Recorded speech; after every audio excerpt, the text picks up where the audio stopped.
On a planet named Pashi, a disc-shaped spacecraft hovers within the atmosphere. Lord Frieza, the eradication of Pashi has been completed. A rotund creature, adorned in pink and covered in numerous fleshy protrusions, bends low to report to Frieza. Unbeknownst to him, Frieza's body has just been occupied by an individual named Ho-Chin. The circumstances of this occurrence are unclear to Ho-Chin, yet he comprehends one crucial fact. He has become the first major antagonist within the Dragon Ball universe, a natural-born fiend, a villainous character.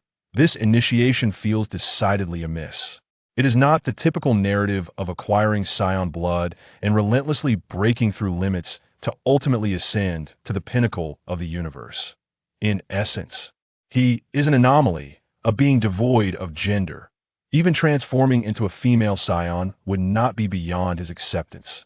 After some time, Frieza, now referred to simply as Frieza, uncovers through memory that he has obliterated planet Vegeta for many years, and Vegeta himself has now reached adulthood. This indicates that he is on the verge of the battle on Namek. It is this very conflict that solidifies his rival, the infamous Saiyan son Goku. And here stands Frieza, the Emperor of the universe, reduced to a half-mechanical mockery. As a time traveler well-versed in the Dragon Ball narrative, how could he allow such a disgraceful fate to unfold? Is he to forsake his dignity as a traveler? Surveying his vehicle, a contraption fit for an infant, Frieza feels a wave of discomfort wash over him. With a resounding bang, the infant carriage explodes, and he stands firmly upon the ground. Each step he takes produces a creaking sound reminiscent of rust, a sound he knows is the signature theme of his frozen kin, yet remains utterly unpalatable to his ears. He gazes at his own form with disdain. The red muscle appears withered and wrinkled, leaving him baffled as to how the original Frieza could have tolerated such a physique. Dodoria, relay the order to return to Ice Planet. His voice is not loud, yet he trusts Dodoria will respond promptly. The top subordinate is not merely a title. Understood, Lord Frieza. 3 days later, the spacecraft lands on Ice Planet. Frieza opens his eyes. For these 3 days, he has been acclimating to this body, and at last, he has mastered it flawlessly. Feeling the surging power within him, he is overwhelmed with exhilaration, yearning to roar with delight that a battle power of 530,000 is already formidable. Just imagine the thrill when he releases the suppression on his power. Frieza can hardly contain his eagerness, realizing this could be a most pleasurable endeavor. Lord Frieza, we have arrived at Ice Planet. King Cold awaits you in the palace. A quick glance sends Dodoria's heart racing with fear. Inform him to mind his own business. With a bang, a beam of crimson light erupts from his eyes, creating a gaping hole in the spacecraft. A chilling gust that Dodoria cannot withstand sweeps into the vessel, yet Frieza feels an uncanny warmth. Ignoring the nearly frozen Dodoria, Frieza darts outside. His speed so swift that Dodoria can only glimpse a shadow vanishing from sight. Frieza arrives at the coldest region of Ice Planet, relishing the invigorating sensation coursing through his body. His laughter echoing joyfully. Oh ho ho hoff. The laughter halts abruptly. It is not the sound he wished to emit, utterly disgraceful. All his good spirits are shattered by this cackle. Frieza perceives that this environment is exceedingly conducive to transformation, minimizing any potential harm to him. Thus, he prepares to assume his most powerful form.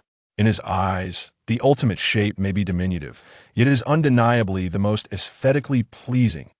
In his first form, he grows taller, his muscles swelling, resembling King Cold. In the second form, he transforms into something almost alien, with an elongated head and still red muscles. In his final form, he becomes more refined, his gaze fierce, ears shaped like inverted bowls, distinctly rectangular. 2 lines appear on his face, extending from his eyes to his chin, giving the impression of perpetual sorrow. It is profoundly displeasing. On his head and shoulders, as well as his abdomen, arms, and calves, are gem-like purple muscle formations. His long tail exudes an aura of strength. His entire physique takes on an elegant contour. Regrettably, the frost demons reproduce asexually. Damn, he curses, his mood slightly uplifted. As for his battle power of 120 million when fully unleashed, it is currently sufficient, yet in the future, it will be utterly trivial. Frieza begins to revel in showcasing his might, for he must swiftly restore his power to its zenith. Concealment is irrelevant now. Let all be damned. 60 million, 90 million, 100 million. Roar, roar, roar. Upon reaching a battle power of 120 million, he feels a surge of pain as his body struggles to accommodate the immense increase in energy. With a resounding shout, Frieza gradually acclimates to the power coursing within him, the pain subsiding. I have finally completed the first step. Now, I must maintain this form and adapt to it swiftly, or further progress will be impossible. Had it not been for the frigid temperatures of Ice Planet assisting him immensely, he might not have transformed so seamlessly. This transformation is not akin to the original tale, where he was battered and consequently depleted of energy. This is a genuine battle power of 120 million. Bang! He strikes the ice, creating a deep, unfathomable pit, as an even more biting chill envelopes him, sending shivers of pleasure throughout his form. Without hesitation, Frieza leaps into the abyss that he understands that only in a colder environment can he stabilize this form entirely. Only by adapting to this newfound power can he elevate his battle prowess further. 1 month later, the ice surface, restored to its original state, shatters anew as Frieza's petite body emerges once more. At this moment, his breathing has steadied. Not bad, the previous Frieza was simply too comfortable, unwilling to endure even this modicum of hardship. Beep beep. The discarded battle power detector beeps with information. While this device is prone to destruction from excessive battle power readings, as long as he refrains from measuring values beyond its limits, it will remain intact. Vegeta. Raditz has been slain, however. He transmitted a vital piece of information. There exists an entity on Earth known as the Dragon Balls, capable of granting any wish. Shut down the detector at once. A smirk involuntarily graces Frieza's lips. Hohoho. Chapter 2. The journey to planet Adrat. Has the story begun? Yet I am no longer the Frieza of yore. Feeling the surging power within, Frieza couldn't help but let out a hearty laugh. This habit must be curtailed. Maintaining his peak combat prowess, he returned to the royal palace in mere moments. Observing King Kurd seated upon the throne, Frieza scoffed. An unambitious old fool who has suppressed his cultivation to the first transformations. It is precisely such a decision that led to his swift demise at the hands of that inept Trunks. What a disgrace. Family ties? Nonsense. Merely relying on asexual reproduction for a shred of kinship with the Frost demons is absurd. Not to mention, Frieza has always harbored ambitions to usurp him and cannot tolerate the notion of multiple paternal figures. However, King Kurd's actual combat strength is formidable, boasting nearly 150 million at his first transformation, which is why Frieza has yet to strike. Frieza, how could you suddenly attain your strongest form? Your body cannot withstand it. King Kurd's words elicited only disdainful laughter from Frieza. Such statements had previously stunted Frieza's growth, even making it difficult for him to achieve his ultimate form. He would no longer be deceived by such falsehoods. Ho, what brings you to me? Frieza mused, suppressing an uncontrollable smirk. Planet Par-MX has offered exquisite red wine. Knowing your fondness for it, I have reserved a generous supply for you. The corners of Frieza's eyes twitched. Were it not for the consideration of his current inability to defeat Kurd, he would have certainly delivered a thorough beating. This was a consequence of living too comfortably, becoming a creature that only knows indulgence. Guldo has already carved out a realm larger than that of Kurd, yet this fool remains utterly unguarded. Not that he lacks vigilance. After all, King Kurd has long sought to eliminate his unfilial son, Guldo. However, he has refrained from action, as he cannot prevail in battle. Leave it to Dodoria. I shall take my leave. Ho. Frieza chuckled, this time only managing a pair of laughs. The disc-shaped spacecraft sped through the cosmos, with Frieza's destination set for planet Adrat. There, he would find techniques rivaling those of Earth, with intricate mastery over energy and the remarkable ability to teleport. Frieza could hardly endure the slow pace of space travel. It felt like a waste of his existence. A full month passed aboard the spacecraft, during which he endeavored to sense the presence of energy. For one as gifted as he, understanding the principle of energy was quite effortless. However, lacking systematic training, he could only suppress his energy to around 60 million. Lord Frieza, we have arrived at planet Adrat. Shall we exterminate the natives? Dodoria was once again struck by the ruthless air of the cosmic monarch, trembling at merely a glance. Return to base. Your presence is unnecessary here. Ignoring Dodoria's response, Frieza blasted a hole in the spacecraft and soared into the distance, indifferent to how they would return. This was not a concern for Frieza, who had been irritable since his arrival. Gazing upon the red-skinned inhabitants of planet Adrat, Frieza found them somewhat more palatable. Hohoho, are you the most powerful being on this planet? Husu, overwhelmed by Frieza's laughter, broke into a cold sweat, yet dared not show any fear. On behalf of the people of planet Adrat, I welcome your arrival, Lord Frieza. Thank you for sparing our lives. Oh ho, I never said I would spare you. With a swift crack of his tail against the ground, a deep chasm appeared, stretching across half the planet. However, if you can teach me the principles of energy manipulation and teleportation, I might consider sparing you. Damn Frieza. Husu steadied himself, concealing his discomfort. For he was the cold-blooded Frieza. No problem. I shall impart everything I know, without reservation. Energy is omnipresent. All living beings possess it. And our ability lies in controlling it. 3 days later, Frieza successfully reduced his energy to its lowest, with the detector indicating a combat power of 5. I have become a mere weakling with a power level of only 5. This statement sent Husu into a cold sweat. If the cosmic monarch Frieza is a weakling, then what are they? Bacteria? Next came the principles of teleportation. Just as the explanation concluded, Frieza vanished. Husu? Frieza reappeared. What other tricks do you have? Let us see something challenging. How about the star change technique? Speak. A day later, Husu watched in awe as Frieza radiated a purple glow, drenched in sweat.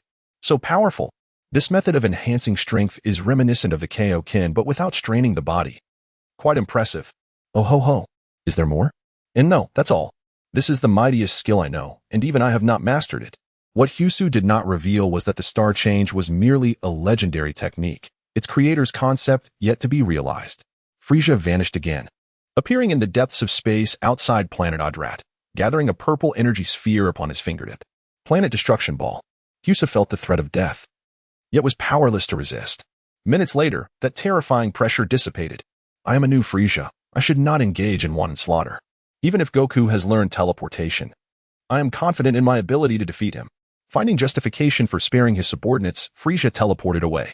His next destination, planet Namek. He would not foolishly wait for the plot to unfold. With the advantage of foresight, why not utilize it wisely? On an unnamed planet, an elderly green being sat on a stone bench, sighing deeply. Shrag was dejected, for his lifespan dwindled, and he yearned to regain his youth. Suddenly, Frieza appeared, causing him to break into a cold sweat. Oh ho ho. With a swift flick of his tail, he sent Shrag flying, leaving Frieza quite vexed. He sensed the energy signature of the Namekians, but only detected Shrag's.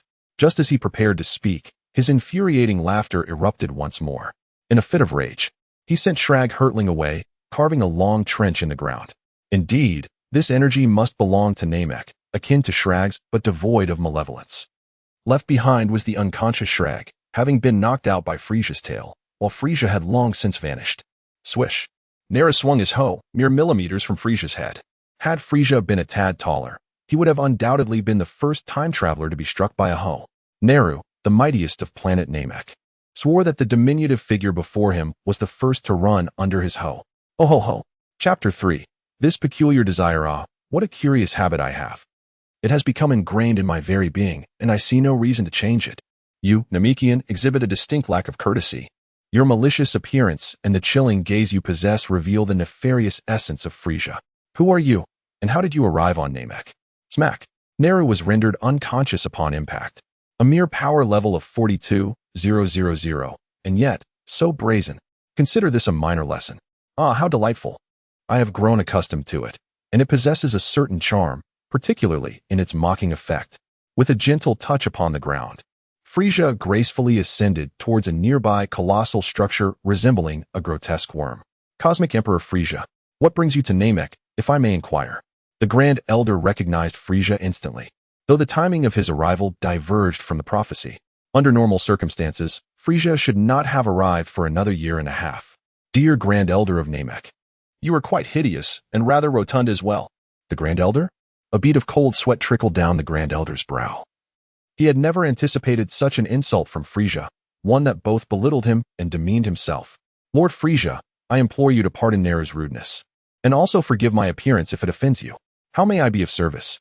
Ah, a silver tongue you possess. Now, gather the Dragon Balls. For such a request should pose no challenge, correct? Only after completing the warrior's trial, your request is quite simple. I shall have the Dragon Balls brought to you immediately. Under Frieza's piercing gaze, the Grand Elder resolutely acquiesced, dismissing the notion of any ridiculous trials. Neru? Find someone else to collect the Dragon Balls. That fool has been knocked unconscious by my tail and won't awaken for at least 10 days. Remarkably, Frieza did not display his customary smile, as he was aware that this situation was of his own making. Cassis, bring all the Dragon Balls to me. A distinguished guest requires their presence. The Grand Elder lowered his gaze to the diminutive Frieza, forcing a smile more akin to a grimace. Lord Frieza, Cassis will soon arrive with the Dragon Balls. Please be patient. Ah, splendid. It seems you can also unlock potential. Though reluctant, Frieza endured the rough touch of the Grand Elder's hand upon his smooth head. Your power is far too overwhelming. I am no longer capable of assisting you with unlocking your potential. The Grand Elder spoke the truth. After all, who would dare to lay hands upon Frieza? That would be akin to an old man consuming arsenic, wishing for a swifter demise. Frieza was exceedingly displeased, seething, in fact. He had reluctantly allowed this ugly creature to touch him, only for it to result in such indignity. You had best pray that the Dragon Balls grant my wish. Otherwise, your fate, along with that of this planet, shall be dire. His laughter grew increasingly genuine. This was quite amusing. The Grand Elder, acutely aware of Porunga's capabilities, was genuinely concerned that Frieza might voice an unattainable wish. Alas, why must Namek's fate be so tumultuous?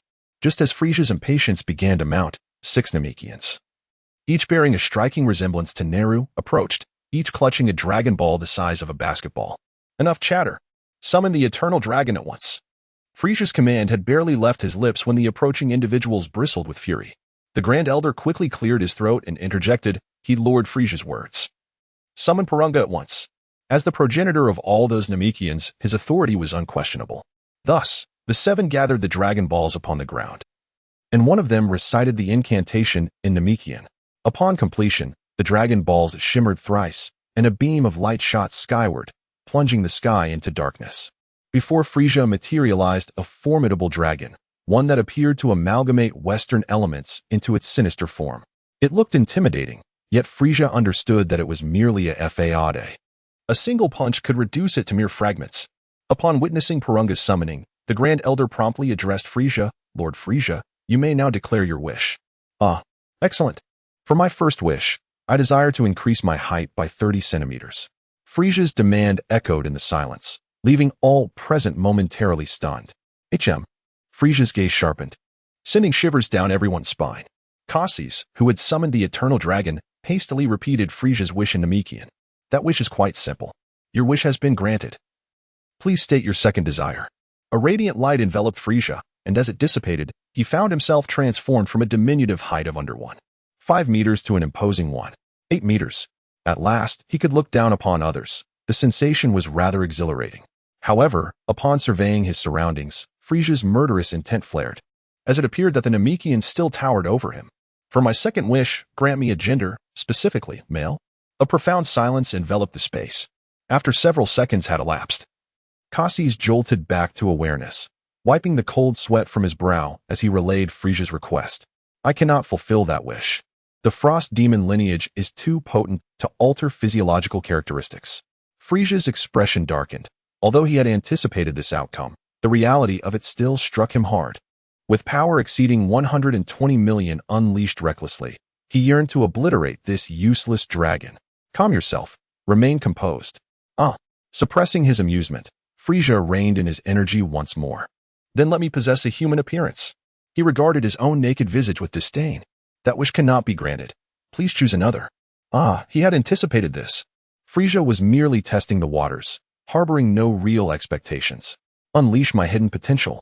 Frieza believed that by tapping into his potential, he could continue his training without being ensnared at his current power level. This time, Porunga did not disappoint him, as another radiant light enveloped him. Your potential has been unlocked. Please state your next wish. After some contemplation, Frieza refrained from voicing a desire for immortality. Fully aware of its impossibility, such a wish could only be fulfilled by the Ultra Dragon.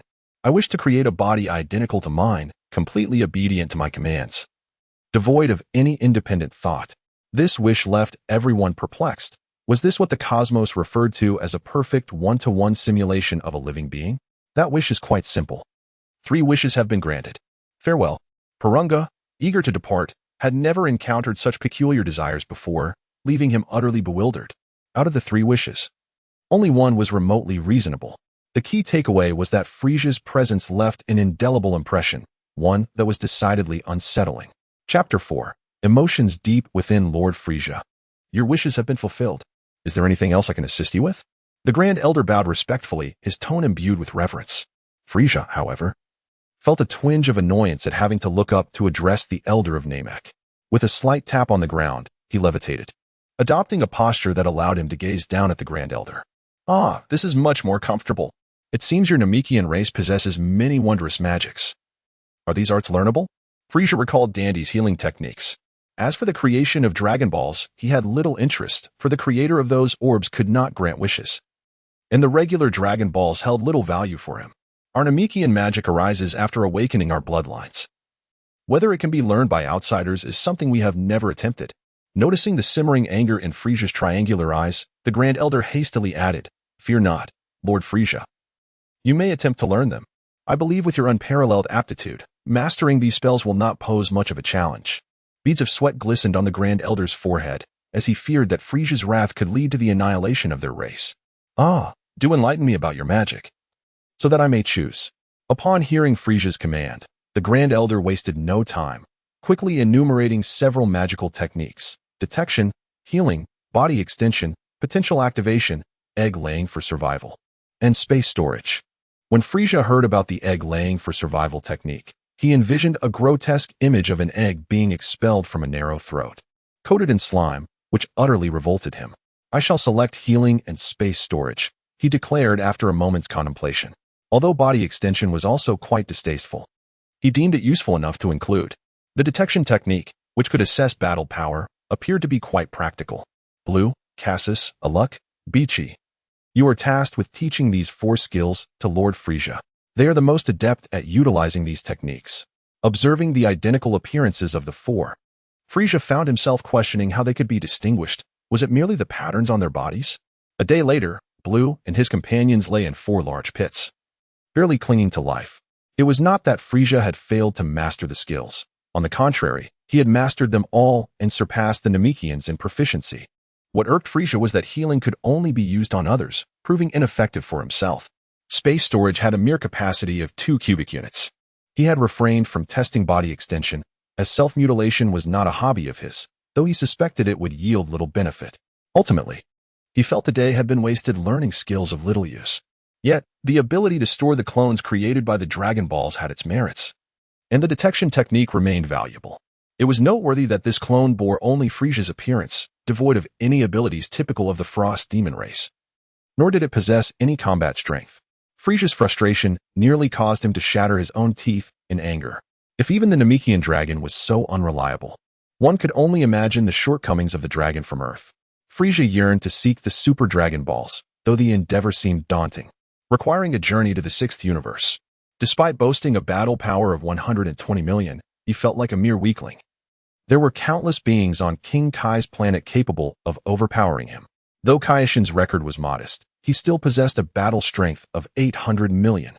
As for Dragon Ball Super, the power levels escalated into the trillions, enough to terrify even Dodoria. What wish did Frieza contemplate making of the Super Dragon? Should he admit that he merely sought a change in gender? His request was hardly extravagant. He would be satisfied with either male or female. In the Grand Elder's chamber. Are you certain Frieza will not eliminate us? Inquired a being nearly identical to Piccolo, looking at the Grand Elder with concern. The Grand Elder's gaze grew profound, as if peering into the distant past and future. He should not. Lord Frieza did not destroy planet Adrat. He appears to have changed in ways we cannot comprehend. From deep within, I sense human emotions. As if to validate the Grand Elder's words, Frieza instantaneously teleported back to the ice planet. He had pinpointed a machine emitting unique energy, one he had initially left on the ice planet for testing his teleportation skills. With a resounding crash, he smashed his fist into the ground, creating a large crater, and without hesitation, he leaped into it. This time, he was not there to train himself, but to deposit the clone. Employing the principle of asexual reproduction, Frieza inserted a cell into the clone, intending for it to absorb the cell within the frigid environment. Whether this would result in a puppet clone entirely obedient to him remained uncertain, but it was worth a try. "Oh, do not disappoint me, Frieza too." Having uttered these words, Frieza's presence vanished from the space, leaving only the frozen figure of Frieza 2 behind. Dodoria was troubled, feeling as though he had been cast aside by Lord Frieza. As the foremost sycophant of the imperial lineage, his combat strength was insufficient to command Frieza's army, forcing him to remain obediently at Frieza's headquarters. Suddenly, Frieza appeared beside Dodoria, nearly bringing him to tears of joy. "Lord Frieza." "Ho, Dodoria. You seem quite surprised," Frieza remarked casually, settling into his throne. "To planet Metamor." "Yes, Lord Frieza." In that moment, Dodoria felt invigorated, ready to wield his influence once more, albeit as a mere fox borrowing the tiger's might. "Where is Vegeta now?" Frieza mused, savoring a sip of red wine. The taste was rather pleasant. Dodoria promptly tapped the control panel, and a screen illuminated with an image of Vegeta in his spherical spacecraft, seemingly in sleep mode. It appeared that Vegeta was still traversing the cosmos. After all, only a few days had passed. In the original narrative, Vegeta had flown for a year. Frieza had no intention of swiftly dispatching Vegeta and Goku. Losing these two would render his journey to the Dragon Ball universe meaningless. "Oh, I eagerly anticipate your growth, Vegeta." Dodoria thought to himself, "This is crucial, it must be noted." As the ostensible emperor of the universe, Frieza's spacecraft was undoubtedly the fastest and most comfortable, arriving at planet Metamor in just 3 months. Had he known which energy signature belonged to Metamor, he would not have wasted so much time aboard the ship, return to headquarters, and await further orders. Upon hearing this, Dodoria's heart sank. However, he dared not express dissent, obediently departing in the spacecraft. As for why Frieza no longer required the spaceship, it was a matter he did not wish to question, lest he invite his own demise. Chapter 5. The fusion technique of Metamor. Frieza's arrival at Metamor was undoubtedly motivated by the desire to master the fusion technique. After all, what purpose would there be in summoning a mindless doppelganger from the dragon? He even contemplated acquiring the Patera earrings of the Supreme Kai, attaining godhood. With the prospect of a limitless fusion, would be a remarkable advantage. Frieza, already grotesque in appearance, found little reason to fret over the aesthetics of the Metamoran fusion movements. Strength was his sole objective. In the original narrative, Frieza underwent 4 months of training post-resurrection to comprehend the transformation into Golden Frieza. However, upon truly becoming Frieza, he realized the impossibility of such an achievement. To reach the heights depicted in the original tale, one must first attain perfect mastery over their ultimate form, followed by enduring years of relentless mental torment. Only when his rage and latent potential were fully unleashed could he experience such exponential growth and power, and even then, it would only be a preliminary grasp of the golden transformation. He had no desire to be ensnared within a mere sphere of flesh, dangling from a tree while a chorus of cherubic voices serenaded him with nursery rhymes. As for the potential unlocked by the Namekian dragon, it was a mere jest. The thought of it made him long to instantaneously return to Namek and shatter that treacherous, grotesque dragon with a single blow. This potential merely allowed him to continue growing stronger, yet the pace was dishearteningly slow. Through meditation aboard his spaceship, his battle power increased by a mere 1 million, rising from 120 million to 121 million. In contrast, Goku, upon transforming into a Super Saiyan, would witness increases in the hundreds of millions or even billions. This paltry increment was nothing short of embarrassing. "Hey, hand over the fusion technique to me," Frieza coldly demanded, standing before 2 oversized headed Metamorans. The one before him possessed a battle power of only 100,000, garbed in a vest and loose trousers, with an exceptionally large head. Are you an alien? To learn our fusion technique, you must defeat me." Without a moment's hesitation, Frieza swatted him into the depths of the earth with his tail. Such a presumptuous demand was a first for him. The other Metamoran's eyes widened in shock, bloodshot, and filled with disbelief. "Can we talk now?" Frieza's impatient gaze swept over the remaining oversized-headed creature. "Why, yes, but we need to wait for Adi to awaken. The fusion technique requires both of us." The Metamoran hurriedly leapt into the pit to retrieve his unconscious companion. "He won't awaken for several days. Should I revive him?"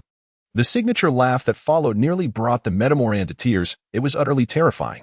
With a splash, Adi was unceremoniously tossed into a nearby lake, the cold water flooding his lungs and jolting him awake. Bursting forth from the water, Adi's battle power fully ignited, his gaze darting nervously toward Frieza. He had been completely unprepared for the earlier strike and had lost consciousness in an instant. Quickly, let us fuse. I hope you won't disappoint me.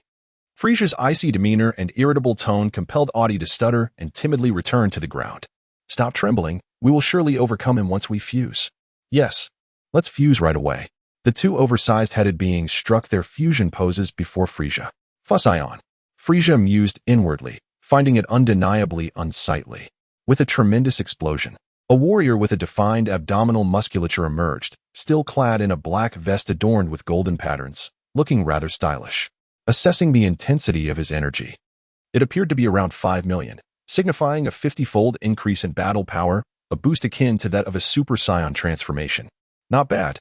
Frieza contemplated how, with an enhanced doppelganger, another fusion could yield an astonishing battle power of 6 billion, making even a confrontation with a diminutive puppet seem trivial. Of course, these estimations were merely based on the current fusion data. Whether there existed an upper limit was beyond Frieza's current knowledge. Haha, I am neither Adi nor Adi's demise. I am Adi's demise, he proclaimed, brimming with arrogance that accompanied such newfound strength. Prepare to meet your end, alien, and witness the might of our fusion technique. With a swift flick of his tail, he sent the creature crashing underground again. Adi's demise? Why not call yourself Adi the butterfly? The principle of the fusion technique was straightforward. The original narrative had provided adequate insight, and he merely sought to confirm its validity in practice. Ultimately, there was no discrepancy whatsoever. Frieza was somewhat vexed by the 3 months wasted on cosmic travel. To alleviate his frustration, he instantaneously transported himself next to the recently revived slug and stomped him back into the depths of the earth. Ensuring that his adversary remained unconscious for a considerable duration brought Frieza a sense of relief. Poor slug, having just awakened, was still in a dazed state, only to be knocked out again by Frieza. 5 months later, a Saiyan resembling Goku appeared on Slug's planet, oblivious to the pit where Slug lay unconscious. This world was quite suitable for cultivating a tree of might. Devoid of formidable opponents, it was ideal for planting. Frieza was unaware of this development, as he had returned to the ice planet, retreating to its colder depths for meditation. As for the Frieza force, he entrusted it temporarily to King Cold, who was perpetually idle. In pursuit of survival, Frieza was determined to make every effort, starting with the necessity of conversing with the Supreme Kai. Otherwise, how could he hope to obtain the fusion earrings? Regarding the god of destruction, he possessed enough self-awareness to recognize that there was no immediate prospect of negotiating terms. His only recourse was to fulfill some unsavory tasks on his behalf. As Frieza immersed himself in his training, time passed quietly, and Vegeta arrived on Earth. The events of the original tale unfolded seamlessly, with Vegeta transitioning from arrogance to a tragic departure, without the slightest deviation. The only divergence occurred when, upon Vegeta's return, he did not hear of Frieza's journey to Namek, but rather of King Cold's jubilant departure to the same destination. Vegeta was entirely unfamiliar with King Cold and had no knowledge of his formidable strength. He only learned from Juma that King Cold was Frieza's father, whose battle power surpassed that of Frieza himself. Furthermore, King Cold had mobilized his subordinates, a 5-man squad known as the Cold Force, whose weakest member effortlessly dispatched Ginyu. Dodoria and Zarbin had become mere subordinates under King Cold, with Dodoria particularly despondent, resembling a deposed concubine lamenting her fall from grace. Vegeta, infuriated, was haunted by the image of Dodoria's corpulent form and his woeful expression. He resolved to descend upon Namek and deliver a thorough beating to Dodoria, if fortune favored him. He might even seize the Dragon Balls amid the chaos. Chapter 6. The Tragedy of Namek. The Return of Frieza with a Thunderous Crash. The spaceships of Vegeta and Kairatsu descended upon the desolate planet Namek. Vegeta sought to teach Dodoria a lesson, for his battle power had soared to 24,000, while the corpulent Dodoria languished at a mere 20,000. Poor Dodoria remained blissfully unaware that he had been marked by the Saiyan, continuing his relentless assault against the Namekians. Wishing only for Frieza's swift return, he longed for the days of wielding power through fear, even if it meant being a sycophant. At least he was not a true dog. In the distance, a fierce battle erupted where Vegeta and Kaiatsu had landed, catching Dodoria's attention. After rescuing a young Namekian from 2 troublesome youths, he had been on the lookout for them. Without hesitation, he activated his scouter. Identifying Kaiatsu with a battle power of 18,000, and recognizing Vegeta, who also registered at 18,000 in a suppressed state. Ah, they have arrived. It is time to teach them a lesson and relieve my pin-up frustration. He dared not laugh aloud, for even a chuckle would invoke Frieza's signature mirth. In a burst of crimson energy, Dodoria shot towards the source of the commotion. Upon arrival, he witnessed Vegeta obliterating Kaiatsu with a single attack, and his scouter displayed the daunting figure of 24,000. Dodoria slammed the brakes and fled without looking back. He had come to assert dominance, not to seek punishment. Don't run, Dodoria. Today, I will annihilate you, Vegeta declared, his power unleashed and closing the distance rapidly. Suddenly, a figure with green hair styled into a single braid, named Zabon, appeared and knocked Vegeta into the ground with a fierce elbow strike. At that moment, Zabon had not yet transformed, his battle power only 21,000. Relying on a surprise attack to succeed. Zabon, your strength is lacking, that barely tickles. Vegeta retorted, bursting forth from the earth, his body marked only with dust. Showing no signs of injury, Zabon, feeling humiliated, had once been a favored servant of Frieza, but now found himself relegated to the role of a mere frontline soldier. The sight of Vegeta mocking him was intolerable. Ah, Vegeta, you seek your demise. Zabon roared, transforming in a fit of rage. His appearance morphed into an ugly, frog-like visage, muscles bulging grotesquely. His battle power surged to an astonishing 29,000, eclipsing Vegeta by 5,000. With a flurry of brutal punches, Zabon overwhelmed Vegeta, who, despite fighting with all his might, could not withstand the onslaught. Wah! Vegeta spat blood as his aura faded, succumbing to unconsciousness. The once mighty warrior was reduced to a tragic state, beaten and barely alive. This spectacle was witnessed by Krillin and Gohan, who had hidden behind rocks in shock. They had arrived on Namek earlier than Vegeta, sensing the malevolent energies that made them hesitate to act. Their only foray into action had been a desperate attempt to save a child. Now, witnessing Vegeta's defeat, they could only hope for Goku's timely arrival. Goku, please hurry. Namek is perilous, and your best friend is on the brink. Bulma lamented, her gaze drawn to the erratic beams of light cutting through the sky. Meanwhile, Goku was occupied aboard his spaceship, wriggling like a worm toward a small pouch containing several senzu beans. On the icy planet, an endless expanse of frost chilled the air. Suddenly, the ground trembled as a massive chasm opened, unleashing a frigid wind. A figure, similar in height to Goku, appeared, his pallid form marked with splashes of purple. His blood-red eyes unnervingly small. Scouting technique activated. His battle power skyrocketed to 250 million, a thrilling surge. However, he still craved more power.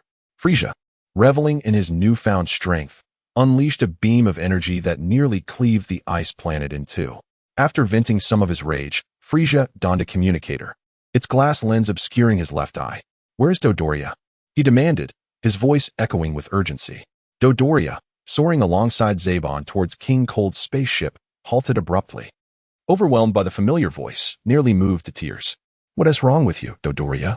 We need to bring Vegeta back to King Cold, Zabon quipped, perplexed by Dodoria's sudden emotional outburst. Ignoring Zabon, Dodoria performed a deep bow, exclaiming, Lord Frieza, I am currently on Namek. As King Cold seeks the Dragon Balls that can grant any wish. Alas, I suffer greatly as your loyal secretary, now reduced to a mere squad leader. Frieza, hearing Dodoria's lamentations, felt a chill run down his spine, not that he had any hair to stand on end. The thought that King Cold was engaging in activities he should not have been was unsettling. He had once honored the elder Namekian, and now, so soon, his so-called father was usurping his rightful place. Frieza cared little for the fate of the Namekians, but was displeased that King Cold had forsaken his lavish life on the ice planet to meddle in the main narrative. With his power doubled, he was confident he could dispatch King Cold swiftly. After all, Trunks, who came from the future, was comparable in strength to his current self. Oh, how poetic that my first battle upon my return would be against my own father. To slay the patriarch, how thrilling. Frieza mused, contemplating the boundless energy he wielded, wishing it could be applied to his pursuits. Damn Akira Toriyama, unworthy of being a human. Chapter 7. Venting unfathomable rage. Frieza sensed Dodoria's energy, only to discover that it was so feeble that he could barely detect it. With no other option, he redirected his focus towards King Cold, quickly honing in on his presence. In an instant, Frieza vanished from the ice planet, reappearing within the confines of King Cold's spaceship. The sudden appearance of his adopted son startled King Cold, who had no inkling of how Frieza had materialized before him. It was quite extraordinary. Is this some form of magic, Frieza?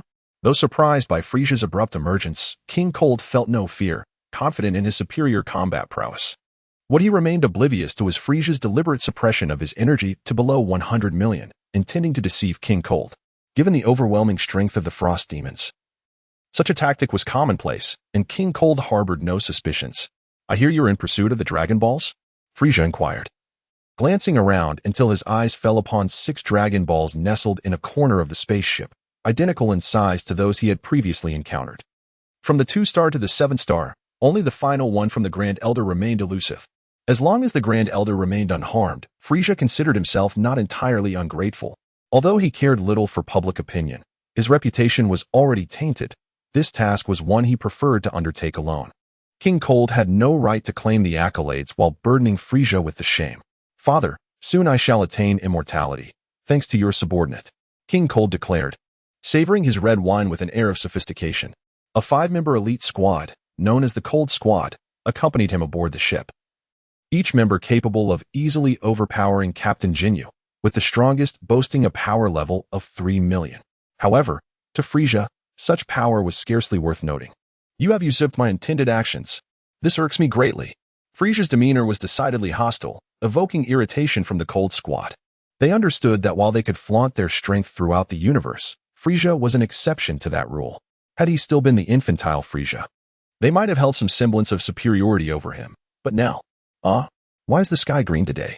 Frieza, perhaps forgetting his lineage, was met with King Cold's composed facade. Yet, only King Cold knew the true depths of his anger. Merely nominal. The blood of the frost demons has never risen above freezing. Moreover, you often contemplate the demise of Cooler. Is he not your son as well? With deliberate strides, Frieza approached King Cold, effortlessly retrieving a glass of red wine from the distant bar. What are you scheming, Frieza? You must know that my power far exceeds yours. King Cold remained unaware of the gravity of the situation, reminiscent of those who had been swiftly dispatched before they could even transform. Hohoho! How naive you are. Suddenly, Frieza's energy surged dramatically, a tempestuous force that sent the Cold Squad reeling, colliding violently with the spaceship's interior. Despite the vessel's advanced and sturdy design, it succumbed to the energy released upon Frieza's eruption. The force of Frieza's energy propelled the stronger members of the crew out of the ship, leaving 5 gaping holes in its structure. Those relying solely on the ship's technology were obliterated before they could even utter a cry. Thud! King Cold looked down to find a purple-hued energy blade piercing through his chest. The excruciating pain compelled him to cough up blood, which immediately crystallized upon contact with the ground, revealing the frigid nature of the frost demon's blood.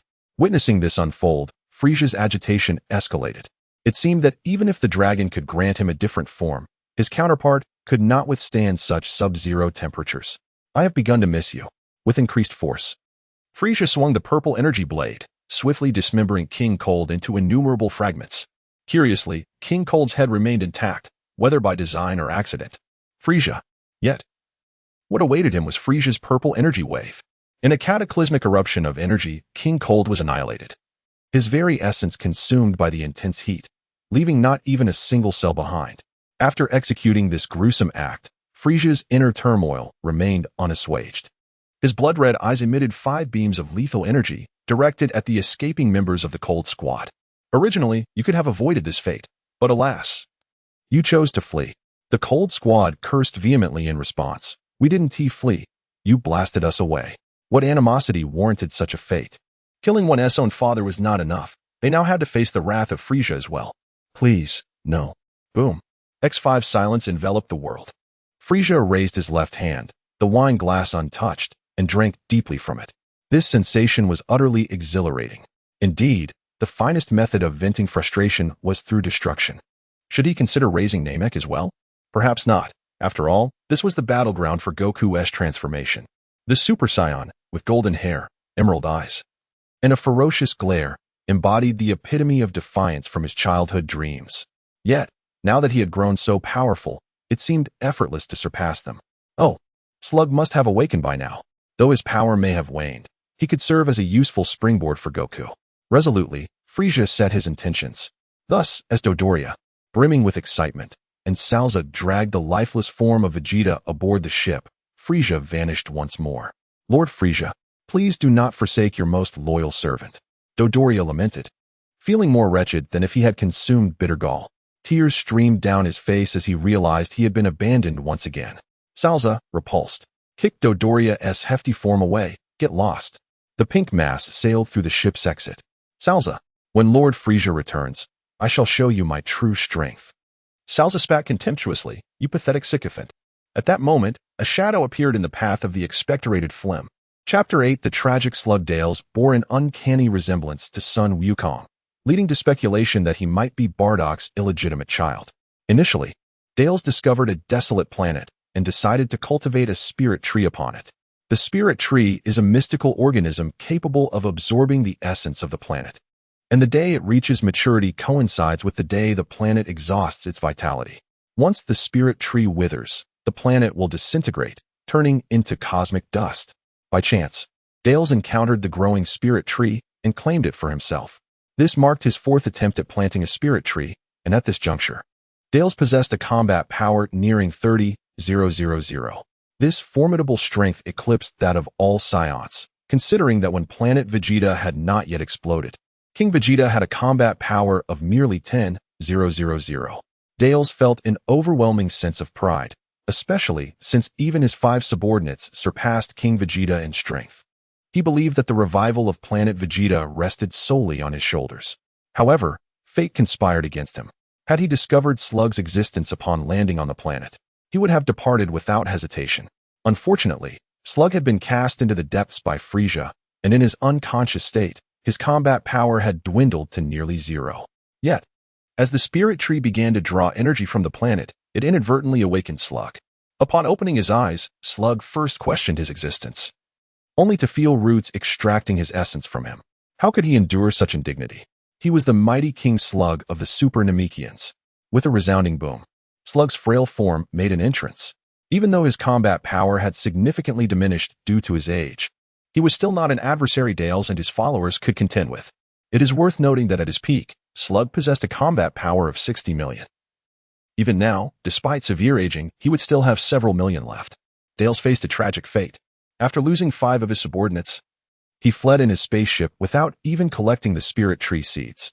Slug, weakened by Frieza's 2 prior attacks, lacked the energy to pursue.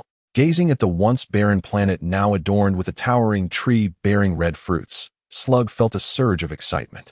The spirit tree. It truly was the spirit tree. Haha. The era of King Slug is about to return. With voracious enthusiasm, Slug devoured the fruits of the spirit tree, soon consuming nearly half. Although his combat power only marginally increased from 60 million to 65 million, he did regain his youthful vigor. This modest enhancement was significant enough that had Dales known, he would have surely wept in despair. Ha ha ha, once I finish the remaining fruits and plant them on other planets, the entire universe shall be mine. What is Frieza to me? Prepare to tremble. With overflowing confidence, Slug vented his frustrations from earlier encounters. Suddenly, a sinister and mocking laughter echoed behind him.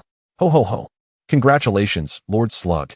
With great difficulty, Slug turned around, his movements akin to rusted machinery. FFR Frieza. Frieza hovered in the air, slightly shorter than Slug. He cursed inwardly, regretting not having the Dragon Balls raise his height by a few meters. Come now, let me see you tremble. With a casual wave, Frieza collected all the fruits from the spirit tree into his storage, including the seeds. Soon, the spirit tree began to visibly wither, and signs of erosion appeared on the planet. No, you cannot do this, Slug exclaimed in shock, for he lacked the means to survive in the cosmos. Thus, he unleashed his full combat power and soared toward his personal spaceship, resembling a bug-like structure like Piccolo's. Alas, Frieza would not permit his escape. With a slight acceleration, he reached Slug's side and seized his antennae. Away with you. In an instant, they vanished. When they reappeared, Slug was met with a dark yellow globule hurtling toward him. Instinctively, he closed his mouth, only to find himself swallowing the unsightly substance. Frieza's veins throbbed in disgust. With a resounding thud, Frieza's long tail struck Slug's head, creating a sizable hole in his spaceship and sending him crashing back underground. Trembling from the impact, Slug instinctively swallowed again, feeling utterly defeated. Being beaten by Frieza was one thing, lacking the strength to retaliate was another. But that globule was entirely unacceptable. Gag. Slug expanded in size and shot toward the sky, desperately clawing at his throat in an attempt to expel the foul substance. A sudden thud resounded as something plump collided with his head, sliding down his body and landing inside the spaceship. Frieza's eyes twitched. That Deloria had rolled down from above. Was this truly the so-called top lackey? It seemed rather embarrassing. Come now, let's sit down and have a proper discussion. Slug's enlarged form boasted a combat power of merely 100 million, a triviality in Frieza's eyes, easily dispatched. Nonetheless, this level of power was perfect for sharpening Goku's skills. Without formidable opponents, Frieza would find himself rather bored. Crucially, Goku could lead to the emergence of the androids, Cell, and Majin Buu, forming a series of events that would serve as stepping stones toward greater strength. Having regained his youth and endured such humiliation from Frieza, Slug would not easily comply. With a roar, Slug declared his intent to engage Frieza in a fierce battle. If you wish to converse, you must first defeat me. With a resounding slap, Slug fell to the ground, causing the entire planet to tremble, cracks appearing across the surface. Such a peculiar request. I can certainly oblige. Frieza began to strike Slug's bald head with his tail, each hit echoing resoundingly. Soon, a gigantic green figure resembling a Buddha appeared. If only there were halos behind its head, the likeness would be uncanny. Frieza, my king, you have finally returned. I've missed you dearly. Deloria cried as he rushed forward, his large feet trampling along Slug's antennae, leaving a multitude of footprints. Ugh, are you trying to nauseate me? Frieza crossed his arms, leaning back as his tail flicked. Deloria vanished into the horizon at an even swifter pace than before. Witnessing this scene, Sabo felt a chill run down his spine. Was it the globule that had caused all this chaos? Wait, Vegeta. This traitor dared to defy Lord Frieza. If captured, he might save his own skin. No, his life. Where's Vegeta? Don't play games with me. You can't just hide from me. Chapter 9. The arrival of the Ginyu force in the skies above Namek. 5 spherical spacecraft flew in formation, poised to breach the planet's atmosphere. Upon establishing contact with Dodoria, Frieza's henchmen swiftly relayed the good news to the Ginyu force. After much contemplation regarding their design, they had been met with derision from the cooled force, leading to a furious and severe reprimand. The humiliation they felt was palpable. Although King Frieza would not commend them, he would at least acknowledge their efforts, wouldn't he? Upon hearing the news of Frieza's arrival, the 5 members of the Ginyu force immediately emerged from their recovery pods, disregarding their unhealed injuries, and hurriedly set forth toward Namek. Their minor wounds were not a concern. They could recover swiftly even without the pods. The real reason for their retreat to the pods was their embarrassment. They desperately sought validation, especially from those stronger than themselves. 10 minutes later, they arrived on Namek and dove headlong into the fray. Boom, boom, boom, boom, boom. The quintet of unmatched power. By sheer misfortune, the landing site of the 5 spacecraft coincided precisely with the enlarged slug. Each limb received a blow, and with an additional impact to his abdomen. 5 indentations were left behind. This spectacle made Frieza's eyelids twitch. If only Namekians did not reproduce asexually, one could only speculate the fate of Slug. With a hiss, the hatch of each spherical ship opened, and 5 individuals of varying heights emerged. The tallest was Berta, boasting a battle power of 44,000 and claiming to possess the universe's fastest speed, though the specifics remained unclear. The shortest was Guldo, the weakest link of the Ginyu force with a power level of 18,000, entirely reliant on his unique psychic abilities to remain in the team. However, to Frieza, he seemed merely a filler, his abilities utterly inconsequential. The most aesthetically pleasing was Jis, with his flowing white hair and a battle power of 50,000, serving as the vice-captain of the Ginyu force. The most muscular, yet simplest-minded, was Raikum, recognized for his long face and pineapple-shaped hairstyle. He had previously inflicted considerable suffering upon Vegeta, Gohan, and Krillin, although his battle power was only 40,000, ranking him second from the bottom in the Ginyu force. Lastly was Ginyu, the leader of the Ginyu force, a purple figure whose true form remained unknown, as he possessed the peculiar ability to switch bodies. The team was named after him, and he contributed the majority of their combined battle power, standing at an impressive 120,000, as the 5 leaped together. They shouted their names in unison, striking a rather ridiculous pose. A gust of wind swept by, causing a bead of cold sweat to form on Frieza's brow. Having witnessed their comical antics in the anime before, the live performance still left him unable to contain a drop of sweat. It was simply too absurd. With a swift flick of his tail, Slug, who had been feigning death and questioning his existence, suddenly revived. He quickly returned to his normal size, adopting a servile demeanor, even refraining from healing the dents left by the spacecraft. Next, you shall collect the Dragon Balls with utmost diligence. But under no circumstances should you head toward the high tower in the northwest. Do you understand? Slug trembled, sweat pouring from him freely, bending over as if about to lose his footing. Understood, understood. Frieza, witnessing Slug's obsequious bow, couldn't help but deliver a kick. Are you paying homage to me? He scoffed before turning and re-entering the spacecraft. Dodoria, why is this ship in such a dilapidated state? How does one expect to serve as my top subordinate? Dodoria, having returned to consciousness and feeling pain in every part of his body, suddenly found renewed vigor. He felt no aches, only a surge of energy. Rest assured, King Frieza, I will have a more luxurious ship sent from headquarters immediately. Dodoria had rediscovered his worth, relishing the feeling of power and influence. Mr. Zabon, I find you utterly unattractive. Stay out of my sight and assist Ginyu with logistics.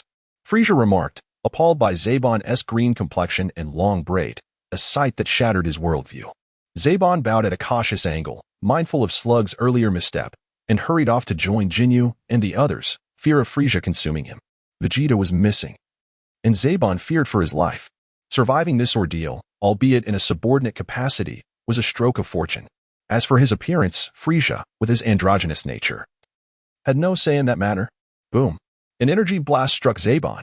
The blast nearly vaporized him, but Slug managed to save him at the last moment, placing him in a rapid recovery pod. Do not speak ill of me in your hearts. Should you wish to share his fate, feel free to try. Slug, who had only just returned to his normal size, felt trepidation. Dodoria, lacking strength and courage, nevertheless possessed the heart of a loyal dog. You all ought to learn from Mr. Dodoria. A hearty laugh escaped Frieza, further igniting animosity. He glanced at a stealthily moving Vegeta in the distance, chuckling to himself. As Dodoria and his comrades arrived, Frieza spotted the unconscious Vegeta and discreetly cast a healing spell upon him. After all, he was the second protagonist of Dragon Ball, and without him, much of the enjoyment would be lost. Ho-ho-ho.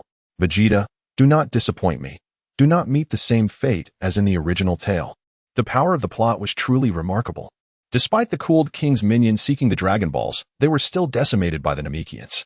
Additionally, the healer, who possessed knowledge of recovery techniques, had been rescued by Krillin and his companions, a fact Frieza sensed rather easily.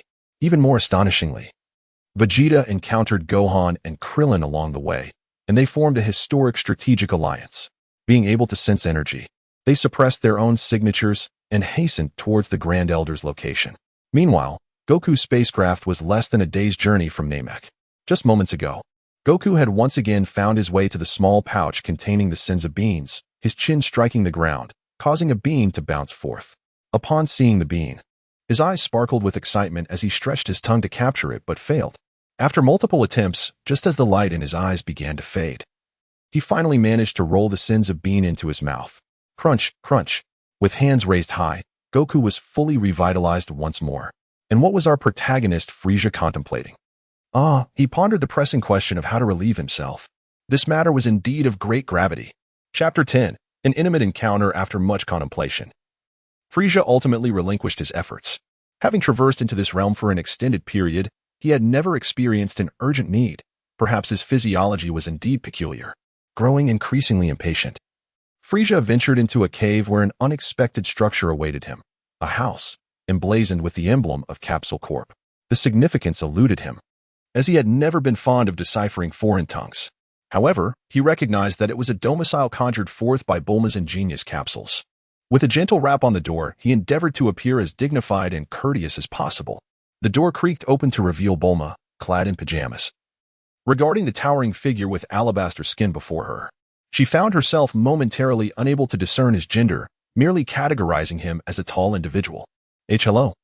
May I inquire whom you seek? She stammered. Frieza scanned the surroundings, donning what he believed to be a benign smile, and questioned, Is there someone else here? Bulma was taken aback by his grin, particularly when paired with his crimson eyes, which bore an uncanny resemblance to those of a villain in a tale. A fleeting glance at his long tail sent a shiver of fear coursing through her. She yearned to scream, to flee, and felt a sudden urge to relieve herself. And no. What brings you here? she managed to ask, suppressing her discomfort. Frieza could no longer maintain his facade of gentility, reverting to his typical demeanor. It has been quite some time since I savored Earth's culinary delights. I wonder if you might indulge me in this modest request? He stated nonchalantly. In return, I would be pleased to offer you some exquisite red wine from planet Namek and the most renowned fruit from the cosmic spirit tree. Although he still radiated malevolence, his tone had softened, alleviating Bulma's initial trepidation. Upon hearing Frieza's request, Bulma perceived him as a reasonable individual, and her anxiety diminished considerably. Being inherently audacious, she would not have ventured alone in search of Dragon Balls otherwise. The allure of fine wine and the famed fruit piqued her curiosity. Please, come in and have a seat while I prepare some food, she invited. As the heiress of Capsule Corp, she was never lacking in provisions, often over-preparing, especially since her acquaintance with Goku, who had a notorious penchant for hunger. Soon, an abundant feast adorned the table before Frieza, a veritable feast for the senses. The aroma and presentation of the dishes stirred his appetite, and he nearly drooled in anticipation. With a flourish, Frieza conjured a sizable crate of Namek wine, while Bulma found herself holding a vibrant red fruit. Though the storage space was limited, its effectiveness was remarkable. The spirit tree fruit appeared rather unappealing, with its fuzzy exterior. Yet its intoxicating fragrance beckoned Bulma to take a bite. I'm not withholding more of this fruit from you. Given your constitution, one is already your limit. Once you acclimate, I may grant you another, Frieza remarked, eschewing the ravenous consumption typical of Goku. Instead, he leisurely savored his meal, cutting a perfectly cooked steak to reveal a hint of blood, truly to his liking. As Bulma observed this unfamiliar figure relishing his meal with such poise, she found herself perceiving him as somewhat of a gentleman. I apologize, but I have yet to learn your name, she exclaimed. I am Bulma, hailing from a distant planet known as Earth. It is a pleasure to meet you. Initially, she considered extending her hand for a handshake, but ultimately reconsidered. Judging by his voice, this pale-skinned individual seemed to be male. Greetings, fair lady. I am Frieza. Perhaps you have heard of me? He replied. Bulma's mind halted for a full 30 seconds, culminating in a piercing scream that reverberated throughout the house. Frieza, why you are Frieza? Frieza rubbed his rectangular ears, realizing that an acute sense of hearing was not always advantageous. Indeed, Bulma had learned of him during her time on Namek, when King Kai had imparted tales of Frieza's ruthless nature, a cosmic villain known for annihilating planets at whim. Furthermore, it was Frieza's father, King Cold, who had wreaked havoc on Namek while his minions sought the Dragon Balls. W was King Coldure. Bulma began, but Frieza interrupted, not wishing to hear those words. Merely in name, he disrupted my plans and has since been dispatched to meet his fate, perhaps in the depths of the underworld. Bulma was taken aback. But such details paled in comparison to the pressing concern. Would this intergalactic fiend take her life? Would he indulge in unspeakable acts before her demise? Or would he first enact his lethal intentions? The notion was unbearable. Frieza's countenance darkened suddenly, sensing Bulma's tumultuous thoughts. If he had the ability to fulfill her desires, he would have relished the opportunity, but alas, the burden of his own past weighed heavily upon him. Miss Bulma, do not entertain such fanciful notions. Had I intended to harm you, you would have already departed to meet your ancestors. With that, he resumed his meal. Pudding, mousse cake, fruit layers, burgers, steak, fried chicken, crispy pork belly. What was this even stinky tofu doing here? Ah, the quintessential example of something that smells foul but tastes divine.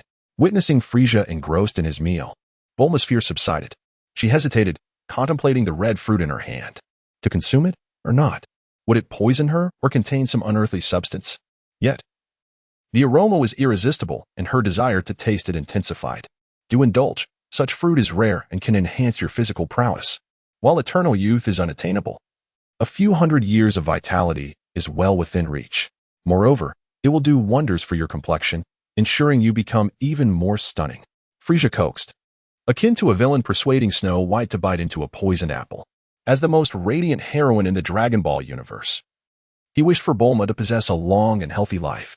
Eventually, after Frieza had nearly finished his meal, he noted Bulma's reluctance to consume the spirit tree fruit, and a flicker of displeasure crossed his face.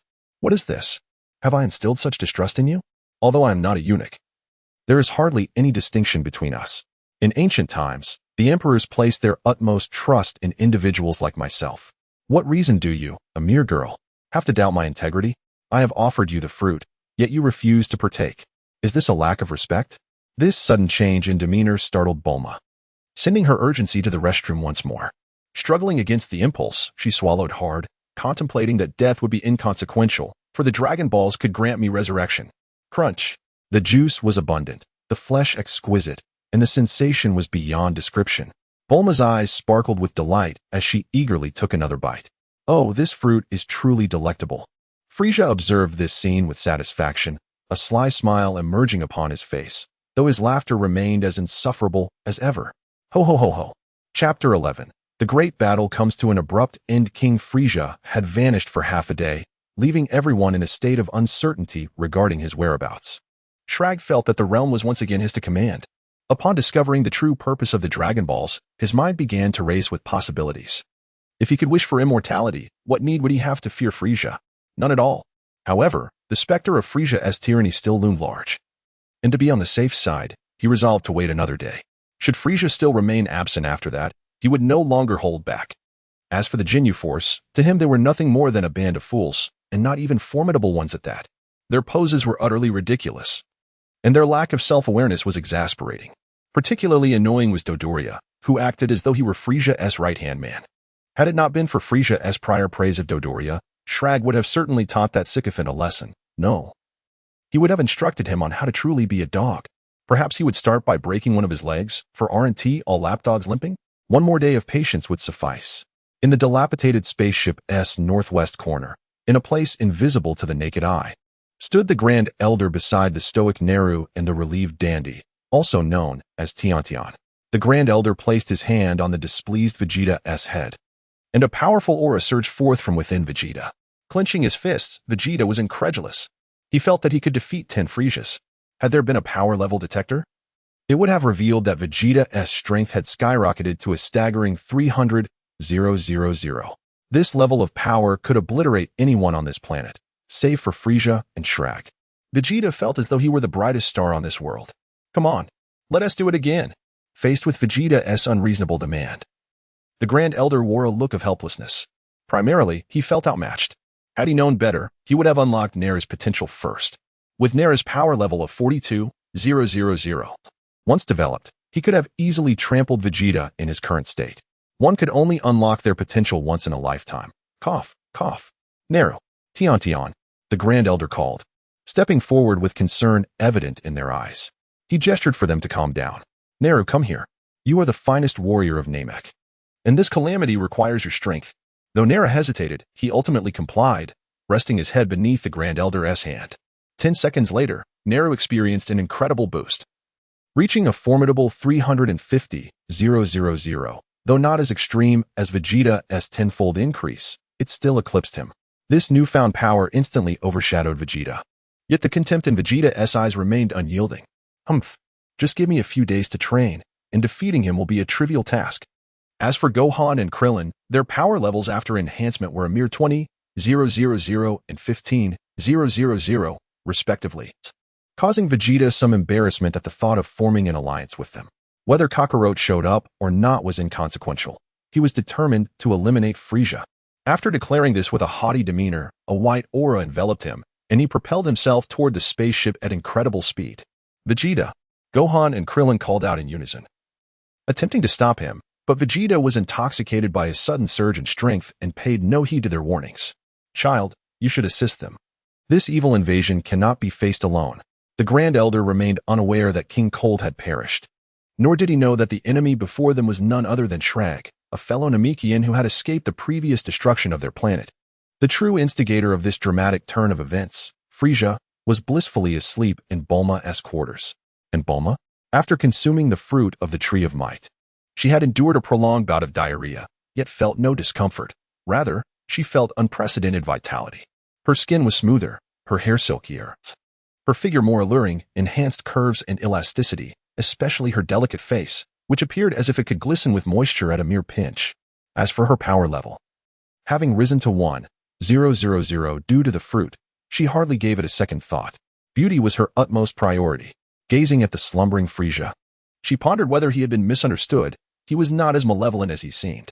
In fact, Frieza struck her as quite polite and remarkably refined, much more of a gentleman compared to son Goku. Surely, it was his appearance that led to such misconceptions. Perhaps she ought to seek the Dragon Balls to alter his looks? Hiki, such is the nature of women, so superficial. She recalled how this sleeping figure had personally dispatched her so-called father. Soon, Bulma concocted another rationale that she deemed flawless. Surely, it was King Cold who acted in your name, wreaking havoc, and you could not stand by idly, thus slaying your own kin. Without delving into Bulma's whimsical thoughts, Vegeta had now encountered the Ginyu Force. His confidence soared as he faced them, brimming with power. No more guessing games. Come at me all at once. If I so much as frown, that bald-headed one will sprout hair. The Ginyu Force stared in disbelief. Meanwhile, Krillin and Gohan, who were desperately trying to keep up, could only watch in astonishment. As for Naru, he had made himself scarce, claiming, "I am the Grand Elder's protector. His safety is paramount. And the ensuing battle shall be left to you." Krillin outwardly supported Naru's decision, but inwardly, he was giving him the finger. "You coward. If it weren't for the fact that we are truly outmatched, and for the sake of the Dragon Ball in hand, I would gladly express my disdain." The battle commenced, and swiftly concluded. The vast disparity in power was enough for Vegeta to annihilate the Ginyu Force with ease. Although Captain Ginyu boasted a power level of 120,000, he was obliterated before he could even initiate a body swap. As for the recently healed Bardos, he had narrowly escaped while mixing cocktails in the rear. Vegeta was not Goku. His demeanor was far less forgiving, and he would not allow any delays in dispatching his foes. After this encounter, Vegeta's confidence soared to new heights. As if a triumphant anthem echoed in the sky, "I am, without a doubt, the most dazzling figure on this street. I strut with pride. Sunglasses on. Hairstyle just right. The moment I step outside, I shine with irresistible charm. It's simply my nature to be this handsome. My power simply does not allow for subtleties. Dragon, just grant me an additional 20 centimeters in height. I no longer desire immortality." Haha. Frieza, are you ready to meet your demise? In his slumber, Frieza turned over, muttering in his sleep. The next chapter promises even greater excitement. Chapter 12. The most suitable way of cultivation is to fly after eating a fruit. Vegeta, filled with unbridled enthusiasm, soared through the cosmos at an accelerated pace after effortlessly vanquishing the fleetingly formidable Ginyu Force. Gohan and Krillin, however, were left aghast at the gruesome scene of severed limbs and dismembered bodies scattered around them. Yet, they found solace in the fact that as Vegeta grew more powerful, their safety was increasingly assured until Goku arrived. In the distance, as Gohan and Krillin continued their flight, Vegeta encountered Shrek. Although a fleeting moment of doubt crossed Vegeta's mind upon witnessing Shrek, he recognized the presence of Sabo, who was dutifully serving Shrek. Sabo held a tray with a goblet of red wine in one hand, while a white towel draped over his other arm, embodying the appearance of a devoted servant. Shrek, pleased with Sabo's service, was eager to recruit a loyal subordinate, especially since Sabo had been dismissed by Frieza. He believed that with a little persuasion, winning Sabo over would be effortless. Thus, when Vegeta charged at Sabo, Shrek intervened. As a genius-level Super Namekian, controlling his energy was a mere trifle. Noticing Vegeta's modest battle power of 300,000, he deemed it unnecessary to unleash his full strength, having become increasingly focused on health after experiencing aging. With a mere fraction of his potential, Shrek summoned only 1,000,000 in battle power, swatting Vegeta aside as if he were a bothersome fly. The ground trembled with a thunderous crash as Vegeta, once brimming with confidence, was rendered dazed by Shrek's slap. The disparity in their powers was stark. Just as Vegeta had effortlessly annihilated his foes in the Ginyu Force, he too was easily dispatched by Shrek. That Vegeta survived without being instantly killed was a testament to the resilience afforded by his Saiyan heritage. Nevertheless, he was now devoid of combat capability, and Shrek was astonished that he had not succumbed into unconsciousness. Sabo, that Saiyan monkey, is the traitor under King Frieza. Take care of him, commanded Shrek. Yes, esteemed Lord Shrek, responded Sabo, bowing respectfully with a clenched fist against his chest. With a swift exhale, Sabo's body radiated a white aura, the most common manifestation of energy before the emergence of Super Saiyans. With a battle power of 21,000, Sabo dashed toward Vegeta, harboring deep resentment for him, as it was Vegeta's actions that had led to his abandonment by Frieza. Arriving above Vegeta, Sabo bent his knees and prepared to deliver a crushing blow to Vegeta's chest.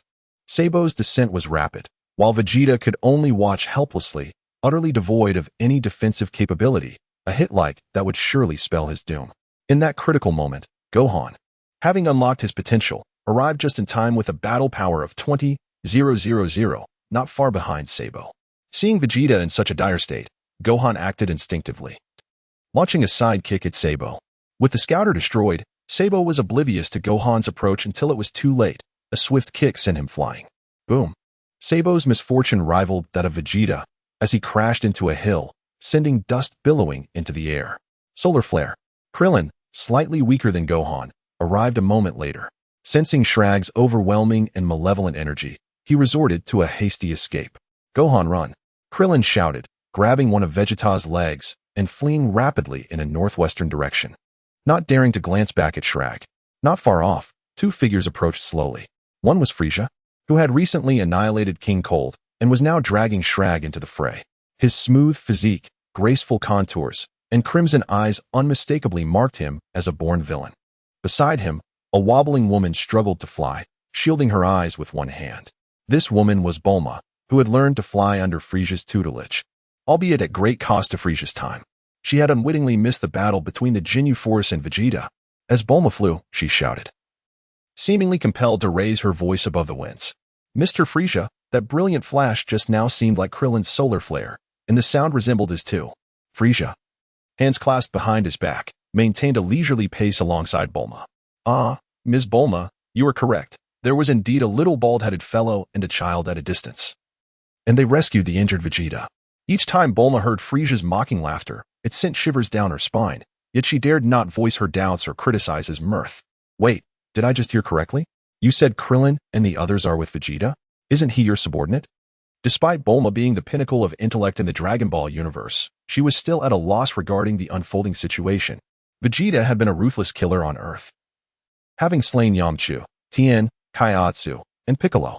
Do not speak nonsense. Those were all the deeds of Nappa. I have not killed anyone myself. I refuse to take the blame.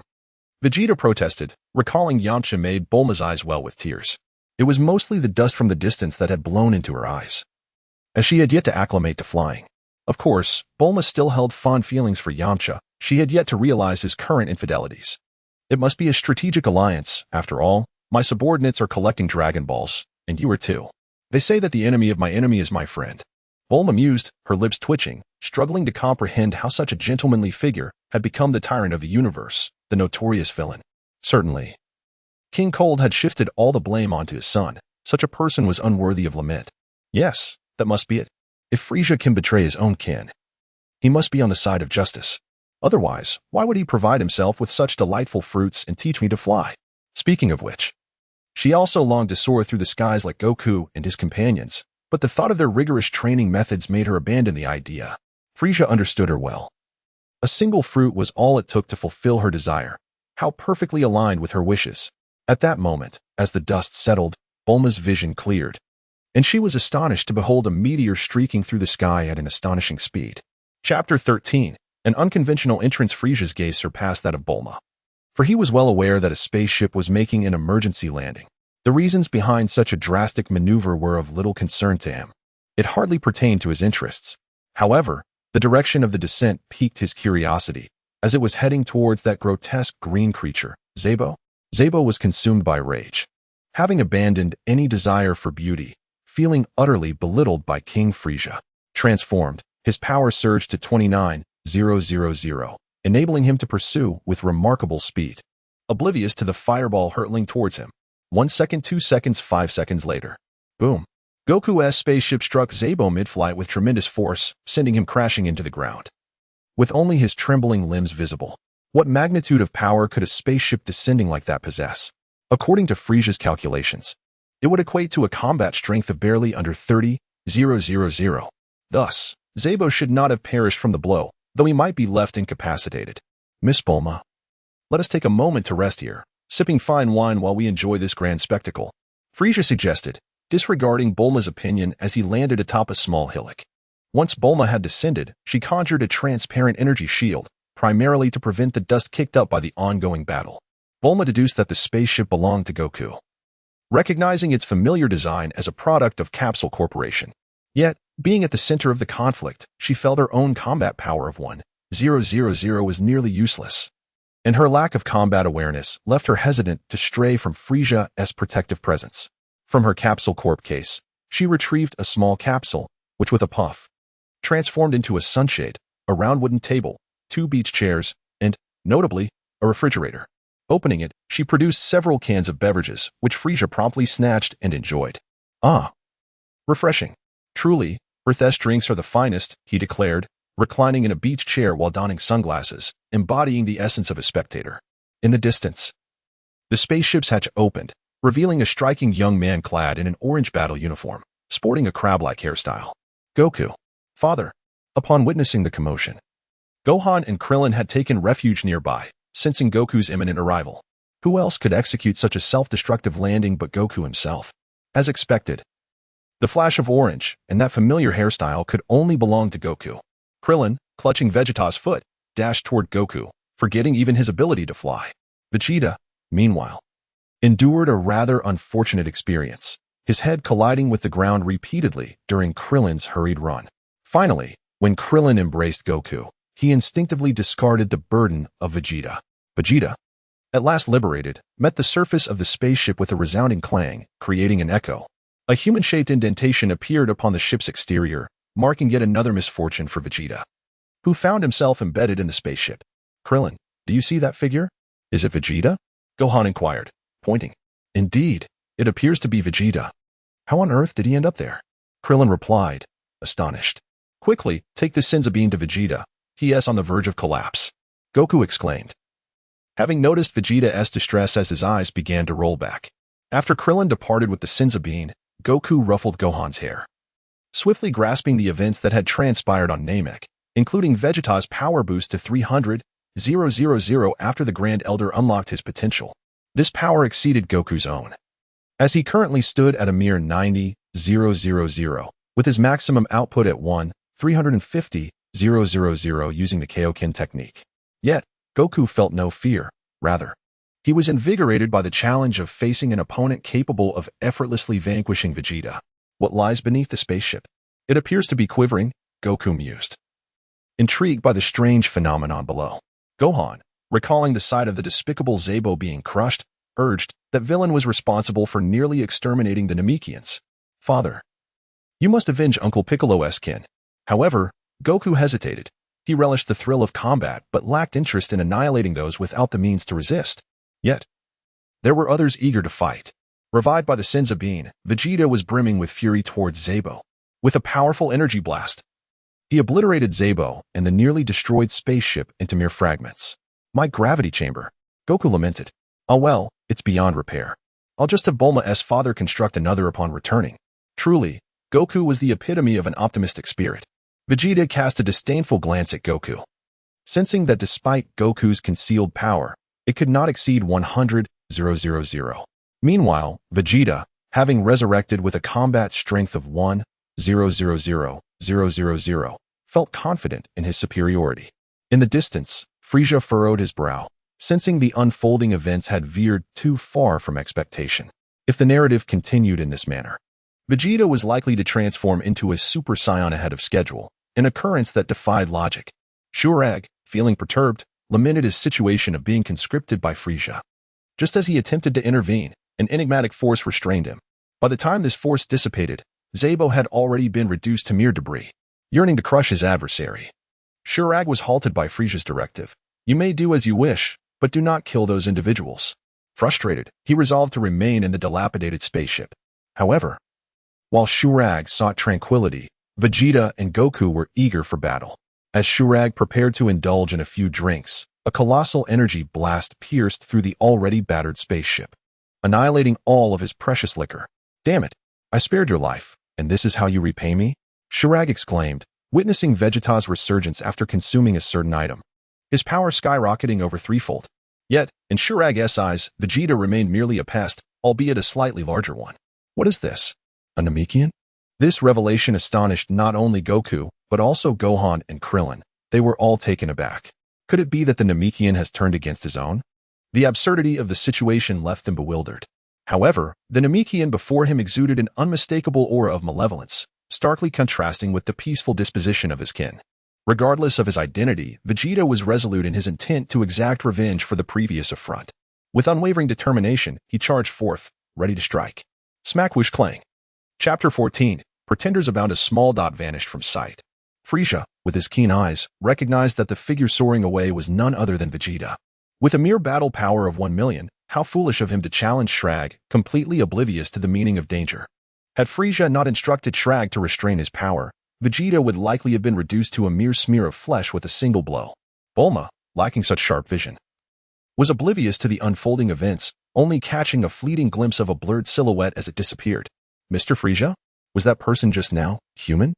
Frieza flicked his tail against the ground, took a hearty sip of his drink, and burped. Indeed, that flying figure was Vegeta. His gaze shifted toward the direction Vegeta had vanished, and a spark ignited in Frieza's eyes. Something intriguing was afoot. The battle on planet Namek had transformed entirely with his arrival. Nero was troubled. His desire to protect the Elder had resulted in a reprimand from the Elder himself. As a result, he had no choice but to escort Tintin to the battlefield upon the Elder's request. He brought Tintin along precisely because of his remarkable healing abilities. While not as instantaneous as the Sins of Beans, Tintin's skills were not limited by their scarcity. As Nero and Tintin raced toward the spaceship, a dark speck appeared in the distance, causing Nero to momentarily freeze. The speck rapidly grew larger, and he soon discerned that it was hurtling straight toward him. Vegeta, Tintin, move aside, Nero shouted, shoving Tintin away. He unleashed his full power, a staggering 350,000, sending waves of energy rippling outward. Nero's arms swelled, expanding to more than double their size as his energy surged explosively from 350,000 to 500,000. This transformation mirrored that of a powerful Super Saiyan, sacrificing speed for sheer strength. Nero had no other choice. Vegeta was approaching with an unstoppable velocity. If he did not intervene, the Elder would undoubtedly be caught in the crossfire. The Elder's frail body could not withstand such a collision from this distance. Nero had no alternatives. Stop, he bellowed. The impact was tremendous, causing a trickle of blood to appear at the corner of Nero's mouth and numerous veins on his arms to burst under the immense pressure. However, he managed to catch Vegeta. Little did he expect that his first full power outburst would be to intercept a human projectile. This realization left him somewhat disheartened. After all, Vegeta possessed a battle power of 300,000. How could he be so thoroughly beaten? Nero remained unaware that this was the second time Vegeta had been so severely punished, and his battle power had now escalated to 1 million. In less than half an hour since parting ways with Nero and Tintin, his power had tripled, truly terrifying. Tintin, hurry and heal him. He.S. barely hanging on. Vegeta had indeed suffered greatly, nearly meeting his end twice in less than 10 minutes. Tintin, unfazed, quickly sprang into action, having been dispatched by the Elder as a medic, and saving lives was his forte. As he hummed a tune, a green light emanated from his hands. 5 seconds later, Tintin spread his arms wide, made a circular motion, then pressed his palms down upon Vegeta's abdomen, exhaling forcefully, akin to a martial artist concluding a technique. If Frieza had witnessed this, he would undoubtedly have exclaimed in disbelief, "You must have crossed over too. Are you from the dragon, or the 8 parts? Surely not from the useless Duke of Deer." Nero, observing Tintin's ostentatious display, retorted, "Don't rest just yet. I'm injured as well." With that, Tintin scampered over to Nero. After another round of theatrical gestures, Nero's hands returned to normal. Although he had not engaged in any major battles, Nero's power had incrementally increased, barely reaching 400,000. Not much at all. Vegeta, however, was different. When he opened his eyes again, a flash of golden light flickered. He rose to his feet, glancing at Nero and then at Tintin, fully aware that Tintin had saved him. Although he wished to express his gratitude, his pride prevented him from uttering the words. As he assessed his newfound strength, Vegeta unexpectedly refrained from boasting. Instead, he fell into contemplation. His battle power had surged to 2 million, approaching the 3 million threshold required to transform into a Super Saiyan. The fleeting golden light signaled that Vegeta was on the cusp of achieving Super Saiyan status. Just then, another dark figure sped toward them. As it drew closer, he recognized the disheveled figure with a crab-like hairstyle, none other than Son Goku. Kakarot, with your meager power, do you dare to show off? Are you courting death? This time, with Vegeta's formidable battle power of 2 million, Goku was easily caught. Vegeta looked disdainfully at the unconscious Goku, then flung him toward Tintin, ensuring he slid along the ground as a form of punishment for the injuries Goku had inflicted on him back on Earth. A deep gouge was left in the earth where Goku landed. This man is Son Gohan's father. Whether you save him or not is entirely up to you. Prideful as he was, Vegeta now comprehended the true strength of Shrek. Even with his current battle power of 2 million, he stood no chance against Shrek. Unless he could uncover the source of that golden light, which might hold the key to the legendary Super Saiyan S abilities. Vegeta, a natural-born warrior, may not have grasped the distinction between a regular Super Saiyan and the legendary variant, but it did not hinder him from contemplating the right path. Meanwhile, Tintin felt fatigued. While his healing techniques bore no adverse effects on his body, the theatrics had left him exhausted. In a short span, he had performed 3 such displays, having only emerged from the Elder's presence less than 10 minutes prior. Tintin sensed he might end up collapsing from exhaustion today. With another surge of green light, Tintin concluded his task and regained his composure. Soon, Goku awakened, his condition remarkably improved. With a mighty roar, he unleashed his power. Waves of white energy swirled around Goku, his aura surpassing even that of the recently revived Vegeta. Vegeta's expression darkened. Who was truly the prince of the warrior race now? In the brief moment Goku activated his fourfold Kaioken, he had indeed eclipsed Vegeta's battle power. Now, after 2 near-fatal encounters, Vegeta barely managed to reach 2 million, while Kakarot, having faced only 1 challenge, had skyrocketed to the same level. It was utterly incomprehensible. Great heavens. Are you blind? Can you not see who the true combat genius is? Naru, overwhelmed with frustration, found himself mentally surrounded by a throng of complaints. Chapter 15. Vegeta's moment of glory. The heavens seem unjust, leaving Vegeta with no recourse, yet he remains resolute, refusing to concede defeat. He has caught a glimpse of the Super Saiyan mindset. Should he achieve that transformation, what is Kakarot to him? Vegeta and Goku exchanged glances, each perceiving an indomitable spirit reflected in the other's eyes.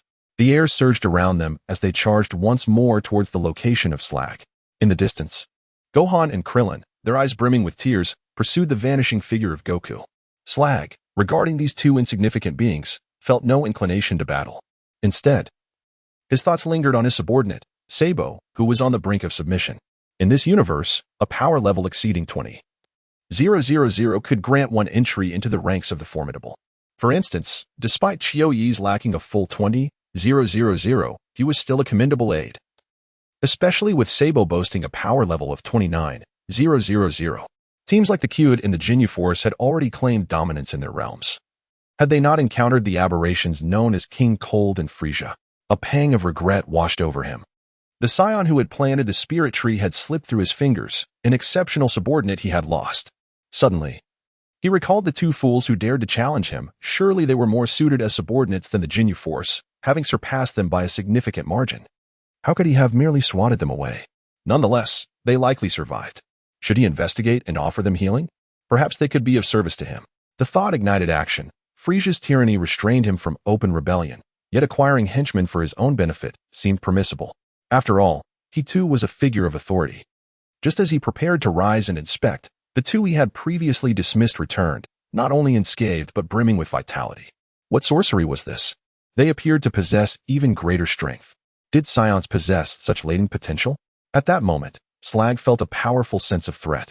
The one clad in orange, with a crab-like appearance, exhibited a red aura, indicating a staggering 15-fold increase in strength. Though still an ant, the ant's growth was astonishing. Vegeta initiated the first strike, dismissing Slag's mere 2 million power level. But what was that flickering golden light? Each time it appeared, Slag's body bristled with unease, as if an ancient beast lurked within its glow. Goku observed Vegeta, who, relying on the intermittent golden radiance, managed to engage Slag in combat, pondering deeply. The dust stirred by their battle failed to disturb Frieza or Bulma. Frieza leisurely indulged in his steak, reflecting on past events. Upon witnessing Vegeta and Goku's return, a smile crept across Frieza's lips, sensing the latent strength within Goku. A power level of 90,000 transforming into 2 million in an instant. Surely Toriyama would never dare to write such a tale. Yet here it was, manifesting before him. In the state of the Kaioken multiplied by 20, Goku possessed a staggering 40 million in power. His battle instincts were acute, once engaged with Slag. Combined with the Saiyan rage augmenting his power, Slag might struggle to withstand the onslaught. It seemed he would need to grow in size. Alas, he regretted dispatching King Cold so hastily, allowing him to serve as a stepping stone for Goku, and the others would have been wise. A pity. Yet he harbored no regrets. King Cold's demise brought him peace. If Goku could contend with Slag using the Kaioken, Vegeta's current state was intriguing. Though labeled a Super Saiyan, its instability was apparent. Yet, in moments of golden brilliance, his power had surged to 40 million. This increase, while not as formidable as full transformation, was nonetheless formidable. As Vegeta's fervor intensified, Slag retaliated, gradually unleashing his own power. With each clash, the dynamics shifted, and a golden aura enveloped Vegeta, stabilizing around him in stark contrast to the previous flickers. However, his hair and eyes remained unchanged. Frieza, savoring his steak, marveled at Vegeta's talent. In the absence of extreme emotion, he had managed to emulate Super Saiyan, maintaining a stable power level of 40 million. Impressive indeed. Bulma, watching the battle unfold on the screen, felt a swell of anxiety. She was unaware of the concept of pseudo-Super Saiyan, but could discern Vegeta's disadvantage. Indeed, Vegeta was at a disadvantage. As Slag unleashed his full power, reaching 65 million, Vegeta struggled to endure. The pseudo-Super Saiyan form drained considerable stamina, comparable to the Kaioken. This state was not sustainable for Vegeta. Regrettably, he had yet to master the true art of transformation, and defeat loomed on the horizon. Frieza shook his head, finishing the last morsel of steak. Let us proceed to the battlefield. Is it not exhausting to gaze upwards so? Ignoring Bulma's disapproving glare, Frieza led the way. His pace unhurried, as if strolling. Bang, bang, boom. Vegeta persisted, exchanging blows, knee strikes, and kicks, engaging Slag in a head-on confrontation. His golden aura was undeniably splendid. But the disparity in power was evident. Slag, no novice, retaliated with equal force. With a 25 million gap, victory tilted swiftly towards Slag, who had yet to resort to his giant form. This battle was securely in his grasp. As Vegeta, after another fierce exchange, propelled himself skyward, his royal combat style emerged. In the past, he had either obliterated foes or been vanquished, never having the opportunity to utilize his royal techniques, which had built a reservoir of pent-up frustration.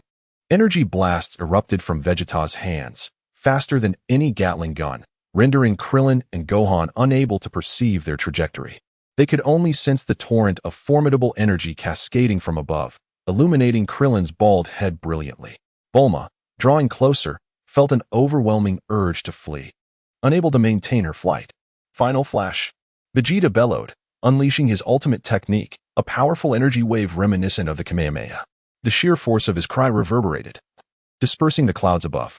Goku, witnessing Vegeta's stance, was struck with alarm. Vegeta, cease. You risk annihilating Namek. He could scarcely fathom the catastrophic consequences should Slag abandon his position to evade the attack. From the heart of the explosion, Slag's voice emerged, followed by an energy beam even mightier than the final flash, clashing directly with it. Goku exhaled in relief, sensing that Slag too wished to preserve Namek from destruction. Wait. Speaking of Sun Wukong, even Vegeta is unaware of the name of their opponent? What kind of battle is this? Nevertheless, as long as there is a fight, it is acceptable. Oh, is that Bulma falling headfirst towards the ground? Chapter 16. Just a simple treatment. Is there really so much to worry about? As Bulma was on the brink of an intimate encounter with the Earth, destined to become a part of legend, Frieza suddenly materialized beside her. The energy emanating from his hand enveloped Bulma, sparing her from a gruesome fate. Mid-flight, Goku halted upon witnessing a pallid figure with a long tail rescuing Bulma. Sensing no malice from the stranger, he shifted his focus to Shrag and Vegeta, who were engaged in combat. Hohoho, Miss Bulma, how careless of you. Falling from such heights, even with a power level of 1000, you may not perish, but your face is at risk of being disfigured. Bulma, hearing the laughter, inexplicably felt a surge of safety. I need to take a bath. Frieza was about to chuckle again when Bulma's exclamation stunned him. He sniffed the air curiously. Oh? Extending a finger, Frieza pointed at Bulma. A peculiar wave of energy enveloped her, and in an instant, she was clad in a fresh outfit of the same style but different color, her body cleansed as well. Bulma was momentarily taken aback, then seethed with rage. You, she stammered, unable to articulate her indignation over her undergarments being changed. Absolutely not. Bulma, a lady of high standing, valued her dignity. She could never emulate Goku's shamelessness in public. Poof. Whoosh. Vegeta ultimately succumbed to Shrag, and as the energy beam shattered, he rolled to the side with all his might, narrowly avoiding the blast. The energy orb aimed skyward, and he felt no psychological pressure dodging it. However, Vegeta was utterly exhausted, his power level plummeting to the point where he could no longer maintain flight. If Shrag were to unleash his attack now, Vegeta would surely face obliteration. Slowly, Vegeta began to plummet to the ground, mirroring Bulma's earlier descent, head first. In a fit of rage, Shrag accelerated, intent on finishing Vegeta off. Disregarding Frieza's earlier instructions, allowing this Saiyan to continue growing stronger posed a significant threat to his own life. Yet, Goku would not allow this to transpire. Tenfold Kaioken, he shouted, as the energy surrounding him turned crimson, and in an instant, he was before Shrag. In a fit of fury, Shrag, noticing yet another Saiyan interfering, retaliated with a knee strike. Bang! Ugh! Goku was caught off guard, the blow to his abdomen causing him to spit out a mouthful of bile. He had underestimated Shrag. With tenfold Kaioken, his power level barely reached 20 million, far too weak against a furious Shrag. Just as he was about to unleash the 20-fold Kaioken, an exceedingly irritating laugh echoed. Goku had never heard such laughter, but it struck him as utterly contemptible. Oh ho ho! Gentlemen, may I suggest a brief pause? As an onlooker, I find your duel rather unfair. Shrag trembled at the sound, suddenly hesitant to strike. Goku also distanced himself, casting a glance toward Frieza and Bulma. Wait. Why has Bulma changed her clothes? It seemed trivial, yet the white and purple figure before him exuded an enigmatic aura. Previously unnoticed from afar, Goku now sensed that. Despite the figure's seemingly weak presence, it surpassed that of Nara. Bulma, who is this beside you? Goku inquired, diverting from the crux of the matter. Still seething with embarrassment, Bulma rolled her eyes and retorted, Why didn't you come find me first, Goku? Do you have any idea I nearly fell to my death just now? Frieza, with a furrowed brow, flicked his finger, sending Bulma screaming toward Krillin and the others. Oh ho ho! Shrag, it seems your energy has significantly waned. Appears Vegeta has given you a taste of defeat. You must be Goku. Yes? Would you like to face Shrag at his peak? Indeed, Shrag was panting. Yet he still held confidence in his secret weapon against the Saiyan before him. Goku's eyes sparkled with excitement. Absolutely. However, my Senzu beans have run out. And Tian would certainly deny healing this individual. He glanced at Naru and Tian below. They seem to have zoned out, forgetting to rescue Vegeta. Oh well, he won't die. If he doesn't get treated, so be it. Oh ho ho. Allow me to fulfill your wish. I expect an exhilarating battle. Frieza's gaze narrowed as he concluded, sending a shiver down Shrag's spine. Even Goku could sense an overwhelming aura of malevolence. Lord Frieza, Dodoria, having evaded the battle's aftermath, suddenly emerged from the water, shaking with trepidation and excitement. Finally reunited with his master, Dodoria nearly collided into Frieza's embrace. Frieza, exasperated, recognized Dodoria's unwavering loyalty, needing such a subordinate to relay messages and run errands. Suppressing his irritation, Frieza flicked his finger, striking Dodoria squarely on the forehead. Whoosh! Dodoria vanished from sight in an instant. Before the spaceship arrives, you better stay hidden. Frieza sighed, exasperated. He merely wished to provide treatment to the two, yet chaos ensued. Two beams of green light shot toward Shrag and Goku, while Frieza flew off toward Bulma, primarily drawn by her abundant provisions. After all, watching a spectacle should be accompanied by refreshments. Life must possess a sense of ritual. Vegeta suddenly shouted, Everyone be cautious. He is the true Frieza, the Cosmic Emperor. The most wicked Frieza in history. Upon hearing this, Krillin and Gohan immediately entered battle mode, while Bulma retrieved a capsule filled with delectable dishes. Naru and Tian, now alert, realized they were unfamiliar with Frieza. Though Nara had seen Frieza once, he had fainted shortly thereafter. Tian, having only heard tales from the Elder, had never encountered Frieza in person. Nonetheless, they were aware from the Elder's words that Frieza was not inherently malevolent, as long as one complied with his demands. To Vegeta's astonishment, Frieza smiled at the descriptions. Thank you for your hospitality, Miss Bulma, he said, reclining on a beach chair, grabbing a handful of snacks and sipping red wine, completely ignoring Vegeta. Hey, aren't you two going to start? I'm all set over here. An energy shield emerged, encapsulating Frieza in the feast, with Bulma protected by proximity. Vegeta stood frozen, while Gohan and Krillin were also left in a state of bewilderment. Should they engage in battle or not? Chapter 17, The Radiance of the King's Fist. Frieza, do you know the one who fought with Vegeta? Why is he one of us Namekians? This question piqued not only Naru and Tian's curiosity, but also that of Vegeta and Son Goku. Oh ho ho, Lord Shrag, are you not going to introduce yourself? Swish all eyes turned toward Shrag in the sky. Even Dodoria, who had vanished in the distance, glanced over, though he could see nothing. I am Shrag, Everyone was taken aback. That's it? Is that your entire introduction? Oh ho ho. I am quite satisfied with this introduction. For more information, you may inquire with the Grand Elder of Namek. Now, let the performance commence. Boom. Shrag unleashed his full energy. Sensing that Son Goku had yet to reveal his true strength. Upon realizing Shrag was serious, Son Goku's curiosity dissipated. I am Son Goku. Let us battle. Boom. He similarly unleashed all his power, initiating with a 20-fold Kaioken. Shrag's expression turned grave as he felt Son Goku exude an energy equal in magnitude to Vegeta's 40 million. Moreover, he sensed that Son Goku could grow even stronger. Son Goku's combat power had reached 40 million, igniting envy in Vegeta's eyes. He was envious of that Kaioken. Son Goku, the audacious one, wielded the Kaioken shamelessly, but fortunately he had already brushed against the threshold of Super Saiyan. Son Goku had no time to ponder Vegeta's inner turmoil. The strain of the 20-fold Kaioken on his body necessitated a swift resolution. Thus, he struck first, and simultaneously, Shrag moved as well. In an instant. Aside from Vegeta and Frieza, onlookers could only see two figures, one red, one white, colliding and separating, then colliding again. The sounds of fists and feet clashing echoed, punctuated by furious roars. Bulma suddenly recalled the World Martial Arts Tournament and, conjuring a microphone from nowhere, thrust it toward Frieza. Mr. Frieza, could you provide a live analysis? Frieza nearly spat out his red wine. Bulma was being utterly absurd.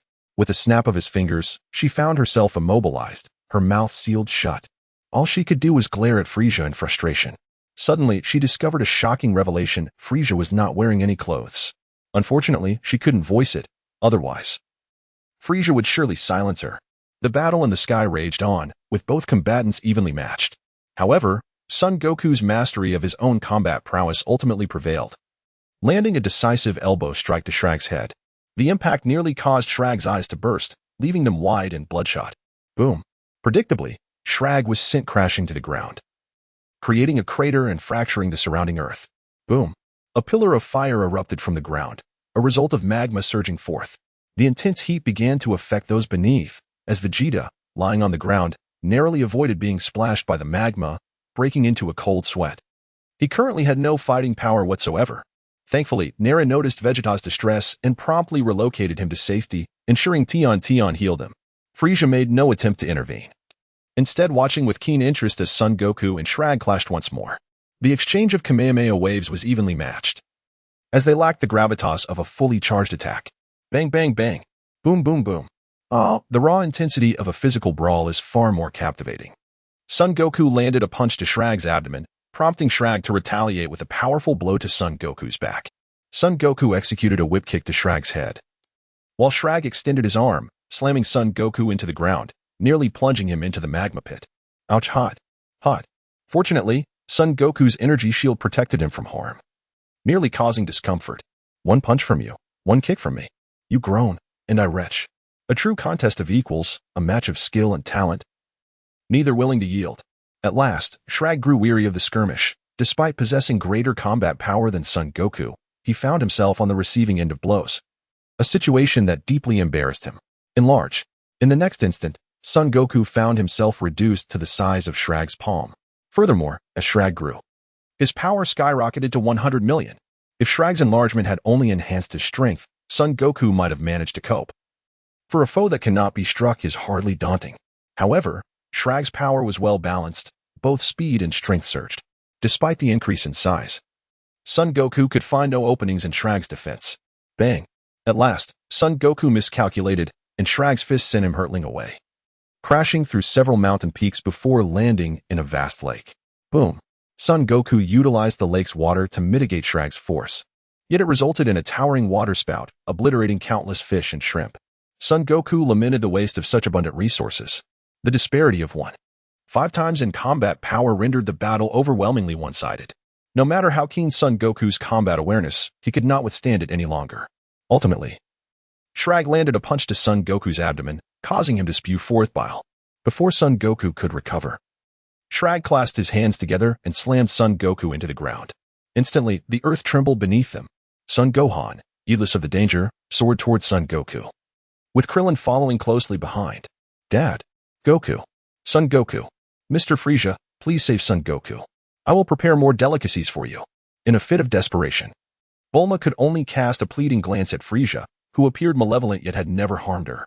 But how could Frieza acquiesce to such an unreasonable request? He ignored Bulma's imploring gaze, sipping his wine leisurely. After all, Son Goku had yet to unleash his full potential. He was likely to grasp more of the Super Saiyan transformations than Vegeta. This is merely the beginning. 30-fold Kaioken. Maximum multiplier. In an instant, Son Goku's aura expanded dramatically, his combat power soaring to 60 million. The spectacle was nothing short of magnificent, as flames of red energy surrounded Son Goku, who charged toward Shrag with a fierce cry. With a single fist raised, reminiscent of his childhood, he even emitted a primal roar akin to that of a gorilla. Taken aback by this display, Shrag felt a flicker of fear, yet upon sensing the gap in their combat powers, he quickly regained his composure. With a sinister grin, Shrag shouted, his palms pressed together, a green energy sphere materializing rapidly, swelling to a diameter of several meters. Die Son Goku. Son Goku's resilience had earned Shrag's respect. He no longer referred to him as the Saiyan monkey but instead called him by name. Chapter 18. The emergence of the first Super Saiyan. Shrag amassed a tremendous amount of energy, intending to send Goku to his demise in one fell swoop. However, an unexpected scene unfolded. Frieza narrowed his eyes, sensing something amiss with Goku. As Goku ascended into the air, still some distance from Shrag, his crimson aura began to diminish. Just as Goku was within 100 meters of Shrag, the energy surrounding him suddenly vanished. Not only did the red aura from the Kaioken dissipate, but even the ordinary white aura faded away. Goku, having recklessly utilized the 30-fold Kaioken, found his body unable to withstand the strain, rendering him devoid of combat power. What a pity. Frieza had been eager to witness the power of the Dragon Fist, and this was truly disappointing. As Goku plummeted downwards, Shrag had no intention of letting him escape. The green energy sphere hurtled toward him with unforgiving force. Goku was the primary target, but at that moment, Gohan accelerated and positioned himself above his father. Krillin, have Tien saved my dad? Special beam cannon. Witnessing Goku's dire state ignited Gohan's fury. In that instant, his battle power surged by an astonishing 500 times. Indeed, 500 times, his power skyrocketed from 20,000 to 10 million. Frieza, caught mid-sip of his red wine, truly spewed it out this time. This was utterly outrageous. No, Gohan, don't. Goku shouted in anguish, his eyes wide with desperation. The disparity in power was tenfold. Gohan stood no chance against it. And only a grim fate awaited him. Frieza, if you don't intervene to save Gohan, I will, Bulma interjected, momentarily finding her voice again. But it seemed she had no means to threaten Frieza. Meanwhile, Tien, having healed Vegeta, anxiously pleaded, Mr. Vegeta, please save Gohan. You're the only one who can. Although Tien was not a combat-oriented Namekian, he could sense the explosive power surging within Vegeta after being revived. In that fleeting moment, Tien felt the hidden, overwhelming strength radiating from Vegeta, particularly the menacing, emerald glow emanating from his eyes. Humph. Useless father and son, it falls upon me, the Prince of Saiyans, to resolve this. Boom. A golden aura enveloped Vegeta entirely. This time, Frieza nodded in satisfaction. It appeared Vegeta had broken through his limits. The recent battle had propelled Vegeta beyond the Saiyans' combat power threshold, elevating him from 2 million to 3 million, allowing him to seize the opportunity to transform. After nearly being defeated 4 times in one day, his pride had suffered the utmost humiliation, fueling an intense desire to transcend. Vegeta successfully transformed into a Super Saiyan. The transformation granted him a base multiplier of 50 times. Instantly, his power surged from 3 million to 150 million. He overshadowed everyone present, save for Frieza. His hair ignited in fiery gold, his eyebrows taking on a sword-like shape, and his aura was devoid of any white specks, especially highlighted by the piercing green of his irises, which sent Tien tumbling to the ground in terror. With a single foot stomp, Vegeta soared into the sky, reaching Gohan in the blink of an eye. At that moment, Gohan had unleashed the special beam cannon. Yet it did nothing to halt the descent of the green energy sphere. The attack simply fizzled out. Exhausted from his previous outburst, Gohan struggled to maintain flight, determined to shield his father with his frail form. Go down and join your worthless father, and witness what a true Super Saiyan is. With a single hand pressing against Gohan's abdomen, he sent Gohan crashing to the ground like a cannonball. Had Vegeta intended to kill, Gohan would have surely met his end. Casting a cold gaze at the looming green energy sphere, Vegeta's lips curled into a smirk, a sign of his disdain for Chirag. Huh. Vegeta launched a flying kick at the energy sphere. Boom. Bang. The energy blast was sent flying, exploding midair. What a so-called King Chirag. I am now a Super Saiyan. To me, you are nothing but a mere pest. Whoosh. Vegeta unleashed his fury. Fear finally danced in Chirag's eyes. He should have anticipated this. He should have guessed. The Saiyan race was indeed a glitch in the system. With each revival, their battle power underwent a cataclysmic transformation, truly a race born for combat. No. Frieza, save me. Chirag was genuinely afraid. Vegeta's gaze was terrifying. It was an expression that disregarded all, radiating murderous intent. Chirag's will to fight evaporated entirely. Bang. Boom. Ft. Bang. Awu. Chirag was left utterly powerless. Feeling as though his bones were shattering, many were already broken. Not only that, his left arm had been obliterated, leaving him clutching the stump, gasping for breath. Greenish blood trickling from the corner of his mouth. Frieza, my lord, save me. Chirag's gaze began to dull, with a staggering 50 million disparity in strength. He had no hope of resistance. He could only call out for Frieza. Having come to take the fall for him, Frieza could not abandon him to his fate. Creak creak. The distinct sound of footsteps, perhaps a fitting theme for Frieza. Chirag had provided Frieza with quite an entertaining display, and Frieza was reluctant to let him perish so easily. Thus, he stepped forward. Vegeta, Chirag is the one who helped you become the first Super Saiyan. Is this how you repay him? Vegeta, looking up at Frieza towering above him, was filled with disdain. With a powerful kick, he sent Chirag flying, ultimately refraining from killing him. Frieza, you destroyed planet Vegeta. And yet you deceived me into believing it was a colossal meteor. Do you take me for a mere child? Vegeta's emotions surged, and his golden aura expanded violently. From the perspective of sheer aura, Vegeta appeared far more formidable than Frieza. However, in reality, Vegeta's anger had only resulted in a slight increase in power. If Vegeta's battle power had been 150 million, it might now barely reach 160 million. Such power was trivial in the eyes of Frieza, who possessed 250 million. Oh ho ho ho. Vegeta, if I recall correctly, you were only 5 years old at the time? Not quite a 3-year-old anymore. Vegeta? Everyone. Goku, who was receiving treatment from Tien, nearly choked from laughter. Chapter 19, Vegeta vs. Frieza. Frieza's taunts inflicted a profound wound upon Vegeta's pride, an affront that could not be tolerated. Frieza, prepare to meet your demise. The dazzling golden aura of the Super Saiyan was utterly distinct, far beyond the capabilities of mere simulated transformations or the countless times of Kaioken. The battle was a spectacle of both elegance and brutality. Yet, regardless of Vegeta's relentless assaults, Frieza maintained a serene smile, effortlessly deflecting every strike with a mere flick of his hand. Although the clash between Vegeta and Frieza lacked the grandeur of the battle between Goku and Chirag, the devastation surrounding them spoke volumes. In the form of a Super Saiyan, Vegeta's destructive prowess was unparalleled. At times, Frieza would choose not to block and instead sidestep, allowing Vegeta's unleashed energy to wreak havoc elsewhere, upon mountains, the ground, or the water's surface. Strikes against mountains caused landslides, blows to the earth cracked the ground, and impacts upon the water created towering waves, revealing the ocean floor and leaving countless aquatic creatures lifeless. With each exchange, Vegeta grew increasingly impatient, and his fervor escalated into a frenzied onslaught. Soon, his breath became labored, and his movements lost their initial fluidity. It became painfully clear that Vegeta was no match for Frieza, who surpassed even Chirag in strength. Goku watched with wide eyes, exhilarated by the unfolding battle. Unfortunately, he had yet to master the transformation into a Super Saiyan. Although he had grasped a hint of its essence, he could not achieve the transformation. If he could attain the simulated Super Saiyan form, Goku believed he could compete, but that would not suffice to match Vegeta's current combat capabilities. Perhaps it was worth attempting.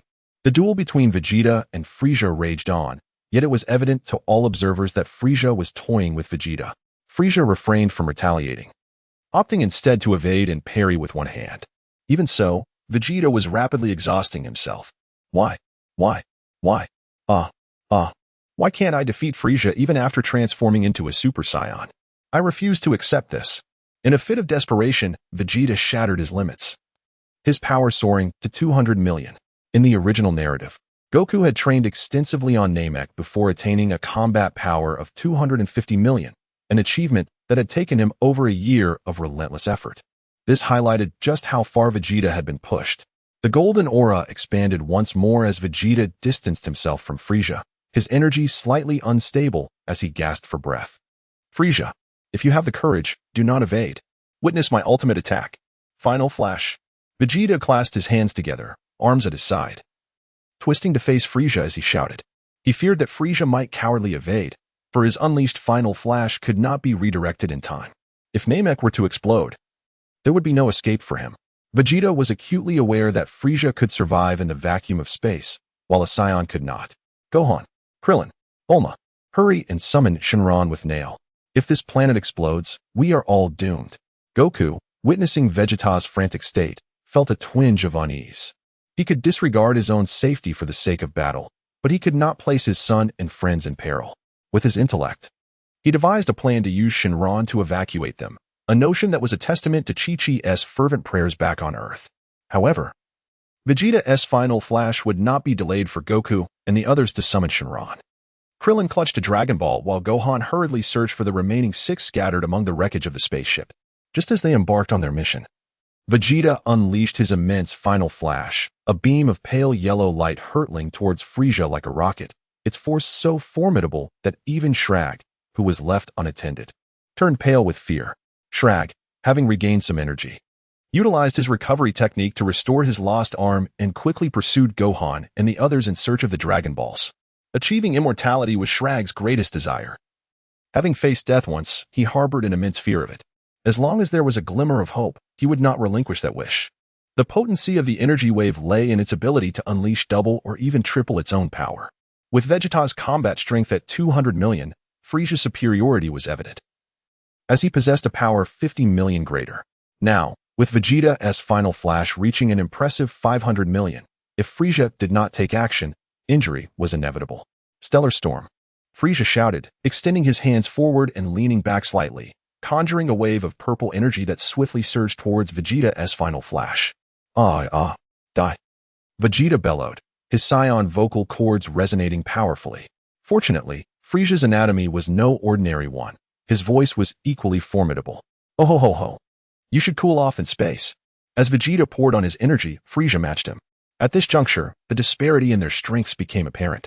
The purple stellar storm was significantly larger than the pale yellow final flash, tipping the scales of victory rapidly in Frieza's favor. In the blink of an eye, the stellar storm reached Vegeta, and his final flash was nearly extinguished. Damn it. With a final surge of will, Vegeta narrowly evaded the lethal energy wave. The purple stellar storm merely grazed his arm and side, leaving behind a few minor scars. However, the stellar storm was no mere misnomer. Its characteristic was to expend minimal energy even in the vacuum of space, capable of obliterating a planet. Frieza had previously been executing tasks for the god of destruction, Beerus, and this stellar storm was designed to eradicate as many planets as possible. Hohoho. Mr. Vegeta, you seem not to be my match. Would you like me to summon Mr. Goku instead? Or perhaps you would prefer to face us together? With Vegeta having lost his Super Saiyan form, Frieza's trademark laughter echoed once more. Upon witnessing Vegeta's defeat, Goku rushed forward to confront Frieza. Though he might not be able to best Frieza, he could not allow him to interfere with Gohan's attempt to summon Shenlong. As for Shrag, Goku had entirely forgotten him. Now, allow me to engage you in battle. Goku had yet to witness Frieza harm anyone, and thus, his animosity was tempered. Consequently, his words bore a tone of request. Chapter 20. The emergence of the divine dragon and the granting of wishes. Suddenly, the sky darkened, and an unsightly green divine dragon appeared abruptly in the night sky. Son Wukong was taken aback, seemingly having overlooked this matter. It was rather obvious that the divine dragon had arrived. Memories of a peculiar wish he had made in his youth resurfaced, causing a cold sweat to break out on his brow. Hohoho.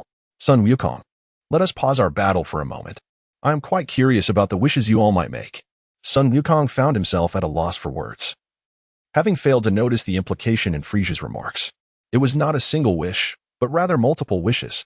So far, Frieza's actions had exuded a peculiar benevolence. Unlike Vegeta, who had met a brutal fate, Frieza had spared his underling, Shrag. Vegeta had betrayed him, but even in a moment of utter dominance, Frieza refrained from annihilation. Thus, the naive Son Wukong was uncertain how to refuse Frieza's request. However, Frieza was merely jesting. Did he truly need to care about Son Wukong's thoughts? Certainly not. Thus, Without waiting for Sun Wukong's response, Frieza leisurely soared toward the divine dragon. With a sigh of resignation, Sun Wukong shook his head and hurried after him. The divine dragon of Namek was markedly different from that of Earth. The Earth's dragon resembled a five-clawed eastern dragon, albeit merely in green hue. In contrast, the Namekian dragon possessed a lengthy tail and bore the characteristics of a western lizard dragon. Comparatively, it was not only larger but also decidedly more grotesque. Gathered beneath the dragon were Nuru, Tian, Gohan, Krillin, Bulma, the weakened Shrag, and a somewhat revitalized Vegeta. Krillin was the first to shout, "O divine dragon! Please resurrect the earthlings slain by Vegeta." The divine dragon remained silent. Vegeta then bellowed, "Divine dragon, grant me immortality." After the recent battle, Vegeta decided that remaining short was of lesser importance. Immortality was the priority. The divine dragon remained unresponsive. Shrag, in a fit of excitement, instinctively shouted in his native tongue, "O divine dragon, grant me eternal life." To those who did not understand the Namekian language, silence.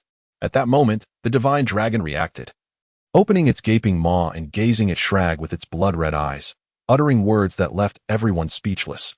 "I cannot fulfill your wish. Please make another." Tian immediately called out to Gohan and Krillin, "The Namekian dragon requires wishes to be articulated in the Namekian language. Otherwise, it will not heed you. Furthermore, the dragon can grant 3 wishes." Vegeta, filled with fury, nearly struck Tian. "What are you stalling for? Quickly state my wish." Krillin, in a panic, shouted back at Tian, "Ignore Vegeta. First revive those he has slain." Suddenly, an unsettlingly sinister chuckle echoed, causing everyone to shudder. They turned to see the pale-skinned Frieza, followed closely by the tattered orange martial arts GI of Sun Wukong. Vegeta gritted his teeth and growled, "Frieza, I will not let you escape." Frieza paid no heed, treating Vegeta's threats as mere barking. His crimson gaze appeared malevolent as it fell upon the divine dragon, causing it to shiver in fear. "Respected Lord Frieza, it has been a year since our last encounter." The collective gasp of disbelief echoed through the crowd. Was the divine dragon truly acquainted with Frieza? This revelation was as shocking as a knife to the back. "Proceed with your business. Do not concern yourself with that green fellow." Only Frieza could audaciously instruct the divine dragon in such a manner. Sun Wukong, Vegeta, and Shrag were rendered speechless. To their astonishment, Frieza showed no intention of making a wish. Shrag seethed with rage yet could only suppress it. The dragon had already declared that his wish was unachievable. Provoking Lord Frieza further would be akin to seeking one's own demise. The first to regain composure was Bulma, as she was among the few unperturbed by Frieza's presence. Of course, Sun Wukong also felt no fear, viewing Frieza purely as a combatant. Tian, have the divine dragon resurrect the earthlings slain by Vegeta. Prompted by Bulma. Tian immediately complied. However, the divine dragon responded, "I cannot fulfill this wish. I can only revive one person at a time. Please state another wish." Gohan, Krillin, Bulma, and Sun Wukong were left in shock. The divine dragon appeared imposing and far larger than its earthly counterpart, yet it proved to be disappointingly ineffective. "Gohan, revive me first. Once I am revived, the others can follow." Suddenly, a voice unfamiliar to Tian and the others resonated in the space. "Uncle Piccolo," Gohan exclaimed. "Are you dead?" Gohan's words left Piccolo exasperated. Was this truly the time for such inquiries? Did you not keep track of how I perished? You bear the primary responsibility, you know. Calm down. Breathe. Gohan, make your wish, quickly. Gohan snapped back to reality and turned to Tian. Tian replied, "I have already made the wish as per that voice's instructions. The divine dragon has accepted it." Gohan looked skyward, though he could not see Piccolo's form. "Uncle Piccolo, are you still alive?" Piccolo, unwilling to engage, focused on his own wish and forced himself to remain calm. "Gohan, you are doing well. For my second wish, take me to Namek." Tian's swift tongue was a marvel. Before Sun Wukong could intervene, the wish was granted. A Piccolo, adorned in a cloak and bearing a striking resemblance to Nuru, descended from the heavens. Though the cloak was impressive, the sight was marred by his head being buried in the ground, leaving the scene far from perfect. Upon seeing Piccolo struggle to extricate himself, Gohan rushed to assist. He grasped Piccolo's foot and yanked him free, akin to pulling a stubborn radish from the earth. Piccolo, unwilling to converse, felt on the verge of despair. "Gohan, can you let go now?" Being held by the leg in such a position was far from pleasant. "This wretched divine dragon revived me, but did not restore my strength, leaving me utterly weakened." Tion noticed Piccolo's distress and hurried over, hands emitting a green healing light. After 5 seconds, Tion struck a pose of triumph, eyes gazing into the distance. Frieza observed this spectacle, wondering, hey, from which martial world did you emerge? Moreover, Frieza felt as though he had not been transported to the authentic Dragon Ball universe, for in Dragon Ball Z, these individuals were not this absurd. At last, Son Wukong could no longer contain himself and shouted, I shall claim the third wish. Indeed, it was reasonable for Son Wukong to seek a wish. But Vegeta vehemently opposed it. Vegeta, having reached his breaking point, insisted, the third wish must be granted to me. Grant me immortality. Chapter 21. A true combat genius. Vegeta was engulfed in fury, yet his rage proved futile. The Eternal Dragon cast a disdainful glance at him, uttering a rare retort. You overestimate yourself. If I possessed such power, would I fear King Frieza?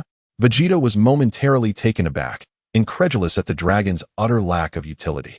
The atmosphere grew tense, sending shivers down the spines of onlookers, while Frieza reveled in the discomfort he instigated, relishing the sensation of being insufferable yet unassailable. In a word, utterly delightful. With Vegeta's wish dismissed by the dragon, the focus shifted to Goku. He boldly proclaimed, transfer everyone from Namek to Earth, except for Frieza and me. Piccolo was taken aback, intent on voicing his dissent, but the dragon defied convention, foregoing the customary repetition in the Namekian tongue. The wish was straightforward. The dragon bellowed, its massive eye glowing red. And soon only Goku and Frieza remained on Namek, with even the Dragon Balls transported to Earth. The sky over Namek brightened once more as a figure plummeted from above. Goku watched with curiosity as Vegeta fell into the very crater Piccolo had created. Vegeta rejected the notion. The dragon's resigned voice echoed through the air, only to vanish moments later. The psychological toll on Piccolo was immense. Piccolo himself, though reluctant, felt powerless against the dragon's divine will. His fighting power insufficient to challenge it. Damn it, Kakarot. Don't think you can steal the spotlight. Frieza is mine to defeat. Vegeta spat out the dirt from his mouth, hands firmly on his hips, glaring at Goku with palpable disdain. Now that wishes have been granted, shall I witness your prowess? If you still rely on the Super Saiyan transformation, you shall not best me. Vegeta felt as though he had sustained a devastating blow from Frieza. Yet, he acknowledged his current inability to confront Frieza, his energy still not replenished, and so he crossed his arms in bitter resignation. Goku began to gather energy, swiftly elevating his power to an unprecedented peak of 3 million. However, he did not stop there. He unleashed a series of anguished cries, causing debris to levitate around him as his energy surged dramatically. A golden aura enveloped him, transitioning into a form akin to a Super Saiyan, his combat power soaring to 60 million. Frieza felt a twinge of disappointment. Goku had reached an impressive 3 million without a complete transformation into a Super Saiyan. Yet he had not transcended into the true form. This power is of no use. Frieza scoffed. Compared to Vegeta, you fall woefully short. Goku took a deep breath and shouted, it's not over yet. King Kai Fist, times 5. Frieza gasped in shock. Was it not said that one could not use King Kai Fist while in Super Saiyan form? Had the narrative deceived him? No. Goku had not fully transformed into a Super Saiyan. He had merely achieved a mimicry of the form, which allowed him to utilize King Kai Fist. The crimson energy of the King Kai Fist was formidable, yet the golden flame stood its ground, creating a striking display of red and gold energy. It was indeed a sight to behold, far more splendid than Frieza's purple aura. Vegeta gaped, astonished. No, this cannot be. It's impossible. Although Goku did not exhibit the chilling demeanor typical of a Super Saiyan, his brow furrowed with resolve, his eyes gleaming with determination. Let us end this quickly. I cannot maintain this state for long, Goku declared. In an explosive moment, his combat power surged to 3 billion, surpassing Frieza by 50 million. This was the essence of the Saiyan race. Given the chance, they would manifest infinite potential. Caught off guard, Frieza could only defend himself, as the disparity in power was sufficient to dictate the battle's outcome. However, Frieza was not to be underestimated. With exceptional talent and a resilience rivaling that of the Saiyans, he gradually matched Goku's pace. Within a mere minute, Frieza's combat power approached 3 billion. The battle raged on, each clash reverberating through Namek, unleashing storms and tsunamis. As the two warriors fought, mountains crumbled, stones fractured, and the sea was left with vacuum-like voids. Namek had already suffered considerable damage from previous skirmishes, and now the ground began to crack, spewing forth magma. The sky darkened, illuminated by incessant lightning, as ominous clouds enveloped the planet, a harbinger of impending doom. This chaos was the direct result of Goku and Frieza's aerial conflict, with energy blasts creating craters and the occasional scream echoing as one or the other was hurled into the depths of the ocean or the earth. 3 minutes elapsed, and Frieza's combat power reached 3.5 billion, steadily climbing. Initially, Frieza anticipated unveiling his ultimate technique, yet he was astonished by his own resilience. Unbeknownst to him, his mastery of energy control and prolonged training on Ice Planet had amassed vast potential within him, which Goku's pressure had now activated. Once this potential began to erupt, it would not relent until fully unleashed. At 4 billion, Frieza's power plateaued. He reveled in the surge, having nearly doubled his strength in 5 minutes, while Goku was in dire straits. Though in a mimicked Super Saiyan state, it was far more taxing than his normal form. Compounded by the strain of King Kai Fist, pushing his body to its limits, Goku gasped for air, feeling as though his chest might burst. His energy fluctuated wildly, and his hands trembled, not from fear, but from the brink of exhaustion. He roared defiantly, wishing he could harness an even greater multiplier of King Kai Fist. This exhilarating battle was one he refused to conclude after merely 5 minutes. Suddenly, the inner red aura dissipated, signifying the end of his King Kai Fist state. Chapter 22. The explosion of Namek. Frieza shook his head. Although Goku had momentarily shocked him, he believed that such a tactic could not endure for long. Frieza was confident that Goku would soon exhaust the energy required to remain airborne. However, it became evident that even though Frieza had been resurrected, Goku's protagonist aura remained firmly intact.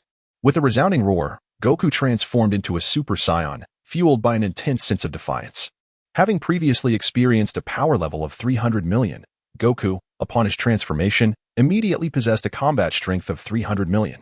While this power could not match Frieza's, it significantly surpassed Vegeta's.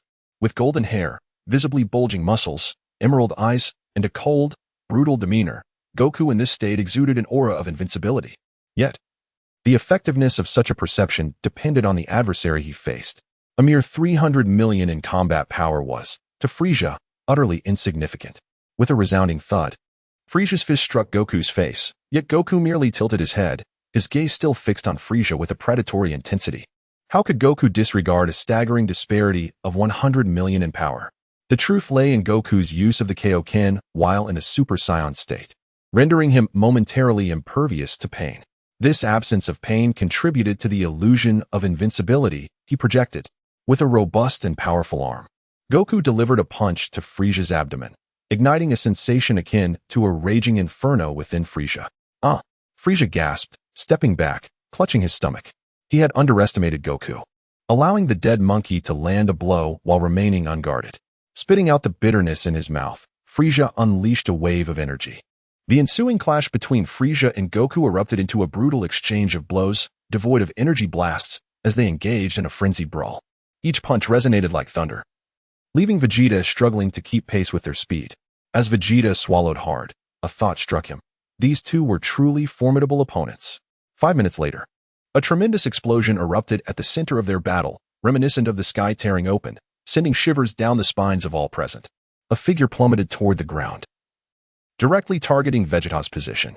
Alarmed, Vegeta exerted every ounce of strength to roll away, ultimately plunging into the water. Boom! A massive crater, several kilometers in diameter, formed, leaving Goku, clad in tattered battle pants that clung stubbornly to his legs, exposed. Though he retained a semblance of dignity, Goku's eyes glazed over, his body convulsing in pain as he instinctively curled into a ball. The Super Saiyan transformation had worn off, and Goku was left with a complete detachment from his physical self.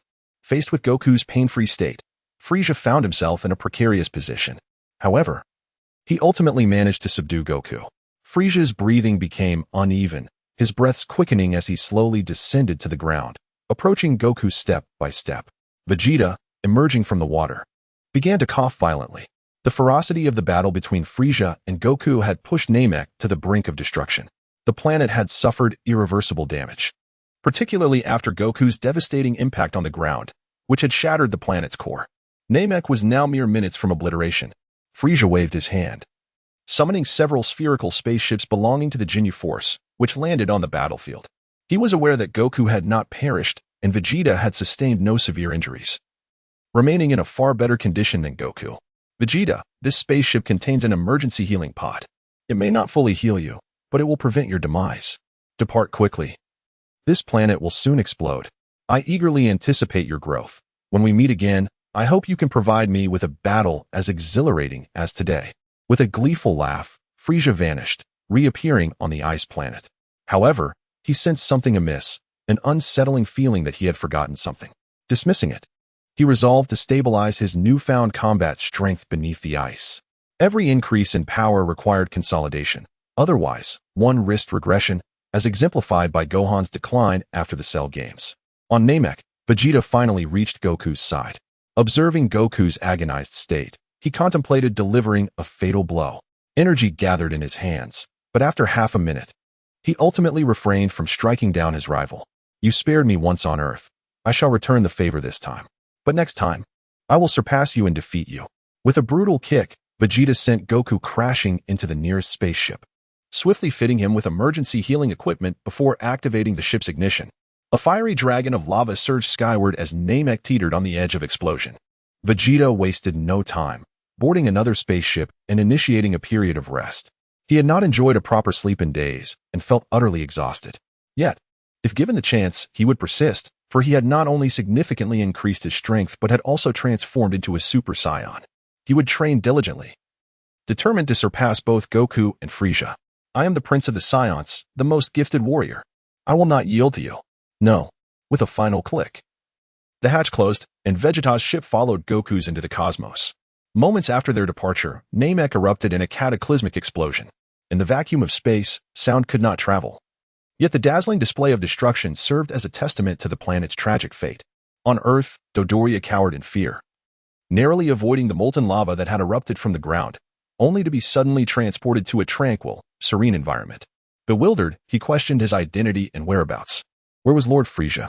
Before long, he spotted a group of people nearby. Among them, lying on the ground with his eyes closed, was Slug. A green mountain loomed before Slug, or rather, a Namekian of similar stature, a diminutive figure releasing green energy. The two identical Namekians locked eyes, the atmosphere thick with tension. Dodoria then noticed a woman from Earth, someone well acquainted with Frieza. Though he did not know her name, he understood that anyone protected by Frieza's energy shield was not to be trifled with. As for son Wukong, Krillin is even more familiar with him. It was they who initially rescued that little one from Namek. Chapter 23, The Absorbed Evil. The arrival of Dodoria drew the attention of the crowd. Piccolo regarded Dodoria's pink flesh with evident disdain. The presence of numerous little bumps on his skin was even more repulsive than Piccolo's green complexion.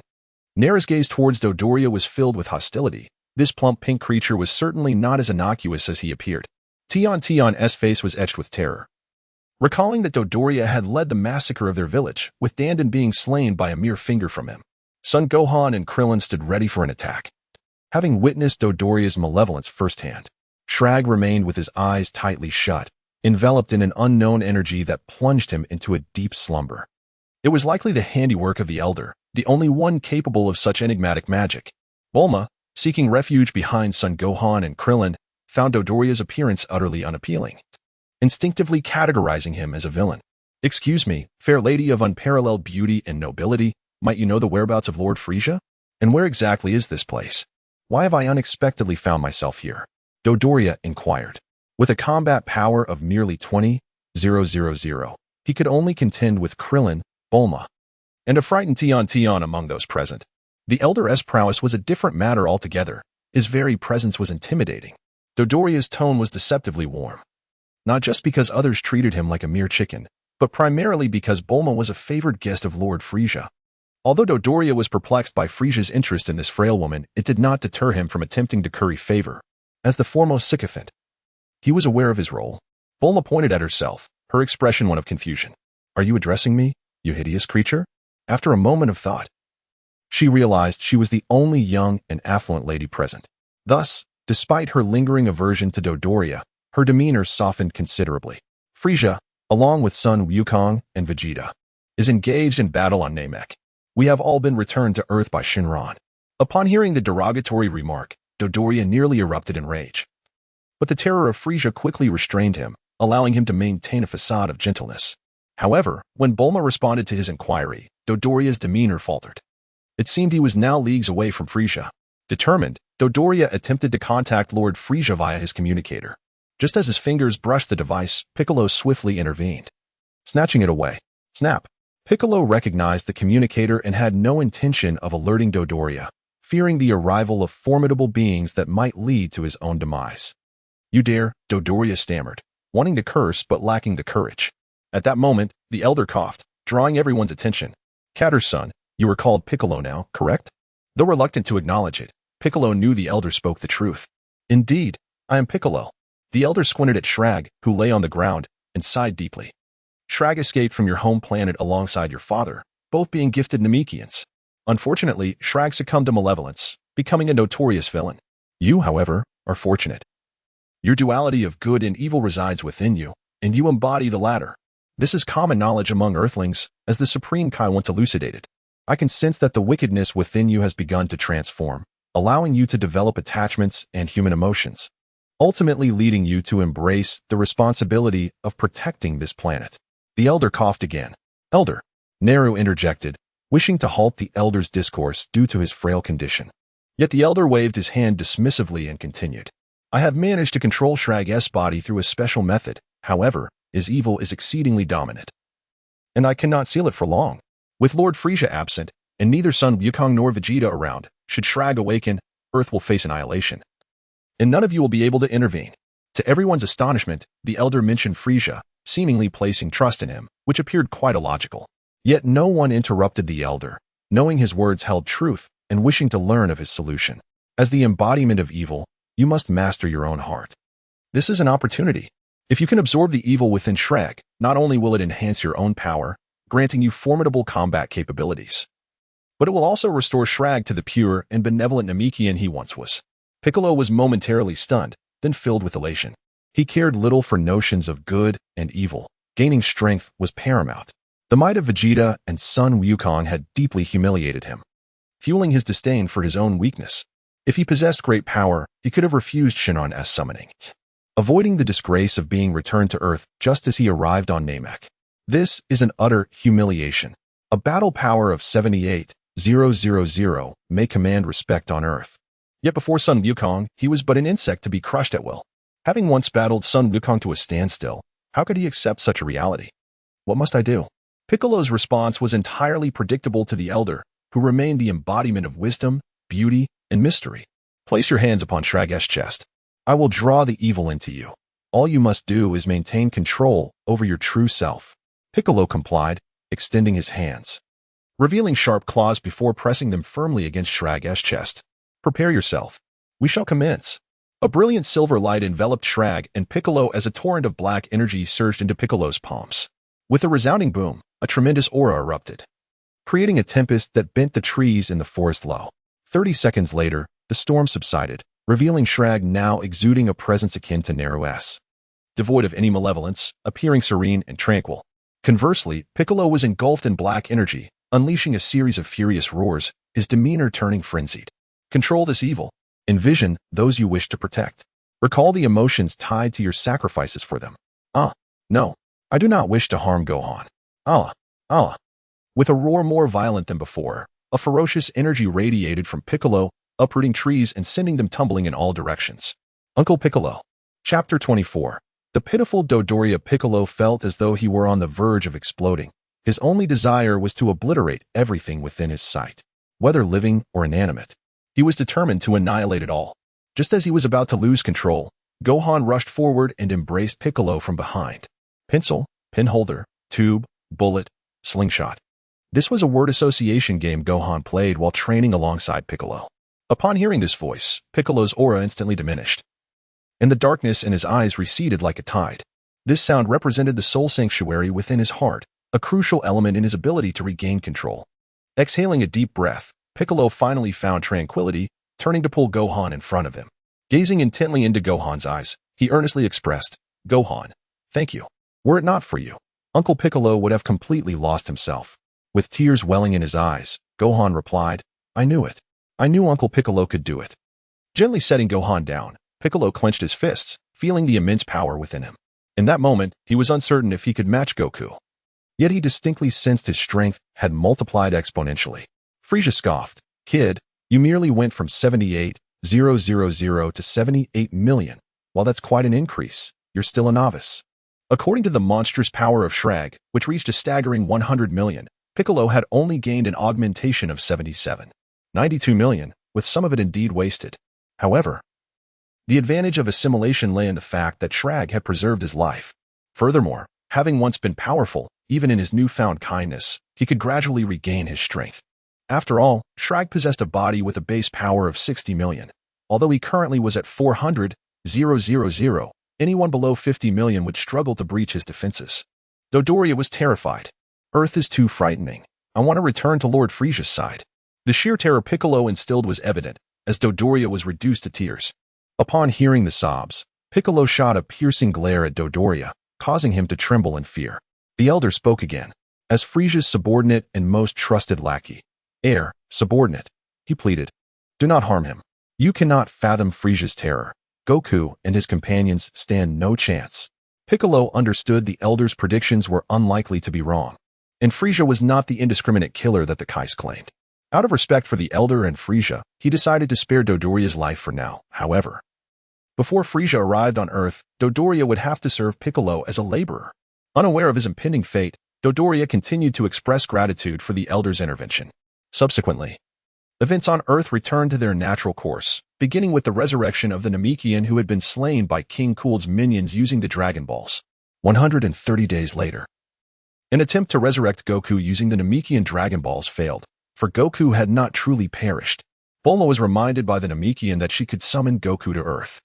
But, as in the original tale, he was declined. As for Vegeta, regrettably, he had yet to earn the recognition of his peers and had been forgotten. Even though he was the first to transform into a Super Saiyan, this fact could not alter his reality. Consequently, everyone abandoned that course of action and chose instead to revive Yamcha, Tien, and Kaiatsu. Another 130 days passed before the dragon was summoned again. This time, the wishes were straightforward.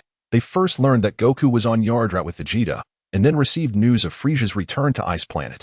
Ultimately, the Namekian used the last wish to transport them to a habitable planet devoid of humanity. The conclusion was a joyous one, as Earth returned to a state of peace. On the new Namek, all the Namekians gathered around the elder, who looked exceedingly frail. From this moment on, Shrag shall be your new elder. I believe that under his leadership, our Namekian clan shall experience a renaissance. With those words, the elder's hands fell weakly to his sides, and Shrag's eyes glistened with tears. Now, Shrag possessed nothing but pure kindness. His thoughts solely focused on how to strengthen the Namekian race. On Earth, Dodoria toiled miserably with his hands and feet to carve out roads, with all his earnings being taken by Piccolo to support Gohan. As Gohan's insatiable appetite was becoming too much for Chi-Chi to handle alone, as Gohan's uncle, Piccolo felt compelled to assist the child's family. Poor Dodoria labored the hardest. Yet his meals were scant, leaving him emaciated. The only solace was that Dodoria's power had risen to 50,000, although he remained weak. It was a testament to his training. The trainers, however, were none other than Yamcha, Tien, Kaiatsu, and Krillin. This group, once considered mere bystanders, had finally surpassed the limits of Earthlings. Yamcha's power was at 45,000, Tien at 70,000, Kaiatsu at 40,000, and Krillin had soared to 100,000, undoubtedly the strongest Earthling. The era of Master Roshi had long since faded. Reflecting on the past, where the muscular Master Roshi could obliterate the moon with a Kamehameha, he now found himself a mere lecher surrounded by a legion of impressive disciples, making it impossible for him to remain grounded. One day, Frieza awoke from the icy depths of Ice Planet, not only stabilizing his power but also witnessing it surge to 600 million. Over 300 days had passed, and Frieza finally recalled what he had forgotten, his lackey, Dodoria. Sighing, Frieza decided it was time to visit Earth. If Dodoria had not been killed by the Earthlings, he was likely still there. Casting a glance at the clone created by the Dragon Balls, which had successfully assimilated Frieza's cells, he noted its strength was slowly increasing, now reaching 100 million. Yet, beyond this threshold, the growth slowed to a crawl. A mere 100 million was evidently insufficient, and he decided to let it continue developing. His own power had progressed too rapidly. It appeared the clone would not catch up, a strategic error on his part. Without equivalent power levels, fusion was impossible. And if he weakened the clone to facilitate fusion, what would be the point? What if the fusion resulted in a being weaker than his original self? Never mind. He would continue nurturing it. Perhaps a miracle awaited. With a whoosh, Frieza vanished from his location, reappearing on Earth, right beside Piccolo. Chapter 25, Distorting Truths. Frieza found himself at a loss. The distance was too great, and the only presence he could discern on Earth was that of Piccolo. Throughout this period, Piccolo had not ceased his training, and his combat power was nearing a staggering 100 million. While still insufficient, it was undeniably superior to his previous state. Thanks in no small part to the contributions of Slag. Upon seeing the drastically slimmed-down Dodoria, Frieza nearly failed to recognize his most loyal subordinate. Can one imagine the once rotund Dodoria transformed into a chiseled figure boasting 8 abdominal muscles? Were it not for Dodoria's unique skin color and the still present, albeit smaller, bumps on his body, Frieza would have never guessed this was Dodoria. The moment Dodoria laid eyes on Frieza, a torrent of grievances surged within him, and tears streamed down his face uncontrollably. He discarded the bun he had been holding and rushed to report to his master. This bun was a result of Gohan's compassion, who, unable to bear Dodoria's pitiful rations, had proposed a better diet for him to Piccolo. Otherwise, Frieza would have encountered Dodoria feasting on the remnants of pig slop. Oh ho ho ho. Dodoria, you appear far more presentable than before. Those 8-pack abs are quite impressive. It seems you have diligently trained on Earth. Before Dodoria could respond, he was left dumbfounded, as was Piccolo. Piccolo's astonishment stemmed from Frieza's overwhelming aura, having just completed his training without concealing his combat power. The sheer force of 600 million nearly sent Piccolo into despair. He had assumed that, while he might be weaker than Goku, he could not be far off. Yet Frieza's presence delivered a crushing blow to his confidence. Aside from Frieza's ability to sense power levels, others could only gauge strength through intuition. However, even without precise data, Piccolo felt the vast chasm between them. He was utterly overwhelmed by Frieza's formidable combat prowess. Dodoria's shock was due to Frieza's recent compliment. True to his role as Frieza's foremost sycophant, Dodoria instantly grasped the approval embedded in Frieza's words. My Lord Frieza, I am your most loyal subordinate. To avoid bringing you shame, I have trained tirelessly on Earth. I have taken on all the arduous tasks and engaged various opponents, sleeping merely 3 hours a night and consuming only the most unpalatable coarse grains. After nearly a year of relentless effort, I have achieved this admirable physique.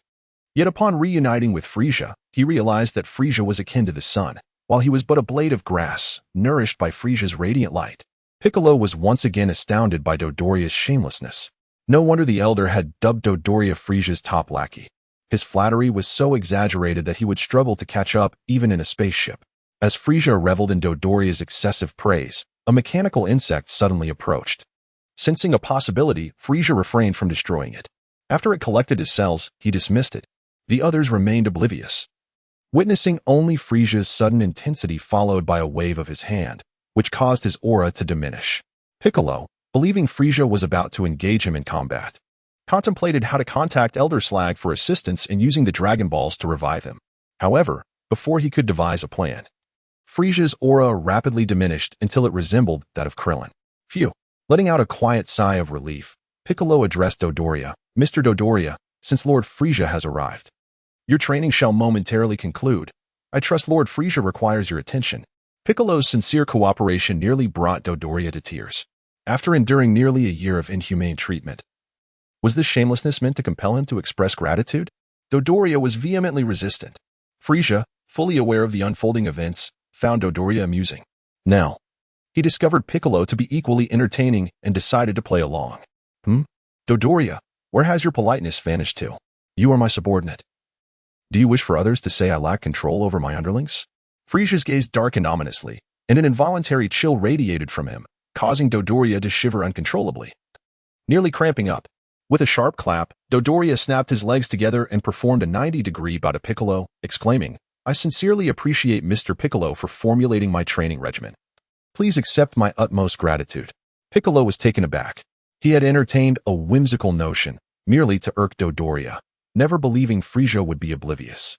However, whether Frieza noticed or not, Piccolo was acutely aware that Frieza had chosen to endorse his words. This is quite the charade. Even Bulma, that unreliable, whimsical girl, seemed more trustworthy. Bulma was right. Frieza is indeed a rather agreeable individual, though at times he feels almost inhuman. Frieza was clearly toying with his loyal subordinate. Piccolo, was it? I remember you. Your combat power was not nearly this high before. Has something occurred that I am unaware of? with a wave of his hand. Frieza conjured a table and a chair from storage, placing a platter of spirit tree fruits upon it. He tossed one to Dodoria, a small token of sweetness for his subordinate and exercise in managing his underlings. Sit.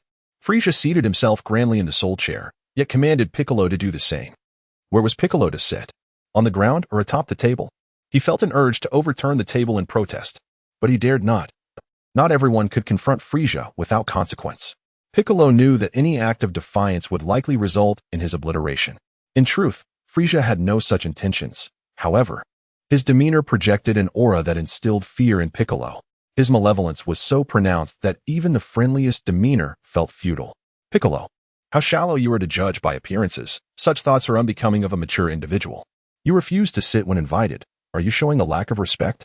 Frieza plucked a spirit tree fruit and devoured it with abandon, reminiscent of a gluttonous creature, utterly lacking in grace. Though the fruit bore little benefit for him, its flavor was pleasant enough to quench his thirst. Chapter 26. The wealth of Bulma's family. In the end, Piccolo took a seat. Though beneath him was nothing but emptiness, outwardly he maintained a relaxed posture. Frieza did not address it, swiftly consuming a plate of 5 spirit tree fruits. Then gesturing with gentlemanly grace. Does Mr. Piccolo not enjoy fruit? Piccolo nearly lost his composure. You invite me to eat before you've finished? If you don't say anything, how could I dare to partake? He sighed. Well, I truly do not relish it. I only require a bit of water. Piccolo resolved to change the topic. Once, we were transported back to Earth by the eternal dragon Purunga. Taking advantage of Slug's momentary weakness, the Elder used our clan's secret technique to subdue him. Frieza narrowed his eyes. It seemed that the mountain-like Elder had concealed something. Do not misunderstand, Lord Frieza. This technique only works on our kin. Piccolo, nearly frightened out of his wits, quickly stood to clarify. Frieza nodded, preserving his gentlemanly demeanor, and once again invited Piccolo to sit. Calm down, Sid. We have ample time. Dodoria, brew some tea. Reluctantly, Piccolo resumed his floating seat, while Dodoria quietly departed to fetch a kettle. After all, he couldn't very well heat water with his hands. Piccolo glanced at the vanishing Dodoria, inhaled deeply, and continued. With the Elder's assistance, I absorbed Slug's malevolent thoughts, as the majority of Slug's power stemmed from those dark energies, granting me significant benefits. Later, with the aid of the Eternal Dragon, we resurrected the deceased inhabitants of Earth, restoring peace, and through my training during this time, my strength has reached its current state. Piccolo refrained from mentioning anything about Dodoria, since Frieza had lightly set the matter aside. There was no need for him to provoke further distress. Frieza nodded, acknowledging that while the narrative had shifted slightly, the overall outcome remained largely unchanged. Analyzing the recently appeared mechanical insect, it wouldn't be long before future Trunks emerged, and in 3 years, the androids would likely appear as well. Initially, Frieza considered inquiring about a certain individual named Kalik too who might have surfaced during this time, but decided against it. Such trash was hardly worth his concern. Have Goku and Vegeta not yet returned? Piccolo shook his head, revealing that their summoning of the Eternal Dragon had not brought them back. They only knew that they were on a planet called Adrat. Frieza pondered for a moment. Sending Goku and Vegeta to Adrat had been his arrangement, and it seemed both were there mastering instant transmission. Well, thank you for sharing this information. Given your honesty, I shall overlook your actions regarding Dodoria. With that, Frieza waved his hand, causing the table and chairs to vanish. Wait, you've taken my chair, yet how can you still sit? But before Piccolo could react, Frieza had already flown off, presumably towards West City. Piccolo remained in his seated position, his face turning a deep shade of green with frustration, but alas, lacking the strength to retaliate. Poor Dodoria, having finally retrieved the kettle, returned only to find Piccolo's green visage awaiting him. Where is Lord Frieza? Dodoria lamented, feeling the weight of fate for following a master prone to sudden disappearances. This time, Piccolo did not restrict Dodoria's freedom. Instead, he pointed westward. If I am not mistaken, Frieza is headed to Bulma's residence. Everyone says that during our time on Namek, Frieza and Bulma shared quite a good rapport. Dodoria's face lit up with joy as he tossed the kettle aside and soared toward Bulma's home. Mere moments later, he returned, snatching the kettle he had discarded, and followed after Lord Frieza once more, drawing a twitch from the corner of Piccolo's eye. Bulma's residence, located in the heart of West City, was a semi-spherical edifice occupying a tenth of the city, for her family was among the wealthiest on Earth. The profits from Capsule Corporation were indeed staggering. Inside, Bulma was engrossed in research on the gravity chamber and spacecraft, a topic currently being explored by Dr. Briefs. Naturally, the prodigious Bulma was deeply invested in this project. However, unlike Dr. Briefs, she needed no ladder. She could simply float in midair, observing as she pleased. Suddenly, a ghastly visage appeared before Bulma, and despite her ability to fly, she was startled enough to tumble to the ground. Frieza's face haunted her nightmares, and the longer she lingered on the memories, the clearer they became. This was not love. It was genuine terror induced by Frieza's appearance and gaze. Frieza? Frieza, what brings you to Earth? Upon realizing that the figure before her was indeed Frieza, Bulma, often awakened by nightmares of him, found her fear subsiding. She scrambled to her feet, grasping Frieza's hand, scrutinizing his eyes, square ears, and long tail, confirming without a doubt that this was the genuine article, wild and unfiltered. Oh ho ho, Miss Bulma, it seems you were quite excited about my arrival. Bulma rolled her eyes, retorting, how can I not be excited? Speak quickly, have you imprisoned Goku? Otherwise, why would he not return? Frieza had contemplated various scenarios for their reunion, but never anticipated this. Instantly, he felt a flicker of irritation. Enough, enough. You surely cannot think I am that kind of person. This is your first time at my home, right? Come, let me treat you to a grand feast. Lord Frieza, you must not abandon me. Dodoria, the eager shadow, rushed in fervently. Frieza cast a disdainful glance at Dodoria, yet opted not to kick him aside. The poor fellow had not enjoyed a proper meal in over a year, and Frieza, feeling sympathy, decided to reward his loyalty with a meal. Bulma had no objection to Dodoria's presence. After all, whether Frieza or Dodoria, even Goku with his insatiable appetite, she could easily accommodate them all. The trio arrived at Bulma's dining room, where dozens of chefs in uniforms busily prepared to ensure that the household could dine on delicacies at any moment. Such extravagance was only possible for the wealthiest families on the planet.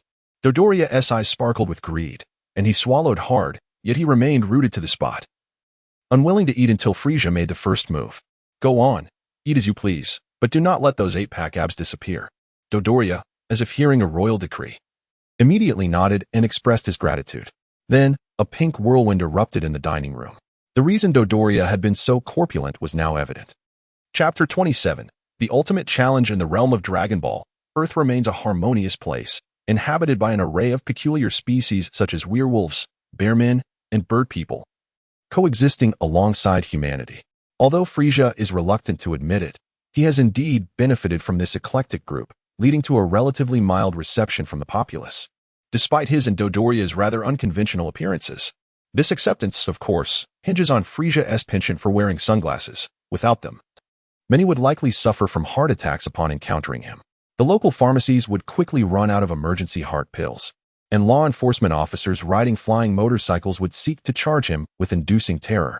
Frieza, however, does not often venture outside, typically preferring the confines of the gravity chamber tailored for him by Bulma. This chamber can simulate up to 1,000 times Earth's gravity, of which Frieza has only been able to utilize 500 times, an intensity that Vegeta employed during his training in the Majin Buu saga. As for Dodoria, he would surely be crushed to a pulp should he dare enter. During this period, Dodoria's fighting prowess has significantly improved. Frieza often lashes out with his tail, a practice he deems Frieza-style training. Surprisingly, this method has proven effective, as Dodoria's battle power has now reached 300,000, far beyond the days when he could be easily overpowered by Krillin and his companions. With the aid of the gravity chamber, Frieza's own strength has soared, and upon sensing the presence of Trunks, his battle power has surpassed 800 million. Moreover, the gravity chamber serves a vital purpose in stabilizing Frieza's power, eliminating the need for him to return to planet Ice for that stabilization. Consequently, Frieza has settled on Earth, yet he remains obligated to oversee the activities of his army. Given that the destruction of certain insignificant planets is a task assigned to him by the god of destruction, Beerus, for the time being, Frieza cannot afford to offend Beerus and has entrusted Dodoria with remote operations. Having tasted success with Frieza's training regimen, Dodoria is now unwilling to part ways with him. Frieza, accommodating of Dodoria's newfound enthusiasm, understands that Beerus has not imposed any stringent demands, mere destruction suffices. It is quite ironic that Frieza bears the brunt of blame for actions dictated by Beerus, being labeled a villain of the highest order. After concluding his training and hitting the 800 million mark, Frieza encountered a plateau, finding it challenging to further enhance his power. Despite experimenting with higher gravity levels, He remained unable to overcome this barrier, prompting him to take a respite. At this opportune moment, Frieza sensed the unfamiliar yet unmistakable energy signature of Trunks, a signature that could only belong to a Saiyan. Others on Earth felt it too, leading the warriors to converge towards Trunks' location. While Frieza could have teleported instantly, he chose to delay, allowing Dodoria to witness the unfolding events. Having just finished training, a bath was in order, and as for clothing, Frieza saw no need. His natural form sufficed. After a refreshing wash and a quick grooming of his non-existent beard, Frieza teleported to Trunks' side. Trunks was utterly bewildered. When Piccolo and the others informed him that Frieza had not been defeated and had been residing on Earth for some time, Trunks' entire worldview shattered. The revelation that his mother was also approaching, capable of flight, further destabilized his perception of reality. My mother knows martial arts? Her combat power is at 1,000? That's even more formidable than the former Demon King Piccolo. In a state of confusion, Trunks questioned his identity and purpose. Upon Frieza's arrival, his bewilderment reached its zenith. Overwhelmed by the day's revelations, he transformed into a Super Saiyan, unsheathing his long sword and charging at Frieza. In an instant, Frieza's crimson eyes emitted twin beams of death, shattering Trunks' sword into fragments. Casting a glance at Bulma, Frieza remarked coolly, "Your son has not been properly educated. Allow me to administer some discipline." Bulma was left in a state of shock, while the onlookers pondered the situation. In a fit of rage, Trunks discarded the remnants of his shattered sword and swung his fist at Frieza. With a resounding crash, Trunks was sent flying by Frieza's tail, crashing into a mountain and obliterating it. This is unacceptable. I am an advocate for environmental preservation and would never willingly damage nature. With that, Frieza delivered a swift kick to Trunks' back, propelling him into the sky, where he vanished like a shooting star. Trunks had emerged from this ordeal, and soon, Goku would return as well. Previously, he had achieved a battle power of 300 million. One could only wonder how formidable he had become since. Just as Frieza contemplated this, Goku appeared, grasping Trunks by the shoulders. He had sensed the energy of Frieza engaged in battle with an unfamiliar entity and, fearing for Earth's safety, could not resist teleporting. Having rescued Trunks from his turbulent ascent, Goku quickly materialized before Frieza. Disappointed by the unconscious form of Trunks, Frieza reflected on the absurdity of someone with a mere 260 million in battle power daring to confront him. How could such a paltry level of strength warrant a breakdown? If Bulma were not your mother, and I had not invested considerable sentiment in her, that kick would have sent you straight to the afterlife. I wonder if those who perish in this timeline have their souls returned to the future timeline? Frieza mused, dismissing the thought. Goku, you have mastered teleportation from the Yardrats. Yet why did you arrive alone? Upon spotting Frieza, Goku cheerfully waved, assessing Trunks' energy while answering, "Our ship will reach Earth in 3 hours." Vegeta couldn't grasp teleportation, but he did learn a different skill, shifting. Vegeta interjected angrily, "Kakarot, you sold me out and stole my words. We'll have to settle this later." Shifting? Could it be that Husu had kept certain truths from me? Frieza pondered, considering the possibility. Husu, in his defense, thought, "My Lord Frieza, I am innocent. Shifting is merely a variant of teleportation developed by Vegeta. He truly is a prodigy in battle." Upon assessing Goku's battle power, Frieza noted that in his base form, it stood at 8.2 million, but transformed, it multiplied to an astonishing 450 million. "Greetings, everyone," Goku exclaimed, addressing his comrades on Earth. As for the unconscious Trunks, he had not sustained any fatal injuries. He was merely unconscious, leaving Goku unconcerned. Chapter 28. What is my name? With the return of Son Wukong, everyone was enveloped in joy, momentarily casting aside the words recently uttered by Frieza. The question of why this mysterious young man was Bulma's son seemed insignificant in light of the more pressing matter, Son Wukong's safe return. What had he been doing on Yardrat for the past year? Had he perhaps taken a new wife? A group turned their gaze towards Yamcha, who scratched his head in confusion. It was merely a jest, and there seemed to be no need for such a dramatic reaction. Wukong, too, scratched his head. Although Chi-Chi could be a bit fiery, her culinary skills were undeniably exceptional. The crowd collapsed in laughter. It was confirmed this was the familiar Son Wukong, carefree and straightforward. Despite his newfound strength and ability to transform into a Super Saiyan. After a year apart, there was much to discuss, especially for Krillin, who shared a close bond with Wukong. However, the most significant figure was undoubtedly Son Gohan, Wukong's son, who, after a year of strict discipline under Chi-Chi, yearned to embark on adventures with his father. Perhaps it was the Saiyan gene, as each Saiyan possessed an innate inclination towards battle and activity. Suddenly, as they reminisced about their separation, two spherical spacecraft appeared in the sky, resembling the one Vegeta had used when he first arrived on Earth. Everyone stepped back. "This is the spacecraft that belongs to Vegeta and me, and it's about to land," declared Wukong. No one doubted his words, not even Frieza, who moved aside slightly. Given his appearance, few were inclined to stand close to him, except for Dodoria, who was always eager to stand behind Frieza whenever possible, ready for his training. Boom, boom. The sound of impact echoed as the spacecraft landed successfully. The crowd once again gathered around. "Uncle Piccolo, that spaceship has legs," exclaimed Gohan innocently, prompting everyone to realize that no one had checked on the mysterious unconscious figure. What was his name again? Frieza had mentioned he was Bulma's son, hadn't he? Help him. In unison, everyone rushed to the side of the spacecraft, especially Wukong, who effortlessly tossed the spherical vessel aside. Although Dodoria was somewhat unfortunate, as he was buried in the ground, he was still a Super Saiyan, and the impact was unlikely to harm him, primarily due to Frieza's overwhelming force. The spacecraft exploded midair. Vegeta, enveloped in a golden aura, glared with murderous intent. Kakarot. With a swift motion, Vegeta vanished. Even Frieza could not perceive his disappearance. However, following the energy, Frieza glanced behind Wukong, where a fiery-haired Vegeta appeared, delivering a swift kick to Wukong's backside. This maneuver was all too familiar to Wukong, who had been ambushed by Vegeta countless times before. Initially, Wukong could sense Vegeta's energy, but struggled to react in time. Over time, he had developed an instinctive habit. Whenever Vegeta vanished, he would immediately vacate the spot. After all, Vegeta didn't always aim for his rear. As Vegeta disappeared, Wukong transformed into a Super Saiyan and took flight. While Wukong escaped, Dodoria, recently rescued from a pit, bore the brunt of being kicked away by his own father. Per Dodoria, still recovering from nearly being launched out of the atmosphere by Frieza, was sent soaring into the sky once more. Fortunately, Vegeta hadn't intended to inflict serious harm.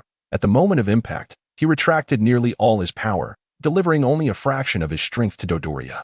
Even that minuscule power was formidable, far surpassing the impact of the spacecraft. Thus, Dodoria awoke in a fury. Transforming into a Super Saiyan, he glared with indignation at Frieza.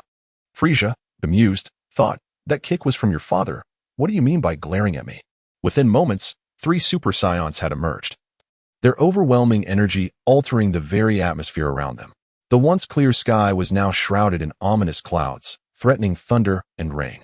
Under the cloud cover, Frieza recalled a classic line, "It's thundering, it's raining, time to go home and fetch the laundry." Dodoria was about to charge at Frieza again when Vegeta blocked him. "Speak. Who are you, and how did you become a Super Saiyan?" Vegeta, undoubtedly a Saiyan himself, questioned Dodoria's transformation. Wukong returned, astonished by Dodoria's Super Saiyan form. "Impossible. The only surviving Saiyans are us two and your half-breed son. Besides, his hair isn't even black, and his hairstyle is all wrong." Vegeta hovered in the air, arms crossed, presenting reasons why Dodoria could not be a Saiyan. "But how do you explain his ability to transform into a Super Saiyan?" Wukong continued to challenge. "Who are you really?" Dodoria felt despair, his expression reflecting utter defeat, which only served to frustrate Vegeta further. Meanwhile, Frieza had set up a beach chair and small table, sipping on watermelon juice while enjoying the unfolding drama. Dodoria exclaimed, 6 billion. Vegeta retorted, 4 billion. Wukong chimed in 5 billion. What a spectacle. In the original narrative, Vegeta wouldn't be able to transform at this point, and Wukong would be at 8 billion, stronger than Dodoria but not overwhelmingly so. Now, however, both Vegeta and Wukong could easily overpower Dodoria. What sparks would fly between them? "My name is Harry Potter Conan." Dodoria thought the timeline had become chaotic but feared that revealing his name would somehow affect his origin. Upon hearing this name, Frieza spat out the watermelon juice he had been sipping. Just how formidable was Frieza? The formerly soft juice shot toward Piccolo and the others. Then, chaos erupted. The air was filled with cries of pain and indignation. Bulma, being of a smaller stature, was shielded by Tien Shin due to the angle. Turning around, she asked Tien, "What happened? Were you ambushed? Wait, did you all just get hit by watermelon juice?" Chapter 29. The conflict provoked by watermelon Bobo. Everything is fine. It was merely a slip of the tongue. Do continue to enjoy the spectacle. Keep watching intently. Frieza attempted to clarify, having inadvertently stirred the ire of the crowd. They glanced at him, recalling the throbbing pain inflicted by Watermelon Bobo, and collectively chose to refocus their attention on the Saiyan monkeys, specifically Goku and his companions. Bulma, however, was different. Her courage was matched only by her wealth. With a swift motion, she produced a capsule. Bang! A refrigerator materialized. She flung open the door to reveal it brimming with Watermelon Bobo. Come, come. Everyone must try this. It is Frieza's latest invention, and quite delectable. Gohan was the first to step forward, inserting a straw and taking a hearty sip. Only to rub the bump on the back of his head, an unfortunate souvenir from Watermelon Bobo's assault. Gulp. Goku turned to his friends, who were engrossed in the unfolding drama. His craving peaked. Hey, Harry Potter and Conan, you two entertain Vegeta for a moment. I'm off to grab a drink. Oh, Vegeta, don't fret. I'll save you a cup. But do be gentle. He looks rather fragile. Don't accidentally kill him. Darn it. Vegeta, witnessing Goku turn away and revert from his transformation, Vegeta's temper flared. Kakarot. Goku, perplexed, turned his head, tilting it in confusion. Vegeta barked. At least leave 3 cups. Goku collapsed to the ground, followed closely by Dend, Piccolo, Tan, Krillin, Gohan, and others who were merely bystanders, all simultaneously spewing Watermelon Bobo. Fortunately, their eruption lacked the devastating force of Frieza's, leaving only a few small craters on the ground, much to Frieza's amusement, who was nearly doubled over with laughter. The most tormented was Dodoria, who, as Frieza's subordinate, was constrained from laughing despite the hilarity, unless he truly could not contain himself. Aha! Oha! He chuckled uncontrollably until Frieza shot him a glance, causing him to shiver and suppress his laughter. Yet his cheeks twitched, and his stomach convulsed rhythmically beneath his chiseled abs. Initially, it seemed that the situation would not escalate further, and the group could settle down to enjoy their summer refreshments. However, events rarely unfold as anticipated. Boom! An explosive sound resonated, louder than thunder, as Vegeta and Dend engaged in combat. Bang! Bang! The rhythmic sounds echoed through the sky, accompanied by a series of explosive booms as Vegeta and Dend exchanged blows, creating shockwaves that rippled outward. Ah, this breeze is quite refreshing, Frieza remarked, sipping his chilled Watermelon Bobo, relishing the moment. Dodoria, moved to tears, nodded vigorously while biting down on his straw.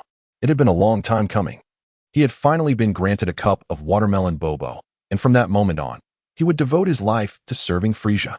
The battle raged on, and as Goku noted, while Dend could transform into a Super Saiyan, he was indeed somewhat lacking in strength compared to them. Just 2 minutes later, Vegeta's patience waned. He had expected Dend to be concealing his true power, only to discover he was genuinely weak. Stop wasting my time and let us get this over with. Slap, slap, slap. A flurry of resounding slaps ensued, leaving Dend sitting on the ground, nursing his sore backside.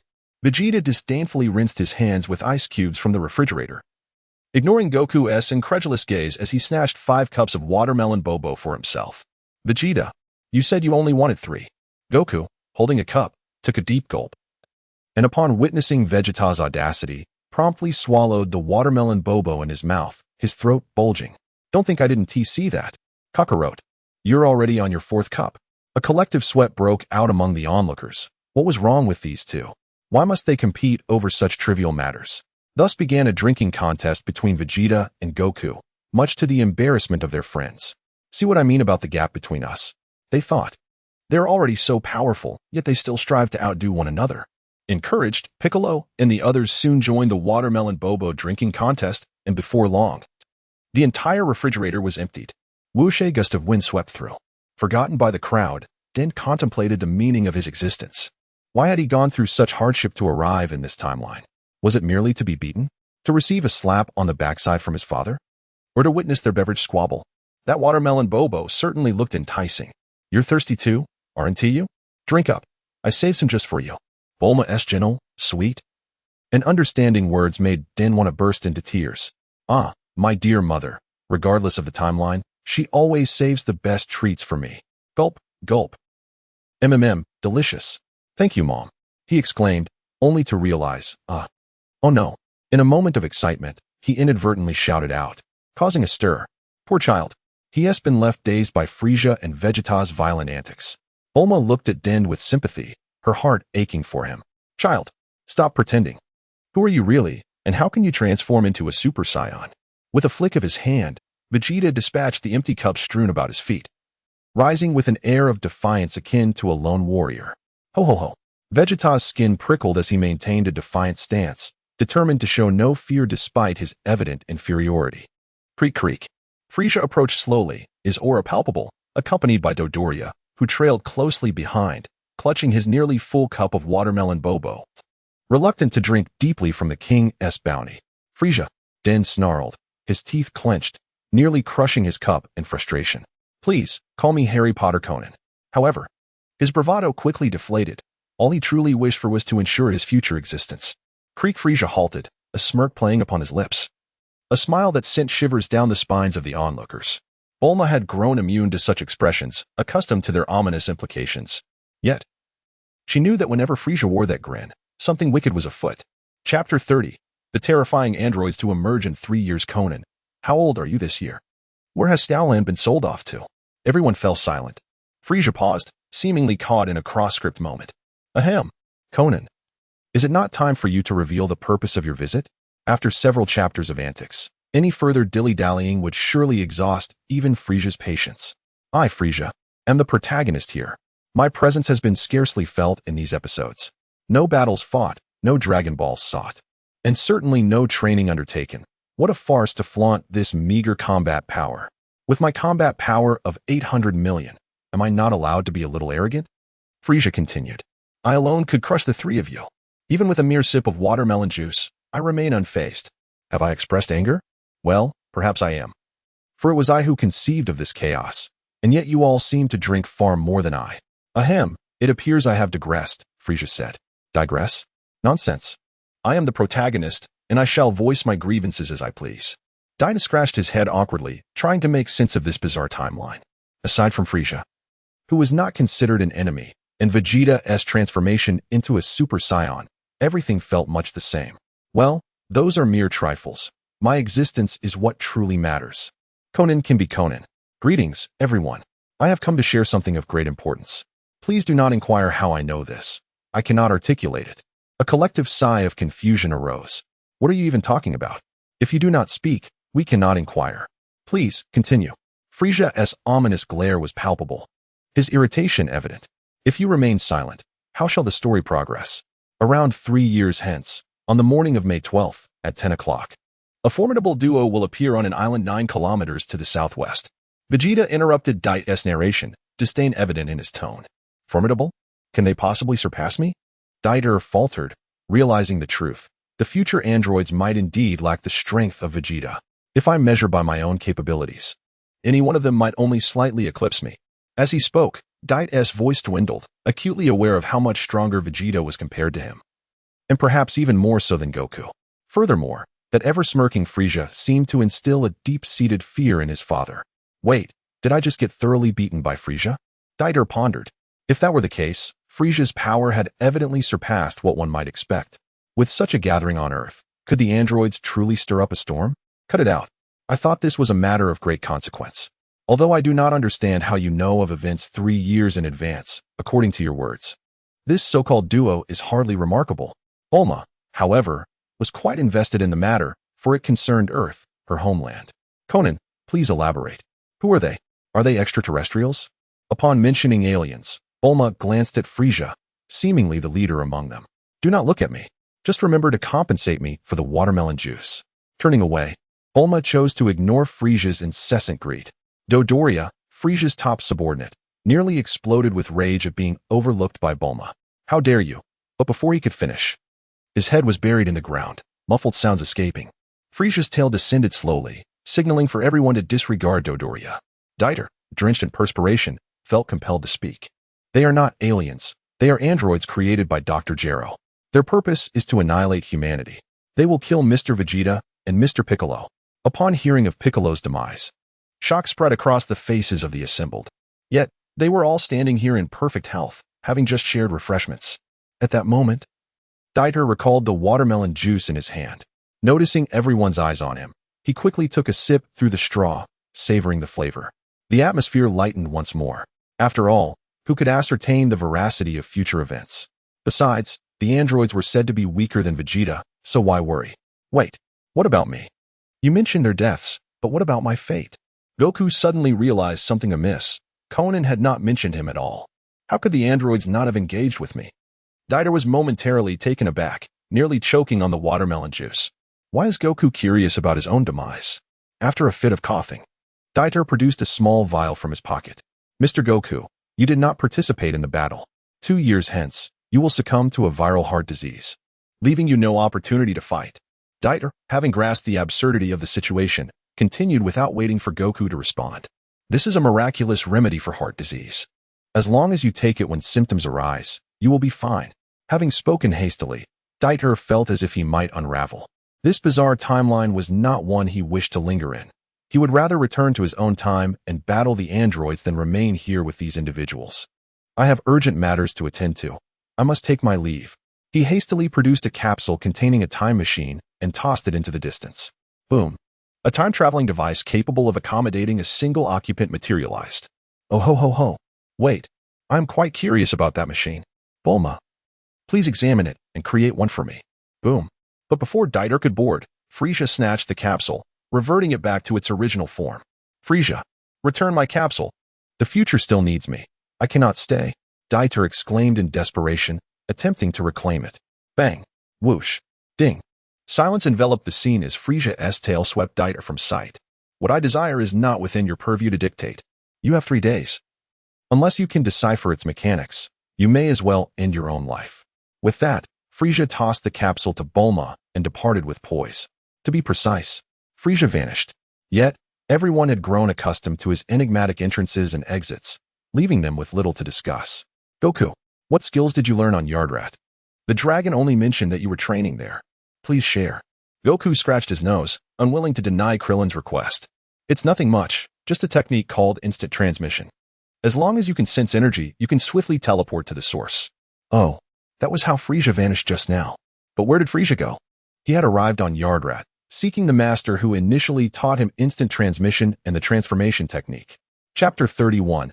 Extraordinary Talent Frieza, with his imposing presence capable of curing children's night terrors, suddenly appeared beside Husu, startling him and prompting an abrupt end to the battle.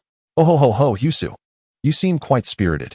Are you hoping to savor a moment before your demise? Husu, aware of Frieza's penchant for planetary destruction, dared not show disrespect. Shao Dai, please step outside. I have matters to discuss with our esteemed guest. Husu hastily donned his clothing, while Shao Dai, wearing a discontented expression, could only clutch the blanket and flee. Overwhelmed by Frieza's terrifying demeanor, uncertain of Frieza's late-night visit, Husu inquired, might I serve you in some capacity? Just months prior, he had dealt with 2 unruly Saiyans. And now Frieza had returned. What misfortune plagued Adrat Star? Recalling the devastation wrought by Goku in Vegeta's battle, Husu felt a pang of frustration. While certain areas were uninhabited, the once oval planet bore a significant dent. If the inhabitants did not urgently seek materials to mend it, the planet would inevitably face annihilation. Do you know how much I despise being deceived? What is the nature of Vegeta's teleportation? Husu recalled he had already explained this, yet he relented to Frieza's demands. To enlighten Frieza, he began recounting events from a year prior, when the skies were clear, and he and Shao Dai were engaged in. Frieza's crimson gaze swept across the room, and 2 fathomless pits appeared beside Husu, leaving him uncertain if they had compromised the planet's core. However, Husu had no time to ponder this. Fear had stripped him of his composure, and he fell to his knees.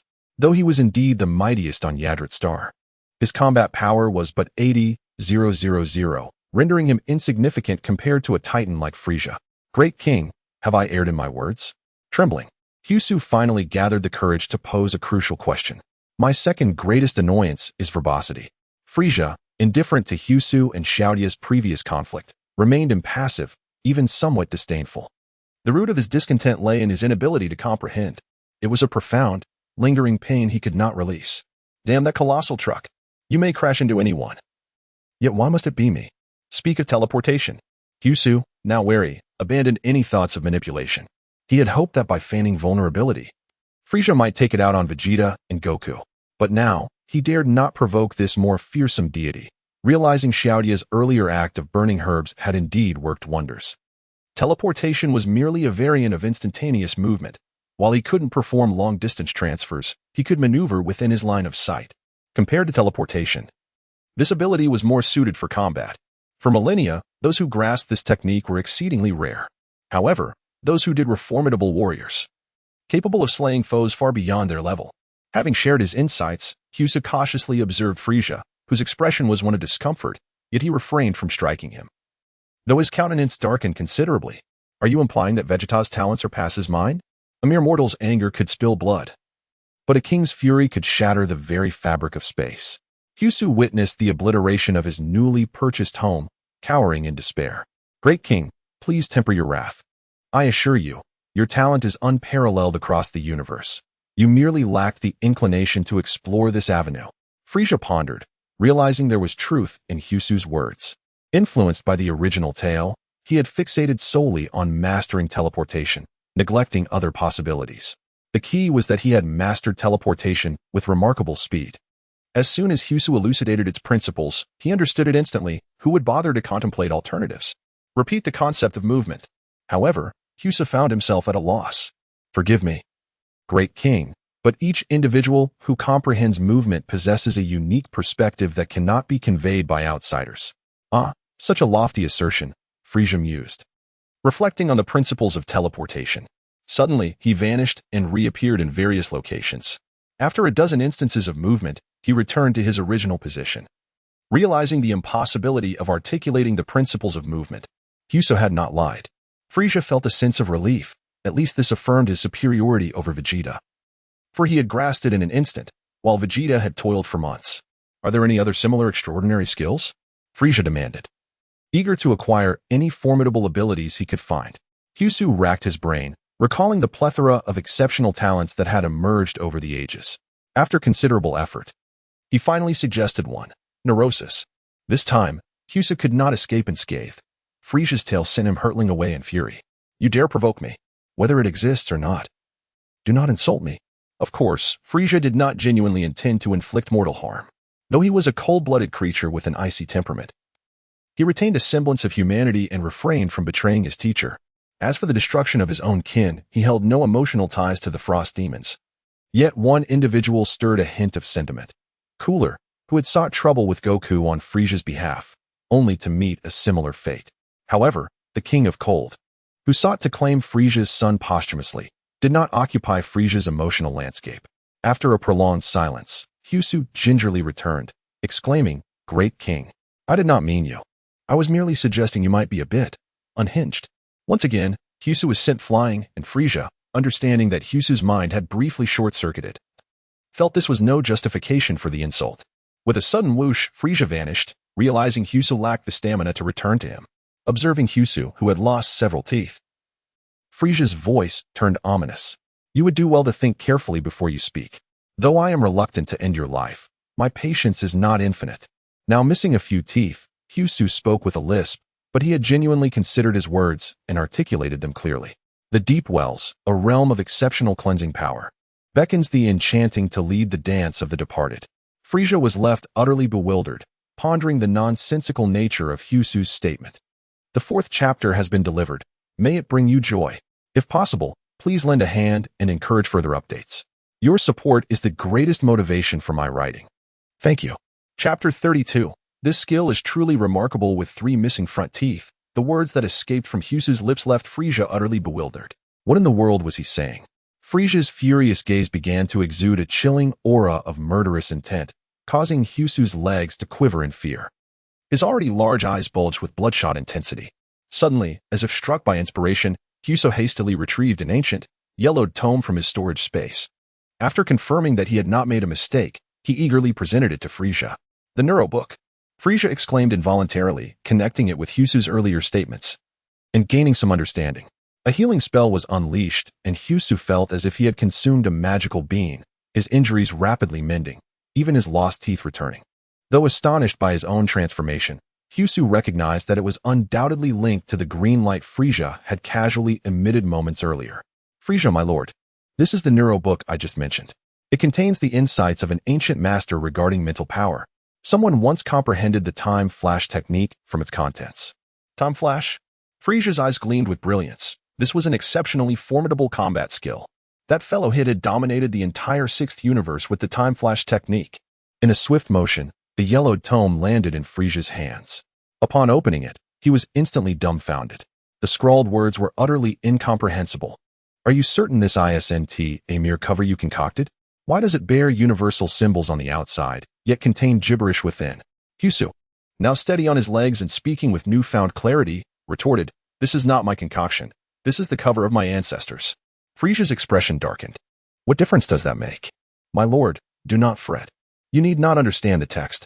Simply channel your mental energy onto the book, and the contents will reveal themselves to you naturally.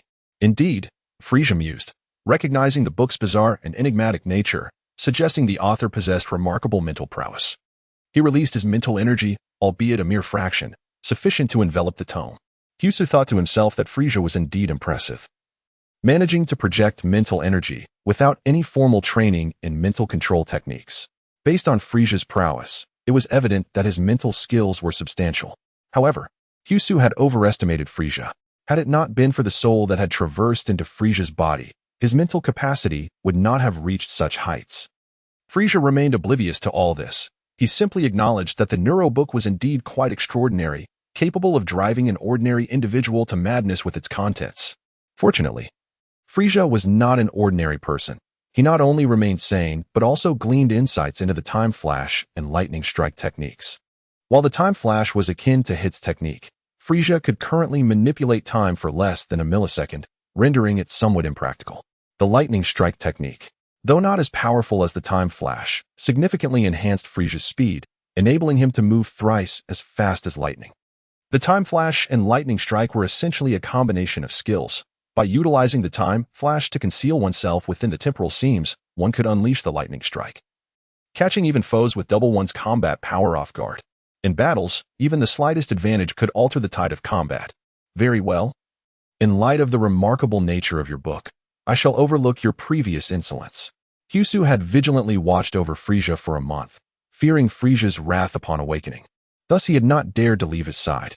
At long last, Frieza regained consciousness. Had he delayed any longer, Husu might have turned feral. Why? In such a short span, have you descended to this state? My lord Frieza, a month has passed. Is that so?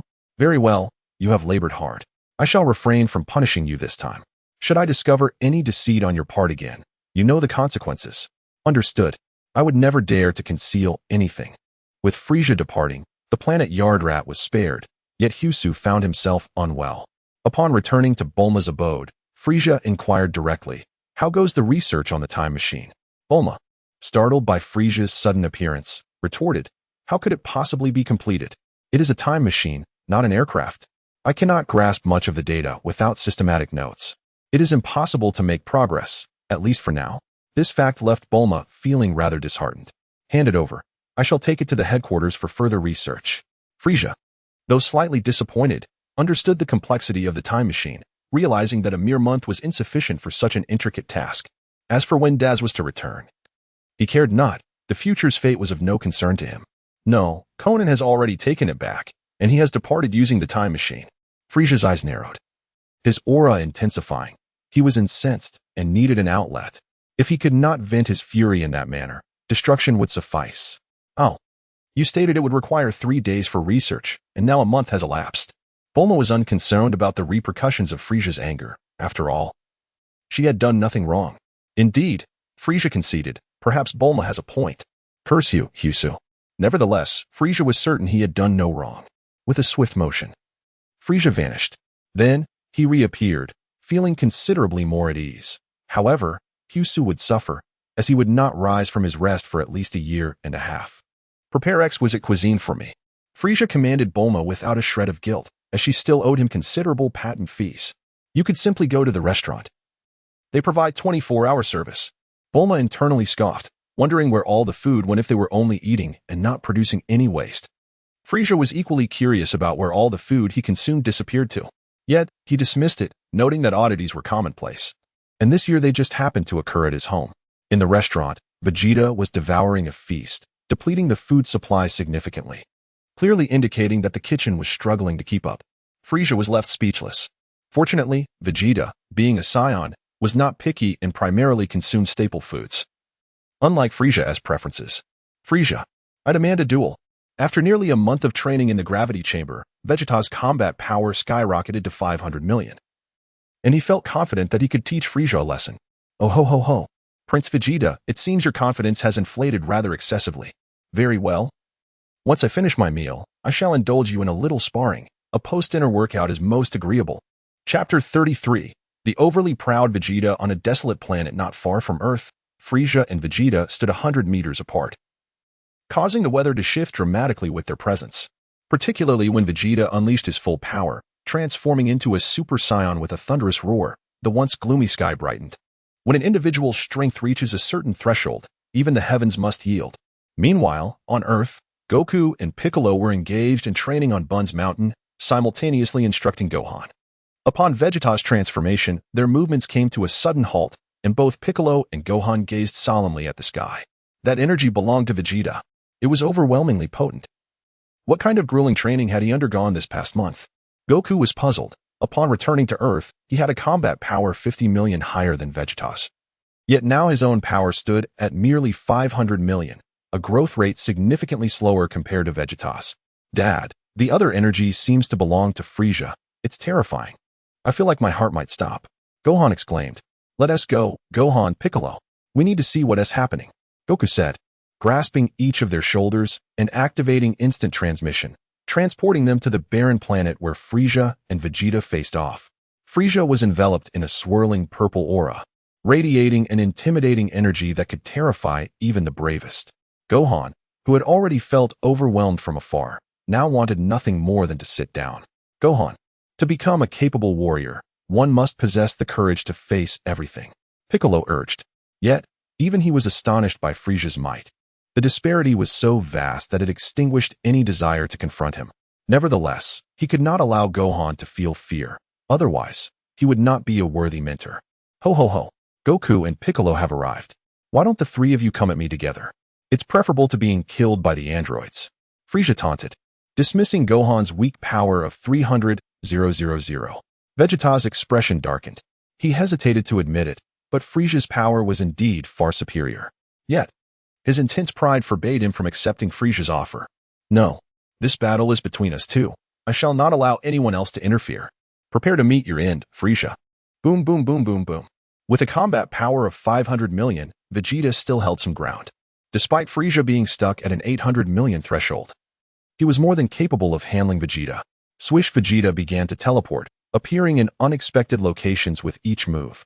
This ability was indeed troublesome within their ranks. Vegeta could dominate just through his teleportation. Goku was reluctant to concede, yet he had to admit that teleportation was more suited for combat than instant transmission. However, he soon noticed something amiss. Vegeta had yet to successfully teleport. It seemed Frieza could also teleport. How is this possible? Frieza can teleport too, gasped Piccolo and Gohan. While Goku nodded slowly after observing further, the battle between Frieza and Vegeta raged on, but as teleportation proved ineffective, Vegeta began to falter. Boom boom boom boom. Vegeta found himself in a position of utter defensiveness, unable to retaliate at all. This is impossible. Why? Boom. Frieza delivered a sweeping strike, sending Vegeta crashing to the ground, creating a massive crater. Ho ho ho. Mr. Vegeta, it seems I have learned your so-called teleportation too, and my power surpasses yours. It appears you cannot do anything about it. Impossible. Vegeta lay at the center of the crater, still in his Super Saiyan form, indicating he had not sustained severe injuries. No. I am the strongest Saiyan in history, the Prince of the Saiyans. I will not lose. I refuse. Roar. Vegeta erupted again, sending stones flying into the air, which exploded mid-flight. Ho, the Saiyan's strength relies on their roar, truly living up to the reputation. In that instant, Vegeta's energy surged to 800 million, matching Frieza's power. How powerful! Vegeta's energy is now on par with Frieza's. Piccolo exclaimed in astonishment, realizing just how extraordinary the Saiyans were, with a growth rate that defied human comprehension. No, Piccolo, you're mistaken. Vegeta has fallen into a trap. Look at his muscles. They have expanded significantly. While his power has increased, it may not suffice to defeat Frieza, Goku observed, sensing something was amiss. He felt Vegeta had sacrificed certain attributes for this power, such as speed. Without speed, even the strongest power is futile if one cannot land a hit. Wait, Goku. Don't forget, Vegeta can teleport. If he utilizes teleportation, he can close the distance to Frieza, making his power applicable. Gohan's eyes brightened as he looked at his father, convinced by Piccolo's reasoning. Yet, Goku shook his head. That's not feasible. While I admire Vegeta's ingenuity in this strategy, combining it with teleportation indeed allows for a wide range of maneuvering. But remember, Frieza, he can also teleport, and his speed surpasses Vegeta's. Before they could react, driven by his overwhelming pride, Vegeta transformed into a muscular version of a Super Saiyan and teleported behind Frieza. With all his might, he unleashed a punch, confident that he could obliterate a planet with it. However, the outcome was starkly contrary to Vegeta's expectations. His punch struck nothing but air. More accurately, it hit Frieza's afterimage. TSK. Vegeta, you seem to be regressing. Frieza appeared behind Vegeta, devoid of his usual mocking smile, and delivered a swift chop to Vegeta's neck. A tremor coursed through Vegeta's body as a wave of weakness overtook him. He involuntarily reverted from his Super Saiyan state and plummeted towards the ground, resembling a toppled onion. I understand now. This technique of Vegeta's would surely catch anyone unaware who does not know how to teleport. However, against someone like Frieza, who is adept at teleportation, it is utterly ineffective, and his speed deficiency becomes even more pronounced. When it comes to matters of combat, Goku's intellect has never been in question. This is a universally acknowledged truth. Chapter 34. 1 against 3, Planet Tremor this time. Vegeta was fortunate enough not to bury his head in the ground, as his companion Goku was there to catch him. Despite Vegeta's past unforgivable transgressions on Earth, a bond of mutual respect had formed between the two, cultivated during their shared 6 months on the planet Adrat. They were not merely rivals striving to surpass one another. They shared a common aspiration, to overcome Frieza. Vegeta's fierce pride refused to allow him to be weaker than anyone else, while Goku's simple desire was to grow stronger. Their motivations differed.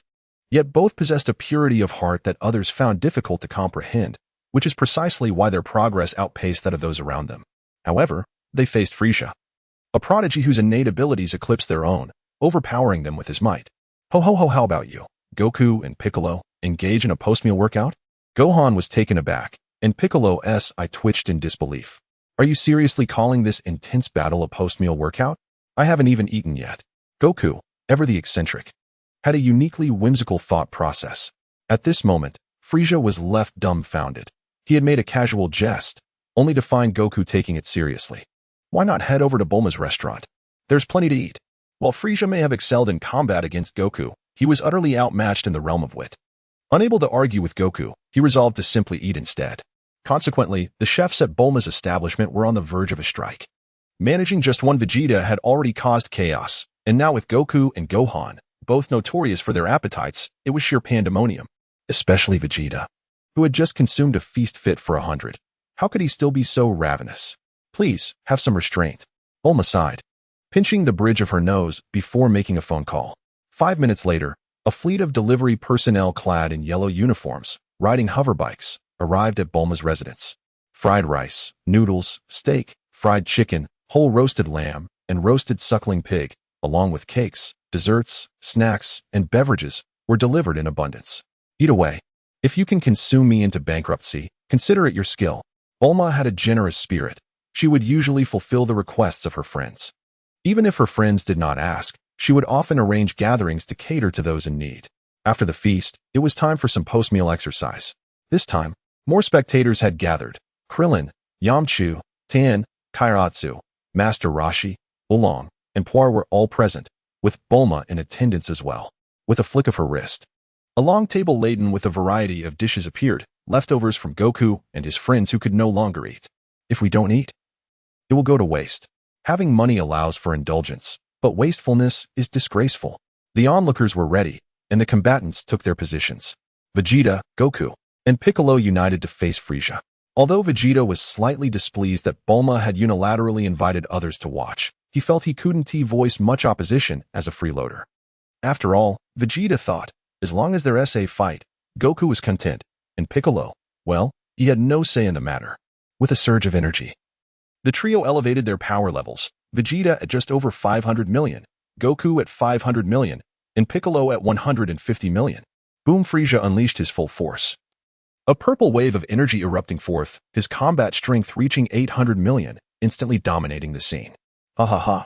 The battle commenced with fervor. Goku took the lead, employing wide-ranging techniques that compelled Frieza to confront him head-on. Vegeta utilized his agility to deliver surprise strikes while also engaging Frieza directly. Who am I? Where am I? Wait for me, I need to find Frieza first. Piccolo found himself repeatedly launching his special beam cannon, but not once did he hit Frieza. He nearly struck Goku and Vegeta several times instead. Ho, this is unacceptable. Your combined strength far exceeds mine, yet you remain so ineffective. Frieza's taunts incited fury in Goku and Vegeta, and Piccolo's face flushed with embarrassment. Damn it, Kakarot, hold him down for me. I'm about to unleash my ultimate technique. Vegeta repeated his previous strategy, and with Goku's support, he transformed into his muscular Super Saiyan form without hesitation. Piccolo, aim carefully with your skills. If you harm me again, you'll regret it. Boom. Crash. A thunderous sound erupted as Vegeta's punch collided with Frieza's. With Goku's distraction and Piccolo's presence, Frieza found himself forced into a direct confrontation with Vegeta. The impact was explosive, sending shockwaves that caused the onlookers to cover their ears in pain. Krillin, think of something. At this rate, we'll be deaf. Bulma shouted, feeling as if her head would explode. Goku, noticing the distress of the crowd, called out to Piccolo, Piccolo, protect them. You can't participate in this fight anymore. Boom.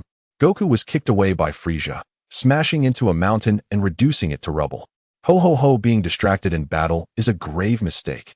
Swish, Frieza vanished, reappearing behind Vegeta, ready to strike him down. Yet Vegeta, not one to forget past lessons, was prepared for the attack. Boom, Frieza's blade struck Vegeta's arms, resulting in another sonic boom. Fortunately, Piccolo had reached the spectators, erecting an energy shield to protect them. Though the shield trembled, it held firm.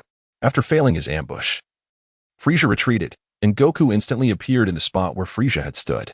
Well done, your teamwork is improving. This is what makes it interesting. Ho.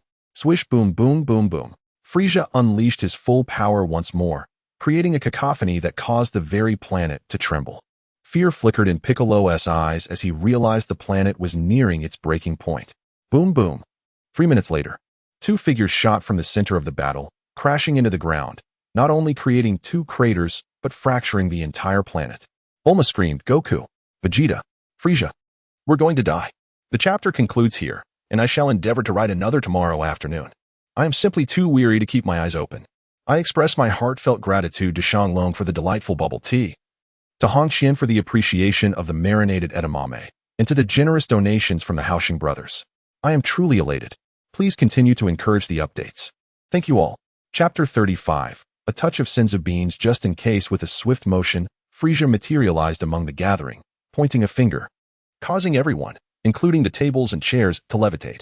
You all owe me a favor. Ho. With a flash, Frieza, encircled by energy, departed from his initial location, reappearing at the side of Dodoria. Dodoria had been stationed in Bulma's computer room, responsible for remotely controlling Frieza's army. Stunned by the sudden appearance of so many individuals, Dodoria promptly bowed at a 90-degree angle, exclaiming, I pay my respects to Lord Frieza. Chaos erupted within Bulma's home, the structure trembling in response. This job is unbearable. My heart might give out from fright. You all should leave. I will summon my relatives. Such high wages are not worth this. Despite the commotion, not a single employee dared to resign. The allure of wealth often proves to be remarkably unpretentious. Frieza encouraged Dodoria to focus on his work. Just as he exited the computer room, Son Goku and Vegeta suddenly appeared, both collapsing to the ground. Frieza, you are incredibly powerful. After Vegeta fainted, Goku soon followed suit.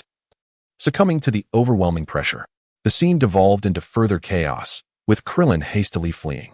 He intended to seek out Korin, who was likely to possess a stockpile of senzu beans. This post-meal exercise nearly cost lives and obliterated a planet. I suppose I've inadvertently aided Beerus in some small way. Lord Frieza, Cooler has contacted us, and he is en route to Planet Ice. As Goku and Vegeta lay unconscious, Dodoria rushed out to report to Frieza. The situation with Cooler was particularly delicate, as Dodoria knew that Cooler's power was unmatched, both in strength and influence, commanding the respect of Frieza's army. Understood. Inform him that I shall return to Planet Ice shortly. Frieza mused, glancing in the direction Krillin had departed. He was confident in his own strength and the remarkable regenerative abilities of the Ice Clan. However, it was prudent to prepare a few senzu beans just in case. Additionally, he reflected on the hindrance posed by Yachirobe, who could not be allowed to squander any more beans. In a flash, Frieza vanished once more, leaving those present astonished. Unsure of his next destination, they could only hope the Earth would endure. Korin Tower had existed for an unfathomable length of time, its origins stretching back to the dawn of humanity on Earth.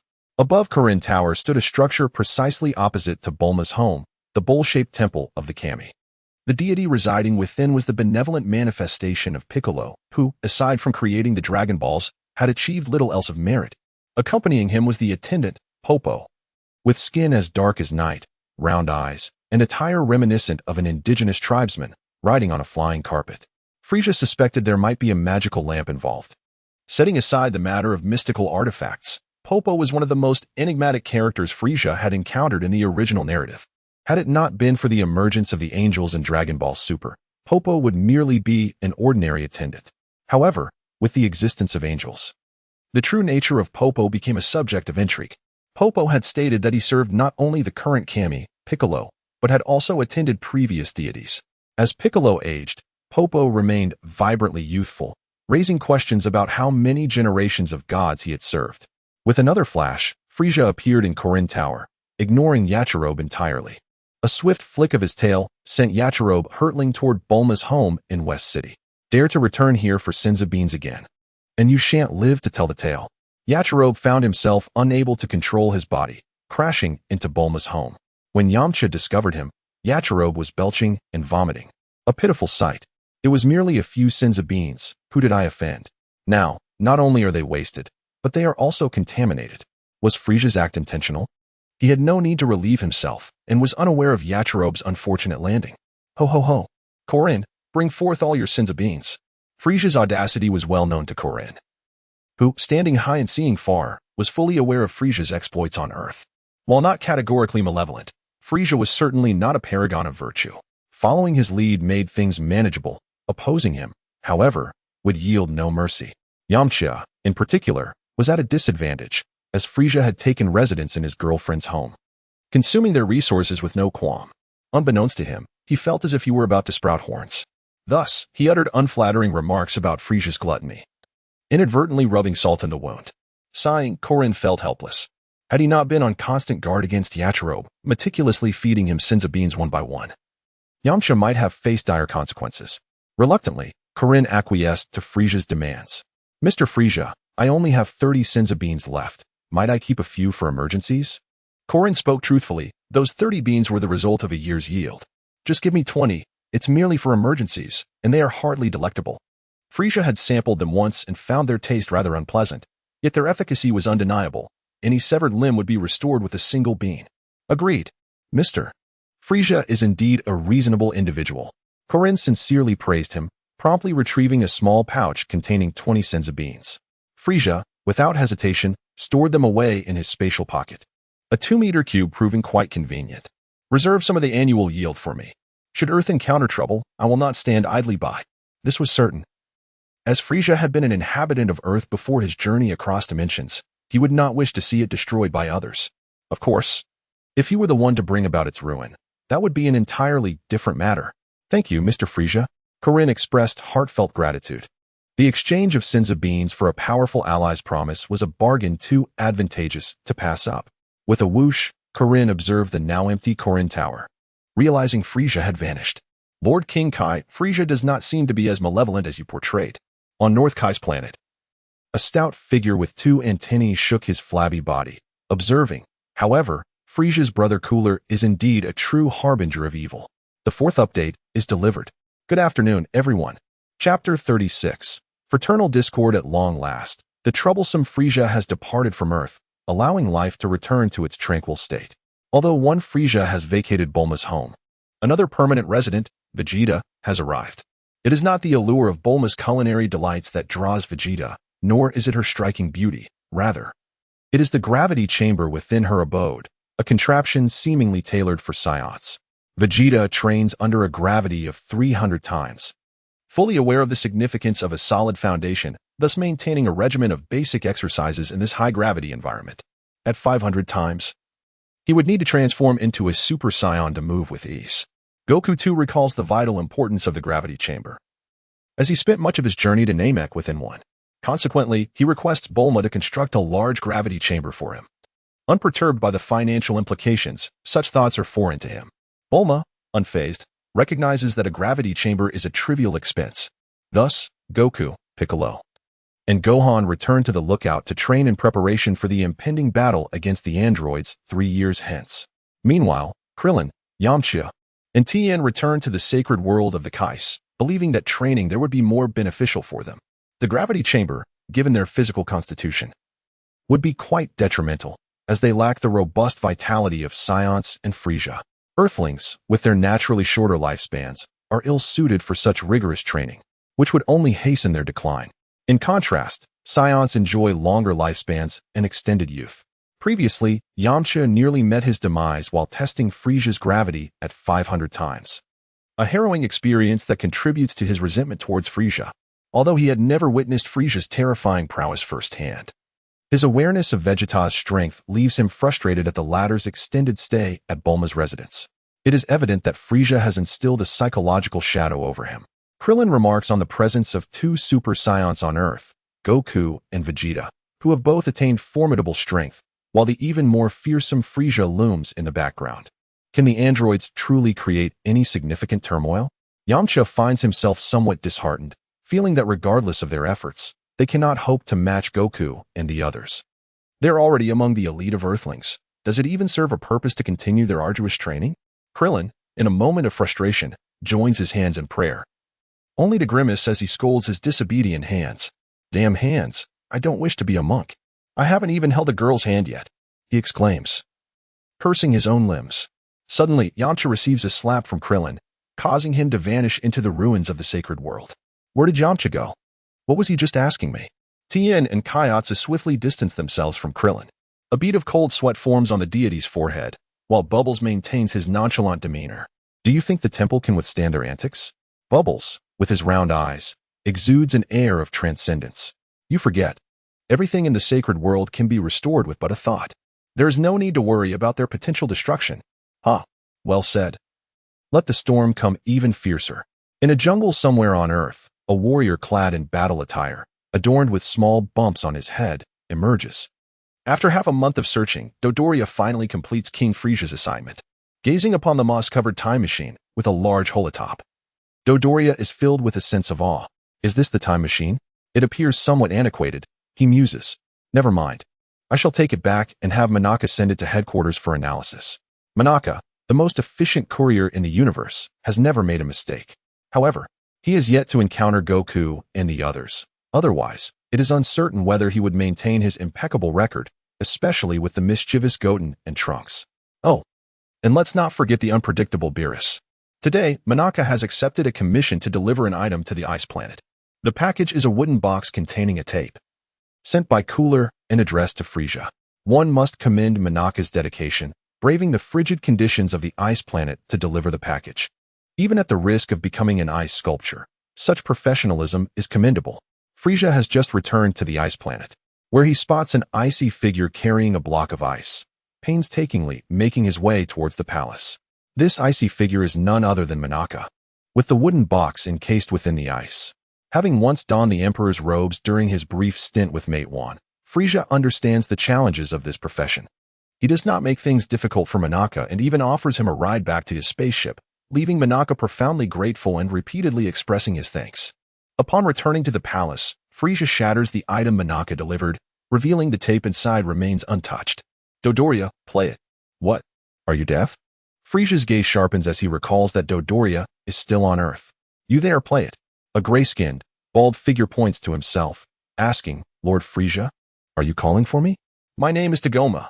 Had the palace not been devoid of personnel following King Cole's demise, Frieza would have ensured Tagoma experienced a taste of training with him.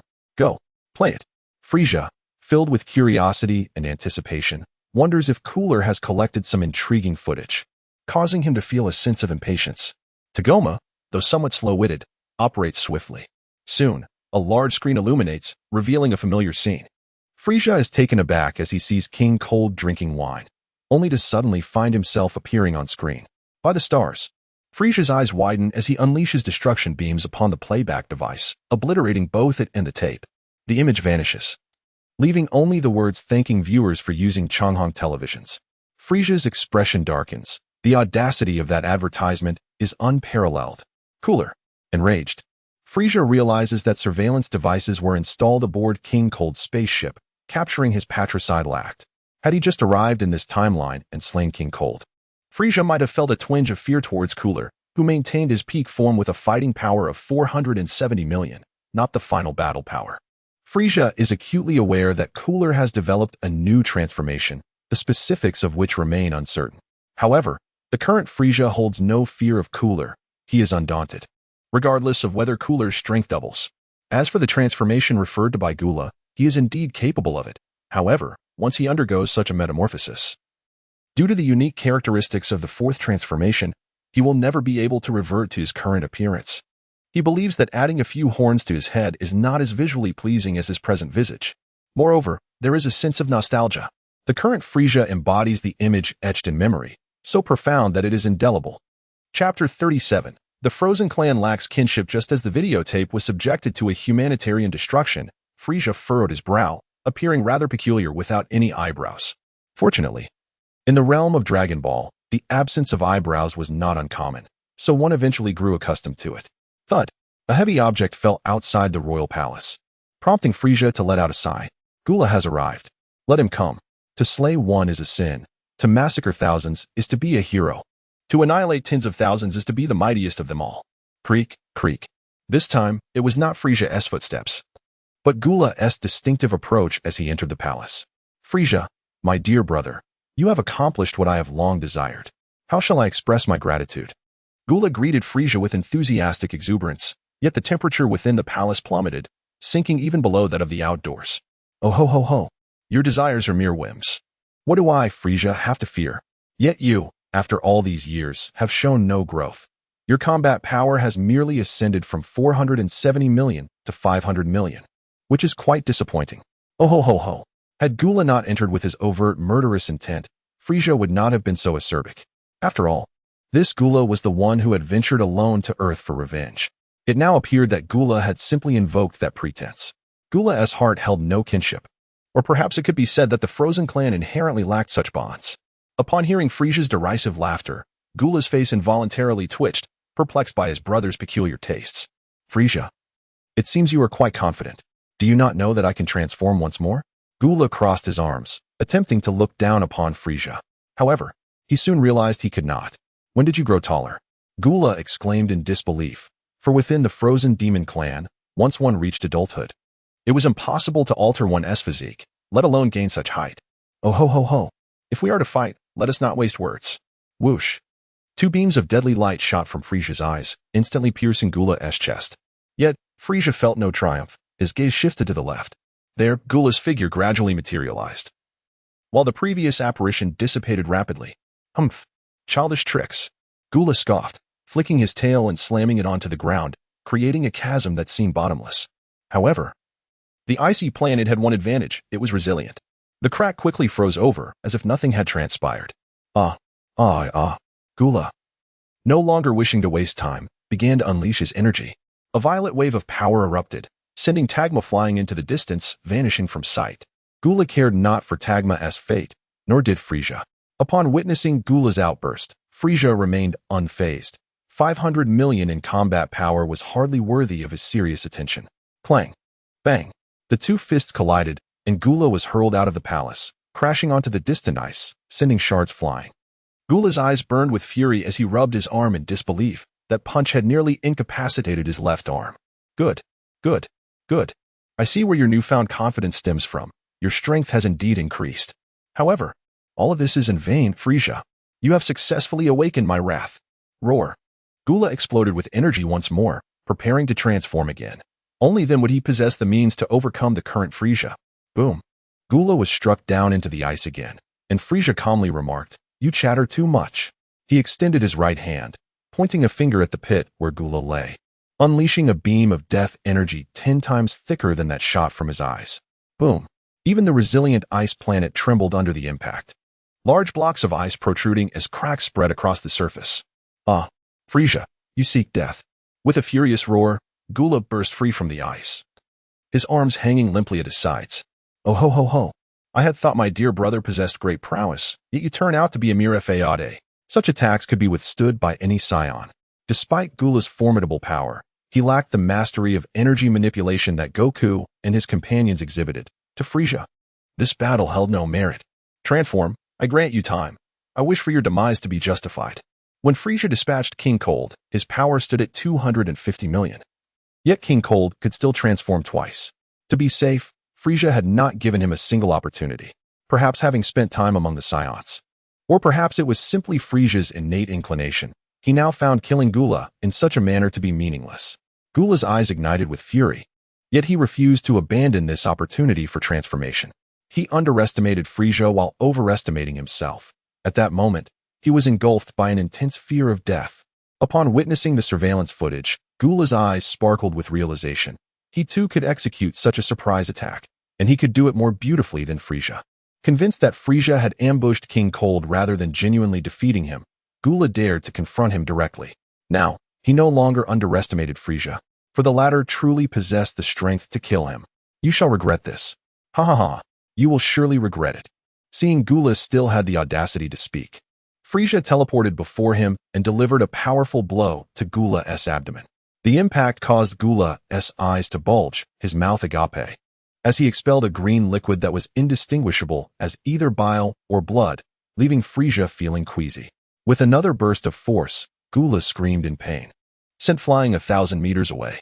You have not yet felt regret, but I know you must regret all that unnecessary chatter. In a swift move, Frieza stepped onto Gula's chest, causing bones to crack beneath his weight, eliciting a pained cry from Gula before he finally lifted his foot. For 10 seconds.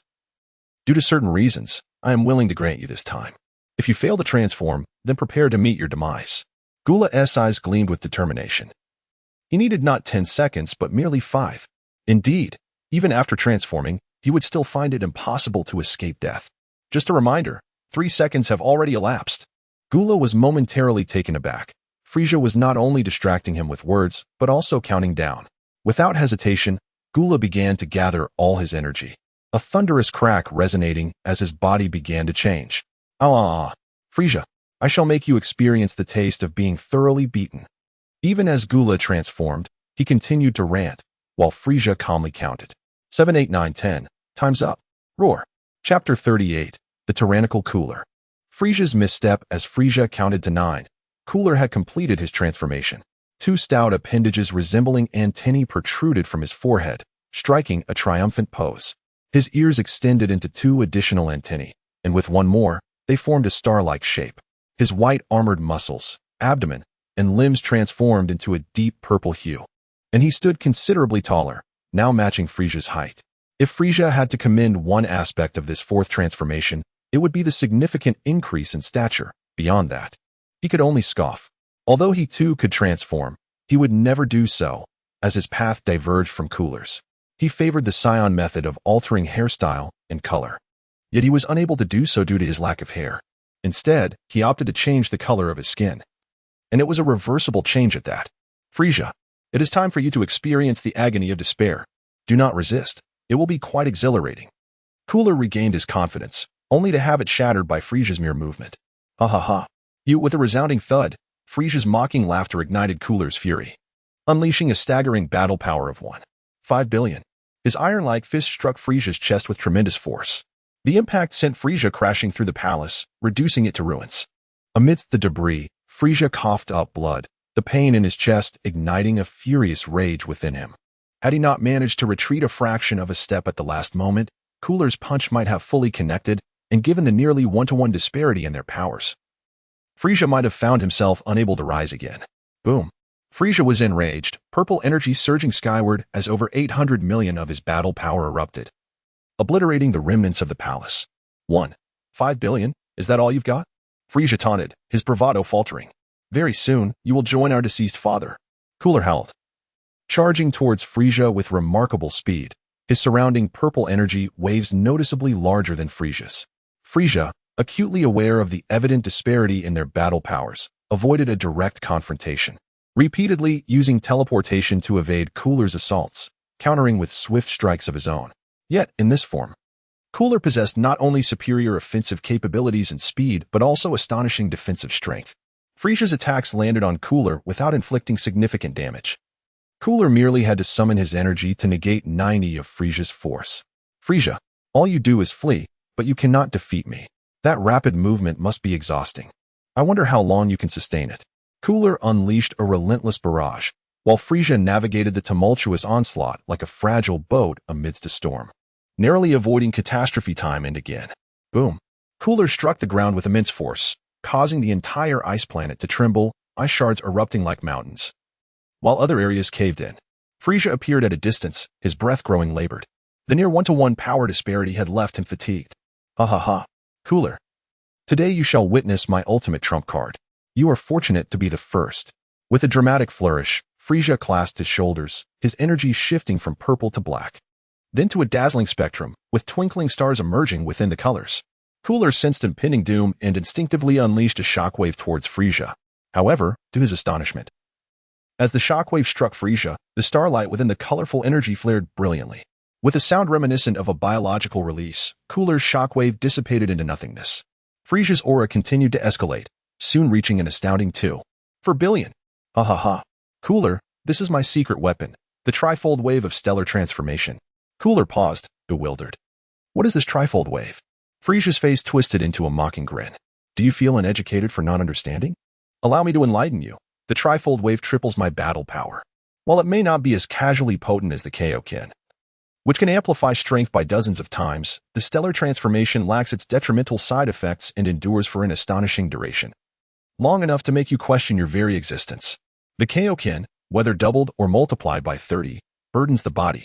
Many speculate that Goku's viral heart disease stems from the super divine water, but I believe the connection to the Kaioken is far greater. When the body reaches its limit, it collapses, providing an opportune moment for external viruses to invade. Thus, maintaining a robust and healthy physique while avoiding excessive strain is the foundation of true strength. Frieza believed that the mere tripling of his battle power would suffice to overcome Cooler, which is why he refrained from further amplifying his strength. After all, when he learned the stellar transformation, he discovered it to be incomplete, only mastering the trifold wave after refining it himself. As for the first level, the Pillar of Heaven, he dismissed it with disdain. What a ridiculous name. The second level, Dual Dragons Playing with Phoenixes, was a source of lifelong pain for Frieza. Thus, Frieza had never utilized the stellar transformation before comprehending the trifold wave. Although the name was somewhat frivolous, it was less overtly so than the others. Tremble, Cooler. You shall soon meet your end. With a swift movement, Cooler found himself bewildered, genuinely unable to locate Frieza. Frieza, too, was momentarily disoriented. He had merely sought to teleport and accelerate, yet he found himself in an unfamiliar environment. Here, the air was fragrant with blooms, devoid of malice. A short man with a tuft of white hair and grayish skin stood nearby, alongside another man with a complexion akin to Dodoria's, his face lined with wrinkles. Both stared at the menacing Frieza, their expressions reflecting sheer terror. Isn't that King Kai Shin and his servant kid? Frieza thought, stunned. How on earth did I end up here? Engagement with them was unwise at this moment. Their arrogant demeanor would only complicate matters. Time to make my exit. Farewell. In an instant, Frieza teleported away. Chapter 39. Gula is devoured by the black hole whoosh. Bang. Boom. Frieza reappeared, delivering a powerful kick to Gula's shoulder, sending him plummeting deeper into the earth, nearly reaching the core of the ice planet. Should Gula truly penetrate the core, he might instantaneously transform into an ice sculpture, sealed away for countless millennia, awakening only when the seal's guardian had adapted to the temperature. This vulnerability was inherent to the Ice Clan. Once exposed to extreme cold, they would involuntarily seal themselves, awaiting rescue or the eventual thawing of their captor.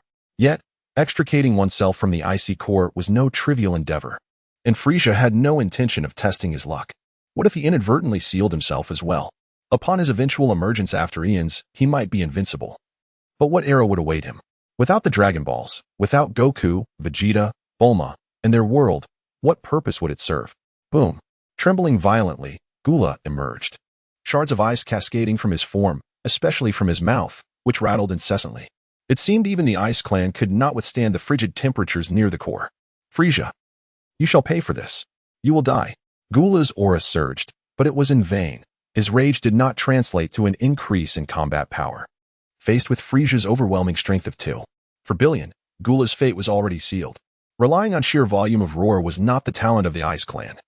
It was a unique skill possessed only by the Saiyans. Back on Namek, even during his initial transformation into a Super Saiyan, Vegeta, in a fit of rage, could elevate his power from 150 million to 200 million, a staggering 1/3 increase. Goku, in his first Super Saiyan transformation, reached 300 million. It is worth noting that the maximum combat power for a first-level Super Saiyan, even at full capacity, was capped at 1.5 billion, achieved only posthumously by Goku. Goku had directly attained 1/5 of the maximum potential at this stage, a truly fearsome feat. Of course, Gula and Frieza, belonging to the Ice Clan, were also among the exceptional beings. Gula's final transformation granted him an additional 1 billion in combat power, bringing him to parity with the Super Saiyan's full capacity. Ha ha ha. Shout all you want. No one will hear you. Shout louder, but you shall never surpass me, Frieza declared. I heard you. A voice, pitiful to the core, emerged from behind a large ice block. It was Tagma. This was indeed a slap in the face. Whoosh. Whoosh. 2 beams of death shot from Frieza's eyes, piercing Tagma's left chest and abdomen, creating 2 blood holes. As blood flowed, it was quickly frozen by the planet's low temperatures, preventing excessive spillage and environmental contamination. Ha ha ha. This time, no one will hear your screams. Shout all you want. Frieza, I am still alive. Tagma's heart, unlike others, resided on the right side of his body. Thus the death beams failed to claim his life. Gula was taken aback. Then, oh ha ha ha.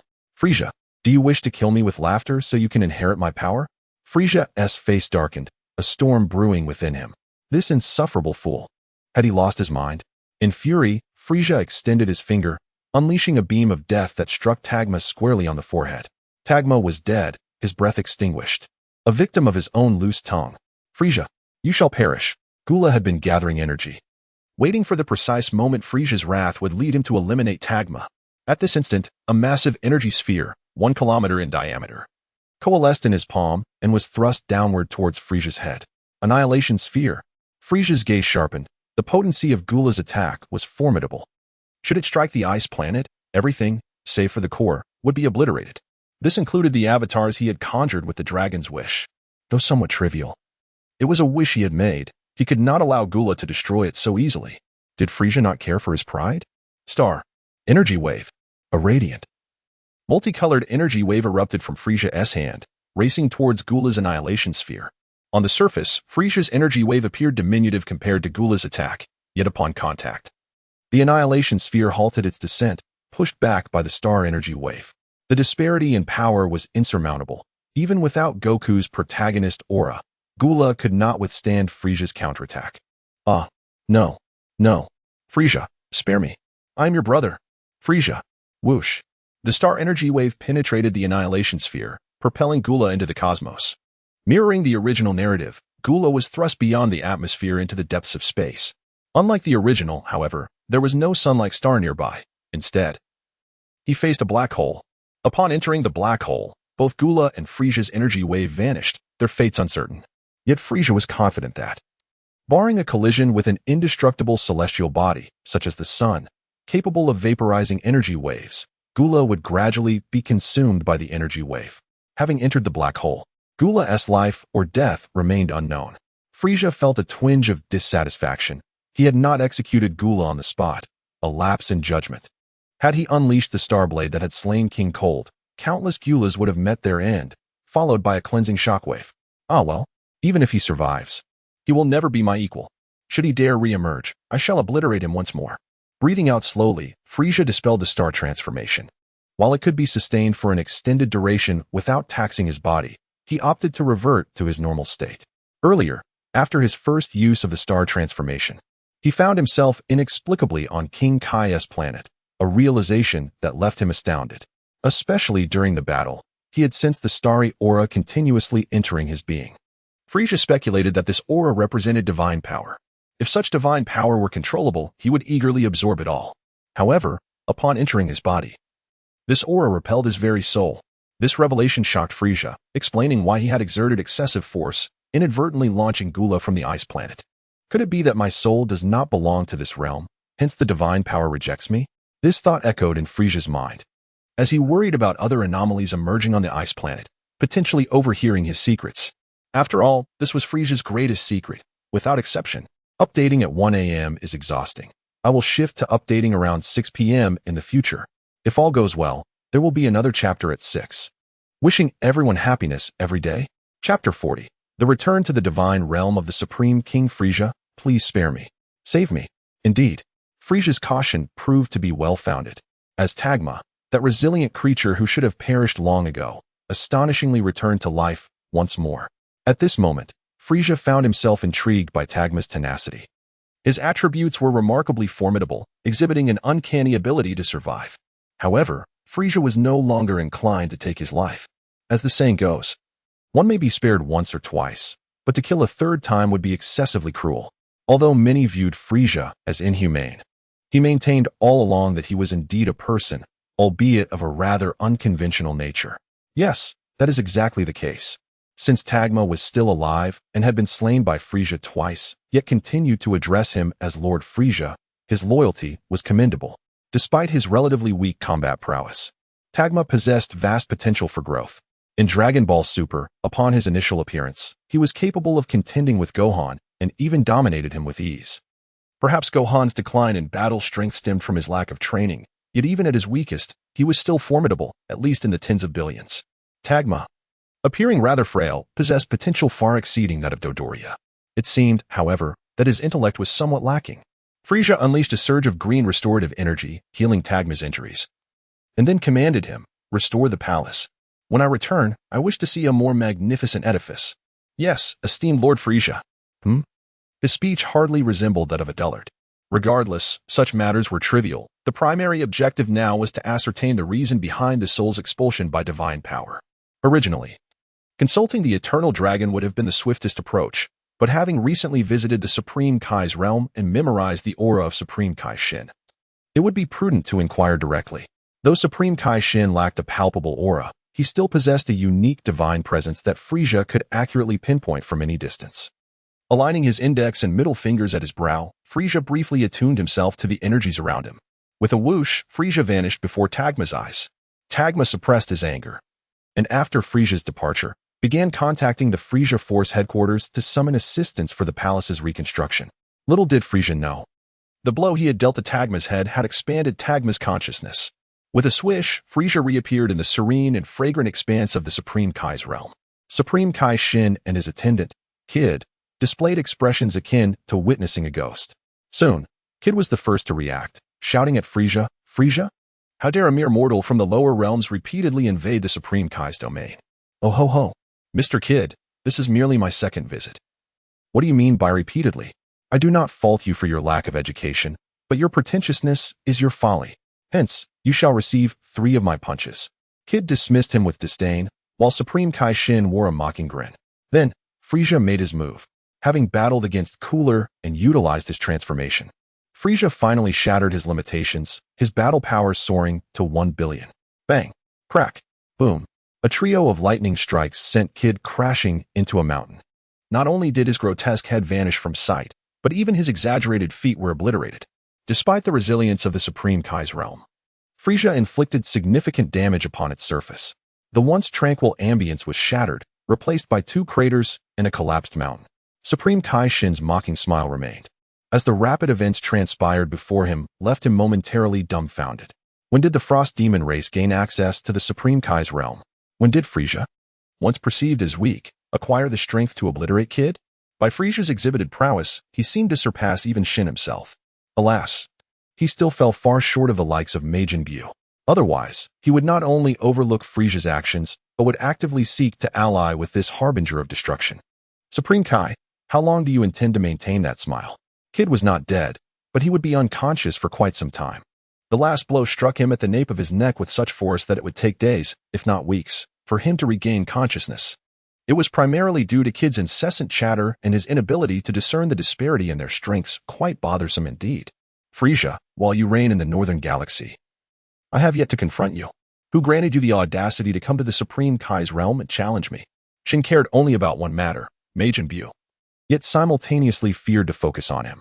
He worried that his attention might alert the wizard Babidi to Buu's hiding place, which would spell disaster for him. Majin Buu resided in the northern galaxy, and Frieza's every move was under Shin's scrutiny. However, Frieza's low combat power rendered him insignificant in Shin's eyes. The Supreme Kai's realm? To me, it is merely a larger planet, devoid of any true mystery.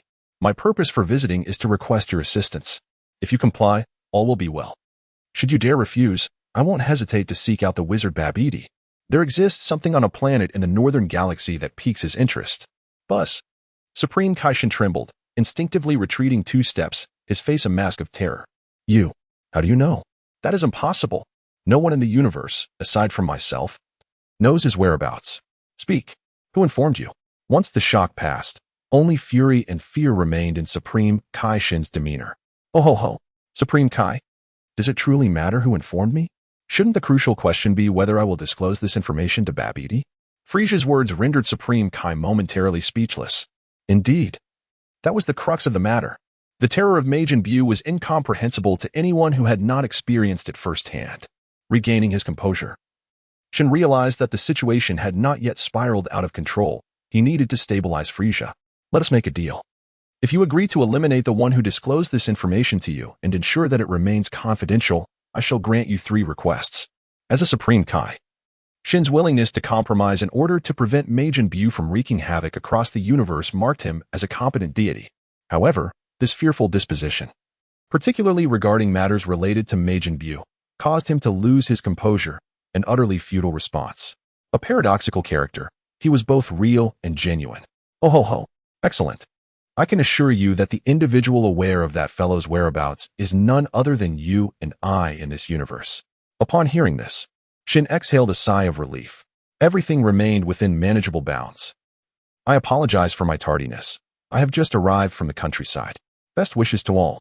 Chapter 41. The method of soul fusion. I swear by the frozen demon clan that I shall never reveal the whereabouts of that individual to anyone. Is that satisfactory? Frieza felt utterly helpless. How could the Supreme Kai, Shin, compel him to make such an oath? Absurd. Did he truly care for the lives of the frozen clan? Surely, the Supreme Kai must still be asleep. Very well, you may present your requests, but a maximum of 3. And I retain the right to choose whether to assist you or not. Humph. Frieza dismissed Shin's words entirely. Do you disagree? I shall compel you to acquiesce. I once fused with an unknown life form, which is the reason for my recent surge in combat prowess. However, my soul is incompatible with it.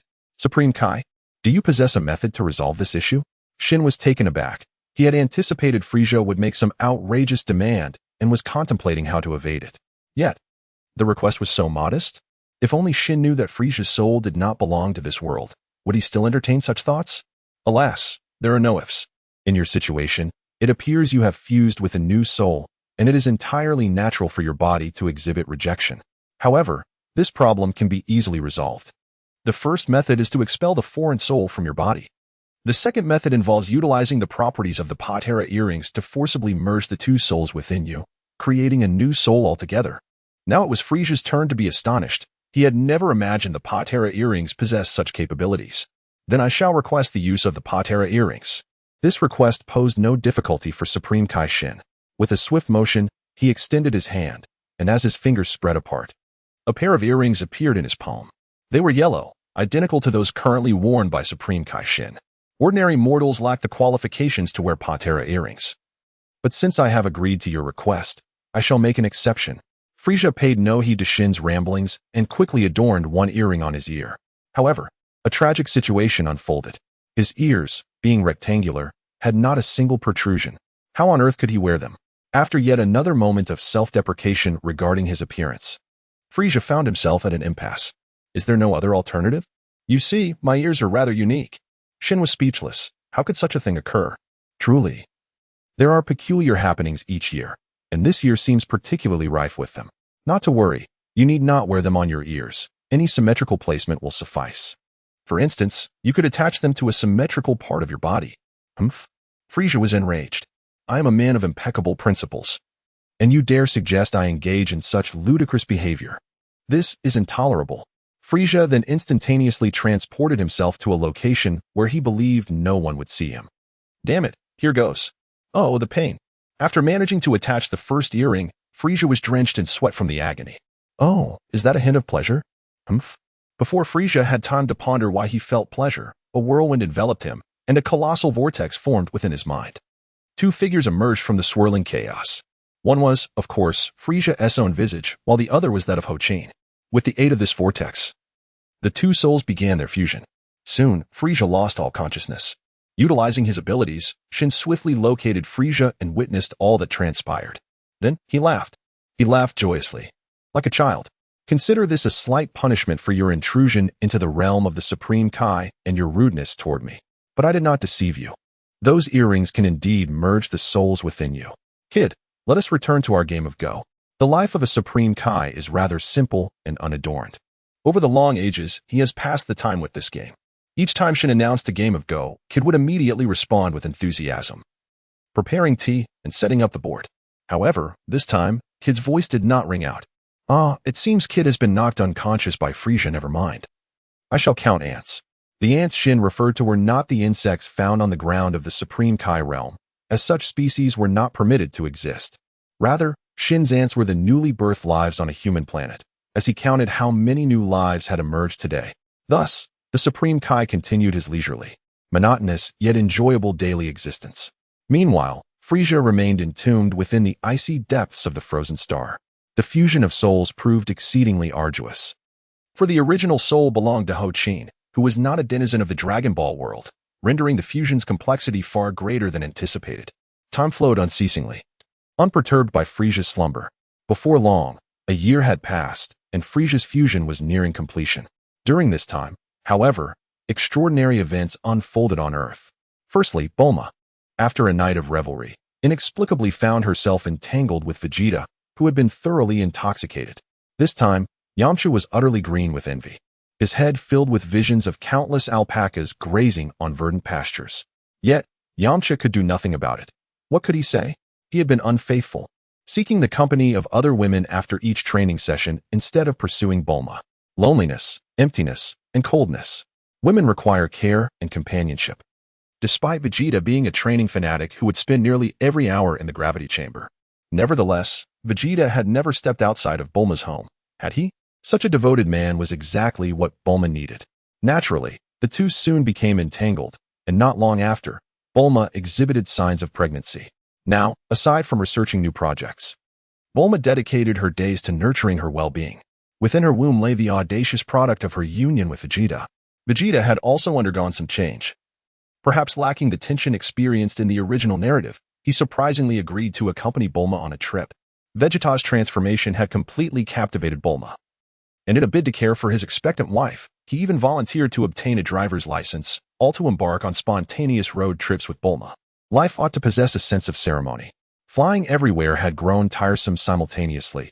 Chi-Chi was in a frenzy atop the Ox King's mountain, her booming voice causing the very foundations of the house to tremble. Goku, you must return with a driver's license.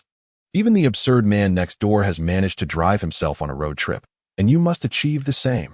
Goku had no choice, while Piccolo felt a tinge of regret. Why had he given Gohan's family such a fortune? Was it not excessive wealth that led to such whims of road trips? Gazing at the luxurious aerial vehicle parked outside, Piccolo could only stare in disbelief.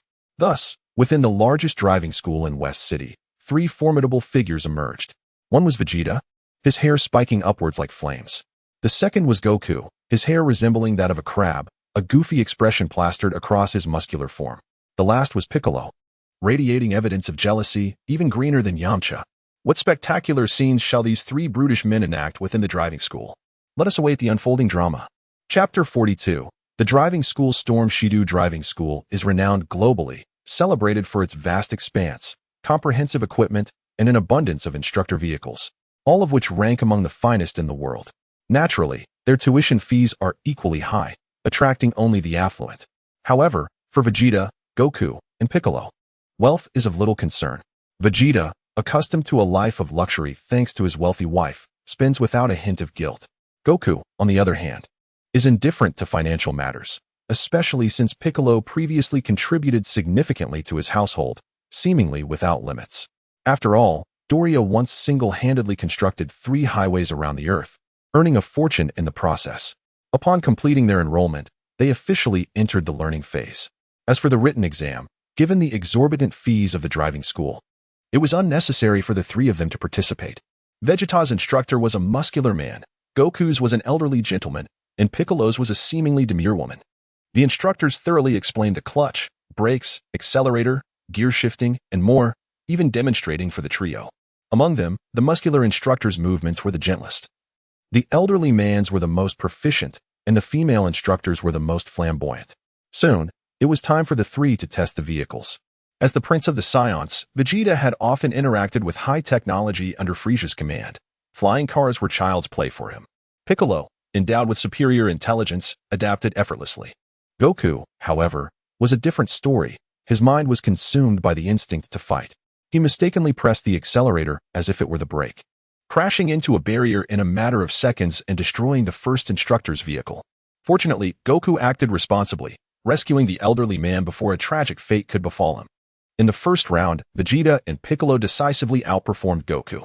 Once all three became familiar with the vehicle's controls, they ventured onto the road. Vegeta soared into the air, eliciting an excited reaction from the muscular instructor, who began to speak in a rather effeminate tone. Vegeta found this utterly repulsive.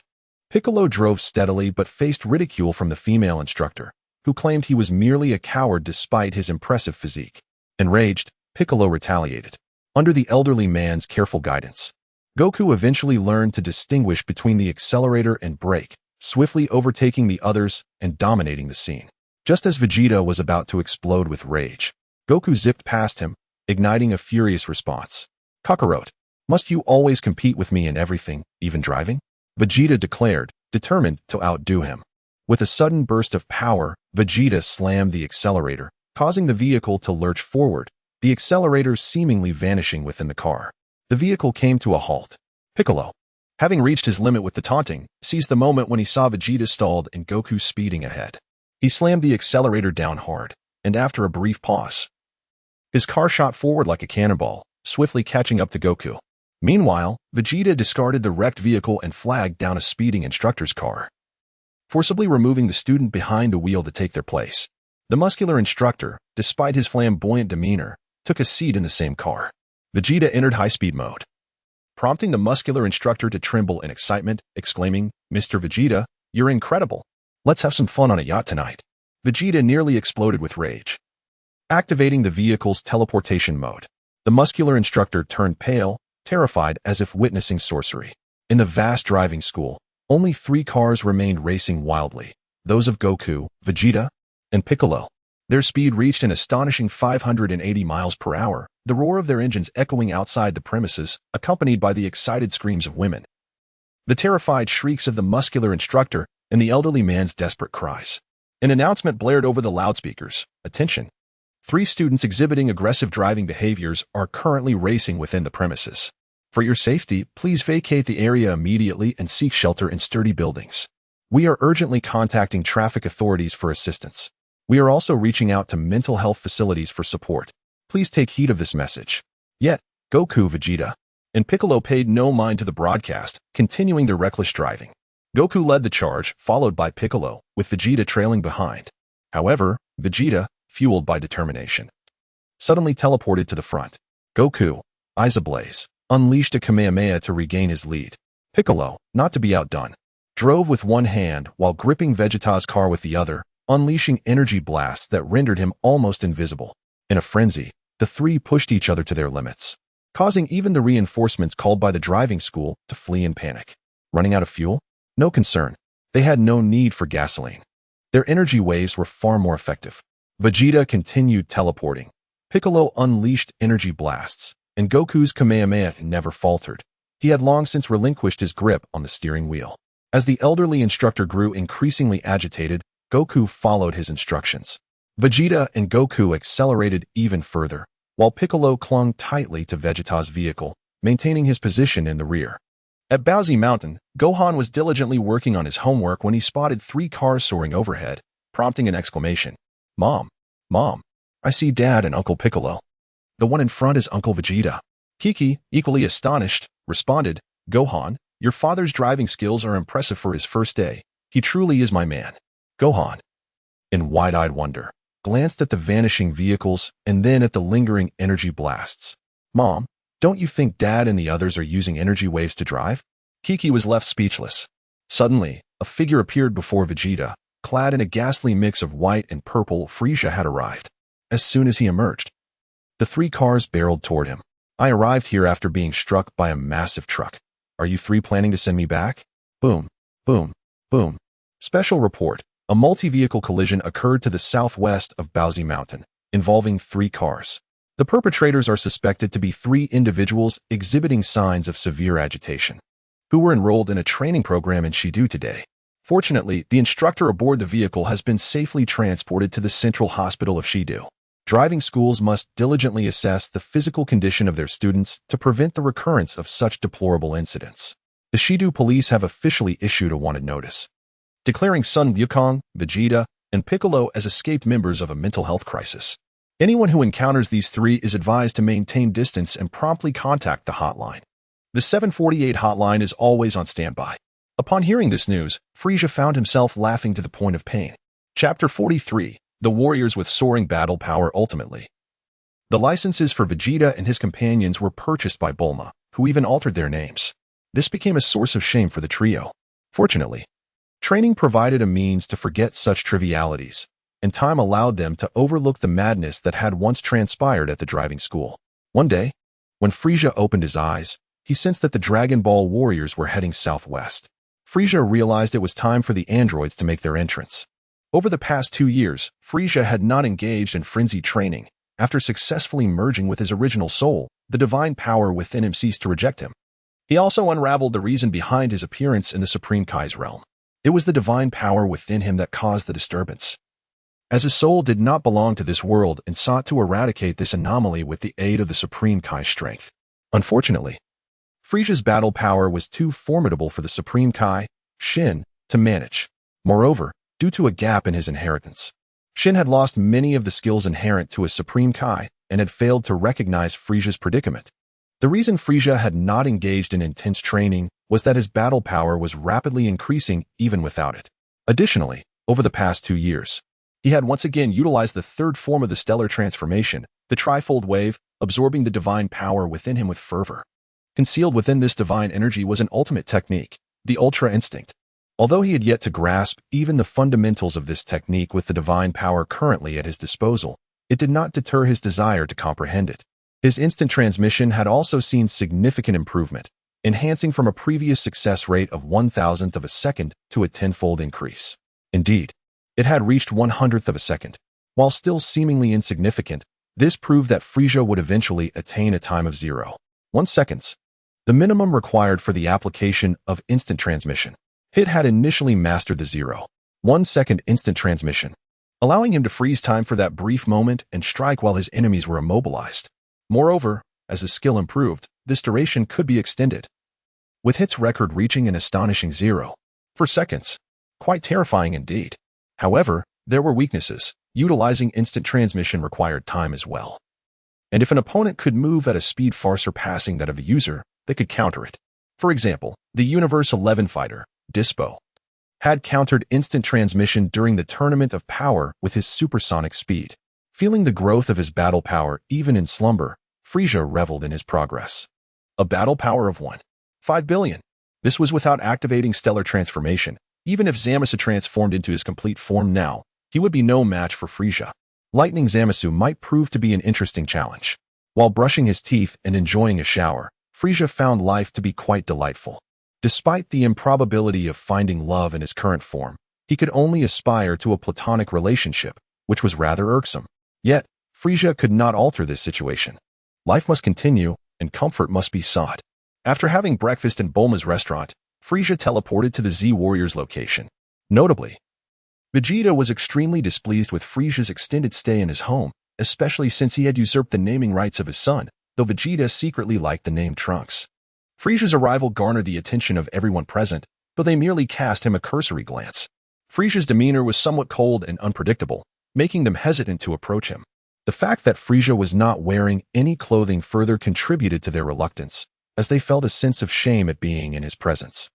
Casting his gaze towards Goku, Frieza noted that his base battle power had reached 12 million, while his Super Saiyan transformation was approximately 600 million. Vegeta was on par with Goku, perhaps slightly higher, but still insufficient to tilt the scales of victory in their favor. Notably, Gohan was also present. In the original story, Gohan had yet to transform into a Super Saiyan, yet Frieza could clearly sense that Gohan was capable of transformation, with his base power already at 8 million. If he possessed this level of power without transforming, Frieza would dare to go live-streaming in disbelief. Piccolo was somewhat alarming.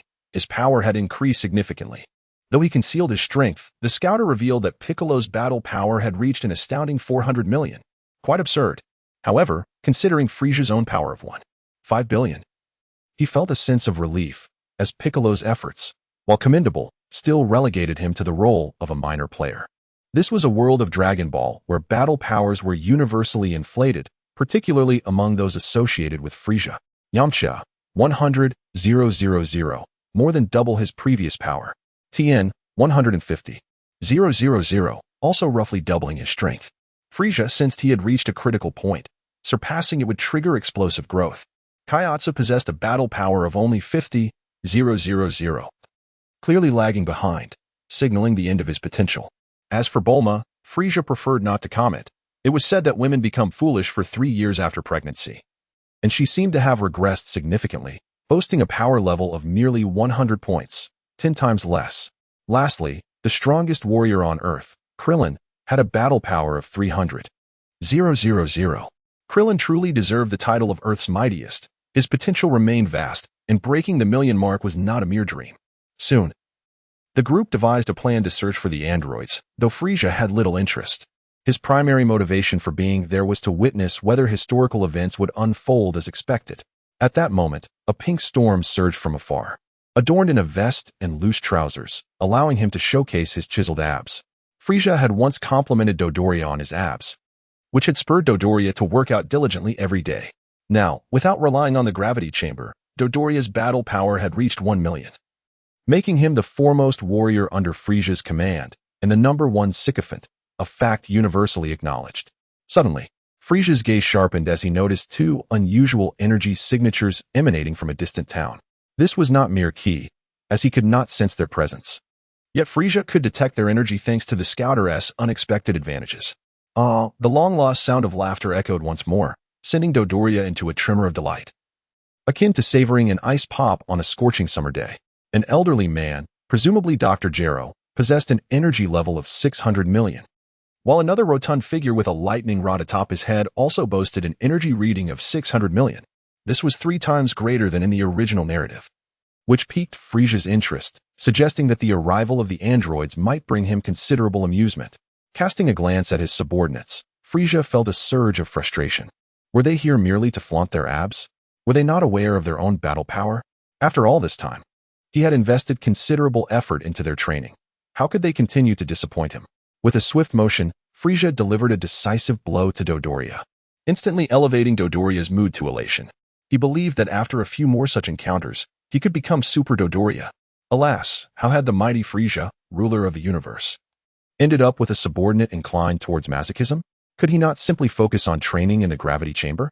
Dodoria, how can I possibly have a chance to shine like that? After such a long absence, the audience is bound to forget me. Chapter 44. Uncle Bao and Son Gohan. Perhaps it was the heaven's compassion for Yamcha, or perhaps the arrival of Frieza had significantly strengthened the androids, leading them to become increasingly arrogant. Regardless, this time the unfortunate target of the androids' assault was not the hapless Yamcha, but rather the unsettlingly green Demon King Piccolo. Fortunately for him, his luck surpassed that of Yamcha. Just as he was ambushed by Android 19, he was discovered by Son Gohan. While others may be mere mama's boys or daddy's boys, Son Gohan was a unique uncle's boy, not the kind associated with the historical figure Qin Shubao, but rather one who shared a deeper bond with his uncle. Witnessing his uncle Piccolo under attack, Gohan was immediately filled with rage and transformed into a Super Saiyan. His combat power surged from an impressive 400 million to an astounding 600 million, fueled by his wrath. In one swift motion, he sent Android 19 flying. In his fury, Gohan lost control, inadvertently causing 19 to wreak havoc among the flora and towering structures of the island, turning the area into utter chaos. Fortunately, there were plenty of heroes present, preventing the situation from spiraling into the worst possible outcome, resulting in merely some monetary losses. How terrifying was Gohan in his rage. The dented visage of Android 19 offered clear evidence, despite possessing an energy level of 600 million, which was equivalent to his fury. The android was utterly unable to regain control of his body until he collided with another island, finally coming to a halt. Meanwhile, all the warriors rushed to the scene, accompanied by the very creator of Android 20, Dr. Gero. Traditionally, it would have been Son Goku who took the lead, but Gohan, consumed by his anger, disregarded the norm and unleashed a relentless barrage upon Android 19. Although 19 indeed possessed an energy level of 600 million, his power had significantly diminished after Gohan's surprise attack, thus allowing Gohan to dominate the encounter. Has Gohan grown this powerful? His energy feels even more formidable than when Goku first returned to Earth, Tien Shinhan remarked. While Yamcha and Kaiatsu nodded in agreement, Krillin felt a swell of pride for his disciple, as Gohan was indeed the nephew of his fellow martial artist, Goku. Die. Gohan's combat style was distinct from others. He relished shouting battle cries as he fought, adding to his formidable presence. As the battle progressed, the energy reserves within Android 19 dwindled rapidly, leaving him with less than 400 million. Panic began to set in for the android. Initially, Gohan's combat power had soared to 600 million, but as his stamina waned, so too did his strength, eventually dropping to below 400 million. Despite his aggressive demeanor, Gohan understood that if the battle continued this way, he would ultimately be outlasted by the android. Magic Flash. Gohan positioned his hands on his forehead, unleashing a tremendous energy wave directed at Android 19. Observing this from a distance, Frieza shook his head in disappointment. Gohan is courting disaster. Indeed.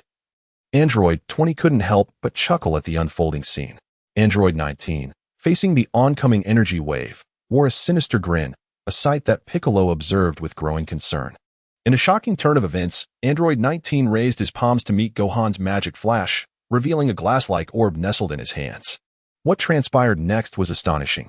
Gohan's energy wave was absorbed by Android 19. Breathless and incredulous, Gohan watched as the android erupted with laughter. With a single shout, the debris surrounding Android 19 was swept away, and Frieza witnessed the android's energy levels surge back to 600 million.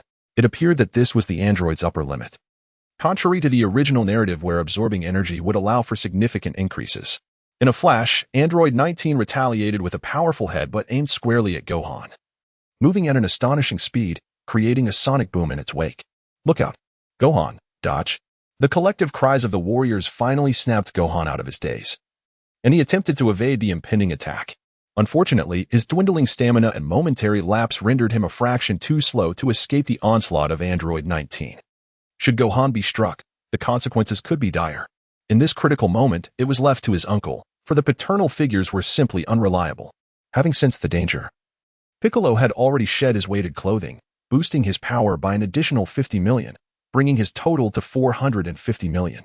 Just as Gohan was unable to evade, Piccolo lunged in front of him, crossing his arms in a defensive posture to intercept Android 19's ferocious blow. Boom!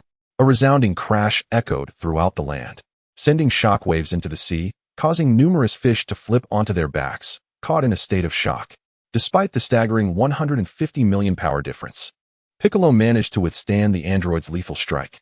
Though his arm was pierced, he bore the injury with the grace of a warrior trained in the body extension technique. Vegeta, arms crossed, displayed no sign of emotional disturbance at the spectacle before him. In contrast, Goku, perhaps realizing his shortcomings as a father, erupted in fury. With a surge of golden energy, Goku's rage manifested in a powerful aura. Whoosh! Bang! Boom! That single blow nearly sent the island plummeting into the depths of the ocean. While Android 19 was forcefully driven beneath the surface, Goku's combat power escalated to 650 million, as the emotional surge propelled him beyond his previous limits. A hallmark of the Saiyan race. Frieza, finding the battle tedious, contemplated seeking out King Kai for a more stimulating conversation over a game of Go. Just as he was about to depart, he sensed a rapid decline in Goku's energy, plummeting from 650 million to a mere 300 million in an alarming fashion. This drop was decidedly unnatural. If Goku had been captured by the androids and had his energy siphoned away, it would have made sense. Yet, just moments ago, he had unleashed a tremendous force that had driven Android 19 deep into the ocean. The android had yet to resurface. This alarming turn of events did not go unnoticed. All present were caught in a state of disbelief. Only Vegeta bore a contemplative expression. Boom. Android 19 erupted from the depths, launching Goku into the air and unleashing a relentless flurry of blows, leaving Goku unable to defend himself. Not only that, but Goku's energy continued to plummet, as Son Wukong was once again struck down to the ground by the artificial being number 19, leaving behind a colossal crater. He found himself unable to maintain even his Super Saiyan form. Father, Wukong, old son, Kakarot, that worthless fool. Hohoho Chapter 45. The unfortunate child returns for more misery, a must-read for brothers. Oh dear, this fool is having a heart attack. If you don't give him his medicine soon, he will soon meet his demise. As Krillin administered a magical bean to Son Goku, it merely alleviated his injuries. Yet Goku still clutched his chest with a visage of agony. Surprisingly, Krillin and the others failed to comprehend the situation, leaving Frieza deeply concerned for their intellectual capacities. With such limited intellect, they pale in comparison to the cunning Dodoria. At the very least, Dodoria could endure a beating whenever he felt itchy, showcasing a certain shrewdness. Thanks to Frieza's reminder, the group finally grasped the gravity of the situation, prompting Yamcha and Kaiatsu to escort Goku back to the Korin Tower for treatment. Androids 19 and 20 attempted to intervene, but Vegeta's mere presence instilled fear in them, causing them to hesitate. They were all too aware of Vegeta's formidable strength. Even if the data they possessed was outdated, Goku had just unleashed a power that surpassed theirs, and while Vegeta might not reach Goku's level, he was not far behind. This was their honest assessment of both warriors. However, placing Goku above Vegeta was an affront Vegeta could not tolerate. You rusted scrap. Allow me to demonstrate the might of the Saiyan Prince and see whether your decrepit metal can withstand my iron fist. Vegeta transformed into a Super Saiyan. Though his power did not reach the 650 million Goku achieved in his fury, he still boasted a terrifying force of 600 million. While the androids possessed the same energy levels, they lacked Vegeta's battle instincts and the inherent advantage of being a Saiyan. Vegeta was not foolish enough to engage in a 2-on-1 battle. Instead, he focused his wrath upon Android 19. Android 20, Dr. Gero, felt a pang of frustration as he observed his companions being disregarded. Did they underestimate him because of the fragility of his glass dome, fearing he would shatter under pressure? He could not fathom their indifference, but chose not to intervene, believing that defeating the last android in a one-on-one battle would serve as a greater blow to their arrogance. However, Dr. Gero had miscalculated. Android 19 was no match for Vegeta. In a display of sheer power, Vegeta decimated Android 19, sending him reeling. Rusty scrap. With a resounding explosion, one of Android 19's arms was obliterated, oil spewing everywhere in a nauseating mess. Ah, my arm. Vegeta cackled, noting the robot's lifelike design. Had it not been for its lack of obedience, he might have considered bringing it home for his son to play with. Don't worry. You'll soon meet the same explosive fate. With a swift movement, Vegeta teleported before Android 19, who had no inkling of his arrival. As he twisted off the android's remaining arm and delivered a sweeping kick, he severed its head cleanly. Pathetic machine. You're nothing but oil all over me. Vegeta's fury surged once more as he extended both hands towards Android 19's body and head, launching 2 energy blasts after a brief build-up. Turning to the stunned Android 20, he felt his stomach churn at the sight of the glass dome encasing its brain. Now it's your turn. In an instant, Vegeta accelerated towards Android 20, but unexpectedly, a bullet-shaped spacecraft appeared before him, forcing him to halt. He looked up to see a familiar face, Conan from another timeline. His sudden appearance was perplexing. Did he arrive by design or by accident? Because of Conan's interference, Android 20 managed to escape, with no energy signature. Locating the android would prove to be a daunting task. Date, equally bewildered, watched from his time machine as an elderly figure dashed away. This was not the androids he recognized. As the time machine's door opened, Date leapt out and quickly transformed the device into a capsule. He recalled Frieza's earlier theft of the time machine. Frieza flicked his tail dismissively. Please, I have a superior machine already in research at headquarters. Why would I bother with your inferior contraption?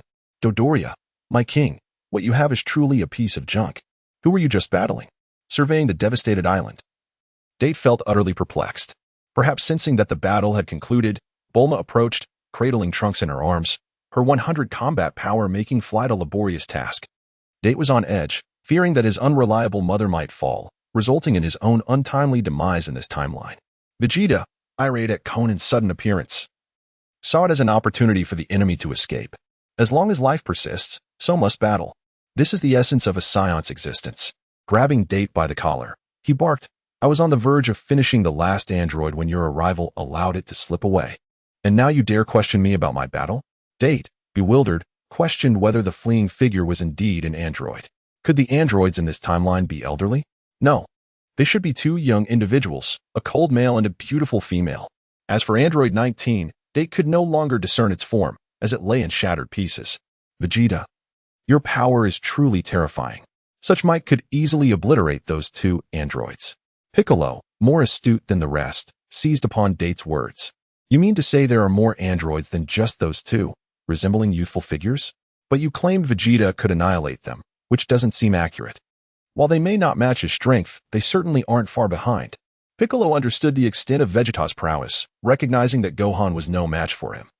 And he could only hope to hold his own against Gohan. The disparity became clear when he was nearly defeated by Android 19. He took solace in Gohan's prolonged struggle against the formidable foe. This son of mine is worth my efforts.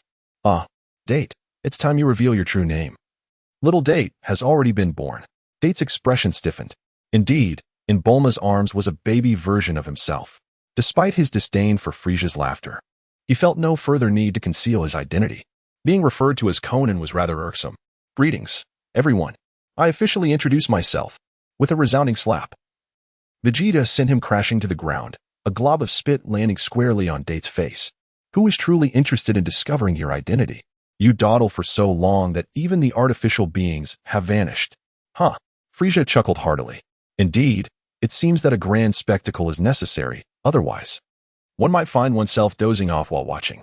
Today marks the explosive release of 5 chapters, heralding the commencement of this debut journey. May it yield commendable results. May the blessings of Umaba be upon you. Wishing everyone joy in their reading and a life filled with rich experiences. Good night. Chapter 46. The Tragic Tower. A true inheritor. Date was feeling quite aggrieved, as he was repeatedly beaten upon his arrival, and each time, it was at the hands of his own father.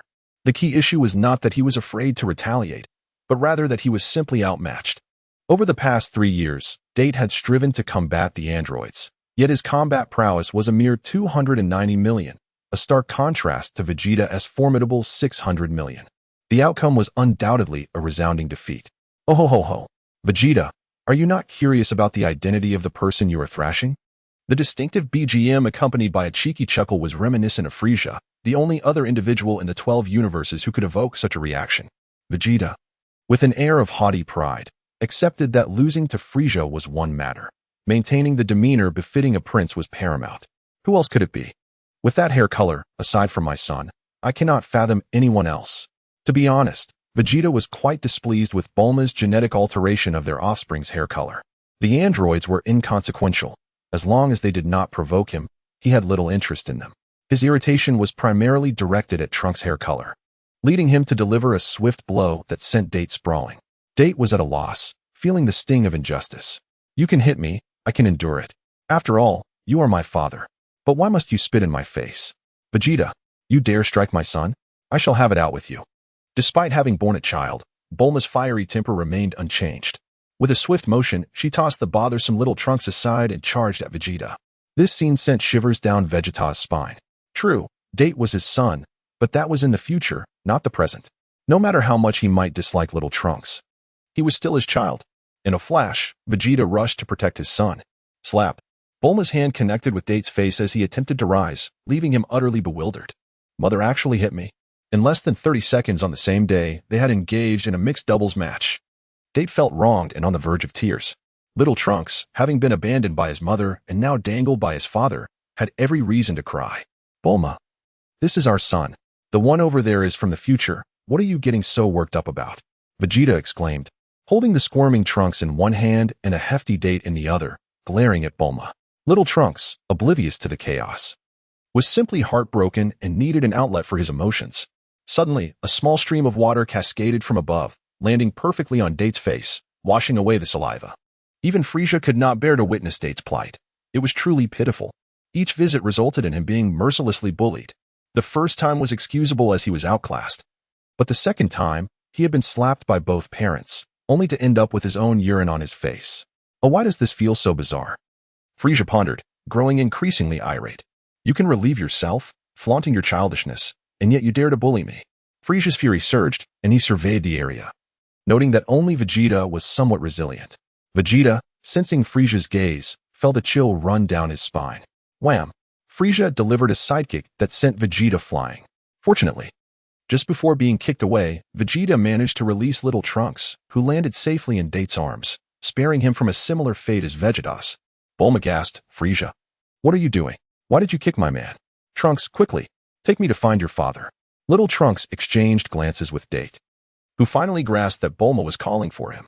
Reluctantly, but genuinely concerned for his father, Date glared at Frieza and, with Bulma in one arm and himself in the other, sped off in the direction Vegeta had vanished. Krillin, Tien, Piccolo, and Gohan, observing the unfolding events, found themselves questioning whether they were here to confront the androids or to deal with their own chaos. Piccolo was the first to react, addressing the group. The direction the androids fled is the same as where Vegeta disappeared. We must hurry after them. We cannot afford for them to be in danger. Krillin quickly realized, exclaiming, and Bulma, if she encounters the androids, it could spell trouble. Tien added, Krillin, you should worry about us instead. Bulma has 2 Super Saiyans to protect her, while we have no one. Gohan, ever the protector, declared, it's all right. If you cannot handle it, run ahead. I will stay back with Uncle Piccolo. Piccolo could only sigh in response. Frieza watched the departing figures, particularly Krillin and Tien, feeling an ominous sense of foreboding. If he were any of them, devoid of his current powers, how would he fare? Contemplating this, he realized that being Frieza, despite losing certain delights, was not entirely unpleasant. With a sigh, he decided to pursue. Androids 16, 17, and 18 were likely to appear soon, and given the strength of 19 and 20, the strength of these androids would be formidable as well. And Cell came from the future, so his power levels should not be unexpected. Otherwise, he would need to resort to his transformation. As for Gohan, he could go cool off. The moment he gains a modicum of strength, he becomes reckless and ultimately endangers his own father. What a fool. Frieza, having once watched Dragon Ball, was infuriated by Gohan's actions leading to the demise of his own father. Even now, as Frieza, he would not play the role of a blatant villain. Villains always meet a dismal fate. It was far more enjoyable to be a figure of ambiguous morality, operating unnoticed in the shadows. Sensing the energy of Android 20, Frieza vanished in an instant. Due to Date's interference, Dr. Gero had returned to the base, and when Frieza arrived, he had already activated the stasis chambers of androids 17 and 18. Frieza lowered his energy to the bare minimum, ensuring he did not alarm Dr. Gero and the others. After glancing at androids 17 and 18, he proceeded deeper underground. Android 17, a strikingly handsome 17-year-old lad, exuded an air of cool arrogance. With an energy level of 900 million, Android 18, the twin sister of 17, was slightly older, possessing silky, flawless skin and a figure that was both appealing and well-proportioned. With an energy level of 800 million. Upon observing the shattered incubation chamber, Frieza realized that unforeseen changes were afoot as he noticed a hole on the ground, approximately 30 centimeters in diameter, fitting perfectly with the size of a certain future entity. Chapter 47. The Unconventional Android Boom. Perhaps it was mere coincidence. Or perhaps it was destiny, but the very spot where Vegeta descended happened to be right at the entrance of Dr. Gero's laboratory. The force with which Frieza had kicked was evident from the colossal mountain that lay in ruins. Vegeta himself emerged unscathed. A Super Saiyan could endure such a blow. However, the occupants of the laboratory were not so fortunate. They weren't gravely harmed, but they were indeed buried alive. Not only were androids 17 and 18 entombed, but Frieza, who was situated even deeper, shared the same fate.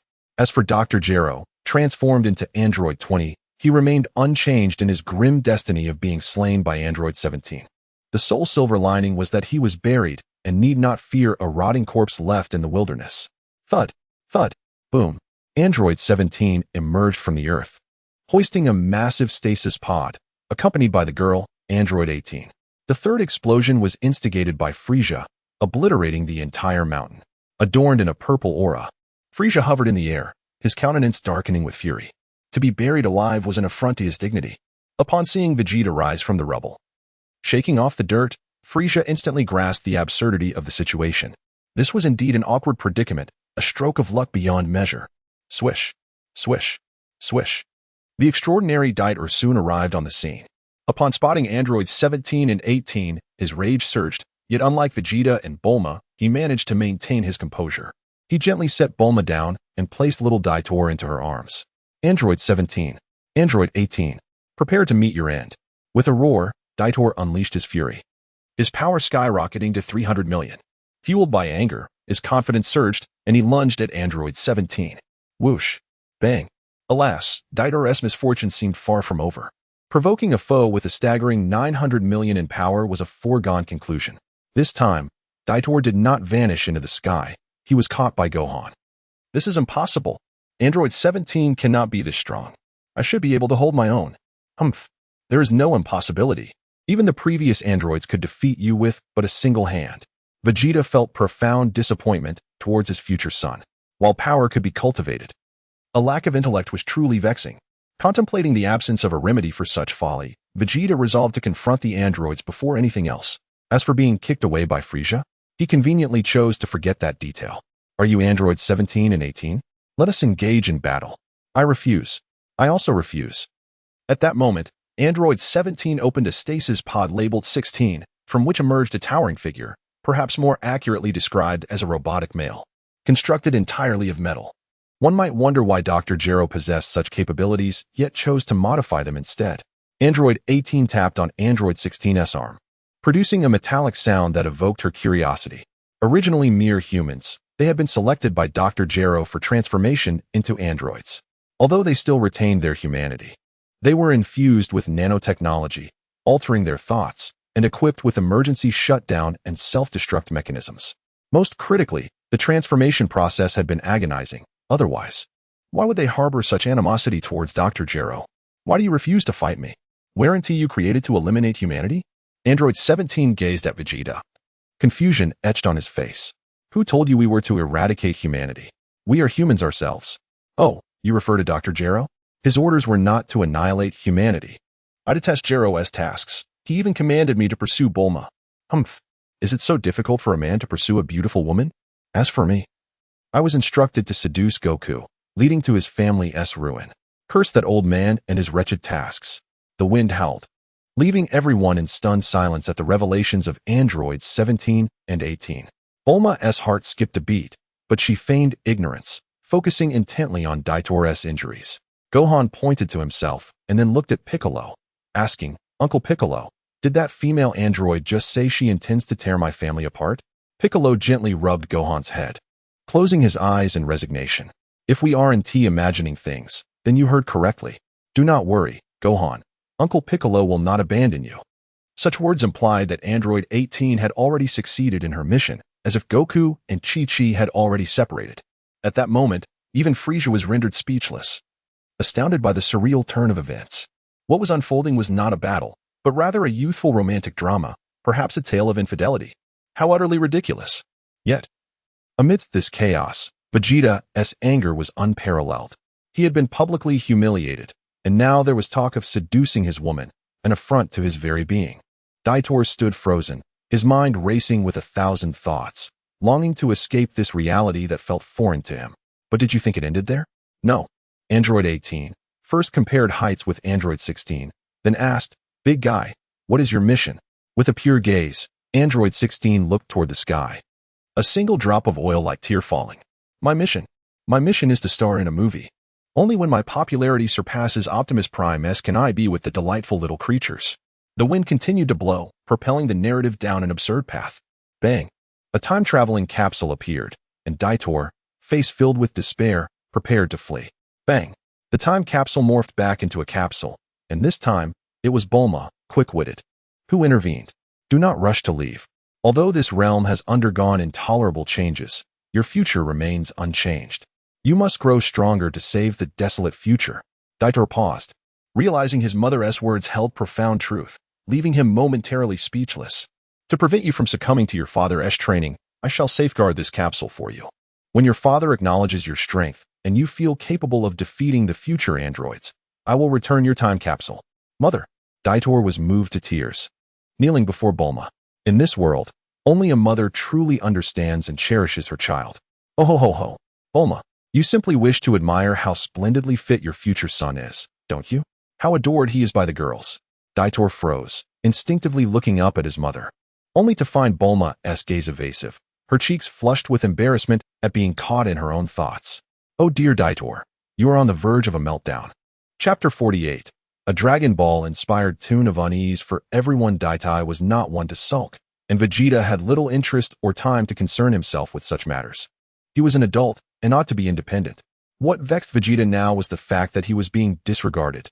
First, his challenge to battle was declined, and then, right in front of him, the audacity to express intentions toward his beloved was uttered. Though Bulma feigned ignorance, Vegeta could not accept this affront. Did he truly believe he was oblivious to Bulma's accelerated heartbeat and flushed cheeks? Vegeta's golden aura surged with unprecedented intensity, fueled by a mix of indignation and humiliation. In an explosive moment, his power skyrocketed, reaching a staggering 800 million, astonishing even Frieza. This Saiyan was utterly out of control. With a resounding thud, Vegeta's fist collided with the chest of Android 17. Despite being blocked by 17's arms, the sheer force caused the ground behind him to fracture. Frieza's gaze sharpened as he summoned divine energy to fortify the earth beneath them. Once the battle commenced, all attention was drawn back to the fray. Even Daitai wore a tense expression while observing the clash between Vegeta and 17. Reluctant to engage, 17 had already identified his mission target. The fact that his opponent had already procreated was inconsequential. Fulfilling his task would ensure the permanent deactivation of the devices within him. He had no choice. Just as Vegeta unleashed a furious onslaught, 17 was left with no option but to defend and counterattack with all his might. Though there was a billion-point difference in combat power, battles were not solely dictated by numerical strength, especially with Vegeta's unpredictable appearances, which left 17 in a state of disarray. Having endured numerous blows and witnessed mountains crumble under the strain, 17's attire was tattered, and a wound marred his face. Touching the injury, 17's anger flared. He still needed that face to win over Bulma. This scar could jeopardize his mission. Vegeta, you seek death. With a surge of energy, a transparent barrier materialized, intercepting Vegeta's kick aimed from behind, executing a perfect dragon tail maneuver. 17 was compelled to employ his energy shield, a life-saving technique usable only thrice within a day. Vegeta was momentarily caught off guard by 17's headbutt. Their synchronized movements led them both to clutch their heads and crouch to the ground. Ultimately, Vegeta's resilience triumphed. As he clenched his fists at his waist, knees slightly bent, and unleashed a primal roar. Atte. Once again, Vegeta transformed into his Super Saiyan muscular form, his physique becoming overwhelmingly robust, leaving Bulma in awe. If only the bulge atop his head were absent, he would appear even more formidable. Alas, it only served to add a touch of comic relief. Frieza couldn't suppress a chuckle, bemused by how his sense of humor had diminished, yet Vegeta's appearance was undeniably amusing. In this muscular state, Vegeta's power surged to an astonishing 1.2 billion, a truly terrifying sight. Recognizing his current speed was lacking, he promptly executed a teleportation maneuver, launching a decisive kick at 17, intent on obliterating the latter's resolve. Caught off guard, 17 remained dazed and unable to mount an effective defense, merely instinctively tightening his legs. Against an opponent of similar strength, this tactic might have worked. However, facing an enraged and muscular Vegeta, such instinctive defense proved utterly inadequate. 18 had covered her eyes, envisioning the catastrophic outcome. In that moment, her thoughts were not of rescuing 17 but of the futility of his mission for the rest of his life. Only Frieza possessed the power to avert this calamity, yet why would he intervene? Having lost his own biological traits, Frieza relished the thought of everyone sharing his condition. Thus, he not only refrained from halting Vegeta's assault but also gleaned valuable insights for future encounters. Witness how Vegeta's kick was executed with impeccable precision and ferocity. Frieza watched with rapt attention, thoroughly entertained. Boom. Wait, that sound is off? Wasn't it supposed to be the resounding crack of defeat?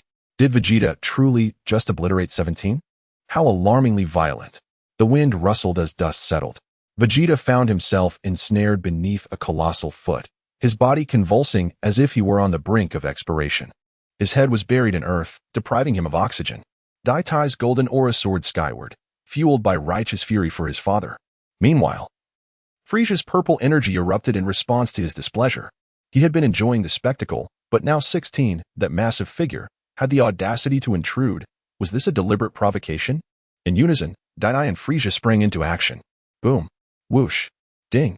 Daitai was sent flying by Frieza's tail, and this time, even Gohan couldn't intervene in time. Krillin, hands on his forehead, lamented, Trunks truly has a poor memory. How many times must he be struck like this? Tianjin's 3 eyes blinked in disbelief as he extended a hand, earnestly counting. The first time was Frieza's attack from above. The second was being crushed by a spaceship. The third, boom. Frieza's kick landed squarely on 16's chin, propelling him skyward. Frieza then recalled Vegeta's previous movements. In a flash, he teleported before 16, delivering a strike that surpassed even Vegeta's in speed, accuracy, and ferocity. This kick was nothing short of extraordinary, a breathtaking spectacle, a thunderous revelation. Duan. Ahawk. It hurts. Ouch. Ouch, ouch. My feet. Oh, my feet. They are in distress. Howling in despair, I present to you a rendition inspired by Dragon Ball. Lyrics by the talented Xiao Jin Gue, performed by Frieza. At this moment, Tien finally uttered the next line. Including Bulma's slap, it should amount to 7 times, right? Poor Trunks, caught in this situation. Bulma, in a fit of rage, raised her hands and pointed her fiery little pepper towards the two. Trunks, fire away. Do not accuse me of being frivolous.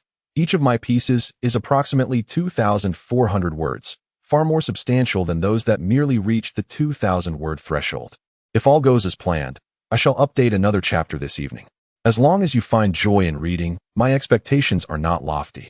Whether your laughter is indifferent, sarcastic, joyful, or simply irresistible, I consider my goal accomplished. Lastly, good morning to all. Chapter 49. The comedic farce comes to a close. The shadow leg technique is an ominous maneuver. Vegeta, having employed this technique, found himself buried in the earth, only to be rescued by Frieza, thus avoiding suffocation. Frieza, following suit, also utilized this technique, resulting in severe injuries to his leg. Not only did he sustain physical harm, but he also serenaded the skies with a song, birthing the iconic Toontot. Those who wield this technique invariably pay a steep price. What of those who have narrowly escaped or already tasted its consequences? Number 17 maintained a half-squatting position with his knees tightly pressed together, beads of cold sweat cascading down his forehead, a testament to his fright.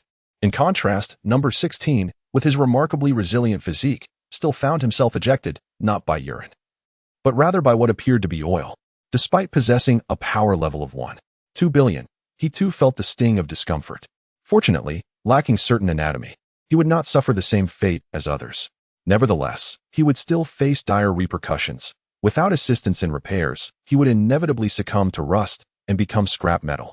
Please, Miss Bulma, you are the epitome of wisdom, kindness, beauty, nobility, elegance, grace, and virtue on this planet. Considering my predicament, I implore you to help me seal this oil leak. Miss Bulma, I beseech you to come to his aid.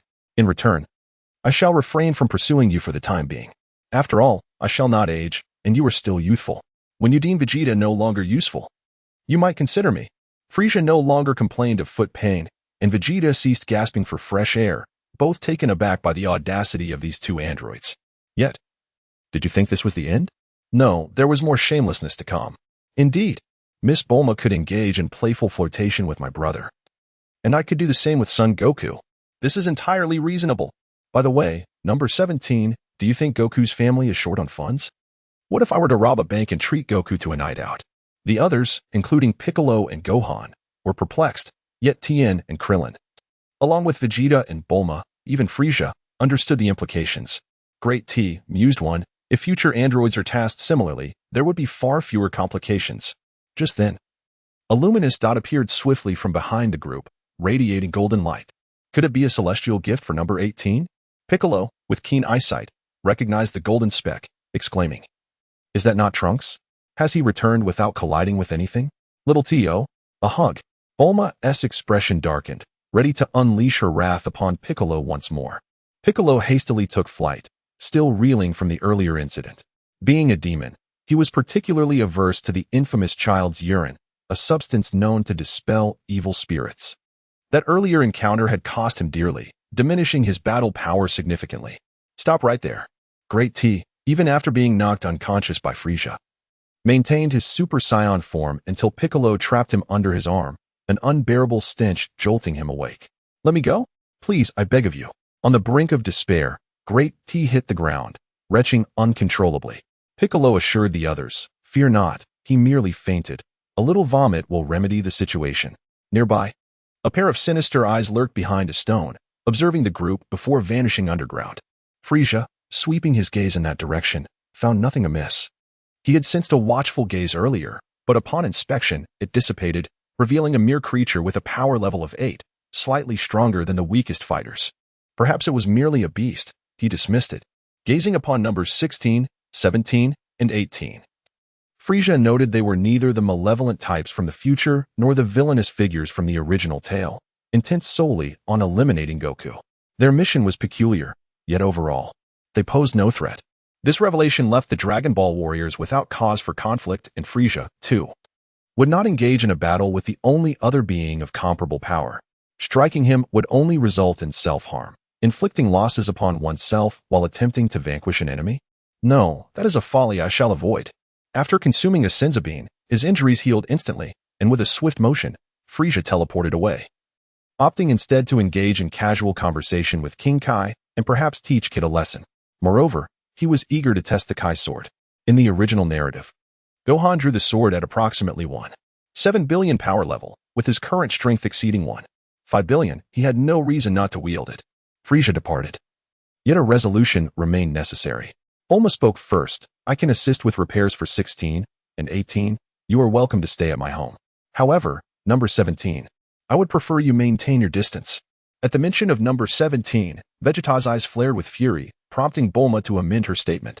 She believed these two were still youthful and could be reasoned with, perhaps persuading them to abandon their mission.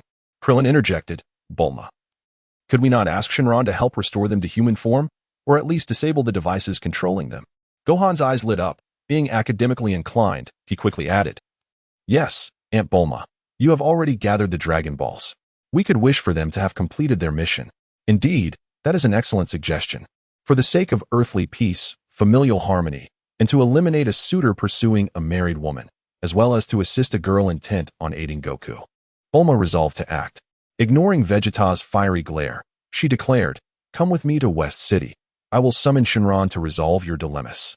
Vegeta, irked by the recent humiliation of being buried by a robot, felt his pride wounded further by Bulma's command. With a huff, he glared at number 16 and vanished without a trace. Number 18, unperturbed by Vegeta's sentiments, graciously accepted Bulma's proposal, even planting a kiss on the bald Krillin. The first to suggest this course of action. Instantly, Krillin's cheeks flushed crimson. Instinctively, he clasped his hands together, muttering a prayer, only to be jolted back to reality. Krillin abruptly swung his left hand towards his right. Tien, witnessing this, retreated several hundred meters away. A tragic scene unfolded. As Krillin attempted to strike his right hand, it instinctively dodged, resulting in a resounding smack. The sound was sharp and clear, revealing a familiar and captivating beauty. A louder crack followed as 18's swift hand sent Krillin hurtling into Tien's embrace. Tien's three eyes widened in shock, blood vessels visibly strained. Why has everyone distanced themselves so far? Yet in the end, we could not evade it. Yamcha, where art thou? This should be your role. Whoosh. Ding. Uncle Krillin. Uncle Tianjin fan. I have come to rescue you. Son Gohan embodies such innocence, rushing forth as the first, unwilling to allow these two to orbit the earth. Piccolo, exasperated, rubs his forehead and then takes flight. Big T looks at Little T, their eyes locked in a silent stare. Hi. Oh, hug. I have done my best, dear friends. I have submitted all my drafts. Tomorrow, updates will need to transition to the afternoon or evening. I hope there are no objections. I am grateful for your unwavering love and support. Wishing everyone joy. A smile can take years off your life. Chapter 50, A New Crisis. Who is Earth's savior? Date gazed at the small Tay, who sought comfort. His emotions in a state of turmoil. The sensation of embracing oneself was peculiar. Is father all right? Date had lost his father during infancy and was unaware of the man his father truly was. All knowledge came from the narratives of his future mother, Bulma. He only knew of Vegeta's immense pride and his extreme competitiveness. Although Vegeta was not defeated by the delicate android 18 as depicted in the original tale, and even managed to nearly incapacitate android 17 in a fierce battle, he had nevertheless been overpowered by a robot, despite the element of surprise in the attack. A defeat remains a defeat. The resentment and fury in Vegeta's eyes upon his departure were unmistakable. As a fellow man, Date empathized with the buried bitterness within Vegeta's heart. That bitterness was directed towards Frieza. Date could not comprehend why this timeline had descended into chaos. He adamantly refused to believe it was due to his own arrival. Frieza had already been on Earth during his initial visit, possessing a terrifying fighting prowess. Trunks, do not overthink it. Your father is indeed a proud man, but he is also incredibly resilient. Nothing can break him. Trust me, Vegeta will recover swiftly. Though Bulma had not held a wedding ceremony or obtained a marriage certificate, her understanding of Vegeta remained unfaltering. Pride, that was in the past. The current Vegeta was devoid of loneliness, only pride remained. His royal status further endowed him with a form of pride incomprehensible to ordinary beings. And he would demonstrate through actions that he was the strongest. Mom, may I go see Dad? Bulma shook her head, her expression earnest as she replied, trust your mother. Do not disturb him. Let him have some time alone to collect himself. Let us return home. You're quite dirty, and that won't attract any girls. Date's face flushed crimson. Both his young and future mother exhibited such whimsical tendencies. Thus, Date, with small Tay perched on his neck, steadied him with one hand while embracing his young mother with the other, and together with 3 androids, they soared toward West City. Occasionally, Date glanced back at the 3 androids, still grappling with the disparity between the androids of this timeline and those of the future. It was utterly absurd. Upon their return home, everyone was astonished to find Vegeta already standing in the yard. If any of you make a misstep, I will obliterate you without hesitation, including you. Big guy, if Frieza can defeat you, I can do the same. Having said that, Vegeta did not pause for a response and strode directly into the gravity chamber. He was not standing atop a mountain in solitary meditation as in the original tale. After all, this blow was not insurmountable. See, Trunks, your father is quite attentive. Daddy really cares about you. Date felt a profound sense of realization, finally believing his future mother's words. Indeed, your father cares for us greatly. Trunks, come to the gravity chamber. Have you been playing in the mud these past years? Vegeta's furious voice echoed from within the chamber. Go on. To confront the androids of the future, you must rely on yourself. Your father will train you well. My son, Bulma, must not fall behind that weakling. Go on.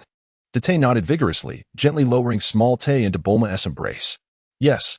With that, Date dashed towards the gravity chamber. Before closing the door, he cast one last glance at the 3 androids. Seeing no trace of malice in their expressions, he finally shut the door. Everyone, follow me. Xiao Chang. Take Android 16 to the laboratory for a structural assessment. Bulma called out to the androids while instructing a household robot. Android 16 followed the robot, covering his nether region with a hand, as oil seeped through. Androids 17 and 18, under Bulma's guidance, proceeded to the bathing area to cleanse themselves.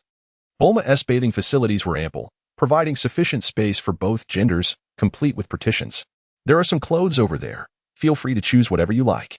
As the world's wealthiest individual, Bulma had an abundance of high-end garments. After expressing their gratitude, androids 17 and 18 entered the bathing area. Bulma approached a safe, inputting a password to reveal the shimmering Dragon Balls, 7 in total. The Dragon Balls had nearly become a private treasure of the Bulma household, a fact the Kai could only observe, for he would never dare to stir trouble there. In the gravity chamber, Trunks struggled against the 300 times gravity, finding it quite challenging, primarily due to his lack of adaptation. No transforming into a Super Saiyan. You must learn to move freely in your normal state and execute actions as swift as the wind. Your foundation disappoints me greatly. The fact you can transform is already a miracle. I'm sorry. Date lowered his head, not daring to resist his father Vegeta's reprimand. Lift your head. I am Vegeta's son. You must possess the pride of a Saiyan. I am a prince, and so are you. The pride of a Saiyan prince does not allow you to bow your head. Yes. Meanwhile, in Baozi Mountain, Sun Wukong was no longer in agony. When Sun Wufan, Piccolo, Tianjinan, and Krillin arrived, they found him snoring peacefully. This brought relief to everyone. As long as Sun Wukong was unharmed, they believed Earth to be safe.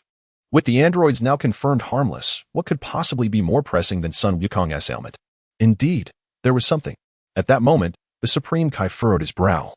Just moments ago, a monster had ambushed a small town, leaving behind only scattered clothing. This revelation struck the Supreme Kai, who noted the astonishing growth rate of the adversary and the overwhelming malevolence emanating from it, causing beads of sweat to form on his brow. Bubbles accompanied the old Kai, his gaze perpetually tranquil, as if nothing could ruffle his emotions. Bubbles, I have a foreboding feeling that Earth is on the brink of a great calamity. The sensation was exceedingly potent, leading him to believe he might truly be departing this time. Bubbles' eyes finally displayed a flicker of concern. Supreme Kai, you will be alright. Earth has Son Wukong, Vegeta, and now Piccolo, whose strength has significantly improved. They will protect our world.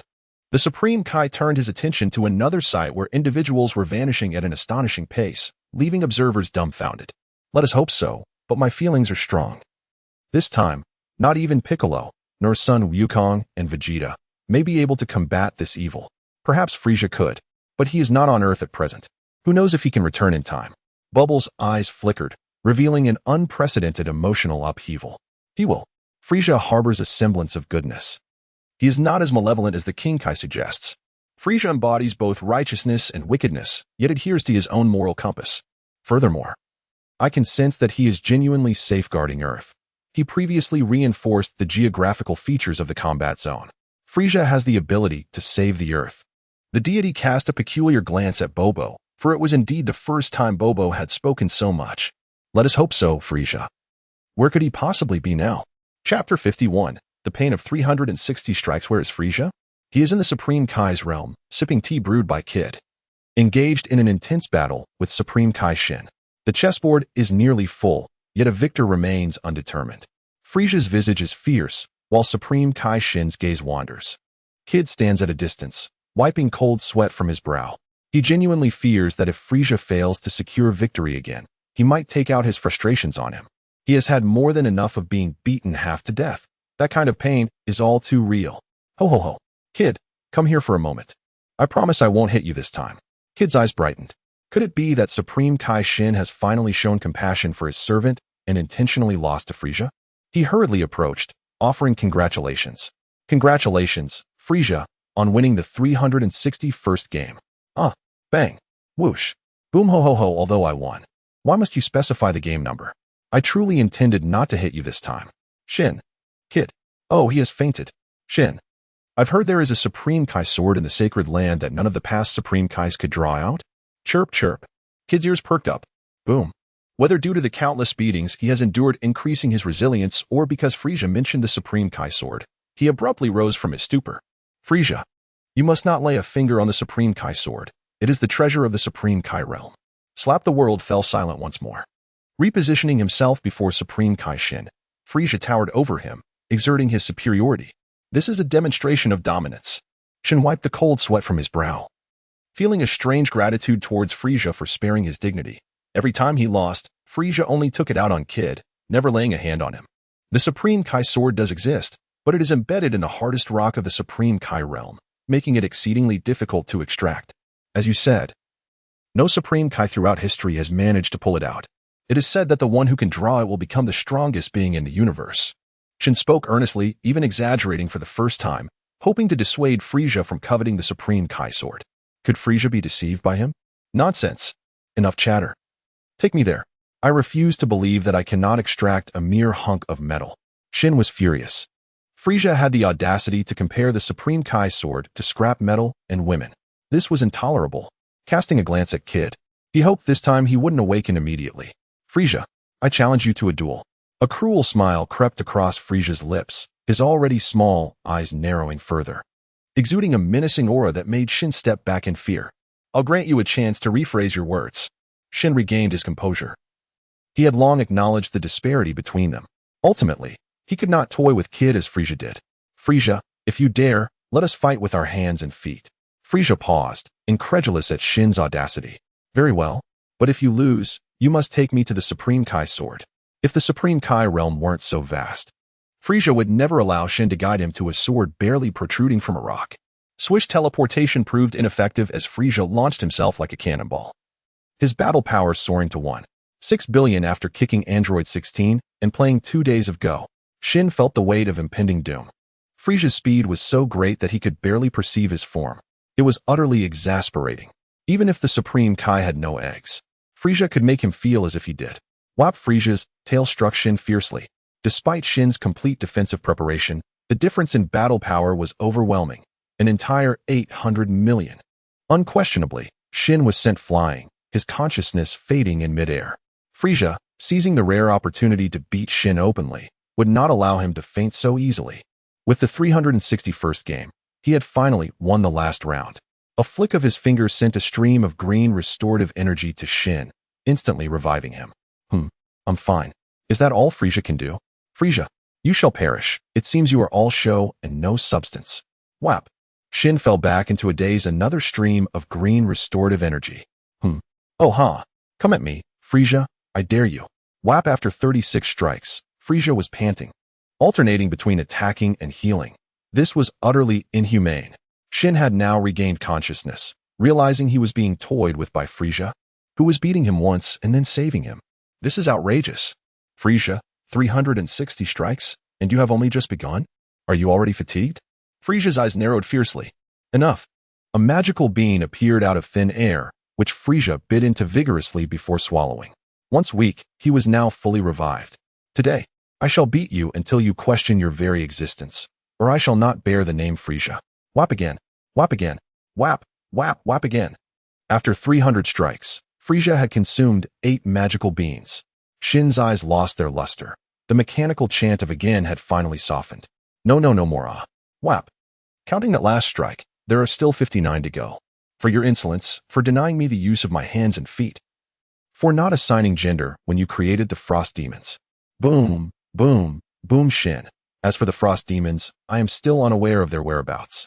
This is not my fault.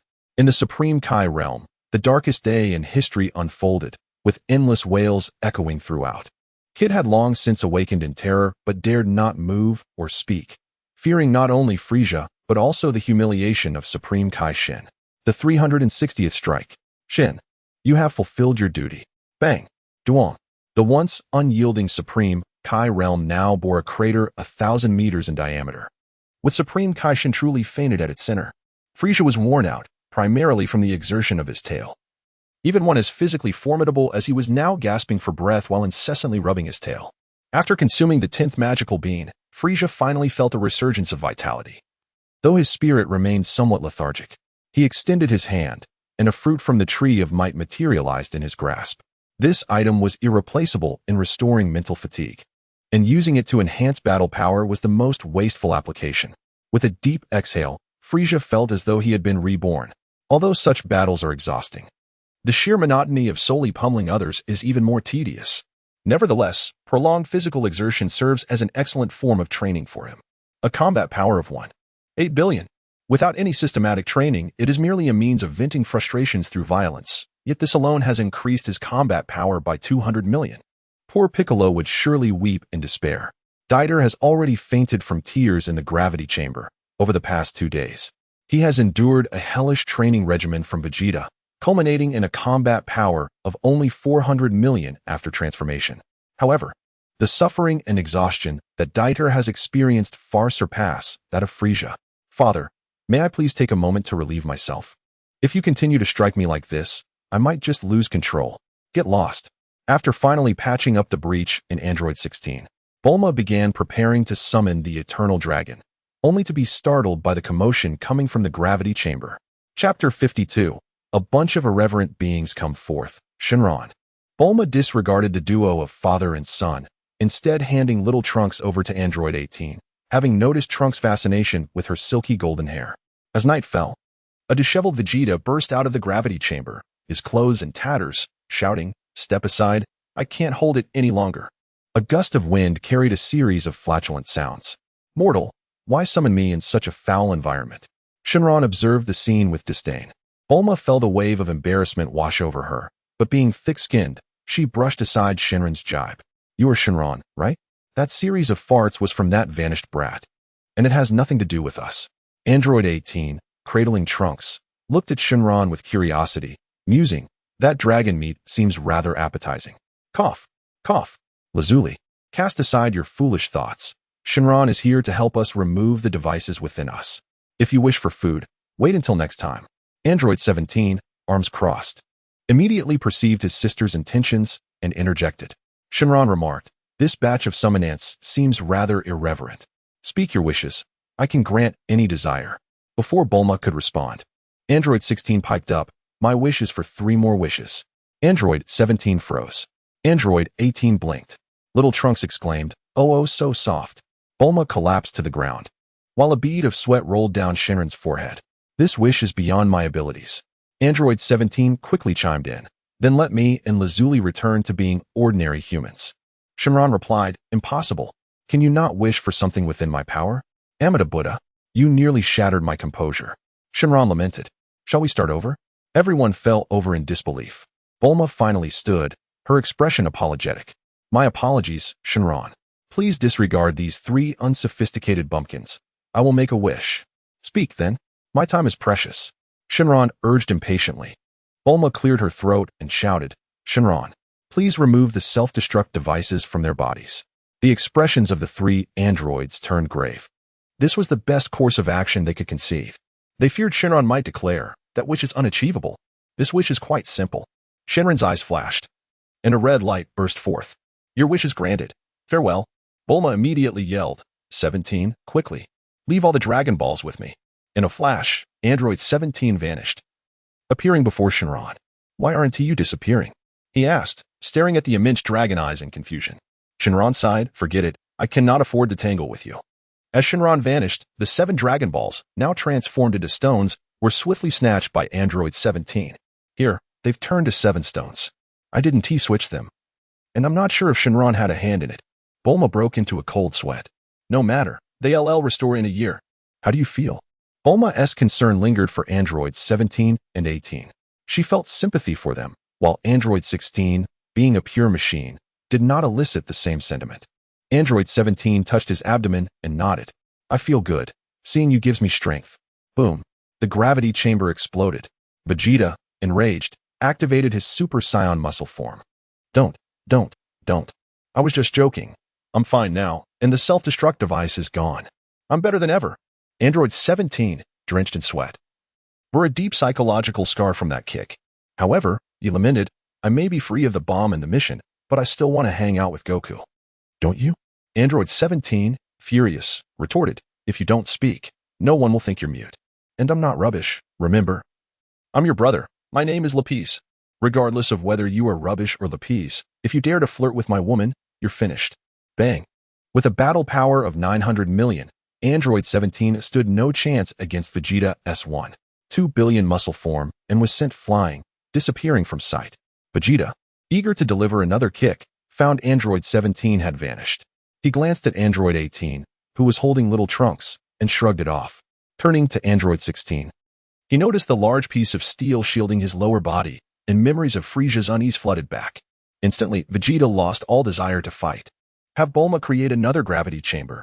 Trunks needs more rigorous training. With that, Vegeta placed his hands on his hips, ignoring everyone else as he headed for the bath. Don't take it personally. That's just Vegeta. He means no harm, Bulma assured, though her confidence wavered with Android 17 still absent. Android 16. That thing you have down there is rather unsightly. You should fix it up at Bulma's. As for me, I'll head to the Capsule Corporation to check on Goku. If the opportunity arises, I'll take him down. If not, I'll find a way. After Android 17's departure, Android 18 followed suit.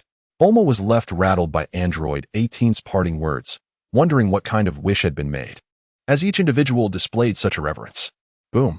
A handsome figure erupted from the ground, his eyes filled with malice, scanning the surroundings. Upon discovering Kid hadn't he awakened. King Kai Shin sighed in relief. With a flamboyant snap of his fingers, he restored his perfect form. Ah, you finally decided to awaken. Now you can take me to find the King Kai sword, right? Revive Kid. He can teleport us there. King Kai Shin finally grasped the meaning of being pragmatic, though the realization came at a heavy cost. Frieza showed no intention of reviving Kid, instead floating casually. If you continue to sleep, you may never awaken. With a twitch, Kid's ears perked up, and in the next instant, he appeared clean and polished behind Shin. Lord King Kai, I just woke up. King Kai Shin's lips twitched as tears welled in his eyes. How could I forget that Frieza still has a tail? Enough chatter. Quickly take us to find the King Kai sword. You two have wasted too much of my time. Kid, terrified by Frieza's narrowed gaze, clutched Shin's shoulder, vanishing in an instant. Frieza, furious, exclaimed, You forgot about me. Swish. In a fit of rage, Frieza teleported to Kid's location, scanning the area but finding neither Kid nor Shin. Meanwhile, Kid and Shin returned to Frieza's former position, but Frieza was nowhere to be seen. And so, Frieza refused to back down, determined to catch them. As Frieza and Kid lay exhausted like lifeless creatures, Frieza ultimately proved his superiority. delivering a decisive kick that sent both Kid and Shin crashing into a mountain peak. Boom. How dare you toy with me? Could you not simply stand still? Kid felt utterly wronged. He couldn't afford to halt. If he did, seeking Frieza's whereabouts would surely lead to a beating that rendered him incapable of self-care. Moreover, why couldn't Frieza just remain stationary and wait for him? The injustice weighed heavily upon him. After receiving 2 mediocre reviews of 2 and 3 stars, I find myself at a loss for words, feeling quite disheartened. If I were to adhere strictly to the original narrative, it would indeed be a simple task. But what would be the point of that?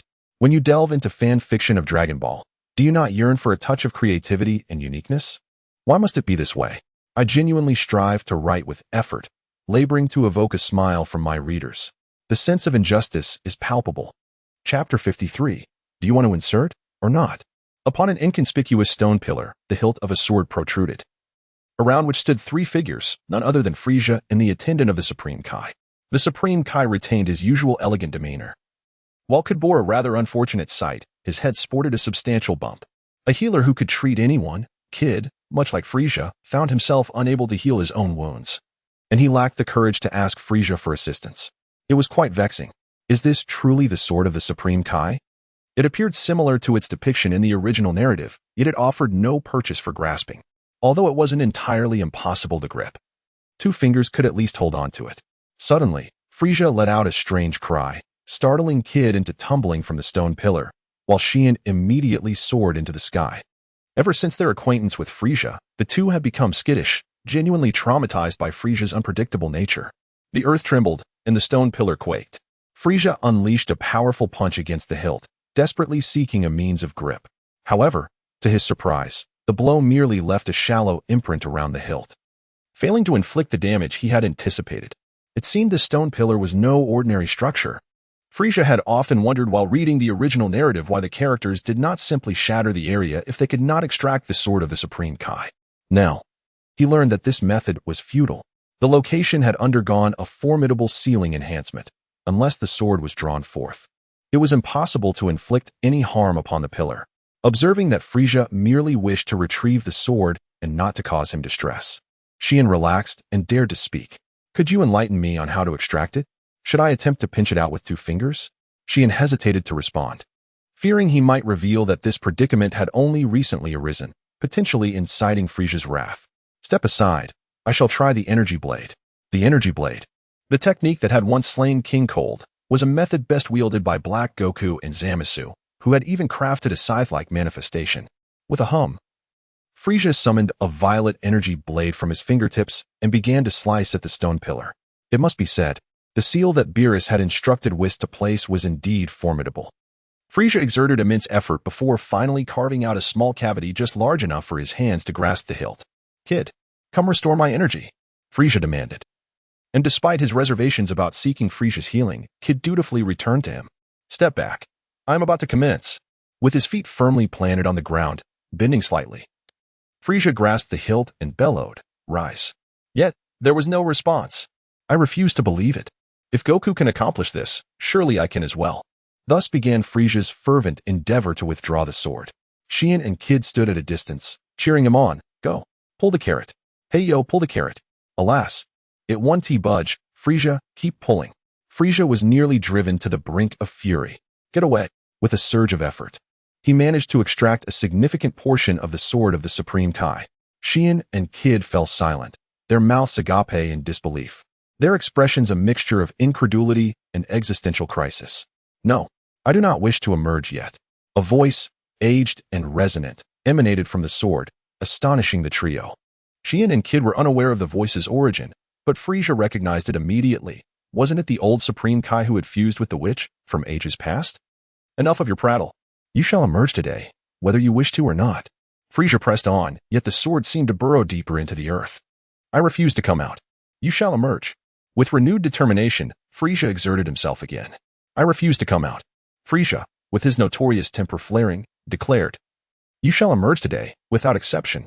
He unleashed the 3rd form of the celestial transformation, the triad of waves, amplifying his power threefold from 1.8 billion to an astounding 5.4 billion. Come forth, he cried. The sword was pulled free, but it slipped from his grasp. The sword of the Supreme Kai was hurled through the air, heading straight for Supreme Kai Shin. Shin's face turned pale as fear gripped him, shouting, "Kid, kid, kid," though he heard the call, pretended not to, knowing it would lead to his demise. The sword pierced Shin's shoulder, propelling him away at great speed. "Ah, this is what happens when you challenge me. Do you think I'm a feeble cat? Kid, where is the sword?" Frieza inquired, glancing around and finding only Kid remaining. Kid gulped, feeling that at this moment, Frieza appeared more divine than the Supreme Kai himself. The colorful waves of energy and the dazzling starlight dazzled him. Particularly the overwhelming presence emanating from Frieza. What terrifying power had he attained? "Ah, Frieza, make the sword stop." Frieza noticed Shin skillfully maneuvering, circling the Supreme Kai realm while impaled by the sword. "Ah." Frieza pressed against Shin's back. Shin coughed up blood, wounded by the combined forces of the sword and Frieza. "Fear not, I shall extract the sword," Frieza proclaimed, grasping the hilt with resolve. "Do not pull it out." Alas, Frieza had already withdrawn the sword. He looked at Shin, bewildered. "Do you enjoy this feeling of being impaled? How peculiar. Shall I insert it again?" "Do not." Shin protested weakly, blood pouring anew from his shoulder.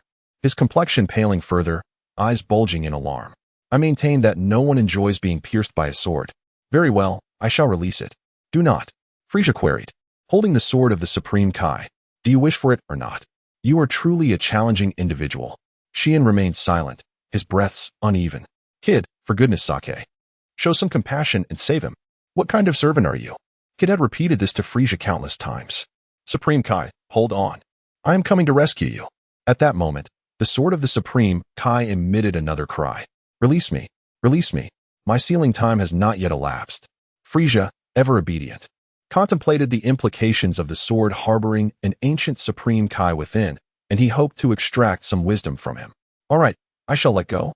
The sword of the Supreme Kai once again plunged into the body of the Supreme Kai Shin, this time penetrating directly into his lower abdomen due to the angle. "Ah, Frieza, I shall confront you with all my might." Shin could no longer endure the pain and was on the verge of exploding with rage. "No, no. That is not the right place. Return to the previous position." The voice of the old Supreme Kai resonated once more from the sword. A sinister smile crept across Frieza's lips as he grasped the hilt of the sword with one hand. Shin was taken aback in shock. Chapter 54. The one who pulls me should be a handsome man with golden hair. Puffed. Please, please. Don't insert anymore. Shin was genuinely in tears, a sight to behold. Even Frieza could not bear to watch this scene and began to feel pity. Yet, the old Kai Shin continued to complain about the wrong approach, but no matter how Frieza looked at it, Shin was pierced through from head to toe. "Kid, save the person first. Once they are safe, we can deliberate on where to insert." Kid was already so shocked that he could hardly speak. He had witnessed Frieza pierce the old Kai Shin with a sword right before his eyes. This was the old Kai Shin, whose vitality was remarkably resilient. Had it been him, he would have likely perished long ago. Without further ado, Kid placed his hands on the old Kai Shin Shin, and waves of light enveloped him, finally stabilizing Shin's aura. If not for the numerous holes in Shin's garments, no one would believe that just moments ago, he was riddled with gaping wounds. Meanwhile, the old Kai Shin within the sword continued to shout about the wrong approach. "Is he healed? I want to insert." Whoosh, Shin swiftly vanished from the spot. He was genuinely terrified. Frieza was utterly relentless. Frieza, you misunderstood. The meaning of the Kai Shin sword is for you to insert it back onto that stone pillar. Boom. Frieza unleashed a cosmic storm, obliterating the stone pillar into smithereens. Then, as if unfazed, he glanced at the collapsed pillar and inquired, "After all the trouble of pulling it out, you want me to insert it back? Am I to lose my dignity? Besides, the pillar is in ruins. How can it be reinserted?" Shin was at a loss for words, feeling that Frieza was entirely aware, yet insistently wanted to stab him several times. Frieza, what is your battle power in this state? Can you defeat Majin Buu?" Frieza ignored him. He had no intention of engaging with that seemingly invincible abomination. The battle powers of number 16 and others had undergone drastic changes. Who knew what that indestructible freak would morph into if he intervened? To be cautious, it was better to keep his feet on the ground. Hohoho, old Kai Shin, cease your incessant wailing. The one who sealed you is already asleep and will not concern themselves with your fate. Now, I present you with two choices. The first is for me to damage the sword, and you come out. The old Kai Shin shouted, Two. I choose two. The second option is for you to emerge yourself. The old Kai Shin retorted, You little brat. You show no respect for the elderly. If I could come out myself, why would I remain inside? Not right. The timing is wrong. The person is wrong. Why would I come out? I want to come out. Frieza could not fathom why the timing and person were wrong. Tell me, when is the right time with the right person? The old Kai Shin dreamily replied. The one who pulls me out should be a handsome man with golden hair. Absolutely not you. A bald, sexless being. Roar. You old fool. Do you have any idea you have crossed my line? Hey. Frieza, gripping the sword hilt with one hand and the blade with the other, began to scream frantically, while the Kai Shin sword in Frieza's hand contorted irregularly. Don't. Xian exclaimed. It's the Kai Shin sword. Kid gasped. Crack clang. Xian and Kid were petrified. Frieza, panting, hurled the broken Kai Shin sword to the ground and spat a thick phlegm onto the severed blade. Old fool. Get out here. Boom! An old man suddenly appeared with a thud, broad-faced, sharp fox ears, large eye bags, a wrinkled visage, a Japanese-style mustache, and only a tuft of hair on his head. This was the old Kai Shin from before the 15th generation, possessing a unique magic that could unlock human potential. Old fool. Do not overreach. You expect a golden-haired individual to release you? What? Do you want him to ride in on a rainbow cloud? Cough, cough. Since you are already out, it must be fate. The old Kai Shin, now calm, was no longer as agitated as before, prompting Frieza to suspect that this old man was merely toying with Xian through his hands. Enough chatter. I know you can unlock human potential. You were pulled out by me. Now unlock that potential. Wait, Frieza, do you know who he is? Xian was puzzled as to how Frieza was so well acquainted with the Kai Shin sword. Before Frieza could respond, the old Kai Shin began his scolding. What kind of Kai Shin are you? You know nothing. I was the Kai Shin 15 generations ago. You, the younger generation, have disappointed me greatly. Xian's mouth dropped open in disbelief as he stammered. The Kai Shin from 15 generations ago. Frieza, growing impatient, had already indulged the old Kai Shin for quite some time. He did not wish to prolong this any further, lest the readers grow irate. Hurry up, my patience is limited. The old Kai Shin sighed in resignation and said, Very well, but you must promise me one condition. Frieza suddenly felt an ominous premonition. This old Kai Shin was comparable to Master Roshi. It seems you understand. Then let us not speak of it. The old Kai Shin's eyebrows twitched with a mischievous grin. Frieza knew what this old lecher was thinking, but with a request at hand, he could only present what he had long prepared. After all, one should not be overly domineering. Incessant fighting and killing is not advisable. Whoosh! A plethora of magazines appeared, all adorned with images of scantily clad young ladies. Much to the old Kai Shin's delight, Xian and Kid spat blood thrice, collapsing to the ground. Excellent. Excellent. Sit down. I shall begin your unlocking now. The old Kai Shin gathered most of the magazines, leaving only one, flipping through its pages while occasionally wiping his drool. Meanwhile, Frieza finally got his wish, while on Earth. The scene was equally lively. Number 17 had been pummeled by Vegeta no less than 10 times, showcasing number 17's resolute stance. Bulma was almost moved by this persistence. Goku awakened, and upon opening his eyes, he beheld a golden-haired beauty. However, being Goku, he not only ignored this lovely maiden, but also pushed her aside, shouting, Chi-Chi. I'm hungry. Is there food? This left number 18 quite disheartened, as she dashed to the mirror, scrutinizing her reflection, convinced of her unmatched beauty. Chi-Chi had already been put to sleep by number 18, while Gohan and Piccolo were lured to Bulma's home. Naturally, no one would respond to Goku's query. After 3 days of slumber, Goku was famished and, with a swift instant transmission, sought out Vegeta, for Bulma's home offered culinary delights around the clock. Hey, Conan. How are you? Dend, dining with Vegeta, suddenly heard the name Conan, causing him to choke, noodles spewing from his nose. Kakarot, this is my son, Trunks, not some Conan. Goku was astonished. No way, has your food been laced with hormones? How has Trunks grown so much? Uffed. Vegeta spluttered chicken leg from his nose. Seeing Vegeta and Trunks busy coughing, Goku began to devour food with reckless abandon. Date and Vegeta gazed at son Goku, both experiencing a rare convergence of thought. That rascal Kakarot must certainly be doing this on purpose. This is Fark City, a place where the entire populace has vanished, marking it as the 13th city on Earth to suffer such a fate. Here lies Beach City, where in the span of a single night, every inhabitant has mysteriously disappeared, leaving behind only scattered garments. Within the Chamber of the Gods, the Supreme Kai's furrowed brow deepened with concern. The situation had spiraled into a realm of utter chaos. Piccolo, come to the Chamber of the Gods. While en route to Bulma's residence, Piccolo suddenly widened his eyes, casting a glance at the distant sky. He was uncertain why the old Kai would summon him, yet he understood that the Supreme Kai would only call upon him if it were absolutely necessary. Gohan.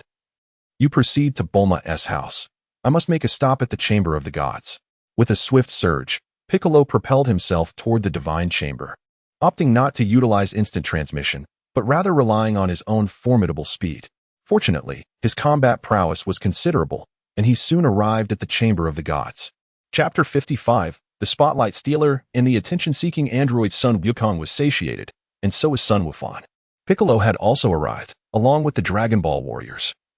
Gathering at Bulma's residence in the dining area, Piccolo brought forth astonishing news. The true embodiment of evil was not the artificial beings numbered 16, 17, 18, 19, or 20. Rather, it was an unknown entity that was continuously evolving. The seriousness of the situation had been conveyed to Piccolo not only by the Supreme Kai, but was also being reported on television. During the time son Wukong was enjoying his meal, yet another city's inhabitants had vanished. Wait, I know androids 19 and 20, but who are 16, 17, and 18? Son Wukong exclaimed, oblivious to the unfolding crisis due to his heart ailment. At that moment, Android 18 entered, cradling Chi-Chi, accompanied by Android 17, whose face appeared slightly swollen and whose gaze towards Vegeta was somewhat evasive. Chi-Chi? Mother! Son Wukong exclaimed upon seeing Chi-Chi in Android 18's arms. Recalling that the person who had held Chi-Chi close to him upon awakening was indeed her. In the past, Chi-Chi had done the same, especially during subsequent events that he found quite unsettling, more exhausting than battle itself. What have you done to my mother? Son Wufan, who was acquainted with Android 18 and aware of her intentions to disrupt their family, felt a surge of anger. He had thought that Aunt Bulma had wished for protection from Shenlong, yet here was his mother, still in the clutches of the villainous Android 18. Son Wufan was on the verge of fury when Android 18 preemptively spoke. Calm down. Chi-Chi is fine. She merely fell asleep. Listen to her breathing. Isn't it steady? She reassured. Wufan, don't be agitated. Your mother is safe. Can you tell me what has transpired? Piccolo, ever articulate, swiftly recounted the events, causing son Wukong's eyes to gleam with excitement. Everyone knew that son Wukong thrived on formidable foes, and they assumed his enthusiasm was due to the thrill of the challenge. Little did they know. Hey, could you make my evenings less exhausting? Will you cook for me? Son Wukong inquired, prompting a collective facepalm from the group. Bulma sighed in relief that she had competed with Chi-Chi for son Wukong's affection. Vegeta, unable to contain himself, delivered a sharp reprimand to son Wukong. Stop fooling around. This isn't about being tired or not. Son Wukong, puzzled, responded, aren't you tired? I'd rather engage in battle. Vegeta chose silence while Android 18 finally grasped the situation. I don't know either, she replied. Krillin interjected. Then why did you kiss me back then? Stop. Bulma exploded, unable to bear the chaotic entanglement of relationships any longer. Let us shift the focus to the monstrous entity responsible for these disappearances. Bulma's commanding presence silenced the room. Her authority was not to be underestimated, especially when everyone was relying on her hospitality. Son Wukong's demeanor grew serious as he tightened his belt, declaring, let us discuss fatigue later. First, we must address this unknown creature. Piccolo, possessing the most insight on the matter, took the metaphorical microphone. According to the Supreme Kai, this unknown entity has evolved to a terrifying extent, he stated. And then? The group awaited the continuation earnestly. That's all. Piccolo concluded abruptly, much to Bulma's dismay as the floor of her home trembled under the weight of their collective frustration. Let us find this monster and engage in battle. If we triumph, we can discuss matters further. If we fail, let us at least avoid death. Son Wukong's straightforward yet blunt strategy was undeniably effective, albeit perilous. Vegeta had no objections. His gaze fixated on Android 17. You will stay by my side and dare not stray from my sight. I assure you this time I will not falter, he commanded. Android 17 felt a chill run down his spine, knowing full well that he stood no chance against Vegeta's overwhelming prowess. Can I stay by your side? Android 18 asked meekly, wishing to remain close to Son Wukong, lamenting the predicament caused by the nefarious Dr. Gero. Son Wufan, supporting his mother, erupted in anger. No way. Why, Wufan? Son Wukong inquired, perplexed. I can't even cry. Son Wufan lamented, feeling utterly helpless.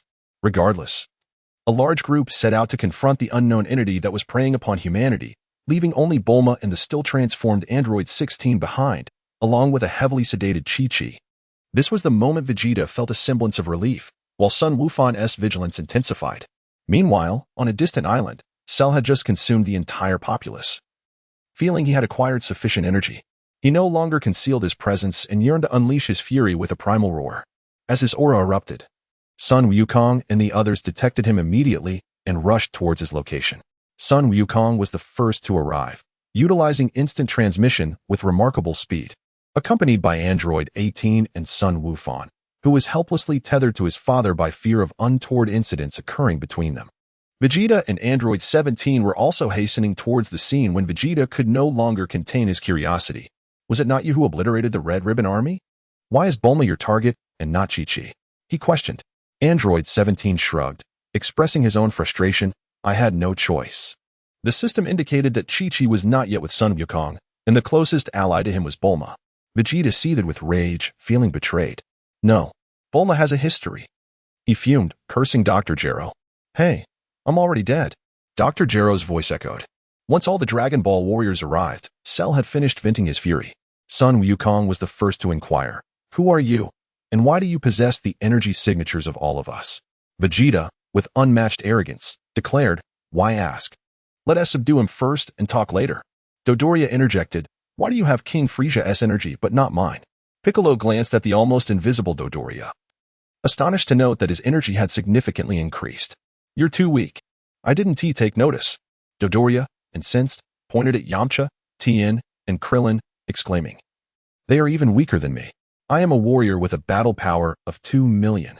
Yamcha took a hit, Tien took a hit, and Krillin, being slightly stronger, received a lesser blow. Quiet down, you lackey. Don't steal my spotlight. Dopping scoffed at Dodoria dismissively. In the future world, that garbage who perished at the hands of my father on Namek holds no favor in my sight. Shiro found himself somewhat bewildered. How did a simple conversation devolve into infighting? I should be the protagonist of this moment. No, I must swiftly reclaim the spotlight. Otherwise, my cries will amount to nothing. Ahem. Silence. The coughing elder can wait. Today, I, Sun Wukong, shall undoubtedly deliver a thorough beating to Dodoria on behalf of my 3 uncles. Shiro pondered. Who am I? Where am I? Were you not seeking me? Yet you all gaze elsewhere. Alas, I am in my complete form. Do you not perceive the source of the problem? I have not absorbed Android 17 and 18. Good grief. I cannot endure this any longer. Bang. Sun Wukong, despite not transforming, has commenced a one-sided assault on Dodoria. Shiro, infuriated, bellowed, do not strike him. If you must, then strike me instead. Consequently, all eyes turned to Shiro, including the bruised and battered Dodoria. Let us all join forces and eliminate this greasy man covered in spots. The melee has officially commenced. My mindset is somewhat unstable. These 3 chapters do not convey the essence I desired. Good morning, everyone. Regardless, I shall not alter my style. Chapter 56. The majestic display of the Shira version of Tai Chi within the realm of the Kai Shin. Frieza incessantly reminded himself to endure, to exercise patience. For a moment of weakness might lead to the ruin of grand schemes. Observing the old Kai Shin, whose nose was adorned with bubbles, Frieza reassured himself that he was not asleep, truly not asleep, and certainly dared not succumb to slumber. He was enduring the most excruciating torment in history, relying solely on mental affirmations for solace. On Earth, a grand spectacle unfolded, a fierce battle not against Elbu, but against Shiro. The moment Shiro entered the fray, his battle power surged to an astonishing 1.5 billion, a fact unbeknownst to Frieza. In Frieza's absence, none could withstand such overwhelming might. Goku, possessing remarkable talent, had consistently outpaced others in the original tale, yet with Frieza's arrival, he found himself consistently overshadowed by Vegeta. At present, Goku's power stood at 650 million, while Vegeta, not in his muscular form, boasted 800 million. Piccolo and Gohan each held 450 million, Dai at 400 million, and Android 17 at 900 million. With Android 18 at 800 million, those beneath the billion mark were scarcely worth mentioning. This data illustrated Goku's significant decline, primarily due to a heart ailment. Besides Piccolo, he could only best a couple of younger fighters. However, the most critical aspect was that he had been saved twice by Android 18, to the point where she had coughed up several liters of blood. Sheru was undeniably formidable. Facing a multitude, he remained unperturbed, striking with the ferocity of a master, as if he were asserting dominion over the world. With a left hook, Dodoria vanished. With a right hook, Tien and Yamcha fled in unison. With a sweeping motion, Gohan lost his battle prowess. With a single whip, Dai was rendered immobile. A palm strike left Piccolo unconscious while the white crane spread its wings, leading to Goku's utter defeat. In a knee-jerk motion, Android 18 fell, clutching Goku. A deflected punch sent Android 17 regrettably retreating. Vegeta braced himself, transforming into his muscular state, but was soon overwhelmed by Sheru's super speed. Thus, the melee concluded, with Sheru emerging victorious, standing amidst the fallen Z warriors. A smirk playing on his lips as he remarked, "I have yet to complete my Tai Chi, and you all have already succumbed." Dodoria was not a Z warrior. He had vanished into the abyss, with no one aware of his fate. Logically, if Yamcha had survived, Dodoria might have as well. Who could say? Such was the consequence of an audacious interruption. Where was Android 16? His absorption would elevate Sheru to the ultimate being, the Steel Sheru. Was Frieza also absent? Trembling in fear? Regardless, Sheru felt triumphant. Killing them now would be too tedious. The Saiyan cells had ignited a romantic journey for Sheru, leading him to a historic decision. "I have resolved. You have 10 days to grow stronger. After 10 days, I shall host an event named the world's greatest martial arts tournament. Yes, let us call it the Sheru Games." With a mocking departure, Sheru fulfilled Goku's earlier sentiment. If one cannot win, at least strive to survive. Bursting out with fervor, the cries of despair echoed as they returned home. Upon encountering the group, Bulma nearly dropped the little one in shock, causing Dai and Vegeta to aggravate their injuries, almost cramping on the spot. Vegeta bore the brunt of the ordeal, having stubbornly endured 3 rounds against Sheru. Emerging with limbs intact would be a stroke of luck. 16. Fetch the senzu beans from Korin, all of them. With a sudden leap, Android 16 landed, cracking the ground beneath Bulma's plaza. Such weight would fetch a handsome price as scrap metal. I shall go. With that, Android 16 covered his lower half with one hand and made a superhero gesture with the other, soaring toward Korin Tower at breakneck speed. His departure was the most prudent decision. He emitted no energy, rendering him undetectable by Sheru. Yet, despite his apparent lack of leaks, why the need to cover up? It's nothing, just a habit. It keeps me warm. 5 minutes later, Android 16 returned, bearing a large ceramic jar. All the senzu beans are in here. The group rejoiced at the sight of such a substantial vessel, indicating Korin's generosity. Goku dashed forward, only to be left dumbfounded upon opening it. 1, 2, 4, 6, 5, 7, 3, 4, 5, 6. How can there only be 6? As Goku counted, others began to sense something amiss. Hadn't he just counted 7? Vegeta, suppressing his cramps, kicked Goku away. "You fool, you can't even count properly. Android 17, you try. 1, 10, 20, 30. The group found solace. Surely there were dozens, right? Android 17 reached in, pulling out all the senzu beans. Total, 10. Thud, thud, thud. Vegeta erupted in fury, shouting at Android 16, "Is this all there is? Why did you bring back just this tiny jar?" Android 16, scratching his head with one hand while still covering his lower half with the other, replied innocently. "I asked him where the senzu beans were, and he said they were all in this jar. I recall Miss Bulma said to take them all. So I brought back the jar too."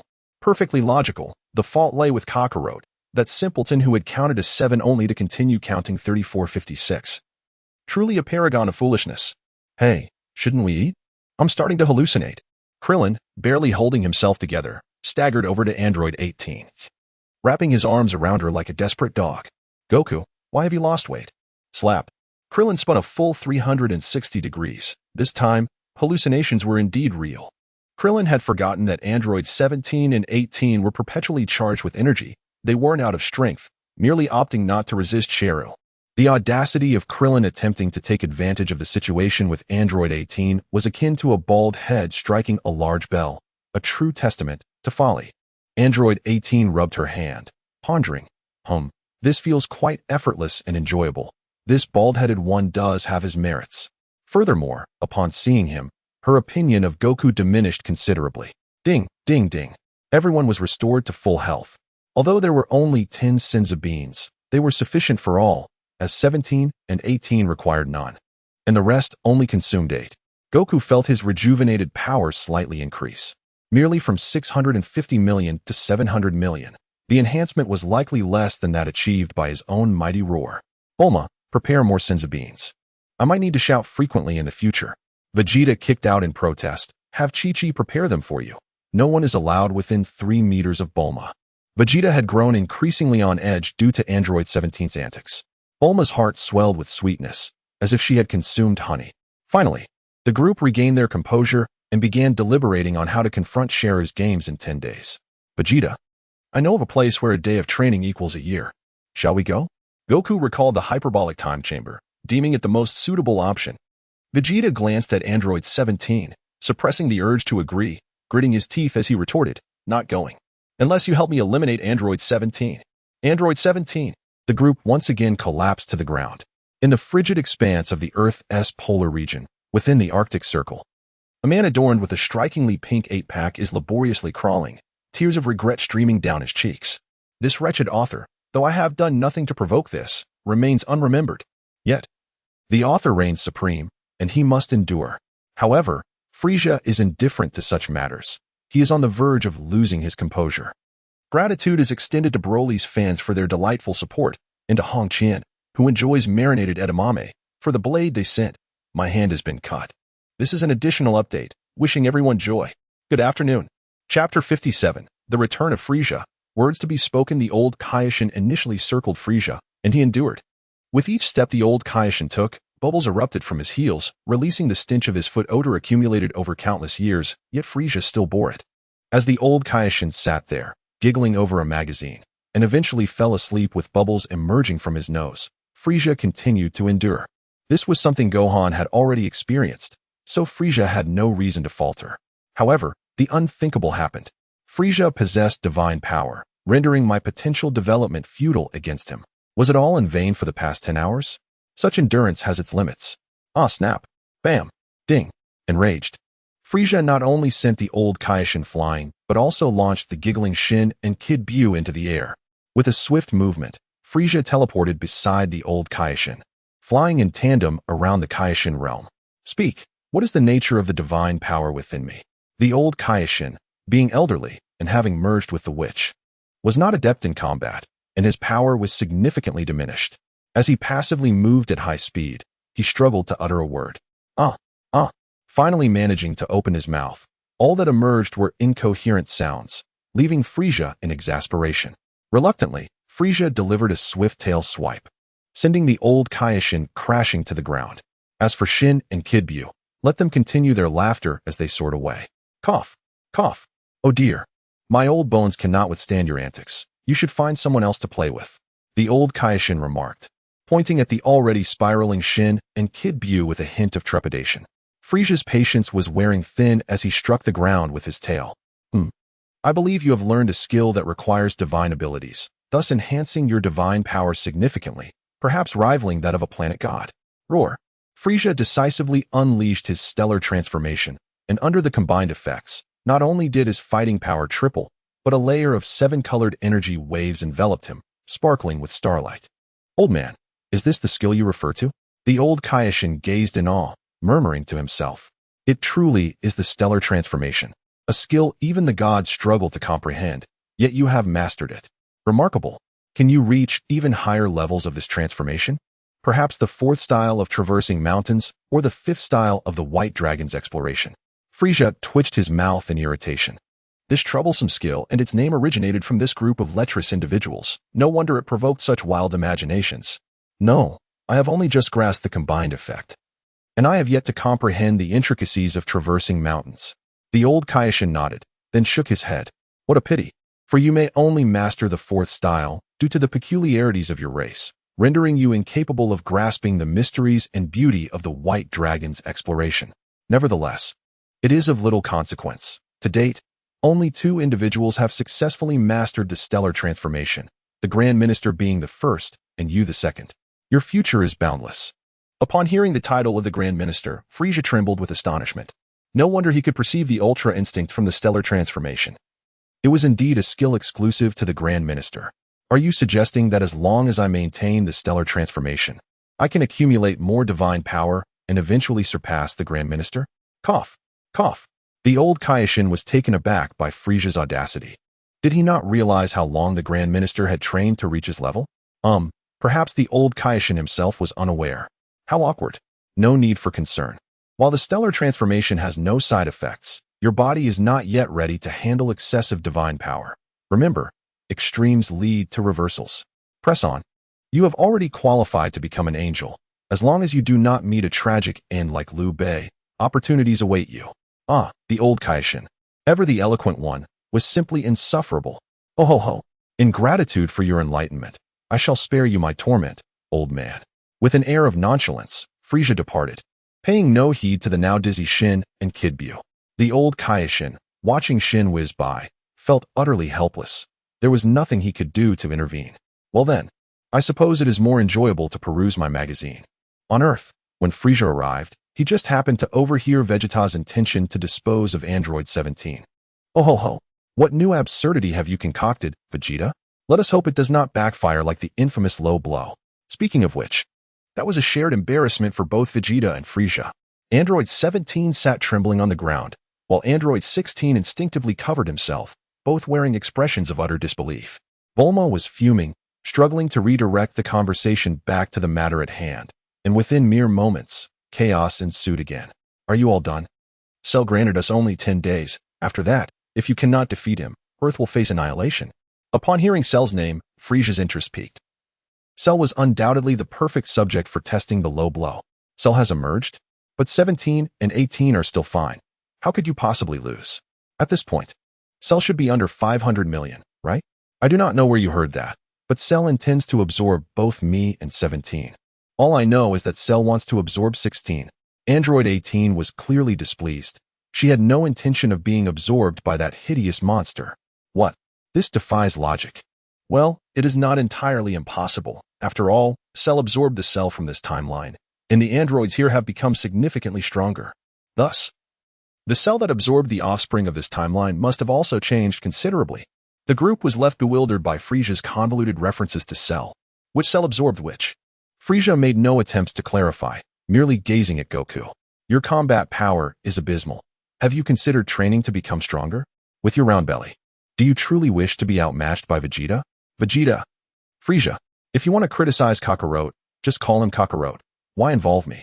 I am far stronger than this waste. Bam. Habitually, Frieza's tail sent Vegeta crashing to the ground. You all should train. Even watching you is disheartening. I shall go meet the so-called Cell. Oh ho ho. Frieza promptly teleported away to seek out Cell, restoring the previous atmosphere. Goku intended to enter the hyperbolic time chamber, while Vegeta, gritting his teeth, arose from the ground, insisting on incapacitating Android 17 before allowing anyone to proceed. Sigh, Vegeta. How about this? Gohan and I will guard Bulma to prevent her from straying, to stop 17 from stealing her away. Bulma, please do not hit me again. Otherwise, I will be hungry once more. Piccolo, unable to watch any longer, urged for this farce to come to an end. The hyperbolic time chamber accommodates only 2 individuals at a time. Those who remain must protect Bulma and ensure that the brainwashed Android 17 does not cause trouble. This proposal received unanimous approval, with even number 17 confidently assuring that he would firmly commit to it. Thus, the sequence for entering the time chamber was established. Vegeta and Din entered first, with Vegeta determined to emerge first in order to eliminate number 17. Following them were the father-son duo of Goku and Gohan, while number 18's adorably pitiful expression was utterly charming. Next was Piccolo, followed by number 17 and number 18. However, number 17 and number 18 expressed that they did not require training, as their stamina was eternal, yet they could not enhance their combat power through training. To increase their fighting strength, they could only wait for a thunderstorm. Goku was filled with curiosity. Why is that? Chapter 58. The Taiji Circularity and the Gatling Gun. Why must thunder strike? The 17th and 18th are topics they dare not discuss. Those are their pains. Where's Cell? At this moment, Cell has discovered a plane where he intends to construct a fighting arena, akin to the legendary martial arts tournament of yore, albeit on a grander scale. Perhaps it is due to Cell's decision not to create chaos at the television station that no human army has come to confront him this time. Cell, uninterested in dealing with ordinary humans, simply stands quietly upon the arena. An hour later, suddenly, Cell's eyes snap open, his gaze fixed ahead, and his entire body begins to tremble. 10 days. Such an interminably long time. Standing here has grown unbearably tedious. Ho. How about I keep you company and pass the time? The tail-bearing Frieza suddenly appears before Cell, startling him to take a step back. Upon recognizing the visitor, Cell smiles. I thought you had turned into a coward. Your minions emerged during the previous battle, yet you did not. Frieza furrows his brow, then feigns understanding. Oh, you mean Dodoria? Why has he gone to the far north? Cell smirks, a mischievous glint in his eye. I did it on purpose. Frieza is unfazed. Dodoria is merely a fool who enjoys self-inflicted hardship, so let him crawl back at his own pace. It matters not. I merely did not expect you to achieve your complete form so quickly. That surprises me a bit. Indeed, after battling for 1.5 billion, it seems unchanged from the original story. Cell is elated. Finally, someone recognizes him in his complete form. It has not been easy. He exclaims excitedly, Frieza. Frieza, puzzled, responds with confusion. In his exuberance, Cell declares, let us swear brotherhood. In this world, only you understand me. Frieza examines Cell closely. This creature, predominantly green with some black spots, a head resembling a pistachio, and two wing-like appendages akin to sunflower seeds, dares to propose a bond of brotherhood? Does he not realize he is a hybrid? Such a being dares to insult me. Cell, you seek your own demise. You may insult yourself, but you shall not insult me. Boom. A violet energy wave surges skyward, and Frieza's battle power of 2 billion erupts suddenly, causing the arena Cell had just constructed to collapse instantly. Merely unsheathing the sword of the King, Kai has raised his power by another 200 million, such as his capriciousness. Goku and his companions, guarding the 17th, are immediately stunned by Frieza's overwhelming aura. Gohan exclaims, so powerful. Yamcha adds, indeed, it is overwhelmingly strong. It quells any desire for resistance. Goku declares, this cannot stand. I must witness this battle. Android 18, do not leave me behind. Android 17, yes, go quickly. Piccolo glances sideways at 17. Fear not. If we go, you're coming along. Krillin, Android 18, I shall accompany you. Android 16, I am quite frightened thus. They reached a consensus, leaving Android 16 to guard, while the others with combat power instantly teleport to the scene with Goku. Cell, incensed, had sought to honor Frieza with his proposal of brotherhood, only to be met with disdain. The Buddha teaches not to harbor anger, but such teachings are meaningless. In his fury, Cell comprehended the true essence of the Saiyans. It is to roar. Ah, how dare you insult the mightiest Cell in history? I shall end you. Boom. A golden energy wave, identical to that of a Super Saiyan, erupts into the sky as Cell's rage propels his power up by 200 million. Assuming Frieza's 2 billion was merely a product of the old Kai's endurance, Cell surges purely from a lion's roar. The difference between 1.7 billion and 2 billion is negligible, yet a 300 million disparity can indeed sway the tides of battle. However, Goku, who cannot even count correctly from 1 to 10, is unfit to calculate such vast figures. Ho. Now this is delightful. Buzz. Bang. Bang. Boom. The battle ignites as Frieza and Cell clash, fists against fists, feet against feet, tails against wings, and they are already entangled in a fierce struggle. Bang. The two exchange blows again, energy waves rippling outward, forcing Goku and his companions to retreat slightly. Goku's blood surges with excitement, but alas, he is tightly embraced by Android 18 and cannot break free. Father, this time I shall not stop Android 18 from holding you. Their battle is beyond your participation. Goku feels 1,000 points of damage from his son's words. He executes a series of martial techniques, opening and closing hands, single whips, elbow strikes, turning palm pushes, graceful movements, side kicks, defensive strikes, wild horse maneuvers, completing a full set of 42 movements of Taiji. Unfortunately, the Taiji that once triumphed over Vegeta and others proves ineffective against Frieza. Ho. Do you think you, a mere imitation, can grasp the mysteries of Taiji? Dream on. Behold, Taiji circularity, an unending yin and yang, transforming yin into yang and vice versa, achieving circularity and harmony, without beginning or end. As the saying goes, emptiness is form. Apologies, I digressed. Clap to did to bang bang bang. Frieza, having traversed time, has mastered Taiji under the tutelage of the legendary Zhang Sanfeng from Wudong. He has seen the Heaven Sword and the Dragon Saber no less than 10 times. This execution of Taiji circularity is executed with such finesse that Cell is sent reeling. Truly impressive, truly formidable. This is the authentic Taiji, the ultimate secret. Cell's earlier attempts were mere imitations. I must seek out Frieza to teach me. Goku, ever the martial arts enthusiast, is easily deceived by the antics of Cell and Frieza, elevating their charades to the pinnacle of martial arts. Strangely enough, it is not only Goku who is misled, but even Piccolo is utterly baffled. Could it truly be that drawing circles is so powerful? Yet if it were not, how could Cell be so utterly defenseless? Ultimately, it is Android 18, filled with the singular thought of sacrifice, who poses a serious question. By calculations, Frieza's battle power stands at 2 billion, while Cell's is 7 billion. Is it not entirely reasonable that Cell cannot defeat Frieza? Bang, bang, bang, boom, ah-da-da-da-da-da. Cell has abandoned close combat, resorting to energy blasts, and he launches them in a manner reminiscent of a prince's technique. Frieza, undeterred, adopts a defensive stance, performing a Taiji finishing gesture, then seizes his tail, aiming it at Cell. Behold, Frieza's Gatling gun. Oh do-do-do-do-do-do. In this moment, the battle transcends mere physicality, evolving into a scene reminiscent of interstellar warfare. Goku watches, utterly entranced, while Piccolo and the others exhibit looks of sheer astonishment. Is this how battles can be fought? Hey, Frieza, isn't your tail at risk of overheating and exploding? Rubbish.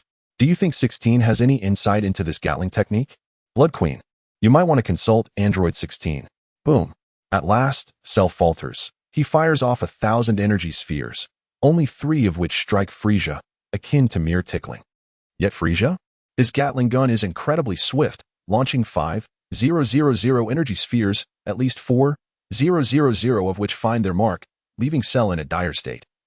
His skin no longer discernibly green. Stop. Wait for me to catch my breath. I have lost my tail, while you still possess yours. This is simply unfair. Bang. Is it so easy for Shara to halt at Frieza's command? Does Frieza not care for his dignity? With a swift and brutal strike, he delivered a kick that sent Shara soaring into the sky. As he descended, he instinctively covered his groin, crashing down onto his knees with a heavy thud. A chilling wail escaped Shara only upon hitting the ground. Those who witnessed this scene shuddered in unison. Even number 17 began to foam at the mouth, shock triggering a seizure. Number 18, the sole woman present, was left blushing furiously. Chapter 59, the complete form of Cell evolves again. It is no wonder that Cell proclaims himself the strongest being in history. After enduring such inhumane treatment from Frieza, he merely held for a moment. And even before Android 18's hand had shrunk back, Cell gritted his teeth and stood up. Frieza, you lack honor. Fortunately, I share the same traits as you. Otherwise, my blissful existence would have been obliterated by you. Frieza, infuriated, retorted, I shall make you reveal your scars, spew your foul words, wail like a banshee, and play dead. Initially, Cell could withstand the barrage of insults, continuously uttering words that Frieza found intolerable. However, as time passed, his defiance transformed into pitiful cries, ultimately culminating in him collapsing to the ground, clutching his groin in a feigned death. Cell felt exhausted, his body was weary, and his heart was even more so.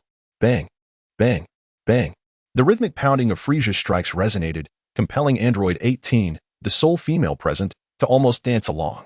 Yet she restrained herself, fearing a similar fate at Frieza's hands. I can't hold back any longer. Suddenly, a massive wave of energy erupted, sending Frieza flying. Even with a battle power of 2 billion, he could not maintain his footing. At that moment, everyone noticed that Cell's appearance had reverted. His previously dark form now shimmered in vibrant green, especially the black spots on his body, which began to reflect light. His aura remained golden, but streaks of lightning crackled ominously, creating an imposing spectacle. Moreover, Cell's wings transitioned from black to a regal and enchanting purple. He had not only surpassed the limits of Super Saiyan 1, becoming a form akin to Super Saiyan 2, known as Lightning Cell, but he had also mutated.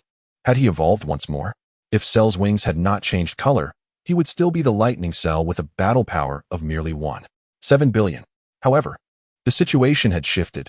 Frieza merely glanced at him and immediately discerned his battle power, 5 billion. An increase of a staggering 1 billion from his previous dormant state. Android 18 murmured, Goku, do you know what your battle power is? Goku, irritated, brushed aside 18's persistent hand and replied, based on the data. Do you think I could calculate it? 18 paused, recalling Goku's low sensitivity to numbers. Without prolonging the suspense, she stated, your battle power is now 700 million, while Frieza's is 2 billion. However, Cell's battle power just skyrocketed from 7 billion to 2. 5 billion. Goku turned to Gohan, solemnly asking, how many billion is 2? 5 compared to 2? Gohan replied. The crowd groaned in exasperation. Hohoho. Goku, I recall that your math was taught by Master Roshi. He must be fainting in the bathroom right now. Android 18 was perplexed. Although Frieza's battle power had diminished, he appeared remarkably relaxed. She believed that in another round of mutual combat, Frieza would undoubtedly be the one to falter. Those notions of Tai Chi being circular and profound were mere facades, devoid of true substance. She dared not voice that while Frieza's battle power might not exceed Cell's, it only needed to surpass hers to be effective. If Frieza were to strike at her, she wouldn't even have the chance to flee. Frieza, I must thank you. It turns out my body possesses the ability to resurrect from the brink of death, and now I am the complete lightning form. Are you afraid? Could Frieza feel fear? That was impossible. Not to mention his transformation into the star form. Even a mere 500 million difference in battle power could not deter him. Buzz.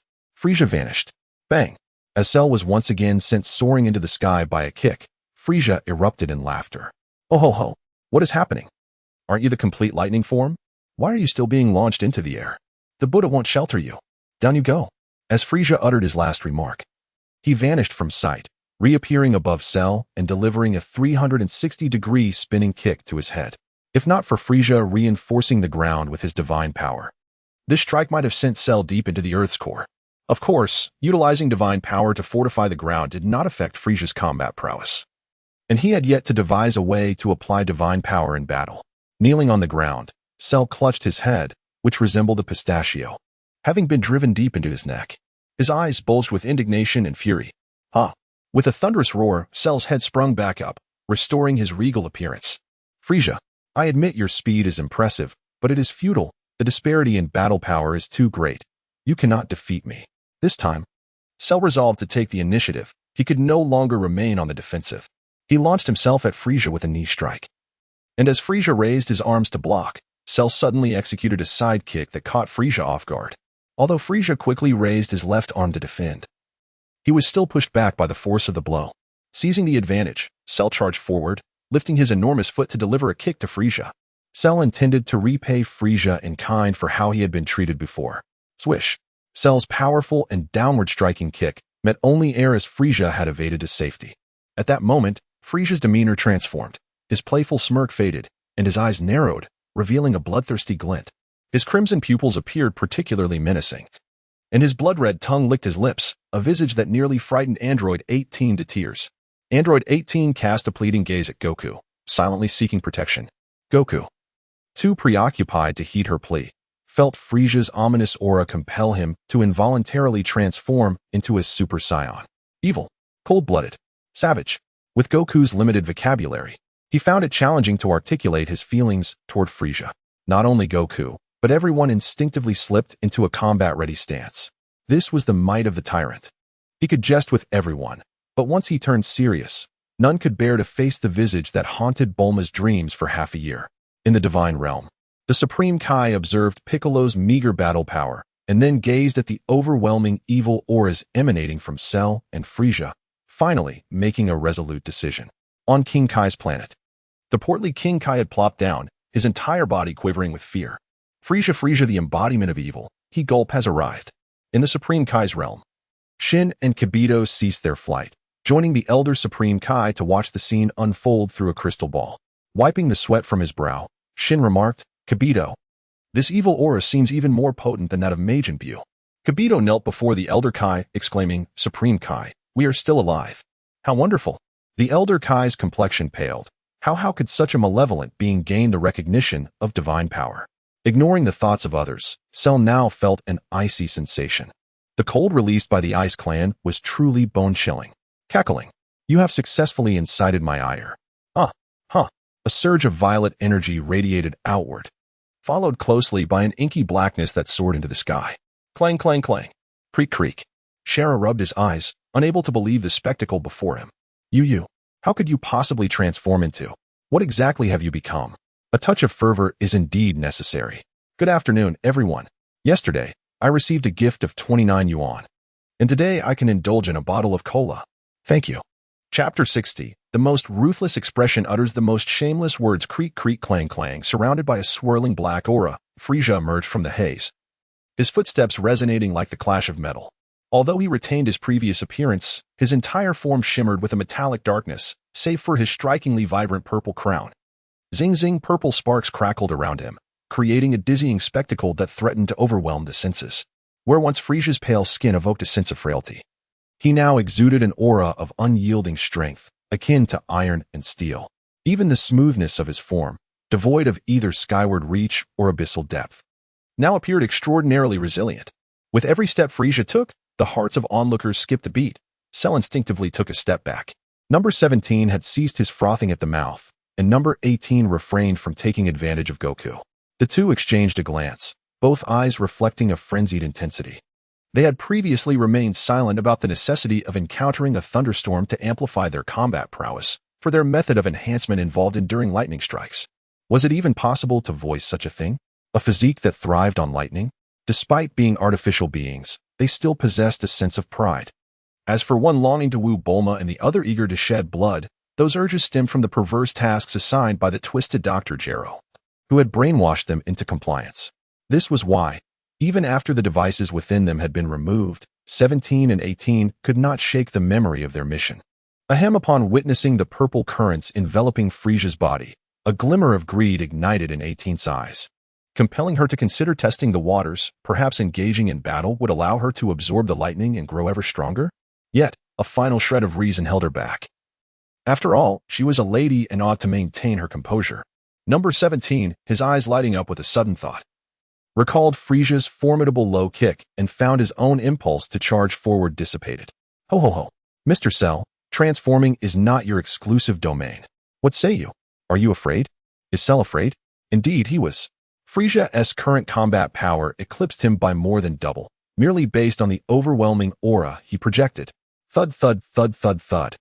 Cell swallowed hard, retreating step by step. Whoosh, Frieza moved suddenly, not teleporting but charging forth, his shoulder colliding with Cell's chest. The disparity in power left Cell stunned and unable to react. Buzz. A wave of energy surged outward, forcing everyone to stumble back, with Tien needing to grasp 17 to steady himself. A figure was sent flying, and Tien could do nothing to intervene. The terror was palpable. 18. What is Frieza's combat power now? Piccolo shouted to her. With one hand shielding her eyes, 18 struggled to respond. 5. 3 billion. Shock. Not only were the onlookers astounded, but even the supreme Kai Shin gaped in disbelief. Suddenly, he leaped up. This is fantastic. With Frieza's current power combined with the power of the stars, he might just defeat Majin Buu. Boom. Frieza landed a punch squarely in Cell's abdomen, causing him to double over, clutching his stomach while retching bitterly. He was not willing to accept defeat. No. If I could absorb number 16, if I could become my ultimate form, I would not fear you. Frieza paused, his once malevolent gaze softening slightly.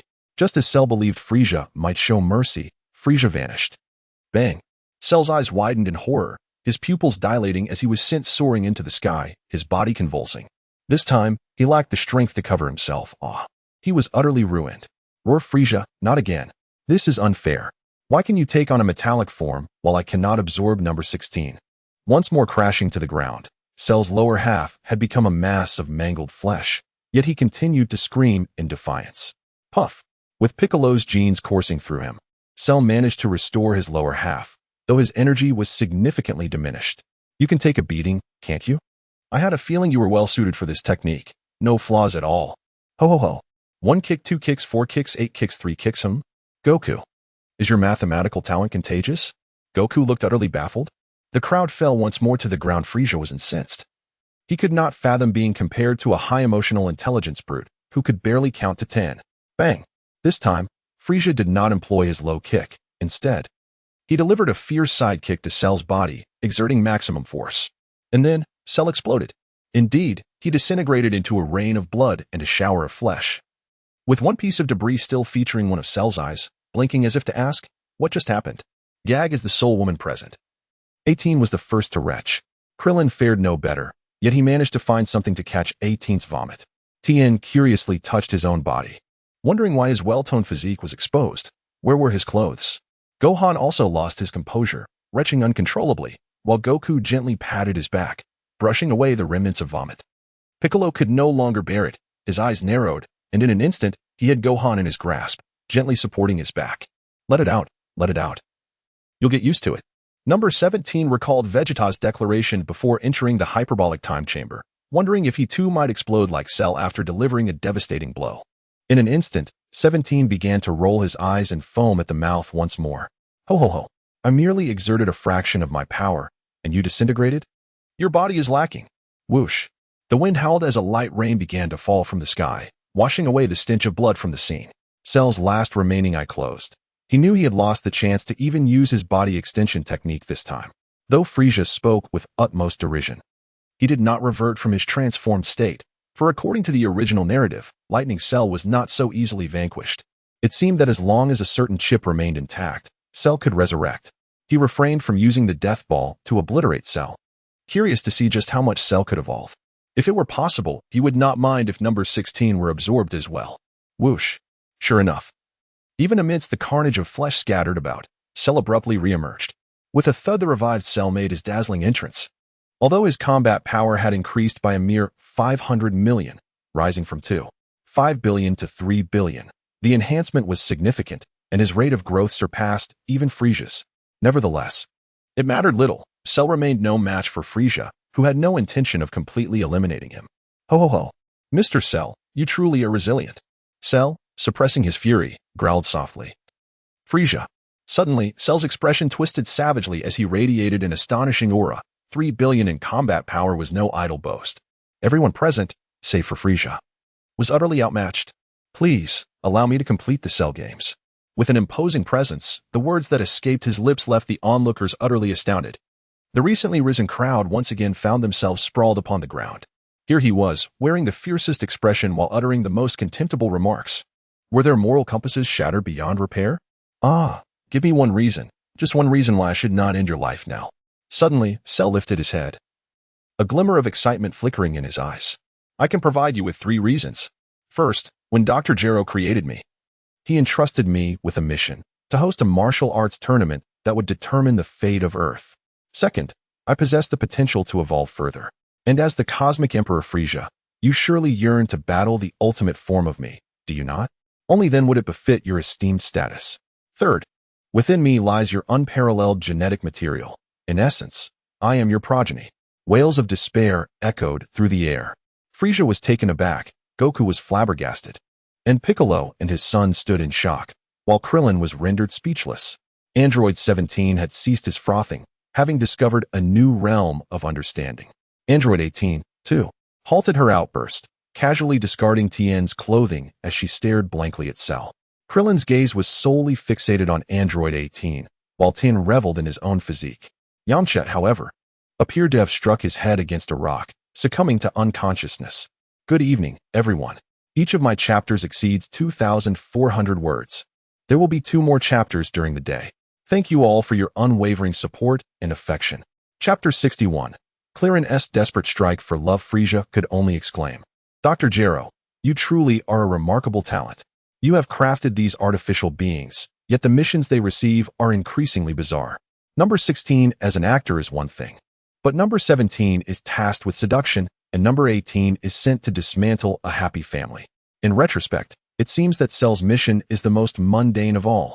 Frieza was reluctant to see the Cell games come to an end, for it was a beloved anime from his childhood. Although it had become somewhat difficult to accept, overall, it remained relatively unchanged. Yes, it had merely diverged slightly, of no considerable consequence. But I have another plan. If I can devour number 17 and number 18, I would disrupt their nanostructures, rendering Dr. Gero's hypnosis ineffective. Patience, I can still manage. Look at my tail, it's quite capable. Frieza narrowed his eyes. Must you be so disgusting, taking advantage of my inability to relieve myself? And who told you to undo their hypnosis? Isn't this more entertaining? Observe how Clarin has already begun to transform into a lovesick puppy due to number 18's audacious ideas. With just a glance, Cell instantly cowered. He fears nothing but Frieza. Stand still and do not move. If you dare to make a sound in the next 10 days, I will ensure you fail your mission. Unlike others, Frieza was acutely aware that Cell was akin to a hyperactive child. He had only managed to stand still for an hour before exclaiming that it was taking too long. Thus, Cell was momentarily dumbfounded. Then elated. Standing still for 10 days was trivial compared to his life. He wouldn't need to relieve himself. Even if he did, he could suppress it, ensuring no sound would betray him. For instance, Cell had just discreetly tested this theory, and indeed, it had not drawn Frieza's attention. Frieza, curious, inquired, "Why is your face flushed?" Cell instinctively replied, radiant. "Oh ho ho ho, you little rascal, I have high hopes for you. Keep standing, and keep your eyes peeled. Should a CC aircraft fly overhead, I permit you to shoot it down." Cell, perplexed, could only obey, fully aware that he could not win against Frieza. At least not before absorbing number 16.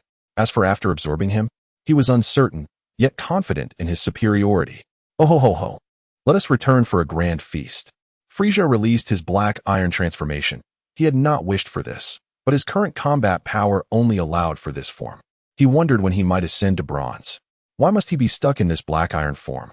The increase in combat power was dismally slight, merely doubling. How disappointing. Frieza vowed never to take on this form again, as it was dreadfully unattractive. Truly, the saying holds, it comes from Africa. Frieza departed, leaving chaos in his wake. Cell gazed at the group in the distance, witnesses to his shameless display. He felt an overwhelming urge to eliminate them. Alas, Frieza forbade him from acting. He genuinely did not dare to move. Number 17 pointed at himself. "Are we the young ones?" Number 18 nodded seriously, "With our combat power. If we are not the young ones, then who is? Look at that one still unconscious. He might not even qualify as Frieza's young ones." Yamcha bore the brunt of number 18's devastating attack. "Hey, bald head, stop clinging to me. How can I complete my task like this?" Clearin felt pained. Unaware that number 18 was originally meant to be his wife, yet he had been bewitched by that kiss. "Can you forego the mission?" Number 18 pondered, glancing at Cell. Then at Clearin, a scheme forming in her mind. "How about you give Cell a low blow, and I will forfeit my mission?" She was certain Clearin would not dare. However, how could she comprehend the reckless actions of a love-struck fool? Clearin's eyes blazed crimson, and veins bulged on his arms, a sight that terrified Tien. Tien had experienced Clearin's wrath before. This time, he did not retreat. 100 meters felt too short. He needed to distance himself. Whoosh. As Tien flew towards West City, he shouted, "Clearin, I support your pursuit of love. I spiritually encourage you to take action." Before Clearin departed, "Clearin, if you do not kick, you are not a man." Son Goku was aware of number 18's infatuation and intended to counsel Clearin, but ultimately, he sighed in resignation. "Clearin, I will accompany you, after you kick. We can teleport away." Goten. Number 17 covered his face with both hands. "No, no, no. Please do not let me witness this." Whoosh. Number 17. In a state of extreme distress, fled, careful not to stray from the group's sight, fearing Vegeta's wrath if he did. Clearin approached Cell step by step. He was frightened. Yet he wagered that Cell would not dare defy Frieza's orders. Cell seethed with rage as he watched Clearin inch closer. "Could you hurry up? This slow pace is playing with my mind." Cell longed to shout, "I am mentally prepared. Come at me. I promise not to retaliate." Step by step. Clearin finally reached Cell, much to number 18's astonishment. Goku urged, "Hurry up. If you don't return soon, I'll be starving." Cell, "Thank you." Goku? Clearin nearly lost control, bewildered by Cell's unexpected gratitude. Yet, remembering that number 18 was watching, and with Goku's promise to teleport him away, he thought, to hell with it. If I lose my head but gain a scar, I shall emerge a hero after 18 years. Raising his foot, he recalled Frieza's imposing stance, the angle of his kick, the ferocity behind it. "Ah!" he yelled, summoning his utmost courage. That spectacular kick, rivaling Frieza's perfect form, was unleashed. Clang. Ow! It hurts. Oh, it hurts. Clearin reenacted Frieza's famed move, anxiety. Where did Goku go? Where did Goten go? Where is number 18? Why is Yamcha the only one left unconscious? Clearin, noticing Cell's ominously darkening expression, disregarded his own pain and swiftly shielded Yamcha with his body. "Thank you." At Bulma's residence, Goten glared at his father, incredulous. "Where is Uncle Clearin?" Goku was momentarily stunned. "Oh no." Whoosh. Goku vanished and reappeared beside Clearin and Yamcha, glancing at the motionless Cell, then at Clearin's swollen leg, and burst into laughter. "Has Cell been wearing his armor incorrectly? You've been injured." Clearin fumed. "Goku, you promised to teleport me, yet you failed to deliver." Sun Wukong, scratching his head in embarrassment, replied, I apologize. I acted in haste and could only manage to grasp your head, but alas, it was too slippery to hold on to. Krillin nearly spat out a mouthful of blood, vowing to himself that he must grow his hair. In a fit of anger, he kicked the peacefully sleeping Yamcha. Ouch, that hurts. Truly, it was a lamentable tale. Number 18 was soaring towards Bulma's residence. She had not been whisked away by Sun Wukong's teleportation and had to flee the scene post-haste. However, her mind was filled with thoughts of Krillin's gallant demeanor just moments prior. Krillin, how dashing you are. If only you would grow your hair. I would abandon my mission and follow you wholeheartedly. Cell mused. At last, can I find some peace? It turns out, the sensation of solitude is truly exquisite. Number 16. You must come in 10 days. Chapter 62. Even if one must be cowardly, let it be done. Naturally, Krillin has returned, and so has Android 18. As their eyes met, Krillin mustered his courage and said, Wukong, I'm planning to grow my hair out. Please don't fail to catch it next time. Sun Wukong replied, Are you speaking to me while gazing at Android 18? Android 18 turned to Sun Wukong and stated, Krillin, the moment your hair grows out is when I will let go of Sun Wukong. Sun Wukong reiterated, Android 18, are you looking at me while conversing with Krillin? Once more, Android 18 and Krillin locked eyes and, in unison, declared, Wukong, you should go eat. Sun Wukong was left speechless. Meanwhile, Android 17 stood at a distance, his gaze fixed on Bulma, murmuring to himself, Lazuli has already discovered a way to break the task. What about me? Must I truly practice the Sunflower Sutra as Frieza suggested? If I'm to train, at least grant me the manual. Humph. Until I see that manual, I absolutely refuse to harm myself. With a toss, he discarded the fruit knife Frieza had given him and stormed off to the dining hall, determined to claim his spot at the Heavenly Pavilion, as he proclaimed. In Bulma's dining area, the number of chefs had tripled, and the kitchen had expanded significantly, with the pantry now rivaling the largest vegetable markets in the world. Yet, despite these efforts, dozens of chefs still fainted from exhaustion. One chef, before collapsing, lamented, Miss Bulma, I can't handle this. I fear I may earn a living but not live to enjoy it.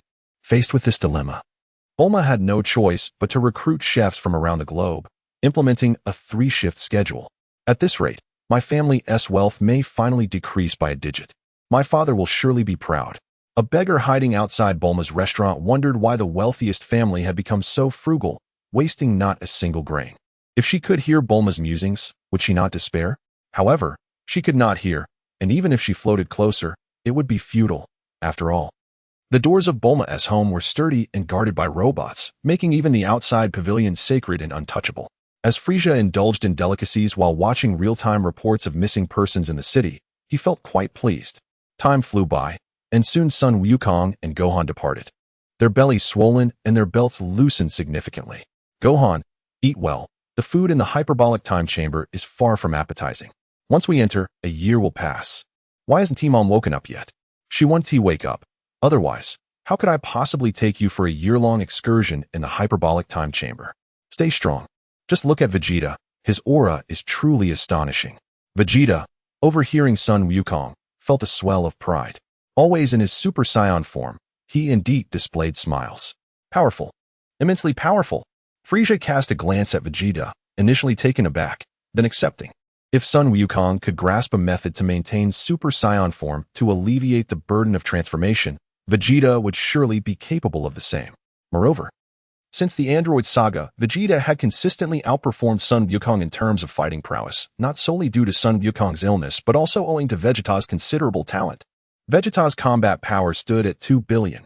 Upon unleashing his full potential, it could increase further, making him nearly on par with Perfect Cell.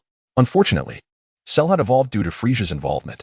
It remained uncertain whether the muscle version would still hold any effect at full Super Saiyan power. Deet's combat power was 1.5 billion, somewhat lacking but understandable, given his unstable foundation. As Vegeta returned home, he had no time to eat.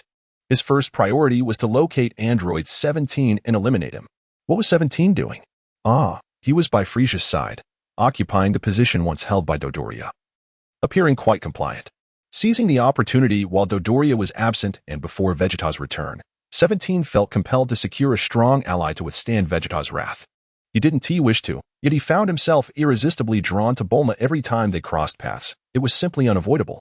Thus, he approached Frieza, the tyrant capable of overpowering Cell. Lord Frieza, your loyal second-in-command requires your protection. If Dodoria was the first, then 17 had no choice but to settle for second best. He was unaware of Frieza's feelings towards Dodoria, but if Dodoria could survive, it was already worth his attention. Dodoria was making his way out of the Arctic Circle. At least you have some self-awareness. Vegeta glanced at Frieza. Lacking any probing techniques or the ability to calculate combat power like the androids. Frieza, this is my family matter. Do you intend to interfere? Vegeta was feeling inflated with confidence, believing he could conquer anything. What are Cell and the Tai Chi 42 forms? Mere nonsense. To assert his strength, he planned to challenge Frieza's authority. Frieza had been living in his home, sleeping with his wife, and Vegeta had long grown intolerant of it. Everyone knew that Dodoria could generate wealth. Why should he continue to enjoy free sustenance? Unbeknownst to Vegeta, Frieza possessed his black iron form, his stellar transformation. And the specifics of his current combat power remained a mystery. Your Excellency Vegeta, as a subordinate of Lord Frieza and your competitor, I feel obliged to inform you of something. Firstly, your combat power is 2 billion, while Lord Frieza's has stabilized at 8 billion after his battle with Cell. An 800 million gap means you cannot defeat him. Secondly, this is not merely your family matter, as neither I nor Bulma are your kin. You and Bulma have not celebrated a wedding nor obtained a marriage certificate. 17's words were sharp, nearly choking Vegeta with their audacity. You lie. Bulma and I have 2 children. Frieza erupted in laughter at Vegeta's proclamation. Oh ho ho. Pray tell, aside from Trunks, who else might that be? Bulma, cradling little Trunks, appeared utterly bewildered. When had she given birth to 2 children? Mom, it's me. And me. Deet, feeling a lack of recognition, chimed in. Indeed. Both Deet and little Trunks are my offspring. Bulma and I are the parents. It seemed to hold a modicum of truth. Ho-ho. So, Mr. Vegeta, do you intend to battle me? Frieza's eyes narrowed slightly, indicating a flicker of desire for combat, as Vegeta's combat power had reached 2 billion. With a little more effort and some teleportation, he could pose a challenge. Exercise is indeed beneficial for physical and mental health. Vegeta clenched his fists. Indeed radiated an aura of combat readiness, creating an atmosphere of palpable tension. Vegeta, adopting a fierce glare, scanned everyone around. Noticing that none dared meet his gaze, he stepped within 5 meters of Frieza. Deet was ecstatic, his blood boiling with excitement. The surge in combat power instilled a mysterious confidence within him, urging him to embrace the moment. I shan't fight. I'm merely hungry. I want to eat. With that, Vegeta plopped down at a dining table, seizing a roasted piglet and beginning to feast. Deet, fueled by his eagerness, was ready to unleash his full power. Then he was utterly astonished. With an expression of disbelief, he exclaimed, Father, how could you do this? Frieza turned his gaze towards Deet, and that chilling stare instantly reminded Deet of the torment he had previously endured. Deet reassured himself. Recklessness is inadvisable. Soon, I shall stand alone as a warrior, and I must remain composed. To maintain composure, the first step is to satisfy my hunger. This is my favorite roasted piglet. Father, why did you not leave me a morsel? The entire room erupted in laughter, expelling the delicacies they had been savoring. Those who recognize the times are truly wise. Mr. Vegeta, you are indeed a paragon for us all. Oh ho ho ho ho. Time swiftly advanced to the following day. Under Frieza's protection, number 17 could finally hold his head high. However, he dared not provoke Bulma again. After all, he had no certainty that Frieza would genuinely safeguard him. The crux of the matter was that Frieza also wished for him to test the ultimate secret of the Sunflower Scripture. Number 17 scoffed. I trust you as far as I can throw you, you shameless creature who doesn't wear clothes. At that moment, the door to the hyperbolic time chamber swung open, and 2 wild men emerged. Goku and Gohan had completed their training. Goku seemed relatively unchanged, but Gohan's hair had grown long enough to reach his waist. He was ready to step into the world. Chapter 3 delivered. Last night, I watched Doin and felt quite vexed, yet I could not voice my frustrations. Good morning, everyone. Rabbit. Onward. Chapter 63, Chi-Chi awakes. The heavenly tower cannot be without him. Perhaps it was an unspoken connection, for when Sun Wukong returned to Bulma's abode, Chi-Chi had just awakened. Upon seeing her beloved son, she was momentarily bewildered. Who is this? Is this wild child truly my son? I merely took a nap. Yet Gohan not only has grown taller, but his hair has lengthened, transforming him into a veritable savage. Moreover, Chi-Chi noticed another individual, even more disheveled than her son, referring to Bulma as mother. Was that Trunks? Had Trunks been raised on pig feed? Ah, and Bulma cradled another child, whose hair color suggested he too was Bulma's offspring. Recalling the plethora of gifts Bulma had sent upon Gohan's birth, Chi-Chi felt compelled to extend her congratulations to Bulma. Gohan, go take a bath first. Later, your mother will trim your hair. Boy, shouldn't he have such long hair. You are not a girl. With that, Chi-Chi approached Bulma. But a nagging sense of something amiss compelled her to glance back at her son. Wait, Gohan, why on earth are you not learning the right things? Is it permissible for a boy your age to dye his hair? And what is this nonsense with colored contact lenses? Frieza. At that moment, Chi-Chi felt utterly overwhelmed. Oh dear. Son Wukong, it seems your son is the most normal of the bunch. If I stay any longer, I might just lose my temper. With a swift motion, Frieza vanished in an instant. As Chi-Chi observed Frieza's departure, she turned to Gohan and asked, Gohan, was that Ultraman just now? On Earth in the Dragon Ball universe, there was no global warming. The weary Dodoria trudged onward, feeling utterly exhausted, starved, and drained. When he first arrived on Earth, his work was plentiful and his meals meager, yet he had never felt this weak. Lord Frieza, your most loyal servant is nearing his end. If you possess any divine powers, please show them. As soon as Dodoria finished speaking, Frieza appeared with a grim expression. Dodoria couldn't help but remember those unforgettable feet, especially the 3 toes he longed to worship. Mr. Dodoria, are you cursing me? Instantly, Dodoria trembled. He did not intend any ill will. He merely wished to pray to Frieza as if he were a deity. Lord Frieza, please, listen to my defense.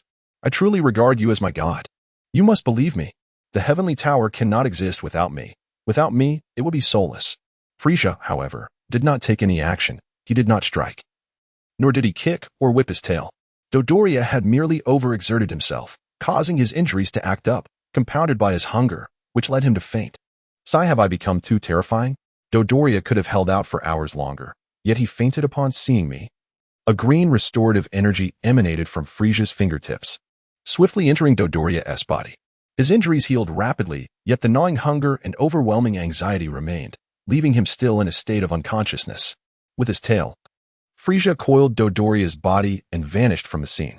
Upon reappearing, Frieza found himself in the realm of the Kai Shin.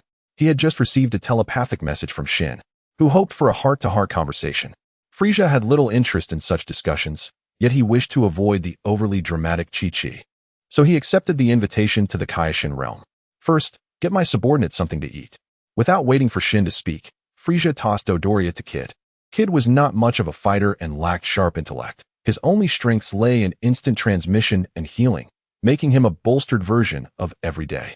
Furthermore, as a divine servant, he could conjure countless delicacies with a mere snap of his fingers, proving that money is not the greatest asset. Divine power reigns supreme. Let us not discuss anything else for now. Let us play 3 rounds of Gamoku, best 2 out of 3. If you win, I'll leave. If I win, you'll listen to me ramble a bit. To Frieza's demand, Shin readily agreed, finding it exceedingly easy to defeat Frieza, that notorious poor player. All right, you certainly cannot defeat me. Frieza smiled, and the elder Kai Shin leapt up, delivering a resounding slap to Shin's head, leaving the latter, who was busy arranging tables and chairs, momentarily stunned. You brainless hothead. Did you even comprehend what he said? You think you can win? Shin recalled Frieza's words and suddenly realized his error. It was not that he was dim-witted, nor was his hearing impaired. Rather, it was the countless beatings he had endured from Frieza that clouded his mind with dark memories. That was indeed a period best left unremembered. I understand now. I shall not lose. Smack Shin, in a fit of rage, exclaimed, What now? The elder Kai Shin, exasperated, retorted, You should lose. Kid quickly distanced himself, ever the clever one. Frieza sighed, finding the presence of the elder Kai Shin, who had lived for thousands of years, to be quite dull. With a wave of his hand, a 10 terabytes tablet appeared before the elder Kai Shin. This was far more captivating than a magazine. It had sound, motion, and was certainly more engaging than mere images. The elder Kai Shin's eyes lit up, and he exclaimed, Give it to me. Give it to me. I want it. Frieza shivered and tossed the tablet aside. The elder Kai Shin scrambled to retrieve it, crawling on all fours. Don't call for me. Do not return. Woof woof. Shin was left in utter disbelief. Who else but Frieza would treat the Kai Shin like a pet? The elder Kai Shin remained blissfully unaware of Shin's thoughts. Had he known, he would have informed Shin that Frieza was not the first to do such a thing. The first had not only treated him like a pet but had also imprisoned him for thousands of years. The Gamoka showdown commenced. Frieza versus Shin in the first match. Frieza placed his 8th Blackstone, forming a 5-star line, and won. In the second match, Frieza subtly indicated to Shin not to make his victory too obvious. Shin, in a moment of distraction, unexpectedly triumphed. The third match began with intense fervor. Frieza pondered each move for an extended time, while Shin sweated profusely, fearful of winning by sheer luck. On Earth, after having vented her frustrations, Chi-Chi turned to Bulma, her demeanor transforming as if kissed by a gentle spring breeze. "Miss Bulma, is this your second child with Vegeta? How adorable. Have you chosen a name?" Bulma, still dazed from Chi-Chi's earlier behavior, instinctively replied, "Trunks." Chi-Chi immediately applauded, "Trunks? What a splendid name. As always, Miss Bulma, your choice of names is exquisite. Oh, what did you just say this child is called?" With a crash, Bulma's floor once again suffered an inhumane fate, but thankfully, Bulma was unfazed and Dr. Briefs was indifferent. While Bulma's mother seemed keen to arrange a dinner date with the muscle-bound Tien Shinhan. Would Tien agree? When that eccentric woman with blue hair, Launch, was in her calm demeanor, she was quite amiable. However, once she sneezed, one could expect to see an abundance of scars adorning her body. Gohan, covering his mouth with one hand, whispered to his father, "Dad, after our special training, we wish to evoke the envy of everyone. But I fear that Mother might disrupt our plans. To this day, no one has inquired about our combat abilities." Goku, resting his forehead on one hand, remarked, "I wasn't mistaken, was I? It would be best if your mother indulged in a bit more sleep." Piccolo, crossing his arms, nodded in deep understanding. Gohan, puzzled, asked, "Uncle Piccolo, what do you mean by nodding regarding whether my mother sleeps or not?" Chapter 64, Frieza, Take It Easy. Chi-Chi was bewildered. Why, after merely a nap? Had her son grown so much, and even a visitor from the future appeared? Indeed, the older Trunks bore a striking resemblance to the younger one. Save for his light purple hair and the golden locks of the mischievous child, with a noticeable difference in stature. Chi-Chi understood the hair color. Her two men often dyed their hair, so it was no surprise. Yet, what did it mean for someone from the future to be here? Her mind could hardly comprehend it. To deal with Chi-Chi, Goku had a clever tactic. "Chi-Chi, I'm hungry. The chef at Bulma's house doesn't cook as well as you do. Could you whip something up for me?" Sure enough, Chi-Chi's attention was instantly diverted. She glanced at her son, although his long golden hair was somewhat glaring. She couldn't bring herself to feel disdain for her own child. Gohan nodded vigorously. Cooperation was essential at this moment, or else they might never hear the end of it. Delighted, Chi-Chi sang as she rushed to Bulma's kitchen, selecting only the most exotic ingredients: lizards, frogfish, and pythons. Those were Goku's favorites. At last, the atmosphere in the dining room returned to a semblance of normalcy, or what passed for normal in their current reality. True normalcy would not include the likes of androids 17 and 18. In a truly normal world, they should be in the sacred world. Piccolo had wanted to leave during Chi-Chi's outburst, but he hesitated, concerned about Gohan facing reprimand. He needed to keep an eye on him. With Chi-Chi occupied, he seized the moment to head towards the hyperbolic time chamber. Vegeta observed the father-son duo, both in Super Saiyan form, with a flicker of disdain. "Copying my style. Is it? Such a lack of originality. Kakarot is nothing extraordinary. 17 is here." After Frieza's departure, 17 had become exceedingly compliant. Vegeta ordered him to serve dishes. He would never dare to pour drinks or wipe tables. "So what is Kakarot's battle power?" Before 17 could even think, he answered, having calculated it earlier. "Goku's battle power is 2 billion, and Gohan's is 2 billion. Vegeta spluttered, incredulous. He had been feeling proud of his own 5 billion power level, only to find that Gohan, significantly younger, matched his father's strength, while Goku surpassed him. And Frieza? He was a mere source of bitterness in comparison. If Vegeta's Super Saiyan power had yet to reach its limit, Goku's had already hit 100. Once unleashed, his strength would soar even higher. In a moment of excitement, Vegeta's Super Saiyan form dissipated. It was challenging to maintain it for long, especially since he had only just transformed upon leaving the time chamber. Vegeta felt dejected. Kakarot was insufferable. Like during the Namek saga, he always seemed to catch up and even surpass him. Now, after a single day, he had not only closed the gap of 200 million, but overtaken it by another 200 million. It was disheartening. "I must remind you, Saiyans, once your power surges, you tend to lose your composure." 18's voice rang out, drawing everyone's attention. Krillin proudly raised his shiny bald head, despite being several meters away from 18. And no one could see his comically possessive demeanor. Upon hearing 18's words, Goku recalled something he had forgotten in Chi-Chi's presence. Cell, now known as Lightning Cell. The one Krillin had kicked. Vegeta rolled his eyes, irritated. If you've got something to say, just say it. Whiny women are the most annoying. Bulma puffed her cheeks in anger. In the corner, the bulky Yajirobe awkwardly scratched his head and apologized. My bad. I'm just the most obedient person here. So I instinctively complied with the request of the male host. Tien swiftly covered Yajirobe's mouth, realizing how bold he was. Didn't he see Vegeta's expression? The latter was a Super Saiyan now. A mere finger could crush him. Such audacity to eat for free and still run your mouth. 18 waved dismissively. Her expression one of disdain. Vegeta, you hold strong. Lightning Cell's current power level is 3 billion, surpassing yours by a full 1 billion. Vegeta, you weren't present, but Goku.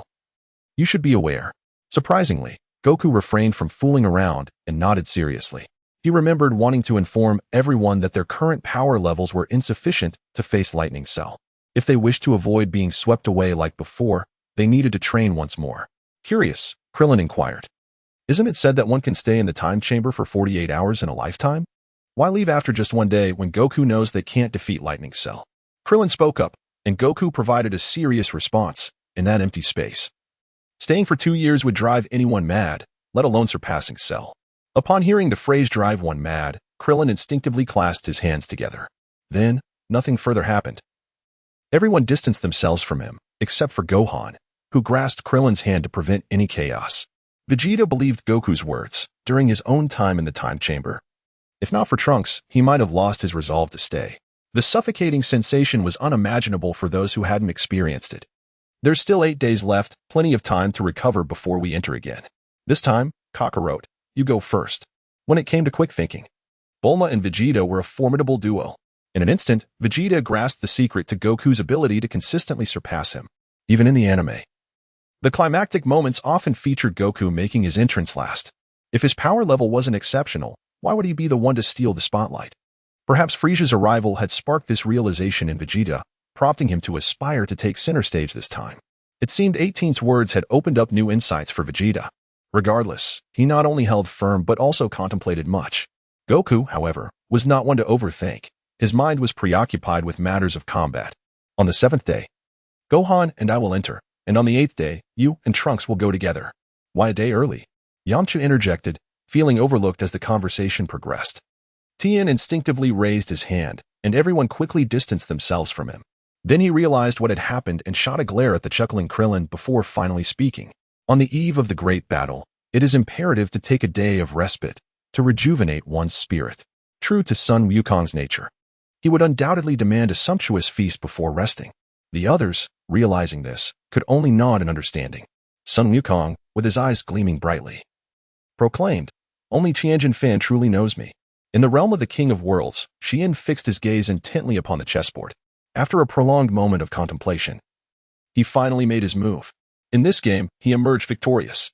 It was not out of desire to win, but rather that there was but a single vacant space remaining on the board. What choice did he have? The 4 white pieces connected in a sequence, and Xian had always hesitated to place his piece there. Yet, in the end, even Frieza did not obstruct him. He felt utterly helpless. Frieza, Hohoho, do take care in your strikes. Chapter 65. The method to vanquish Majin Buu in the far reaches of the universe. A radiant beam of multicolored energy emerged from a black hole, before which stood a diminutive figure fiercely resisting. This figure, adorned with 4 horns atop its head and clad in a muscular white armor, had a body predominantly of purple hue. Boom. A planet obstructing the path of the colorful energy beam exploded violently. It was the only planet in the vicinity, making the hit a certainty. Finally, Gula broke free from the constraints of the radiant beam and successfully escaped. Gula, a distinguished member of the Frost Demon clan, had no trouble surviving in the cosmos.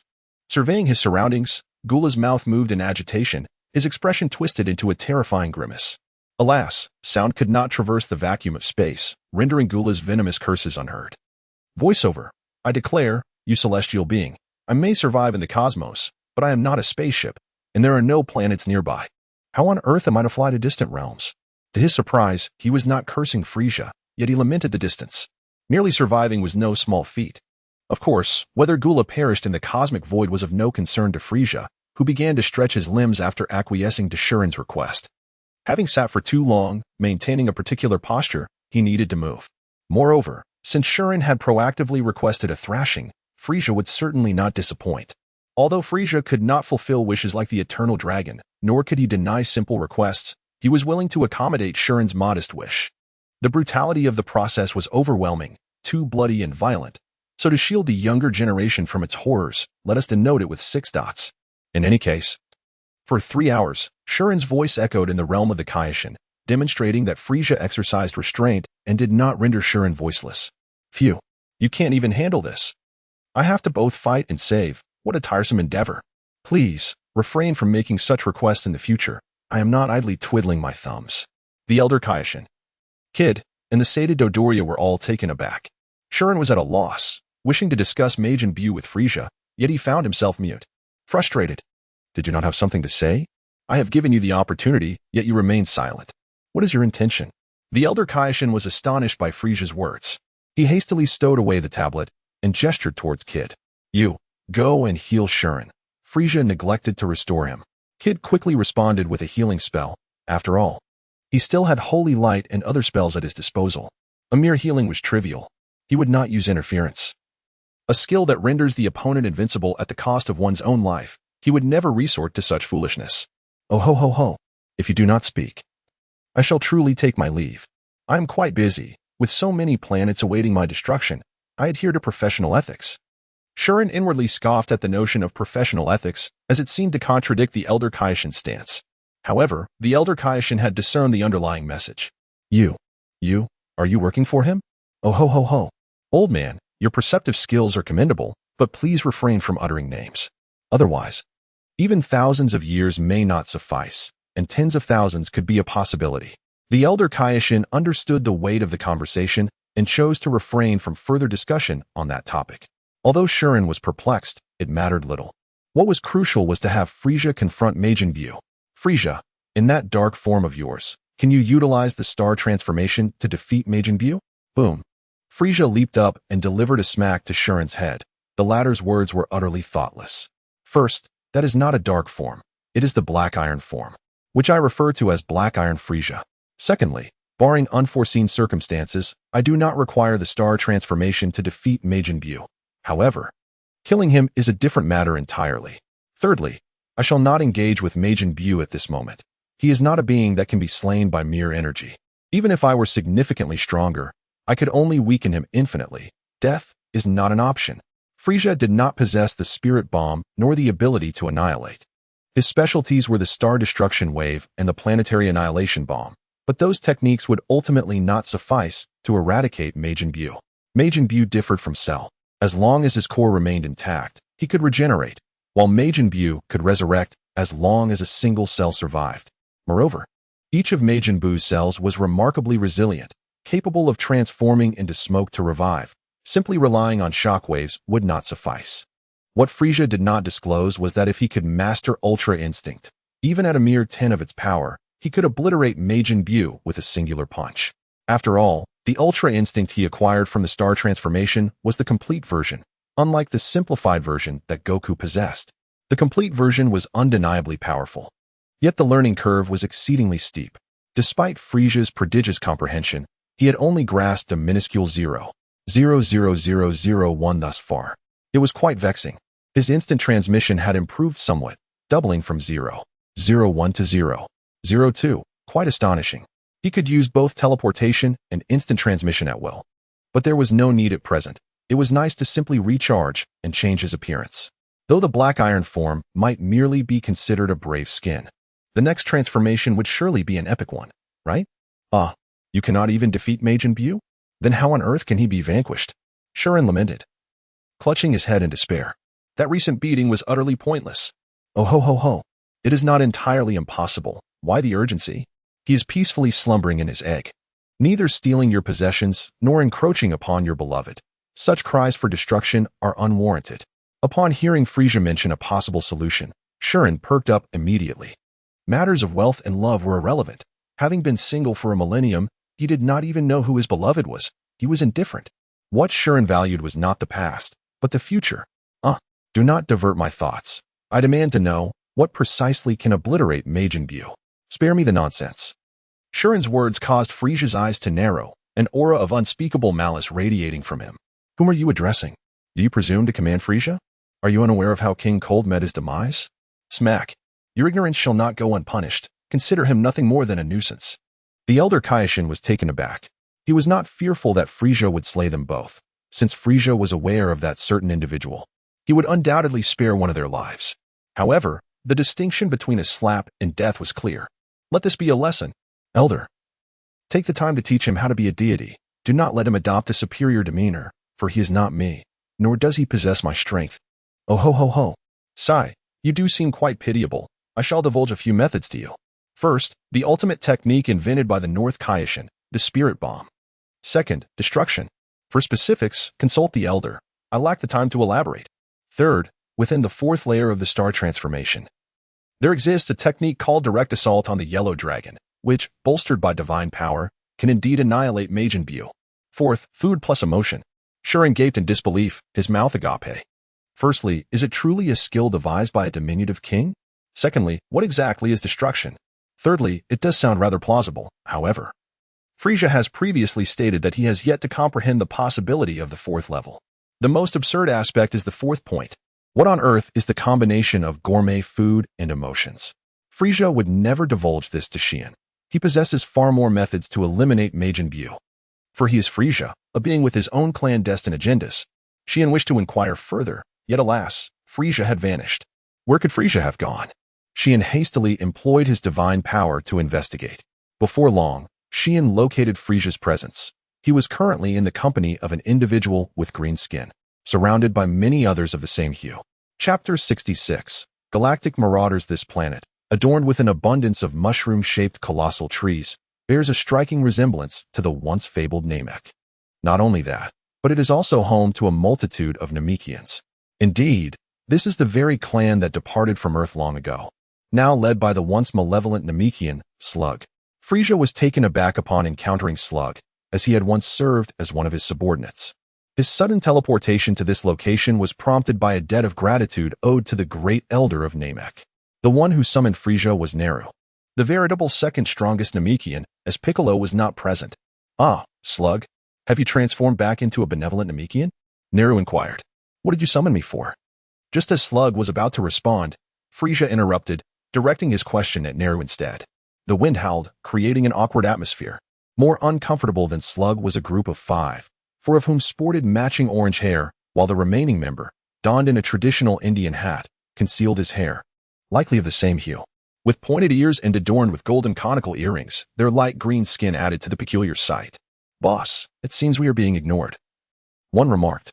Peter, be confident and drop the seams. Another retorted. Buchan, you are blocking my view. I told you to eat less meat. A third chimed in. Zanja, as a girl, stay behind me for safety. Your words make my sword tremble. They bickered. You all need to quiet down. Have you forgotten who the main character is? Apologies, Bojack. They chorused. The commotion was significant, yet Frieza appeared oblivious, fixated on awaiting Naru's response. Boss, that guy has rectangular ears. He must have hearing issues. Naru wiped the sweat from his brow, realizing that remaining silent would not only offend Slug and Bojack's group, but may also anger the very ally he had summoned. Lord Frieza, our Namekian plight is dire. Just a few years have passed, and this planet has become host to 5 galactic marauders. Naru exclaimed. See? It's possible to clarify matters without letting that bunch over there ramble on. Oh ho ho. Is that so? Your luck is indeed quite fortunate. Are you hoping to expend that favor to have me deal with them? Naru glanced at Slug, sensing that he had overshadowed Slug's significance. Fear not, Naru. As long as I can save my kin, my personal reputation matters little. Naru rejoiced, relieved by the new elder's reliability. That is not what I meant, Lord Frieza. Would you kindly summon Gohan and the others to assist? Let's save that favor for another time. Bojack's group and Slug were left stunned. Naru, you clever little rascal. This way, we need not expend the favor. Oh ho ho. Have you truly thought this through? Are you certain you wish to expend that favor to summon Gohan? Naru was elated, ready to affirm, but Slug swiftly silenced him with a swift strike. That is not the way, Lord Frieza. Naru has had a bit too much to drink. We merely request your aid in alleviating the crisis facing Namek. Slug realized that, According to Frieza's implications, a favor would be required regardless. What of Gohan and his group? What if those Saiyans were unable to contend with the Marauders? Frieza seemed a more reliable option. Upon hearing this, Frieza decisively turned his attention to Bojack and his crew. Oh ho ho. Very well, who can argue with a man of reason and integrity? Bojack. How did you manage to break the seal? Bojack pondered for a moment before deciding to respond. That's a rather long story. Frieza's expression soured as he flicked his tail. Someone traversed through a black hole and disrupted the seal at a certain node, hence our liberation. It is as simple as that. A gust of wind swept past, brushing away a bead of cold sweat from Frieza's forehead. Was it truly a lengthy tale? Although he did not comprehend why the North Kai had survived or how the seal had been lifted, he dismissed it, viewing these weaklings, who could not even achieve Super Saiyan 2, as mere warm-up exercises. Zanja was indeed quite charming, with her light green skin and orange wavy hair. Her smile radiating sweetness, evoking the essence of first love. Alas, he felt inadequate. A brief scan revealed the combat prowess of the group. Bardos, the swordsman with a banana-shaped head, had a combat power of 800 million, having been defeated by a powerful foe in the original tale. Peter, the short one adorned with the Indian hat, possessed a magical ability to control others, though it proved ineffective against the Super Saiyan 2, also at 800 million. Wukong, the tall one with a pineapple hairstyle and orange sideburns, had slightly higher stats at 1.2 billion.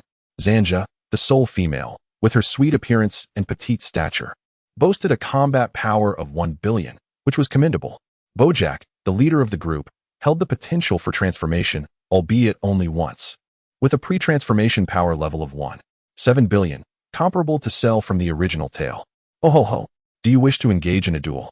Or shall it be a brawl? Having been sealed for an extended period, Bojack's group was unaware of Frieza's notorious reputation. However, upon witnessing Frieza's unshakable demeanor mere hours after their release, Bojack understood the importance of clarity. Whether a duel or a brawl, it matters not. Frieza replied with his signature grin. A duel signifies I will face you 5 alone, while a brawl means I shall take on all 5 of you simultaneously. Bojack seethed with rage, feeling humiliated just after being freed from confinement. You think the galactic marauders are mere playthings? You are finished. Regardless of who you are, we shall have you kneeling in submission. Brothers, charge. Understood, boss. They all echoed. Bardos was the first to charge, embodying the essence of a swordsman, defined by speed.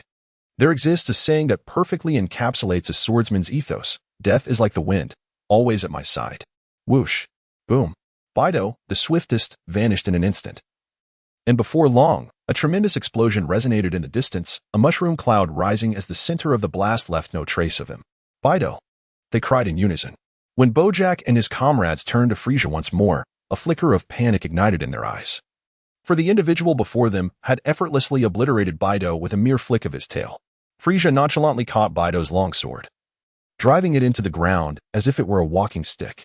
Peter, Bojack shouted, and Peter instantly understood. In a pure combat scenario, they might not stand a chance against the bare-skinned individual before them.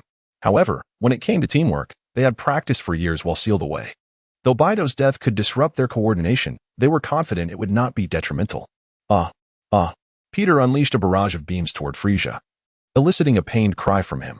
Upon seizing the opportunity, Wukong swiftly allied with Bojack and Zanja to launch an assault.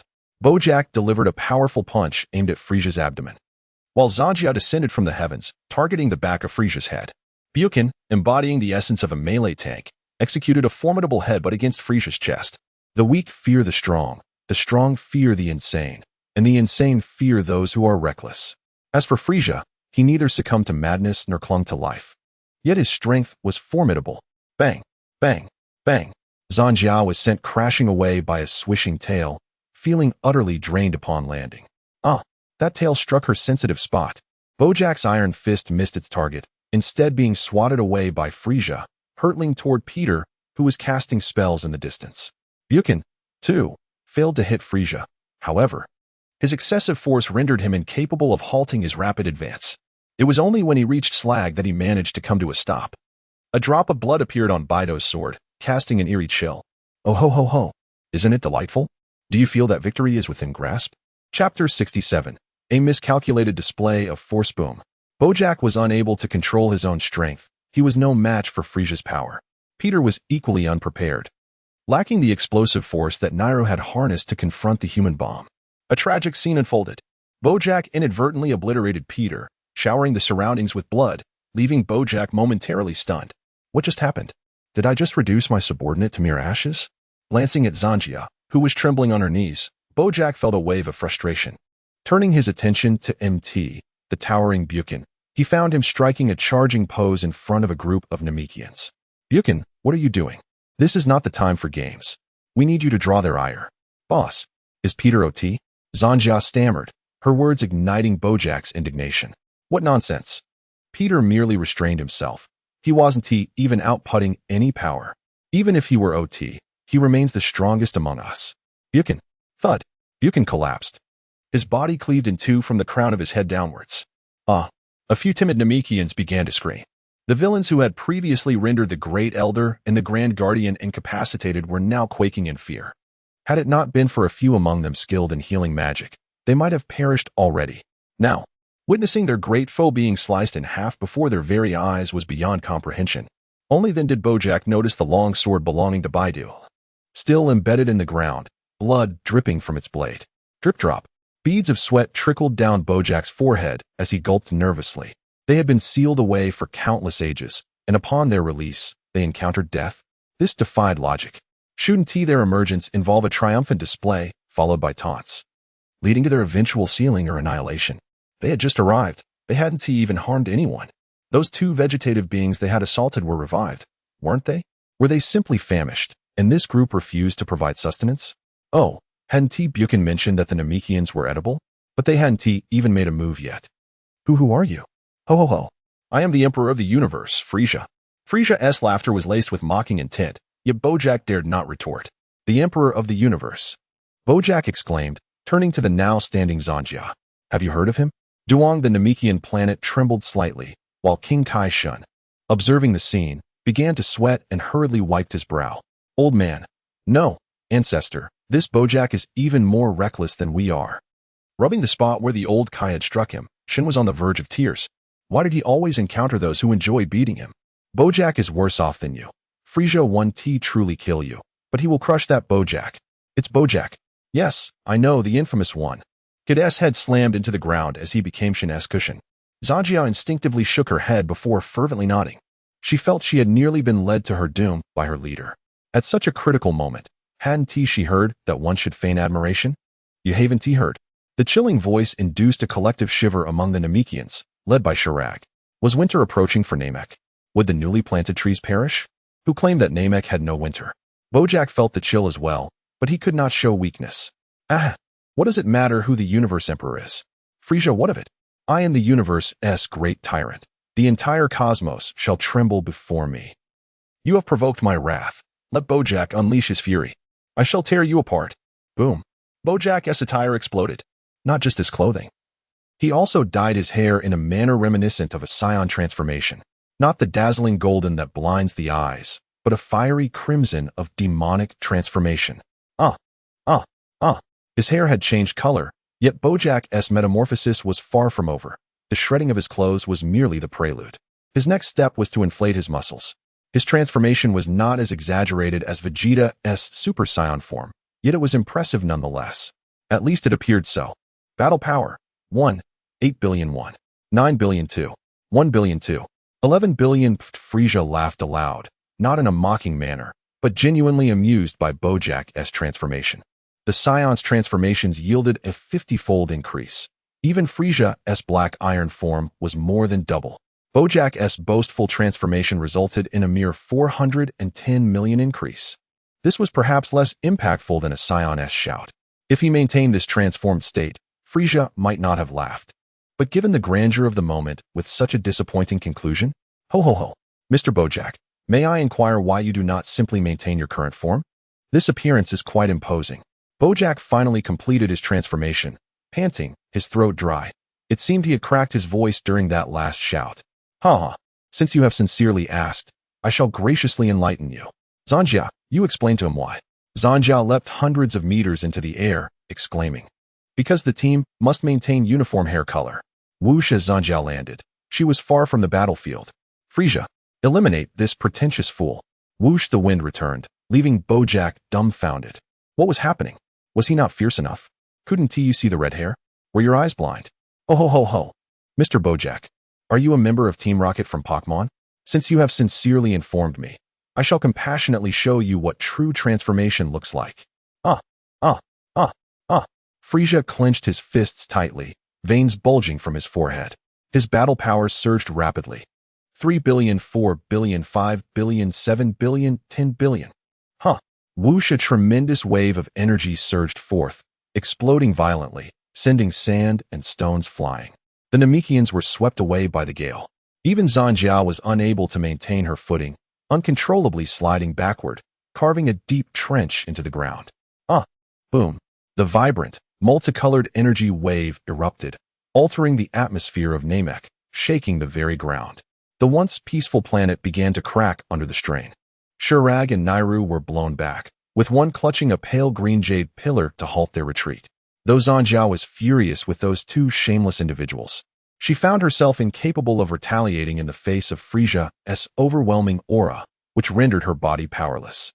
Bojack was already in a state of shock, his jaw nearly scraping the ground, not due to a particularly large mouth, but from sheer disbelief. Frieza, what manner of monster is Frieza? I have been sealed away for merely a millennium, yet how has the world changed so drastically? This is the true aura befitting an emperor of the cosmos. This is what it truly means to be a sovereign of the universe. Huh. The cosmic marauder is but a farce. Zanjia, you are indeed correct. You are absolutely right. Hoo-hoo. Beads of sweat trickled down Frieza's forehead. He had exerted himself a tad too forcefully. Initially, he merely intended to transform into black iron, yet inadvertently shattered that threshold, which is rather awkward. Creak, creak, clang, clang. The sound of metal colliding persisted, and his battle power had indeed surged by more than double that of black iron. 8 billion. Oh ho ho ho. Bojack, now this is transformation. This is unparalleled supremacy. Chapter 68. The abandoned Namek. A colossal crater emerged on Namek, and from within it, a figure enveloped in a spectrum of colorful auras gradually ascended. It floated into the air like a ghostly apparition, lacking only long hair and a flowing white dress. It was Frieza. His body shimmered with a verdant glow, reminiscent not of Namek's hue, but rather of the ancient metallic green of bronze, accentuated by the vibrant colors surrounding him and his cold, merciless crimson eyes, capable of silencing even the most restless child. Suddenly, a background melody erupted on Namek, the unmistakable theme reserved for the grand entrance of a formidable boss. Imagine the dramatic entrance of a legendary character. Alas, this mocking laughter dispelled the music into nothingness, yet no one seemed to mind. In that moment, Frieza was an undeniable sovereign, a god towering over all. It became clear that the first technique of the star transformation was not without merit. It was the key to transcending physical limitations. A pillar reaching towards the heavens. The surging auras radiated upwards without a hint of energy wasted. A commendable display. Bojack, do you comprehend what true transformation entails? This was merely my second transformation. There are several more to come, and while I cannot predict the specifics, the golden form is undoubtedly assured. Frieza's spirits soared. Although this form remained unstable, akin to Goku's initial transformation in the original tale, his musculature had expanded considerably, imposing a significant burden on his body. Were it not for the divine power of the star transformation alleviating this strain, Frieza might not have been able to confront Bojack. Frieza, my lord, I see my errors now. I shall serve you henceforth. Please spare my life. Bojack, not entirely devoid of sensing energy, realized the vast chasm separating him from Frieza. With a combat power exceeding 30%, Frieza could easily extinguish him with the mere flick of a finger. To resist such an aberration would not be bravery, but sheer folly. Pathetic. You are unworthy, Frieza declared, extending a finger and shaking it disdainfully, chilling Bojack's heart. Anger flared within him, yet knowing his impending doom, Bojack made a shocking move. Please, Frieza, treat me as you would a mere fart. By the way, I have never touched Zanya. My brothers and I have left her untouched. I offer her to you. Please. With a swift motion, Frieza performed a somersault, his bronze-hued tail striking Bojack's forehead. Bojack vanished, not into oblivion, but reappeared on the opposite side of Namek, where magma erupted violently from the spot he had just vacated. The scene evoked the image of a head severed, blood spewing forth into the air, Zanya was taken aback, while Slug and Neru nearly fainted from despair. Frieza's prior action had undoubtedly compromised the core of the newly formed Namek, a planet they had inhabited for just over 3 years, now teetering on the brink of destruction. Slug felt each heartbeat resonating as a countdown to the planet's demise. Neru, do you think summoning Frieza was the right decision? Neru pondered deeply before responding gravely. Frieza did not act out of malice. You must trust him. He exchanged a knowing glance with Slug, who quickly understood. Indeed, Frieza is not malicious. Absolutely not. Internally, he reasoned that whether or not Frieza acted intentionally, their clan's survival hinged on his willingness to assist. Frieza vanished once more, only to reappear with Bojack emerging from the previous hole, nearly cooked through. Had it not been for his formidable power and protective aura, he would have been reduced to nothing. Oh ho ho! What fun! This is akin to whack-a-mole. Time passed, and the new Namek transformed into a blazing inferno. Riddled with countless wounds, the Namekians floated in the air, wary of the fiery serpents leaping skyward. Their cries echoed, not solely for the impending explosion, but for the futility of their 3 years of toil. Suddenly, Frieza dispelled his bronze form, panting heavily. This transformation had proven too burdensome for his current combat power. Even with the support of the star transformation, observing the battered Bojack and the fiery chaos of Namek, Frieza smacked his forehead. What a disaster. I came to assist, not to annihilate. Who can I even blame for this? Frieza, vexed at his recklessness, delivered a kick to Bojack, sending him tumbling toward Zanya. Oh ho ho! My first love, a little Zanya. Hold on to him tightly. Slug, gather everyone. I shall lead you all to safety. Slug was nearly moved to tears, relieved that Frieza had not forgotten them in their hour of despair. Just moments before, both Slug and Neru had been engulfed in self-reproach. Neru had even struck Elder Kibito several times, weeping, "It's all my fault. Why did I call Frieza for help?" Slug, equally distraught, had struck Elder Kibito's swollen face, lamenting, "It's not your fault. It's mine. I thought Frieza was more dependable than Gohan." Elder Kibito hesitated, pondering whether he too should deliver a few slaps to himself. Finally, as Namek hovered on the brink of explosion, Frieza, fatigued and burdened by his conscience, resolved to teleport everyone to safety. With a thud, the Namekians plummeted to the ground like dumplings. King Kai Shin looked on in disbelief at the sea of green-skinned beings. Kid was furious, questioning whether Frieza viewed his realm as a refugee camp. Just as he prepared to voice his outrage, he caught sight of Frieza's expressionless face, which suddenly broke into a smile. Kid nearly collapsed in shock. Frieza's smile was more terrifying than his scowl. I must see if there are any casualties, Kid thought.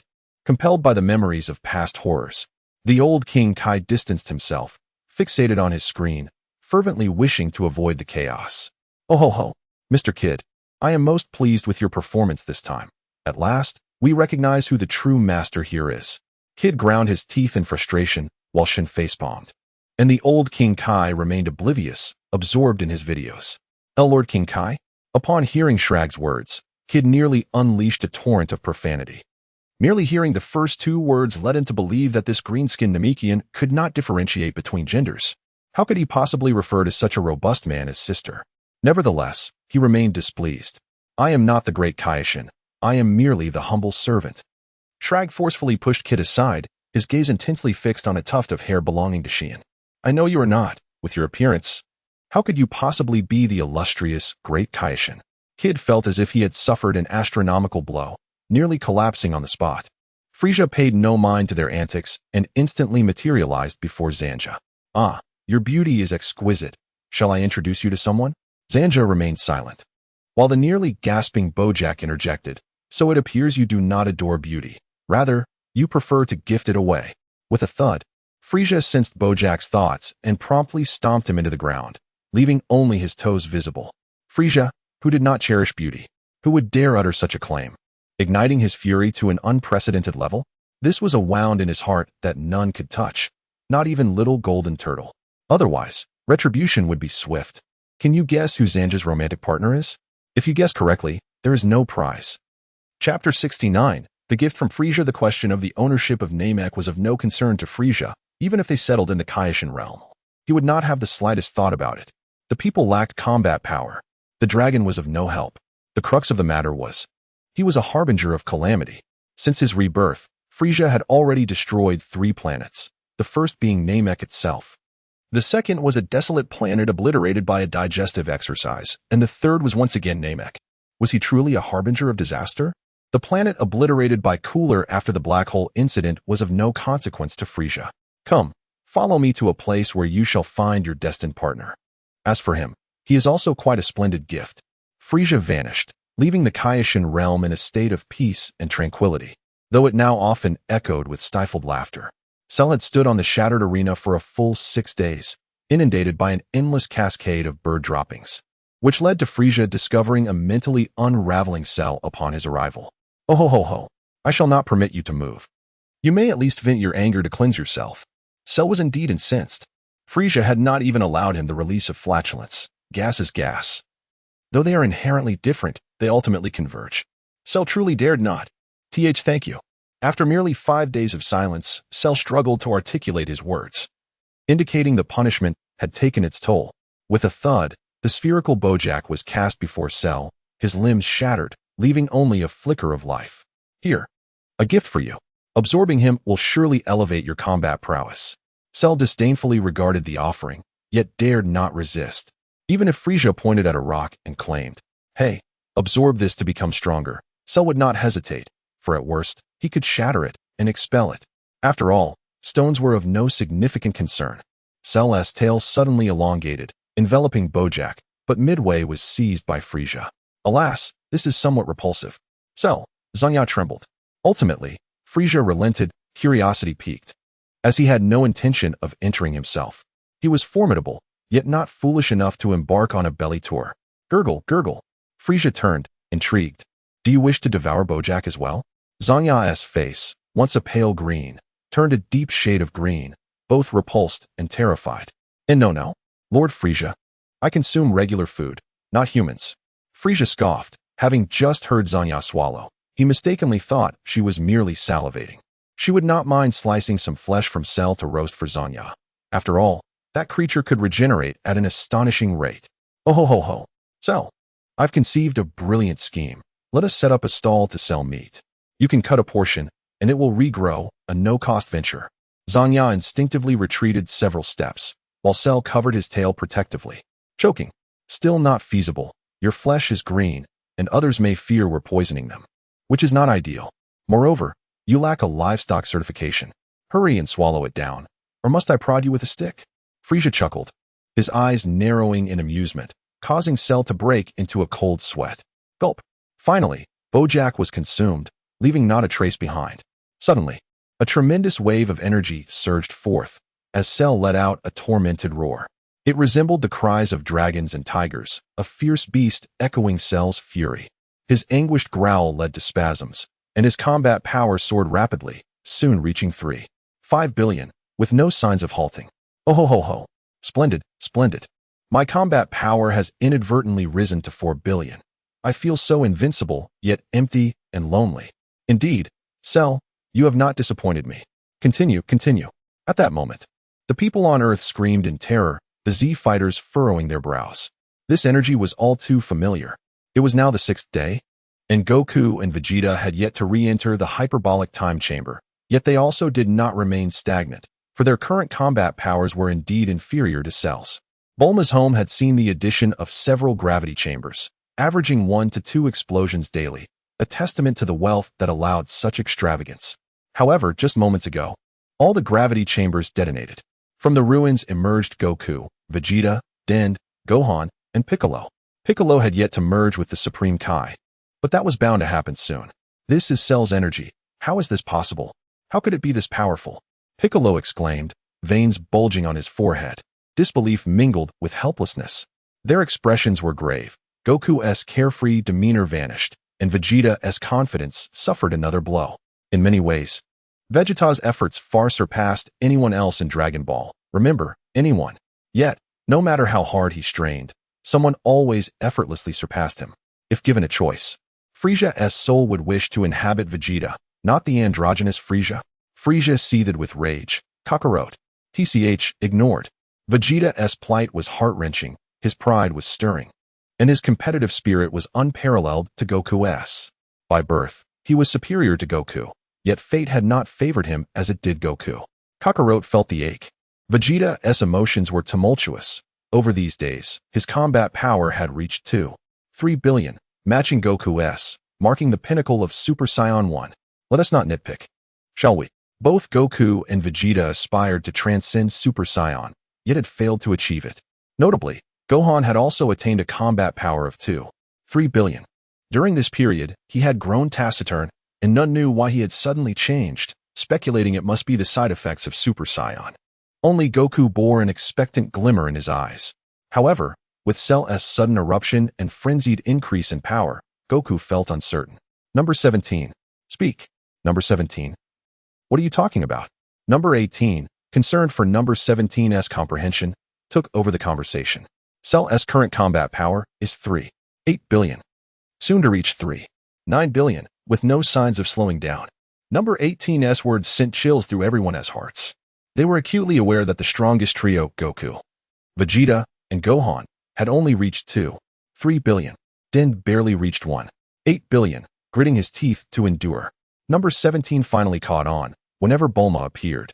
He would momentarily zone out, leading him to miss Vegeta's implication earlier. 40 billion. No, wait, 41 billion. It's still rising. On Cell's side, Frieza's laughter resonated constantly, blending with Cell's furious roars. The juxtaposition of oh ho ho ho and roar painted a unique spectacle. The entire earth trembled from Cell's furious cries, with howling winds, relentless rain, and raging tsunamis creating an apocalyptic scene. In essence, Frieza shielded the earth with divine power. Otherwise, catastrophic landslides and fissures would have undoubtedly ensued, resulting in countless casualties. At last, Cell ceased his furious roars, and Frieza halted his derisive laughter, causing Zanya's heart to nearly stop in trepidation. How terrifying was it indeed? The earth was perilously dangerous. She longed to return home. For even confinement would be preferable to the paralyzing fear of imminent death. With heavy breaths resembling that of a bull, Cell gasped, while Frieza remained at ease. Ho ho ho. It seems you have failed to fully absorb Bojack. Your battle power stands at a mere 4.5 billion. How disappointing. Cell sneered, recalling the recent ordeal that, despite its agony, had proven exhilarating beyond measure. Cell began to seethe with rage, refusing to believe that with his current power, he could not best Frieza. This, indeed, was the consequence of acquiring Saiyan cells. A common ailment among Saiyans. The moment their power surged, they succumbed to blind overconfidence. Suddenly, Android 17 exclaimed, "By the grass. Here it comes again." Goku trembled with excitement. Fear? Impossible. At worst, he would be beaten half to death, but a single Senzu bean would restore him to vitality. Vegeta, however, darkened with apprehension, felt a flicker of fear. Perhaps this was the most significant difference between him and Goku. While Goku remained fearless, Vegeta's heart harbored dread. At that moment, a small hand gently touched Vegeta's trembling hand, prompting him to slowly lift his gaze. Chapter 70. The most disdainful of weapons, it was Bulma. The one who truly understood Vegeta, who held him, not Goku nor Den, but Bulma, his beloved partner. You are the strongest. A jolt of electricity surged through Vegeta's mind, and he felt a revelation. Glancing at Trunks and his cherished wife, Vegeta's confidence surged. For their sake, he would staunchly confront any threat, even at the cost of his own life. The Saiyans were renowned for their ability to create chaos, and now Cell had perfected this skill. A tremendous roar erupted, and the golden waves of energy surged skyward, accompanied by the crackling sound of purple lightning. Cell's eyes transformed into a vivid green, and the spots on his skin began to glow red, while his wings shone even brighter in purple. "Hey, Frieza, what is my current battle power?" Cell's voice resonated with magnetic allure. Were it not for his unappealing appearance, he might have been deemed extraordinarily handsome. Suddenly, the Z fighters arrived, with Goku unable to contain himself any longer, bringing everyone to the scene. Observing the crater created by Cell's explosive power, number 17's voice trembled. Yet he remained dutiful in his role as commentator. "Cell, your power is 48 billion. Number 18 was incensed by her brother's ineptitude. What of 48 billion? Their master was present, and did he fear such triviality? Frieza, meanwhile, lamented, "My dear Lord Frieza, have you forgotten me again?" Instantly invigorated, number 17 realized he was a man with a master. So what if Cell had 48 billion? Today, he would confront him directly, brimming with bravado. Number 17 disregarded the onlookers, striding like a proud warrior towards Cell. The Z fighters regarded him with admiration. If one were to emulate anyone, it should be number 17. His pace was neither hurried nor slow, yet it reminded Cell of the bald-headed warrior who had previously bested him. With a swift motion, Cell unleashed his pent-up frustration, determined to fight recklessly today. If number 17 dared to challenge him, he would be the first to obliterate him, absorbing his power without mercy. Frieza's earlier actions made Cell realize he could grow stronger infinitely, causing number 17 to nearly soil himself in fear. Lord Frieza, your most loyal servant is about to be obliterated. With that exclamation, his former arrogance vanished, and the Z fighters collapsed to the ground. Number 18 remained steadfast.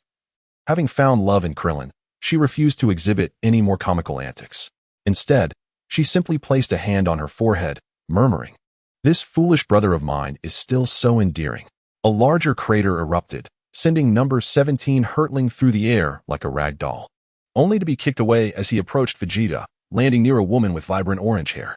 In the spot where number 17 had stood, Frieza was enveloped in a kaleidoscope of energy, successfully withstanding Cell's attack despite the 800 million power disparity. However, the recoil affected number 17, sending him into a chaotic spiral. Zangya, caught off guard, found herself embraced by number 17, resulting in a shared tumble that robbed her of a long-preserved first kiss. "Get off me!" Zangya exclaimed in fury. While number 17 felt embarrassed, unable to rise due to the overwhelming force of Frieza and Cell's battle. With each clash, Frieza demonstrated his capacity to adapt and grow stronger without transforming, showcasing his remarkable talent in combat. "Please, just get up," Zangya implored, feeling crushed under the pressure. "Can you at least remove that weapon? Are you trying to kill me?" Unbeknownst to her, number 17 was in a predicament of his own. "I can't. My hand is stuck." Another thunderous crack echoed, startling Zangya as she attempted to lift her hand, only for it to be forcefully pressed back down. The weight of the moment left her feeling utterly drained. "Ah, Mr. Rubbish, enjoy your lovely wife." Cell's taunting voice lingered. Irritated by Frieza's bizarre abilities that even allowed him to multitask during battle. "Frieza, I demand you." Cell's voice faltered as he witnessed the overwhelming surge of energy erupting around Frieza, an impressive display of power that left Cell momentarily speechless. With a power amplification that surpassed fourfold, Frieza's battle power skyrocketed from 4.5 billion to an astonishing 18.8 billion. Why must there always be an 8 at the end? Is that how one seeks fortune? Frieza mused, bemused by the absurdity of it all. "Cell, what was that stutter for?" Frieza's calm demeanor contrasted sharply with the escalating tension. From that moment on, Cell vowed to never provoke Frieza, regardless of how powerful he became. "Dear Lord Frieza, I merely wish to offer you a massage," Cell stammered, desperation creeping into his tone. "Surely, you understand. I am your nominal son." Zangya ceased her protests against number 17, who, despite his earlier intentions, found himself yearning to fight with his bare hands. Rolling onto his back, he listened to the most shameless banter in history and smiled, realizing that as long as he clung to Frieza's leg, he would remain safe.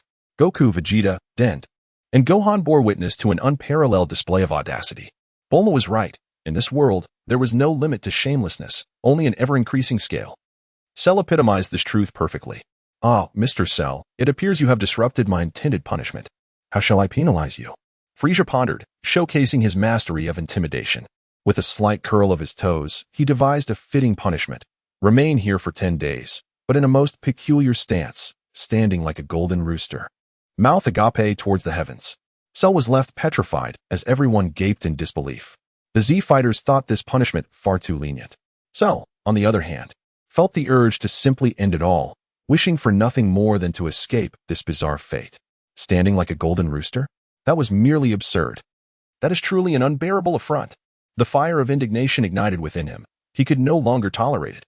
With a resounding roar, he struck a pose of defiance. Yet he resolved to endure a little longer. With arms outstretched and fingers aligned downward, he lifted one leg, tilting his head backward and opening his mouth wide. A crystalline droplet of an unknown substance fell to the ground. In that moment, tears streamed from his eyes, and all present felt a pang of pity for him.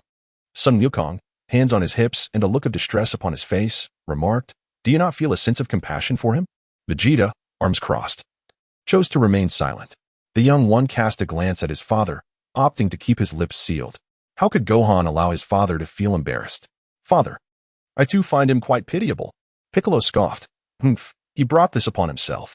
Krillin emerged from behind Android 18, exuding confidence, and playfully inquired. Shall I give him another kick? Android 18, her cheeks flushing, retorted, You should reconsider this hobby. In this world, one must repay their debts. Krillin, startled, covered himself and exclaimed, What a fright. Ah, Zangya, that was the match I found for you. How could you let him lie there? Remember, in marriage, one follows the path of their partner, the husband plows, the wife weaves, and so forth. You should hasten to his side. Zangya was averse to the idea. Yet she dared not refuse. Glancing at the handsome figure of Android 17, she noted his charm, but lamented his broken arm and weaponry. As an ancient warrior, she held a deep disdain for those who relied on weapons, even more so than for those who wielded swords. He is worthless. Not only is his arm broken, but he also carries a stick. I have no respect for such individuals. Frieza paused, surprised to learn that Android 17 wielded a stick. Vegeta suddenly flushed with embarrassment. Trunks. Gohan. Return, he declared, and without waiting for their response, he seized them both by the neck and flew away. I want to see Android 17's weapon. Chapter 71.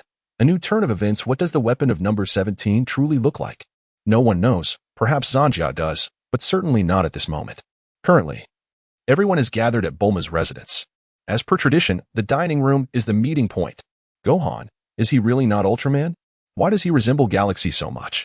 Gohan swiftly covered his mother Chi-Chi's mouth. Her audacity was simply too much. Hush, hush. He is Frieza. He only needs a tail to deal with your son.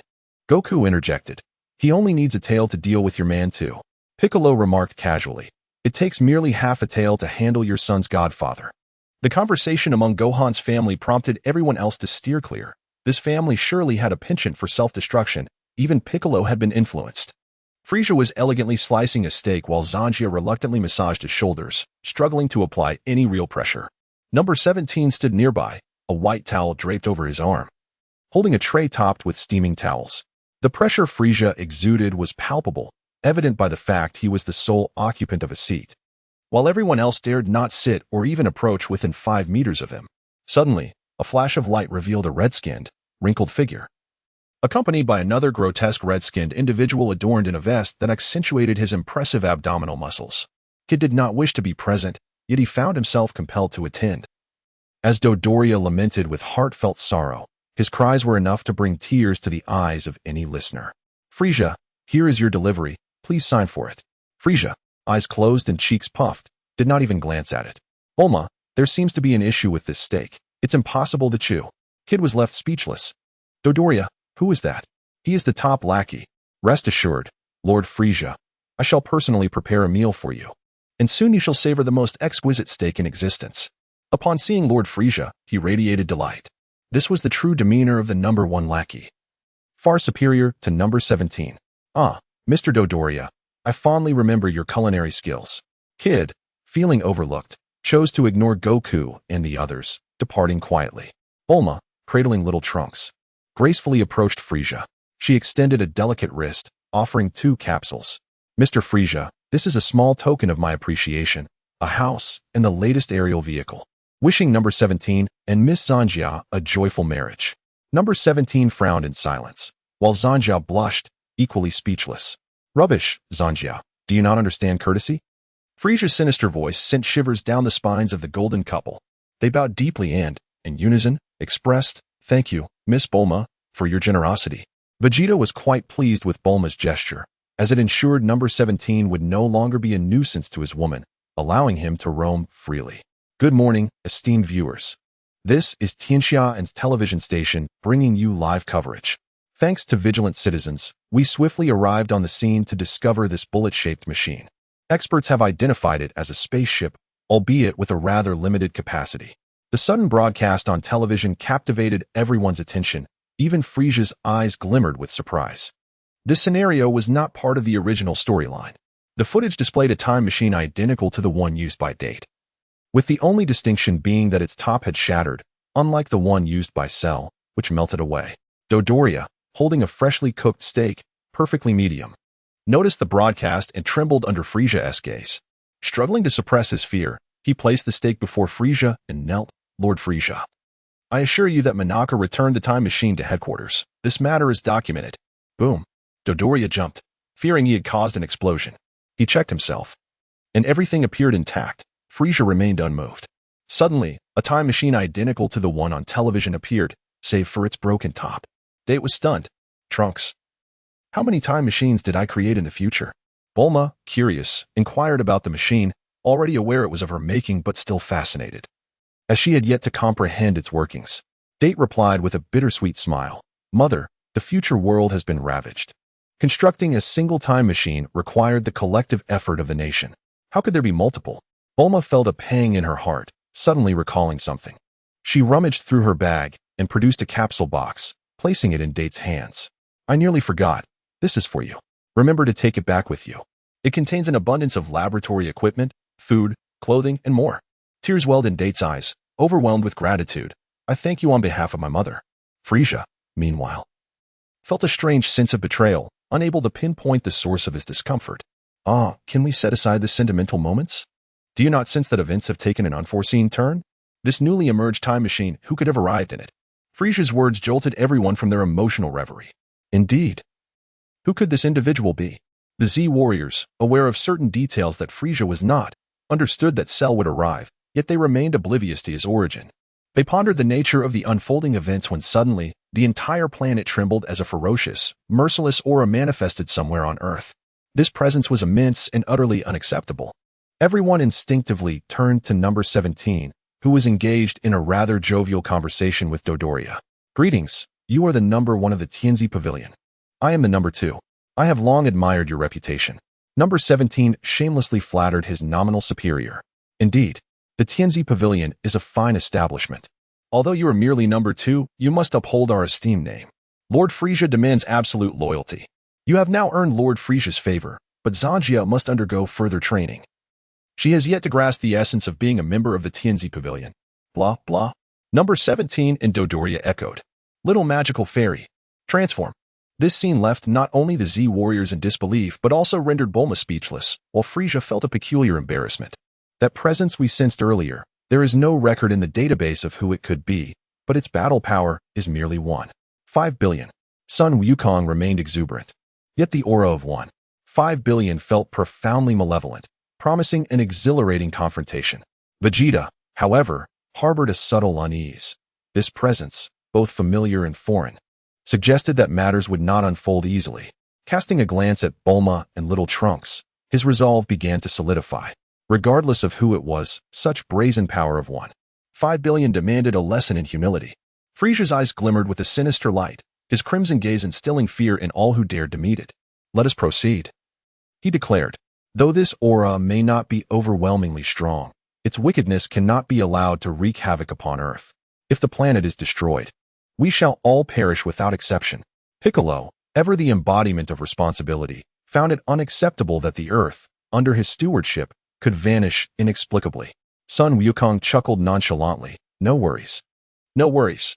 I can instantaneously teleport. I can escape. Suddenly, a hefty iron ladle, used for cooking, struck Sun Wukong's head with a resounding thud, causing him to leap up, cradling his skull. Wukong, you can run, but what about Gohan and me? Kiki exclaimed in fury. I understand. I shall teach him a lesson right away. Everyone, hold on tight. I will take you with me. With a swift motion, Sun Wukong and his companions departed, while Frieza, 17, and Zanya chose not to follow suit. Having switched allegiances, nothing could disrupt Frieza's refined enjoyment of his steak. Dodoria, your culinary skills remain impeccable as ever. How about a tail as a token of appreciation? Dodoria beamed with delight, willingly turning his back to Frieza.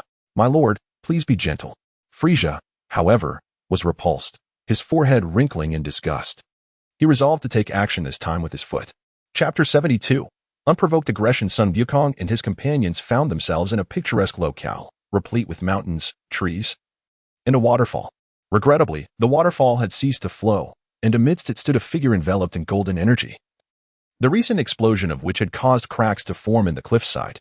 This individual possessed an extraordinarily muscular physique, even more imposing than that of a muscle-bound Super Saiyan, with prominent veins that signified immense strength. Suddenly, a swallowing sound echoed, prompting Krillin to exclaim, "This person resembles a Super Saiyan. Look at his golden aura." With a resounding crash, a crimson humanoid projectile collided with the muscular man in the waterfall, producing a metallic clang that underscored the latter's formidable durability. A howl of anguish erupted from Dodoria, shattering the tranquility of the scene, and at that moment, the waterfall dweller lifted his gaze. His hair was wild and explosive, reminiscent of Trunks, and he was bare-chested, adorned with golden metallic bands around his neck and wrists, a red cloth wrapped around his waist, and a golden belt that exuded opulence. Most striking were his eyes, devoid of pupils, rendering them a ghostly white, akin to cataracts. Yet when he looked at the gathering, an unsettling chill permeated the air. Kakarot, Kakarot, Kakarot. The atmosphere thickened with tension as the figure roared, and the realization dawned upon the onlookers. This was none other than the legendary old version of Broly. The stakes had escalated, with one formidable foe still at large. Another had emerged. What would Goku and Vegeta do now? Broly's energy surged rapidly, soon approaching the staggering threshold of 2 billion. At that moment, Frieza made his entrance, revealing the name of the towering figure, Broly. Although bewildered by the term old version, Vegeta's eyes narrowed. The name bore a striking resemblance to the Saiyan naming conventions. Moreover, this individual had just called out Kakarot. Could it be? Vegeta, he is a Saiyan, born with a battle power of 10,000. Frieza's words left Vegeta aghast. His attention momentarily diverted from Broly's bellowing. A battle power of 10,000 at birth? The legendary Super Saiyan. Kakarot. Suddenly, Broly's energy halted at the 2 billion mark, and he charged towards Sun Wukong with blinding speed, creating sonic booms in his wake. Get out of the way, Piccolo shouted, pulling the weaker Tien and Krillin to safety. While Den hastily whisked Yamcha away, Sun Wukong bellowed, "Ha! Gohan, let me handle this." A tremendous clash ensued as their fists collided, though Wukong's fists were smaller. His power eclipsed Broly's, forcing the latter to stumble backward uncontrollably. Yet, the ground beneath Wukong crumbled, a massive impact crater forming that devastated the once serene landscape. Kakarot. Kakarot. Although Broly found himself at a disadvantage, he seemed impervious to pain, his battle power surging once more as he lunged at Wukong. Frieza. What is this guy's problem? Why is he attacking me without provocation? As the battle intensified, Wukong found no time to reason. However, Frieza was undeterred. Knowing the audience was captivated, Broly and Sun Wukong were born on the same day. Due to Wukong's loud cries, Broly was frightened, thus creating this rivalry. The crowd fell silent. Even Dodoria, who had just returned, appeared stunned. Such a reason for animosity was indeed formidable. Frieza pondered further, wondering if Wukong's powerful cries accelerated his growth, instilling a lifelong fear in Broly. What a remarkable influence. Boom. Dad. Wukong. Old son. Humph. That fool Kakarot. Wukong was struck down by Broly's punch, and as he glanced up, he saw Broly's hair shift from gold to a vivid grass green, his aura transforming to match. This green was brighter than Piccolo's deep hue, almost luminescent. Kakarot. Broly's energy surged once again, his roar surpassing even Wukong's. With a sudden movement, Broly unleashed an onslaught of punches upon Wukong, most of which were blocked, yet many still landed. Wukong erupted with power, utilizing his naturally loud voice to amplify his strength, pushing his battle power beyond the Super Saiyan's limits, hinting at the emergence of electric energy that remained just out of reach. In a fit of rage, Wukong delivered a knee strike that sent Broly reeling. Wukong shouted with fervor, his fists flying like the wind and his legs striking like lightning, forcing Broly to retreat momentarily. Kakarot. Broly seemed to be fixated on that one name, his form expanding further. He struck Wukong in the abdomen, and before Wukong could react, he seized Wukong's head with one hand. A cruel smile crept across Broly's face as he accelerated downwards, slamming Wukong's head into the ground. Kakarot. Broly conjured a massive green energy ball, its power astounding. The earth trembled, buildings crumbled, and countless lives were lost. Frieza frowned, unconcerned for others, but wary of the damage to Earth. Hold on tight. In an unusual display, Frieza refrained from laughter, merely instructing the others with a light tone. Despite his unwillingness, even Vegeta found himself linked to Frieza as they vanished, reappearing before Broly. The crowd gasped in unison, and Yamcha cried out in disbelief. I still wish to live. Suddenly, the sound ceased, and countless figures vanished from the earth. A lump of bird droppings fell, landing squarely on Cell. He felt utterly frustrated. He had long been aware that Son Goku was engaged in battle with someone, and both combatants possessed power that caught even his discerning eye. Alas, he dared not intervene. Ho. Cell, make your move. In such a pivotal moment, how could one overlook Cell, who also harbors the cells of a Super Saiyan? Chapter 73. The tragic tower of speedy plugs on a vast and resilient planet named Bupas, devoid of any animals and existing solely in a state of pure vegetation. An unusual assembly of beings has arrived, humans. This peculiar group envelopes themselves in a phenomenon known as energy waves, radiating in hues of white, gold, green, and a singular individual with impeccably smooth skin, shrouded in purple energy. Today, they intend to engage in a thrilling battle. Allow me to introduce the characters poised to enter the fray. The figure cloaked in purple energy is, of course, Frieza, who has yet to unlock the first layer of his transformation, Starry Change. A state that does not augment his combat power but allows him to transcend the limits of his physical form. Frieza's combat strength stands at an impressive 4.6 billion, up from 4.5 billion following a hearty meal of steak, thanks to the culinary prowess of Dodoria. The golden energy signifies the Super Saiyans, including a bruised and battered Goku, a proudly defiant Vegeta with his arms crossed, the reticent Gohan, and the composed Trunks. Goku's peak battle power is 2.4 billion. A recent breakthrough, but currently diminished to below 2 billion due to injuries and fatigue. Gohan possesses a peak strength of 2.3 billion, harboring immense latent energy.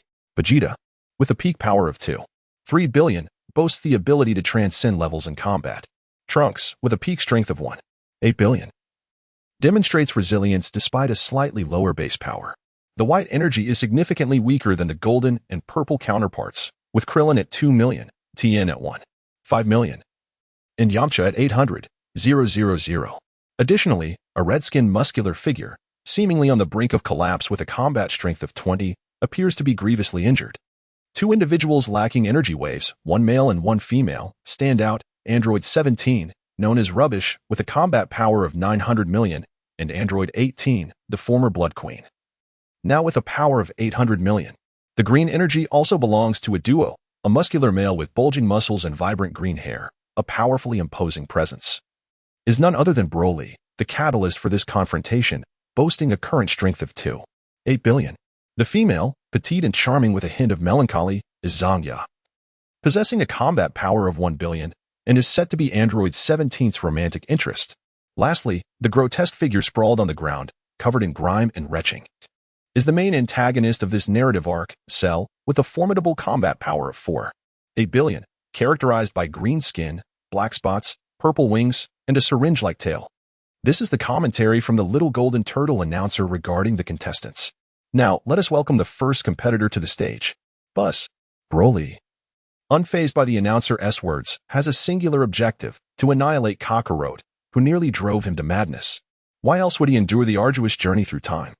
Kakarot from the future has already succumbed to illness, and Broly cannot abide by this. He must be the one to deliver the fatal blow. Goku feels a profound dread, akin to consuming bitter herbs, yet he charges forth without hesitation. Bam! Their fists collide, but not before Vegeta intervenes. Broly, I am the prince of all Saiyans. I am the strongest Saiyan. I am the true Super Saiyan. Vegeta extends his right hand, fingers bent into a fist, proudly pointing his thumb at himself, declaring his supremacy as the mightiest Saiyan. The clash of titans begins. Broly effortlessly pins Vegeta to the ground, lifting and slamming him repeatedly, effectively nullifying Vegeta's signature move. The instant transmission. After a prolonged moment, Trunks finally reacts, shouting, "Dad." With a combat power of merely 1.8 billion, Trunks lunges at Broly, delivering a desperate kick.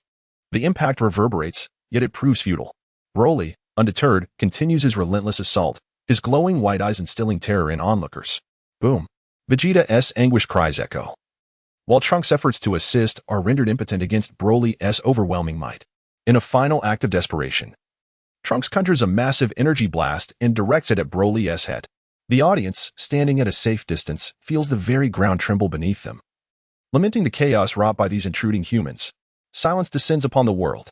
An expansive crater emerges, revealing three figures at its center, the brawny, green-skinned Broly, and scathed, the panting Trunks, fists clenched in disbelief, and Vegeta, still upright, his golden energy unwavering. Vegeta, Trunks, Goku, and Gohan erupt with excitement, recognizing Broly's overwhelming strength, which surpasses their wildest imaginations. Goku and Gohan prepare to join the fray, but Frieza steps in their path, asserting, now, Goku and Gohan. Hold your horses. The situation is not as dire as you perceive. A mere 8 billion in combat power, Broly poses no immediate lethal threat to Vegeta, who stands at 3 billion. Trunks may appear fatigued, but he has sustained no real damage, merely weariness. Goku and Gohan exchange glances, ultimately choosing to trust Frieza, despite his eccentricities, as he is not inherently malevolent. Krillin and Yamcha share a look of astonishment, particularly Tien, whose third eye gleams with anticipation, as if sensing an impending catastrophe. Android 17 and Zangya dutifully follow Frieza, while Dodoria, clumsily being dragged by 17, emits soft groans of discomfort. I sense a calm before the storm. Android 18 muses, brushing her hair back, casting a glance at Goku, her cheeks flushing before quickly averting her gaze to the bald Krillin, cooling her flustered demeanor. Cell, having finished his retching, feels utterly drained. Lord Frieza, do you require my assistance in dispatching that green-haired one? I sense his limits extend far beyond what we have witnessed. Shalu possesses the essence of a Saiyan. Coupled with a calm and meticulously calculating mind, he senses the unparalleled potential residing within Broly. The most effective strategy is to capitalize on the opponent's lack of awakening, overwhelming him with sheer strength and leaving no opportunity for retaliation. Frieza shook his head. Hohoho, you cannot accomplish that. It is not your turn to take the stage. Remain there and stand like a golden rooster. Shalu, feeling foolish, regretted his impulsive outburst. Suddenly, Broly unleashed his power upon Trunks with a single punch, sending him flying far away, unable to maintain his Super Saiyan form in midair. This exemplifies the repercussions of a weak foundation. When faced with an overwhelmingly powerful adversary, one can easily be brought to their knees. If only Trunks could enter the hyperbolic time chamber once more under Vegeta's rigorous training, perhaps this predicament could be rectified. Alas, they had yet to embark on a second journey. Trunks. Broly. I want you dead.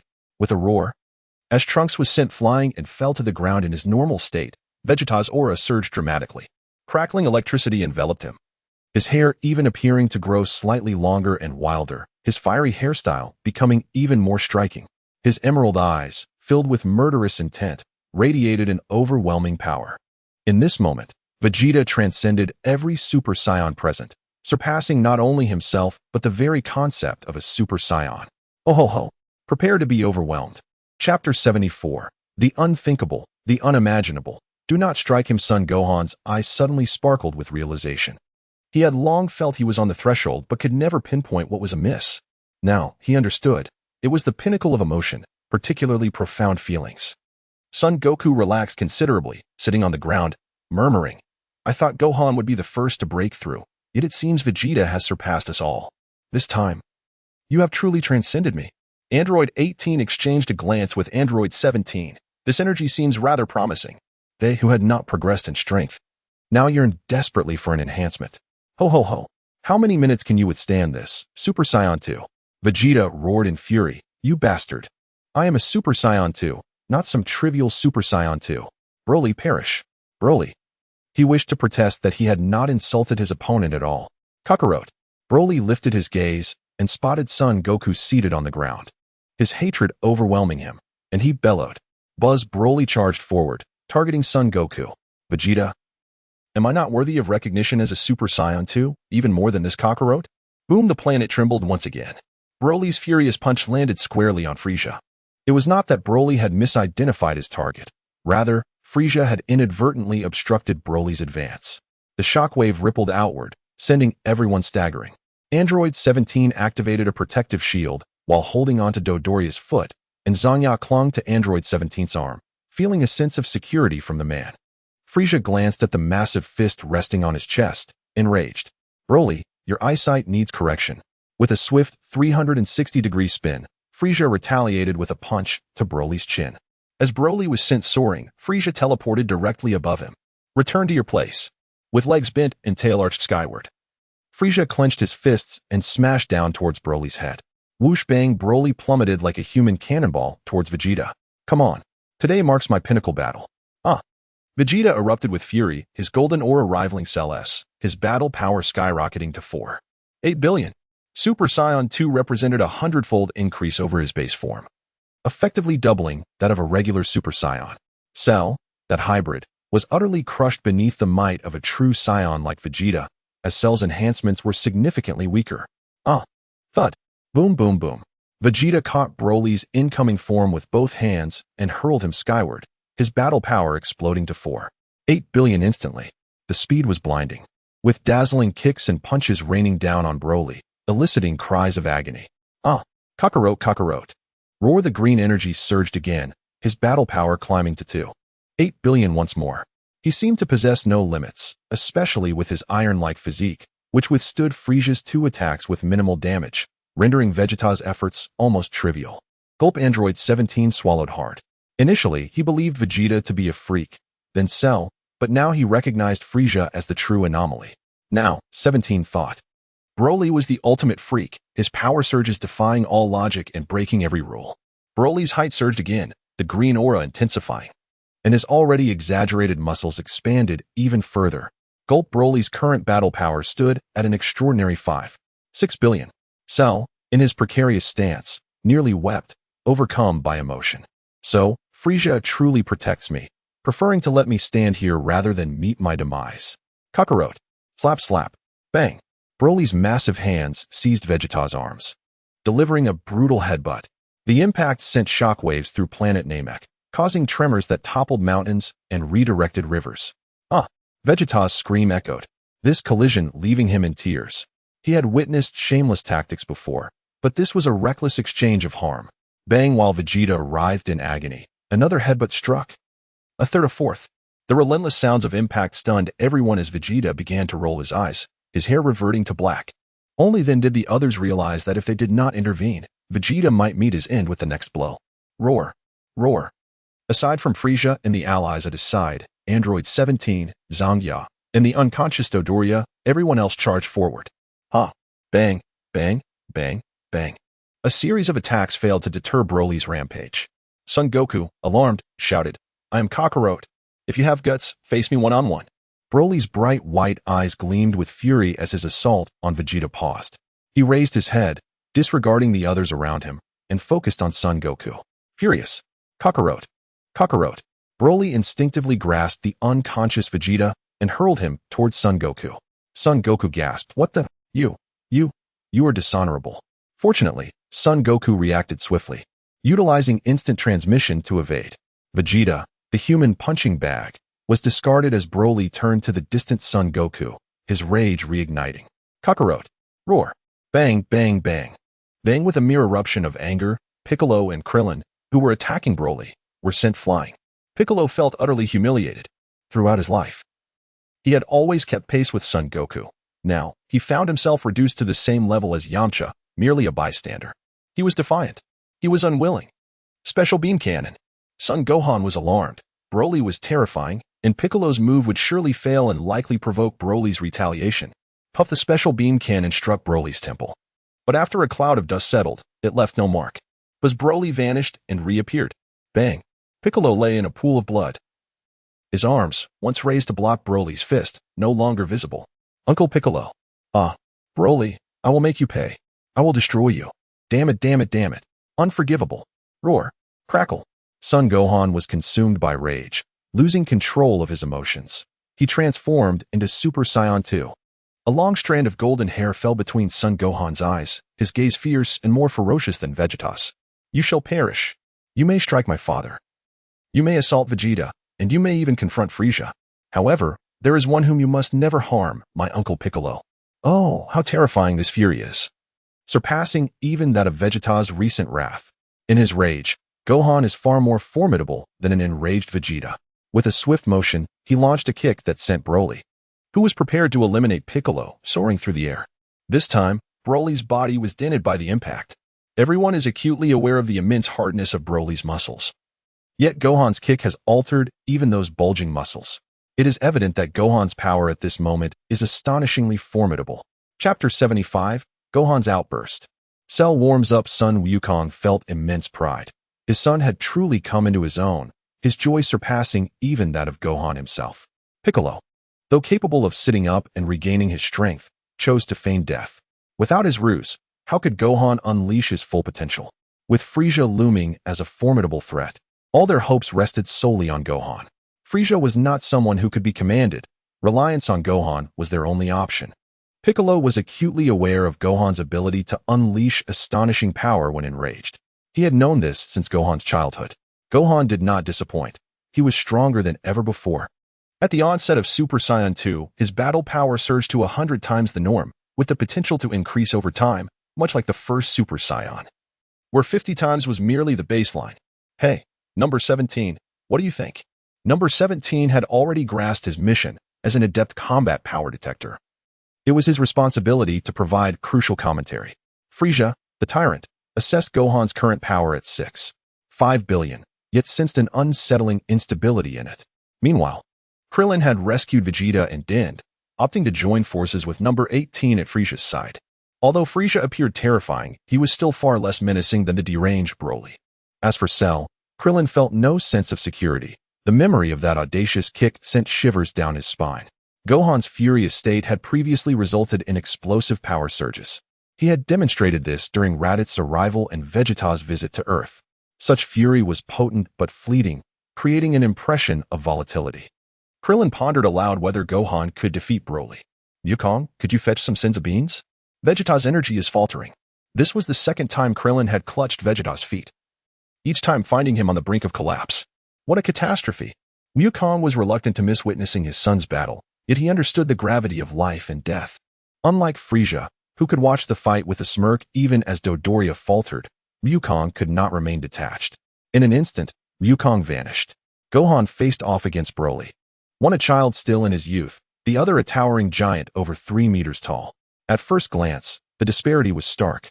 Yet, when they clashed, Gohan pressed the attack against Broly. The visceral combat stirred the blood. Unfortunately, the planet bore the brunt of their clash, craters forming as mountains crumbled, and, more alarmingly, colossal peaks vaporized. Die. You shall perish. Broly was once again felled by Gohan's might. The difference in their power was merely 900 million. But Gohan's fury elevated his strength to astonishing heights. When they exchanged blows, Gohan's power often spiked, though it would quickly recede, inflicting significant damage upon Broly. Once, twice, thrice, Gohan struck Broly into the ground. Broly bore numerous bruises on his chest and scratches on his face. Unforgivable. Kakarot. Kakarot. Suddenly, Wukong reappeared, bringing several senzu beans. Broly's gaze locked onto Wukong, and his fury surged once more. Boom. Just as Wukong materialized, the impact of Gohan and Broly's collision jolted him, causing him to instinctively tighten his grip. Crack. Krillin was left speechless, Tien's 3 eyes widened in shock, and Yamcha was reduced to tears. Is it possible to consume a bit of senzu powder instead? Frieza was utterly bewildered by Wukong's antics. Oh, Mr. Wukong, are you attempting to grind beans like a butcher? Too bad you lack the 8-foot serpent spear. Guan Yu brandished his green dragon crescent blade, declaring, "Release me, lest I cleave this impostor." What had transpired was irreversible. They could only accept the senzu powder, which was preferable to bean paste. Gohan continued to fight, but he was gradually losing ground.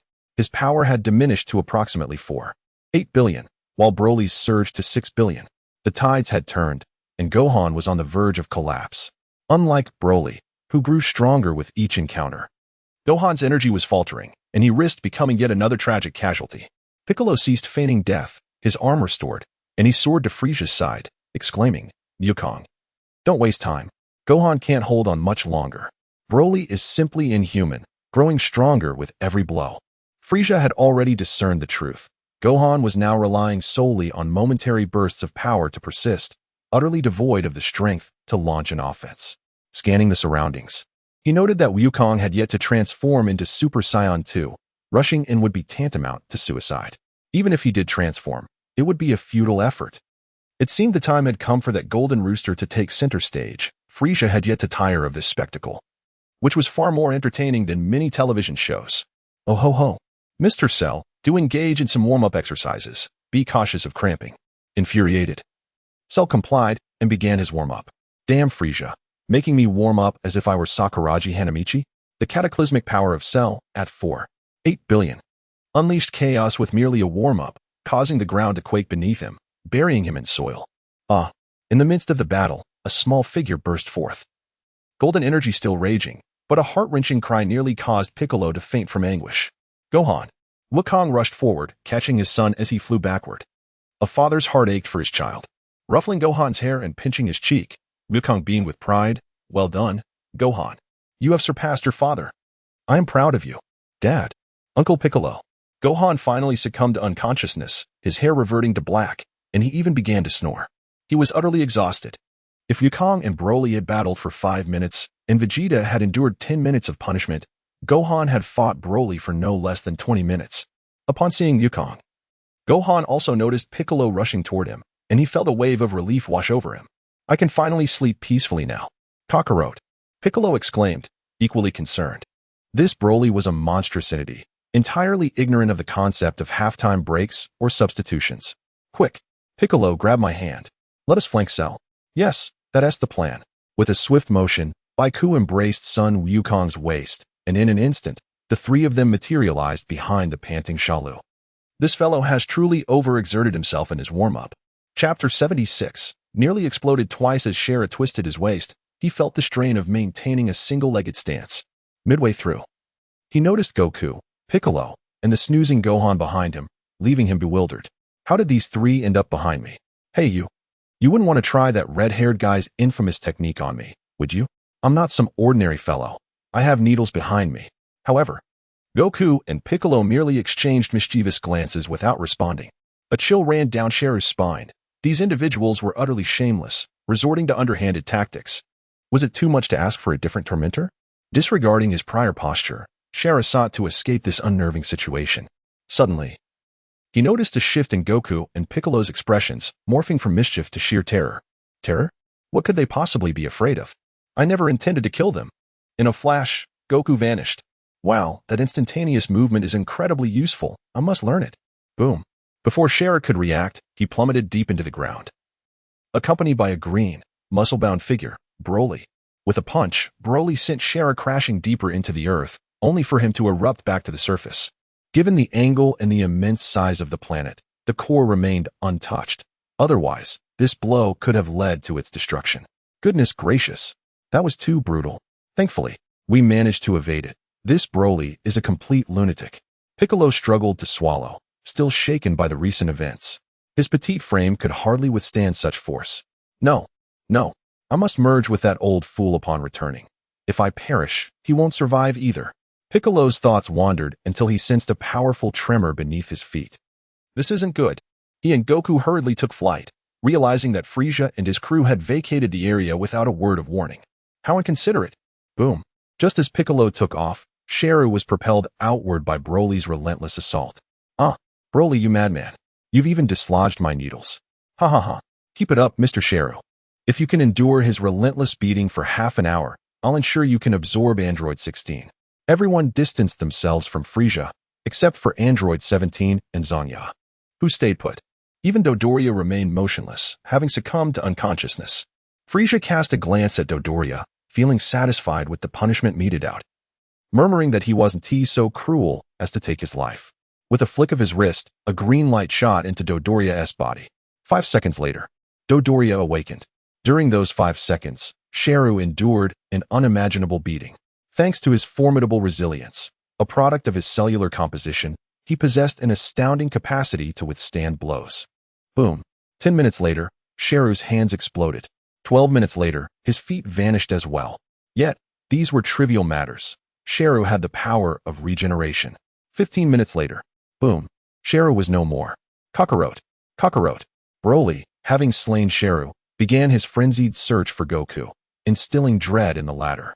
Damn it. I must fight back. Give me some of that Senza powder. Goku realized he could no longer hide. Broly was clearly targeting him. If he didn't confront him head-on, the cycle would never end. With the last remnants of Senza powder consumed, Goku's strength surged, and he resolved to face Broly in a battle to the death. Dad, let me take this on. I can still hold out for a while. Kakarot, you can't. Let me handle this. Or better yet, let Gohan join me. At this moment, Vegeta dropped his bravado. Broly was evidently not someone he could face alone. Yet, why were they all casting sidelong glances at Frieza? Boom. A thunderous collision reverberated through the air. Instinctively, everyone covered their ears. The sound was deafening. Yamcha was knocked unconscious. Tien's third eye flickered before he too succumbed to unconsciousness. Yet, Krillin remained unharmed, shielded by Android 18's energy barrier. Thank you, Lazuli. Android 18's cheeks flushed slightly, but she quickly retorted, call me Android 18. All right, Lazuli. Smack. Thud. A sharp sound echoed as a green figure plummeted from the heart of the battle to the ground. Broly, emboldened by his success, dove down, unleashing a colossal energy blast towards Sharu, who had been struck to the ground. Remarkably, Sharu had not perished, he had revived. Though his battle power had not increased significantly upon resurrection, he was indeed stronger than before. The surge of life before transforming into a Super Saiyan typically yielded substantial power boosts. For instance, Goku could escalate from 90,000 to 2.5 million, a staggering ratio. Now, however, the boost was far less pronounced. Upon revival, Sharu's power rose from 4.8 billion to 5.5 billion, a mere 700 million increase. If measured in thousands, that equated to a mere 70,000 boost, hardly impressive. Moreover, this increase stemmed from the pent-up rage he had accumulated over time. Did one not witness how Vegeta, nearly on the brink of death, only saw his power rise from 4.8 billion to 5 billion after consuming Senzu powder? In other words, Vegeta's normal combat strength was merely 50 million. Regardless, Sharu had indeed advanced, yet he remained inadequate in the face of Broly's overwhelming might. Broly was a true anomaly. His power defied scientific explanation, relying solely on rage, seemingly limitless. Whenever Broly encountered even the slightest setback, he would erupt in fury, causing his combat power to soar uncontrollably. At this moment, Broly's power had skyrocketed to 7 billion, an unfathomable threshold. Boom! An unprecedented, colossal mushroom cloud erupted, creating shockwaves that were nothing short of spectacular. At the epicenter of the explosion, another deafening roar echoed as Broly's massive foot struck Sharu's abdomen, obliterating his lower half. Ah, Frieza, my lord, is the time up? I truly feel I may perish this time. Sharu felt utterly humiliated. He had not retaliated once, either being pummeled or blown apart. Now, he acutely sensed that his chip had failed to absorb sufficient energy. If he were to explode once more, he would indeed vanish completely. Ha ha ha. Mr. Sharu. Only 29 minutes and 30 seconds have passed. Can you hold on for another 30 seconds? Sharu was infuriated. Yet, fear gripped him. Those 30 seconds could spell his demise multiple times over. Suddenly, Sharu ceased his cries. All agony and howls vanished, as if he had lost the ability to breathe. Broly, with his cataract-ridden eyes, cast a disdainful glance at the headless cell before turning away, resuming his search for the elusive Goku. Kakarot, oh Kakarot, may I make a modest request? I would be grateful if you could recommend some books, as I find myself in dire need of reading material. My performance has been rather dismal, and I have resorted to seeking suggestions myself. Thank you all in advance. Chapter 77, The Arrival of the King. Broly's ruthless ferocity upon hearing Broly's beastly voice, especially when he called out his Saiyan name. Son Wukong felt a profound discomfort coursing through him. Who had he offended? In his childhood, he was prone to tears, but could he truly control that now? Moreover, a simple call of Son Wukong would have sufficed. With no way to evade, he resolved to fight to the death. Out of the corner of his eye, he glanced at Frieza and urged, let us join forces. I cannot possibly take on this monster alone. Vegeta understood instantly, responding, Kakarot, this time I shall surpass you. Even in death, it would be worthwhile. Although Son Gohan was perplexed, he was determined to fight alongside his father, declaring, Father, I shall stand by you. That I was torn but ultimately said, Mr. Son Wukong. Though my combat power is somewhat lacking, please allow me to participate. Piccolo, casting a sidelong glance at Frieza, added nonchalantly, Old son, since Gohan is joining. I cannot fall behind either. Warily disregarding the furious glare from Android 18, Krillin turned to the others. He pointed towards Tien and Yamcha, continuing, Moreover, I must look after them. As long as they remain conscious, I will fight alongside you, unafraid of death. A beam of green light enveloped Tien and Yamcha, and they slowly regained consciousness. Krillin was at a loss for words when suddenly, Cell's voice echoed. It turned out he had merely been playing dead. Biding his time for those 30 seconds. Frieza, 30 seconds have elapsed. Please, unleash your power. In that moment, a singular number echoed in the hearts of all, 666. Though they shared this thought, no one dared to voice it. Now, Cell took the lead. Having just awoken, Yamcha quickly caught up with the current momentum, proving himself to be quite the cunning character. Frieza, you are the mightiest king in the universe. I implore you to take action. Tien, with his third eye gleaming momentarily. promptly shut it again, unable to utter such shameless words. He still had his ultimate move to unleash. The Kamehameha would surely render him invincible. Clearly, he had not fully regained consciousness. The remnants of his stupor lingered heavily. Krillin glanced at Android 18, who understood instantly. Turning her gaze towards Android 17 with an air of subtle threat. Caught off guard, 17 felt a chill run down his spine. Torn between his sister and the looming threat, Frieza, the second lapdog of the Heaven's Gate, requests to engage in battle. The crowd gasped. What audacity! What courage! To be like 17 is indeed the way to be. Ho. Very well, Frieza declared. 17 was momentarily taken aback. What did he mean by very well? Wait, Frieza, I misspoke. I was too excited. It was a slip of the tongue. With a swift kick, Frieza sent 17 flying towards Broly. My heart is shattered, he thought. He possessed a mere 900 million in combat power. Was this not akin to a lamb entering a tiger's den? Bang! Broly swatted away the pesky insect, finally locking onto son Wukong's figure. His vision was impaired by cataracts, making it difficult to locate anyone. Lying on the ground, 17 gasped for breath. Saved once again by the energy shield. Frieza, infuriated, exclaimed, Ho. You dare strike my minion? Even when swatting a fly, one must regard its master. You, with your cataracts, shall learn your place today. With a swift motion, Frieza vanished, reappearing before Broly, enveloped by a vibrant multicolored aura that soared skyward. Bang! In a moment of negligence, he had forgotten to transform. Frieza's base power was only 6 billion, and against Broly's 7 billion, he was instantly sent flying. Ah, you wretched fool. I shall not spare you. A swirling black aura with a colorful exterior emerged as Frieza transformed. However, this time he had merely evolved into the black metal Frieza. Confused, he pondered, what is happening? The little golden turtle chimed in, you've been watching from the sidelines for too long. This is but a minor punishment. Broly, oblivious to Frieza's form, knew only that he must eliminate all foes before him. There was no escape for Kakarot. The combat power of black metal Frieza was formidable, measuring a staggering 11.8 billion. This strength was sufficient to crush Broly, had it not been for Broly's astonishing defense. If Frieza had not transformed into Golden Frieza, black metal Frieza would still have utterly dominated Broly. Bang, bang, bang. Broly was defenseless, despite black metal Frieza's slender physique being incomparable to Broly's muscular build. Combat power does not deceive. Each strike elicited agonized cries from Broly, leaving massive craters upon the planet. On the planet Bupus, one wondered if they had chosen the wrong name. Kakarot. Kakarot. Broly collapsed, having just received a punishing blow from Frieza, the 720-degree Lushan, Rising Dragon. This technique belonged to the legendary Purple Dragon. Frieza was invoking the ultimate move of the Golden Saints. Was that not excessive? The last blow had caused Broly to spit out blood, revealing that even his inhuman physique was unable to withstand it. For the first time, Broly was struck to the point of bleeding. Then, Broly went berserk. This was a complete and utter frenzy. Oh, Kakarot. Boom. Broly's aura surged, doubling to a staggering 14 billion in combat power, igniting the arena with its sheer intensity. At this moment, Broly's form did not swell further, but his hair grew longer and greener, crackling with dark energy like a ravenous serpent. Terrifying. Son Wukong and the others were left speechless. Was it truly necessary to be this reckless? To disregard their feelings so entirely? Vegeta knelt, murmuring, This is the true, legendary Super Saiyan. The oppressive force born of bloodline.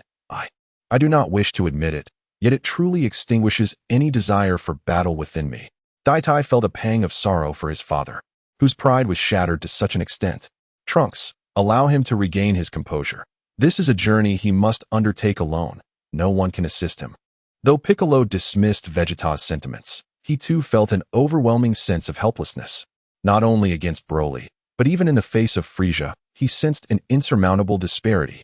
Android 18, what is the current gap between Broly and Frieza? Krillin had resigned himself, knowing he stood no chance against either, yet curiosity lingered. 18 glanced at Krillin, pursing her lips. Do we really want to discuss it? The conclusion will be quite disheartening. Krillin observed Vegeta, who had lost all fighting spirit, and steeled himself. Speak. Some individuals can only be reborn through utter devastation. On the 18th, although unaware of Klin's thoughts, he candidly stated, Frieza possesses 11.8 billion, while Broly has 14 billion. Sun Wukong was taken aback, realizing that this amounted to over 100 billion. I can hardly count that on my fingers and toes. Gohan. Is 140 minus 118 equal to 42? Gohan. The crowd. Are you serious, Wukong? Dear friends, I kindly request your support in urging for updates, and, if you have the time, to share any recommendations for books in need of attention. Master Roshi, much like beseeching Frieza to make an appearance, humbly appeals to all of you. Chapter 78. The King transforms again. Broly goes completely mad, haha. In the film, perhaps you are not the strongest, but you are undeniably an unlimited buck. Ha. Broly will not waste his breath on Frieza. He is a lunatic. A ferocious beast. Does such a being care about your words? A fist of iron awaits. Bang bang bang bang bang bang. The battle reignites.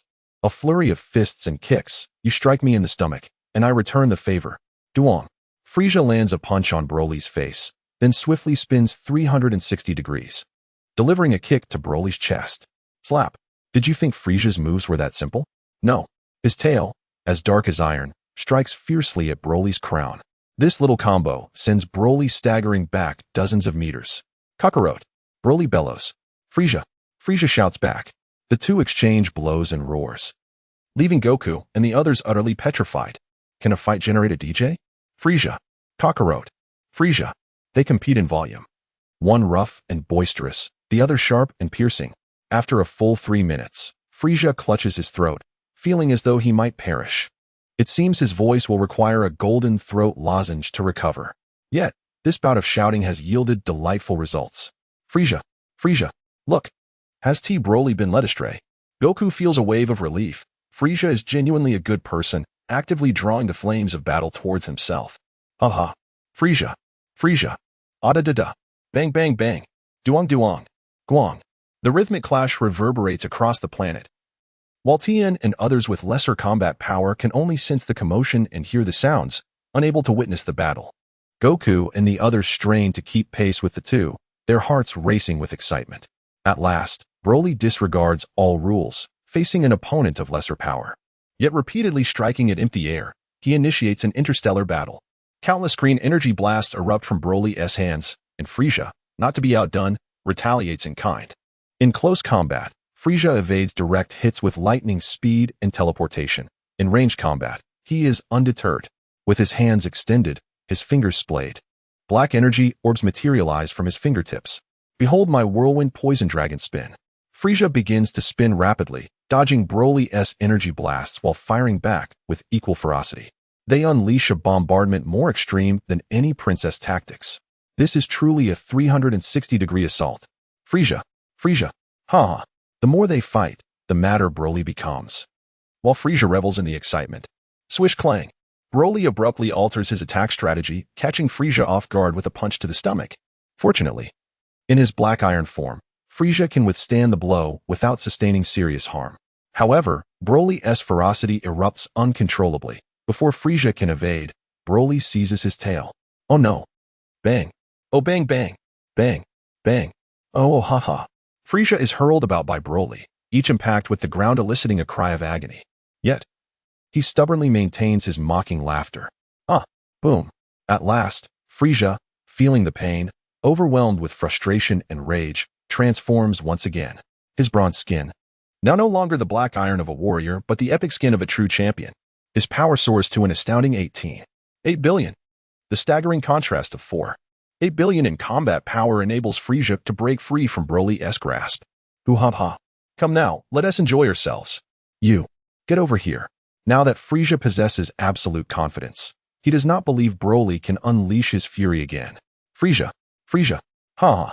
A visceral melee ensues once more, returning to the initial conditions, and this time Broly endures a prolonged onslaught. Ha. Let me show you what it means to descend from the heavens. Frieza vanishes in an instant, then comes crashing down from the sky, not with 5-fingered palm strikes, but with 3-toed feet. Frieza's divine foot. Bang. Despite Broly shielding his chest with both hands, he is still driven into the ground by Frieza's colossal force, only to burst forth from the other side of the planet moments later. Frieza disappears again. The whack-a-mole mode begins. Haha.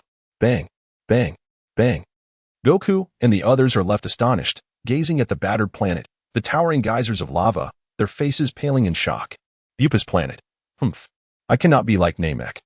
I am Bupa's planet. Bupa's planet withstands the onslaught and begins to repair itself at an astonishing speed. Frieza. Frieza. Boom. Broly indeed is Broly. He knows no limits, and his overwhelming aura erupts once more. Thud, thud, thud, thud. Broly's muscles enlarge, his height increases.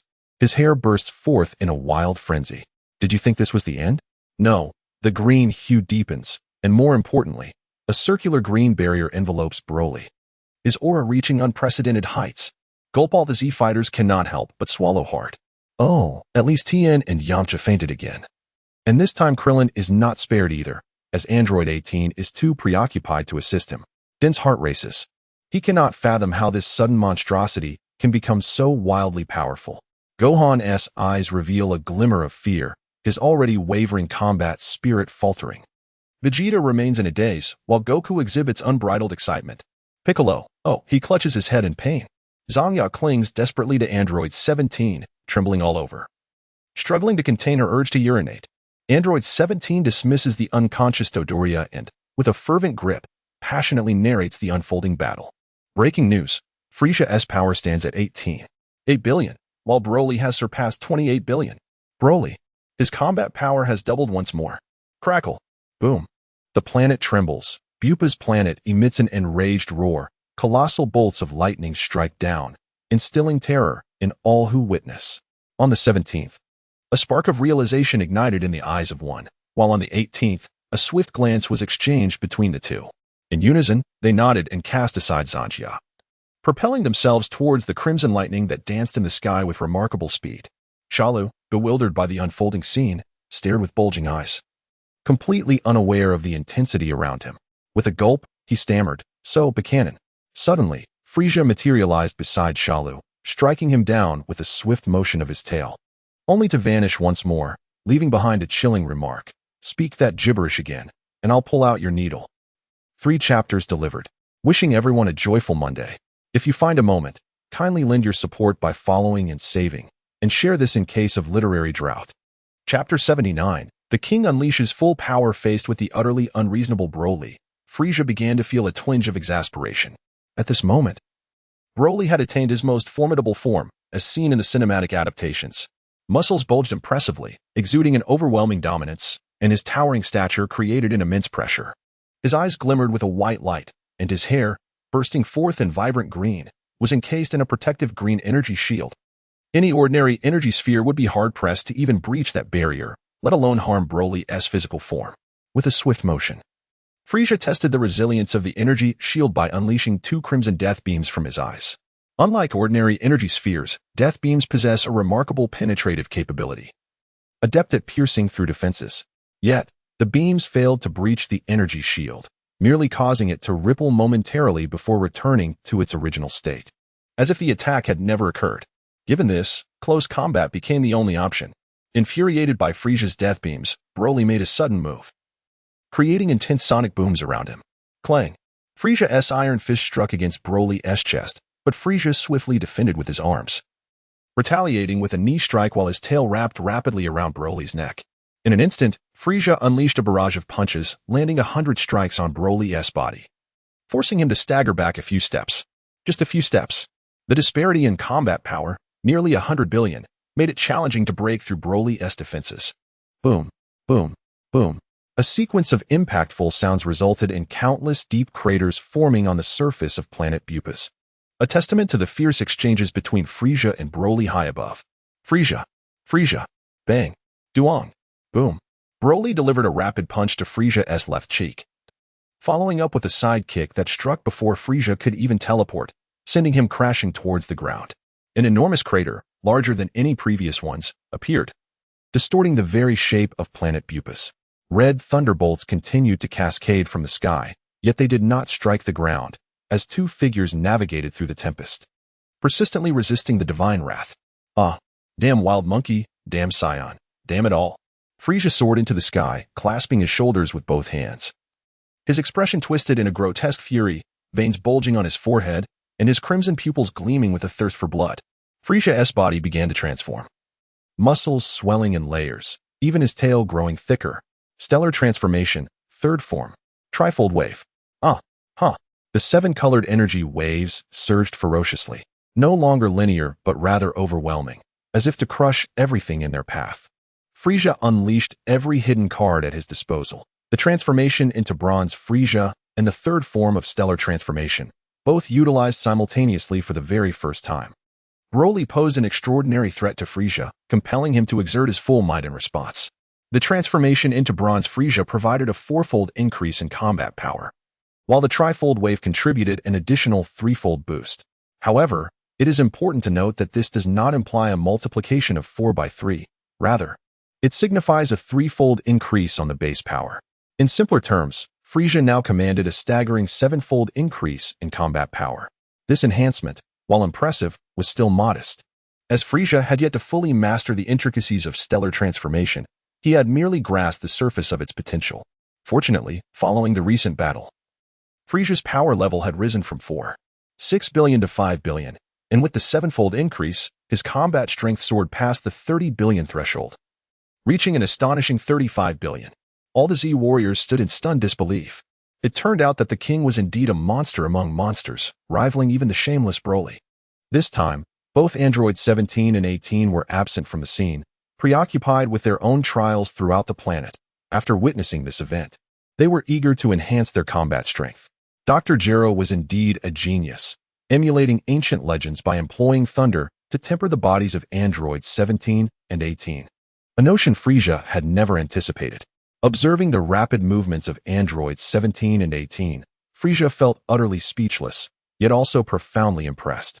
In just a brief period, Android 17's power level escalated from 900 million to 2 billion, an astonishing increase.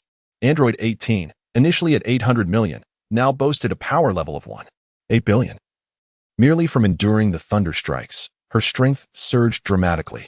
Broly, unfazed by his opponent's newfound strength, was not inclined to grant Frieza the luxury of time to transform. Frieza's eyes narrowed, and he charged forward, colliding his fist against Broly's massive hand. Duong! A thunderous sound erupted, sending shockwaves that compelled the already distant Z warriors to retreat further. Son Goku wiped the cold sweat from his brow, glancing at the unconscious figures nearby, and made a decision. Piccolo, Zanja, I'll send you back to Earth. If this continues, you won't withstand it. Though reluctant, Piccolo understood that remaining here would indeed be unbearable. Frieza and Broly were completely disregarding their presence, unleashing powerful attacks and overflowing energy. They were truly dancing on the edge of a blade. If they were to misstep and Frieza and Broly unleashed their fury nearby, even if they were not directly struck, they could easily end up gravely injured or worse. Do you not see that Tien and Yamcha are already bleeding from their noses and mouths? With a resigned nod, Piccolo agreed. All right, send us back. Zanja was overjoyed. She could hardly contain herself. Frieza had already instilled a significant psychological trauma, and now with Broly added to the mix, she longed to leave without a moment's delay. Wush Son Goku transported Piccolo away, placing them in the Divine Realm, before hastily returning to planet Pupus. As soon as Zanja landed, she dashed straight into the Divine Temple, vanishing from sight. At that moment, Broly was being relentlessly pummeled by Frieza. Techniques like the Wolf Fang Fist, Rock Paper Scissors, Bagwazang, Tai Chi, Luan Fist, and the 18 dragon-subduing palms were executed with flair. The shadowless kick of Foshan, the celestial leg, the aerial whirlwind kick, the 18 paths of Tan leg, the in-lifting leg, and the wind god leg were all deadly moves. Broly, however, remained unyielding, absorbing Frieza's relentless barrage without uttering a single pained groan, only roaring continuously. Frieza! Frieza! Frieza! Frieza became irate.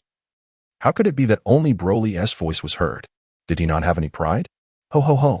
Oh ho ho ho. You can scream all you want, but no one will come to your rescue. Frieza! Frieza! Ho ho ho. Oh ho ho ho oh ho ho ho. Broly's fury ignited. That shameless one has once again led him astray. Fury. Uncontrollable fury. Oh ho Frieza. Kakarot. Boom. What the hell, you perverse monster. Here we go again. Duong. Frieza was unexpectedly sent flying by a brutal headbutt from Broly. Even with Frieza's formidable physical resilience, he is nonetheless overwhelmed by waves of dizziness. Oh my goodness. Kakarot. Frieza. You shall all perish. Frieza is astounded. Goku is taken aback. Everyone is in disbelief. Broly has astonishingly uttered a complete sentence. Chapter 80. I, Shalu, come to protect the throne. Bang. Planet pass. Oh no. This time we truly have lost 1/10 of the surface. What kind of abnormality is this that even thunder cannot chase away? I can't withstand this anymore. Broly, in his madness, demonstrated the meaning of there is no strongest, only stronger. Within a mere few hours, his combat power skyrocketed from 1.5 billion to an astonishing 56 billion.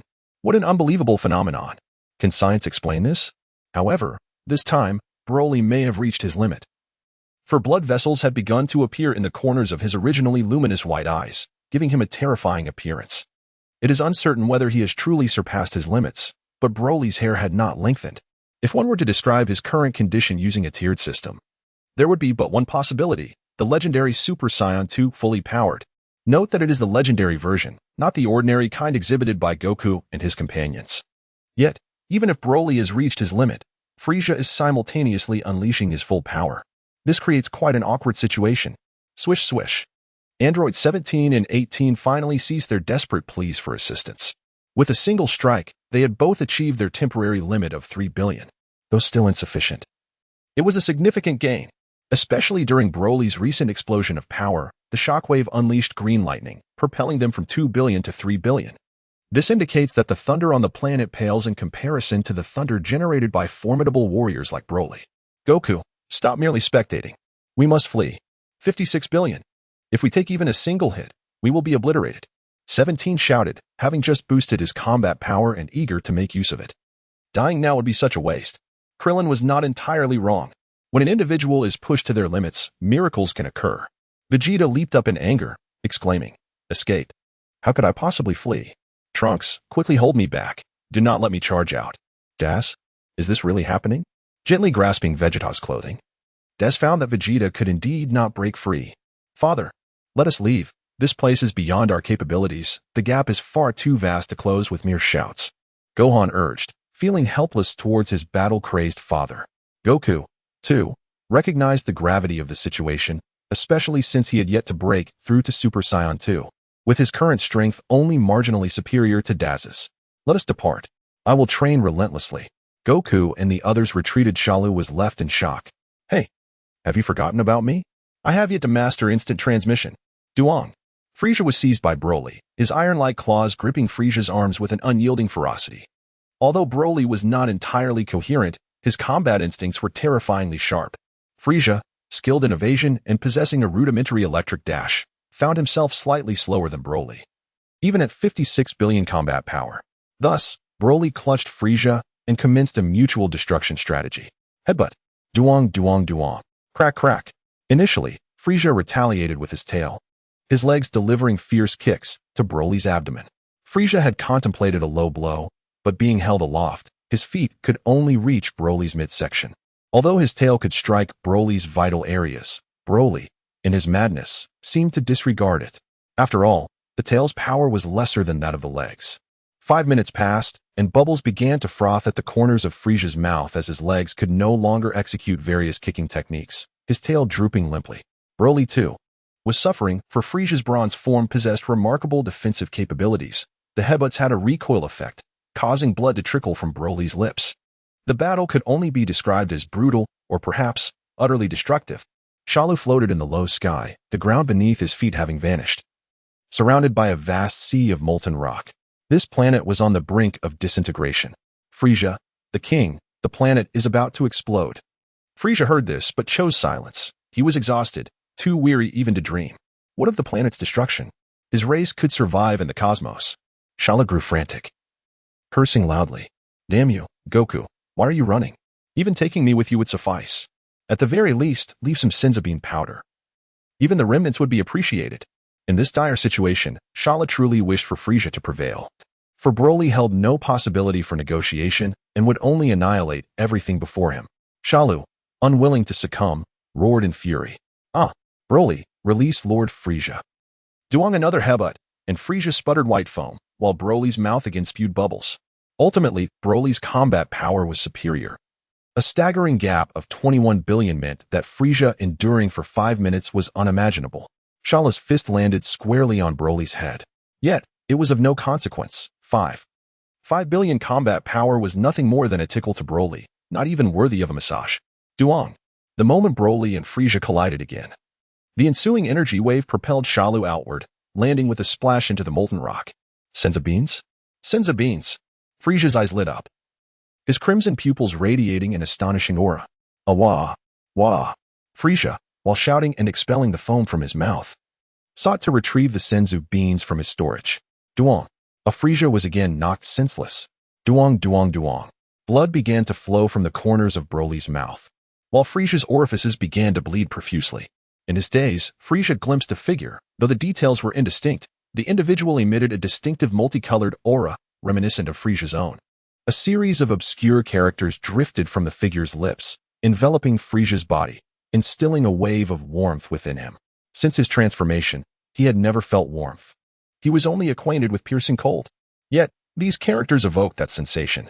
Suddenly, a red light pierced Frieza's temple, and in a moment of clarity, he grasped the true essence of the stellar transformation. There is but one truth. No, I digressed. Let us begin anew. Boom.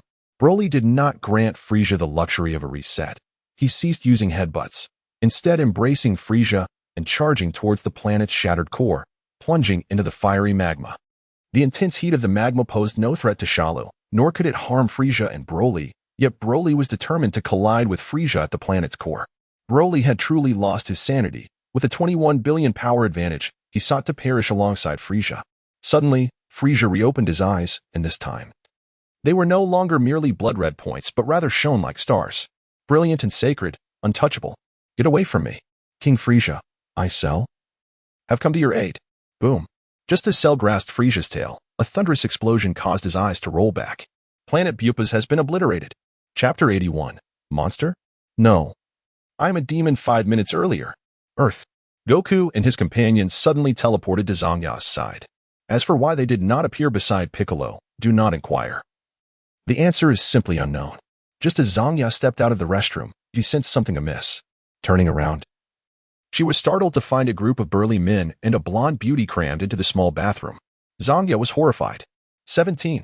You, shameless. 17. What is wrong with me? Why am I shameless? He instinctively touched his smooth face. It's still here. Kakarot, did you do this on purpose? There's Piccolo's energy and the presence of that useless Tianjin Han, yet you had to teleport to a woman's energy. Vegeta was furious. Sniff, sniff. What is that smell? Ugh, boom. Vegeta, enraged, unleashed his power. Bang. The restroom exploded. Before them lay a vast platform, immaculate and sacred. Yet it was now tainted by the foul stench of a group of individuals who had severely polluted this hallowed ground. Boo Boo, still expressionless, remarked, Heavenly God. Their hobbies are quite peculiar. The Heavenly God and Piccolo stood together, beads of sweat forming on their foreheads. These unruly miscreants. The Heavenly God could not bear to see his temple not only destroyed but also desecrated. He promptly waved his staff, unleashing an invisible force that swept through the area. The shattered palace restored itself, and all impurities returned to where they belonged. Yet, the Heavenly God had overlooked one crucial detail. That unruly crowd had not left the original cramped space. Zanya, stinky perverts. Boom. The Heavenly Temple's restroom exploded once more. This time, everyone had learned their lesson, swiftly fleeing the scene as streaks of light vanished from view. The Heavenly God was left speechless, forced to restore the temple again. Alas, such misfortune. A perfectly good restroom has endured undeserved suffering. Piccolo, are you serious? Enough with the antics. Now, aside from fixing buildings, you're of no use. Hurry up and merge with me. Piccolo was growing impatient with the old Heavenly God's constant delays. Do you not have any sense of urgency? Very well, as the saying goes. If I do not enter hell, who will?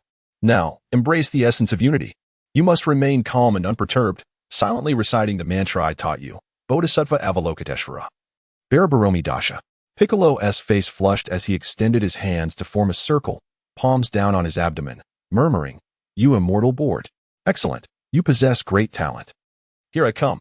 The Heavenly God finally made up his mind, placing his weathered hand, reminiscent of old tree bark, on Piccolo's chest. He bellowed, I, the Heavenly God, have arrived. Suddenly, darkness enveloped the sky. The old Heavenly God gazed in shock at the heavens, instantly comprehending the gravity of the situation. This is not good. At Bulma's home, a colossal dragon resembling an eastern deity spiraled upwards, its presence awe-inspiring. However, the citizens of West City had grown accustomed to the bizarre occurrences that unfolded at Bulma's residence. The music continued, and the dance persisted. Life is fleeting. One must indulge in joy. Those who summon me, speak your wish. Regardless of what it may be, I shall grant it. Come on. Slow down, will you? The dragon, with impeccable vision, had just finished its grand entrance when several filthy individuals rushed toward it. The dragon, alarmed, promptly performed a frantic dragon dance.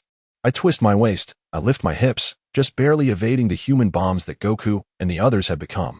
Why is it always you who disturb my slumber? Can't you send a different group? Bulma, forget it. The dragon is truly down to earth now. Dragon, revive those who were slain by Cell. Bulma was thrilled.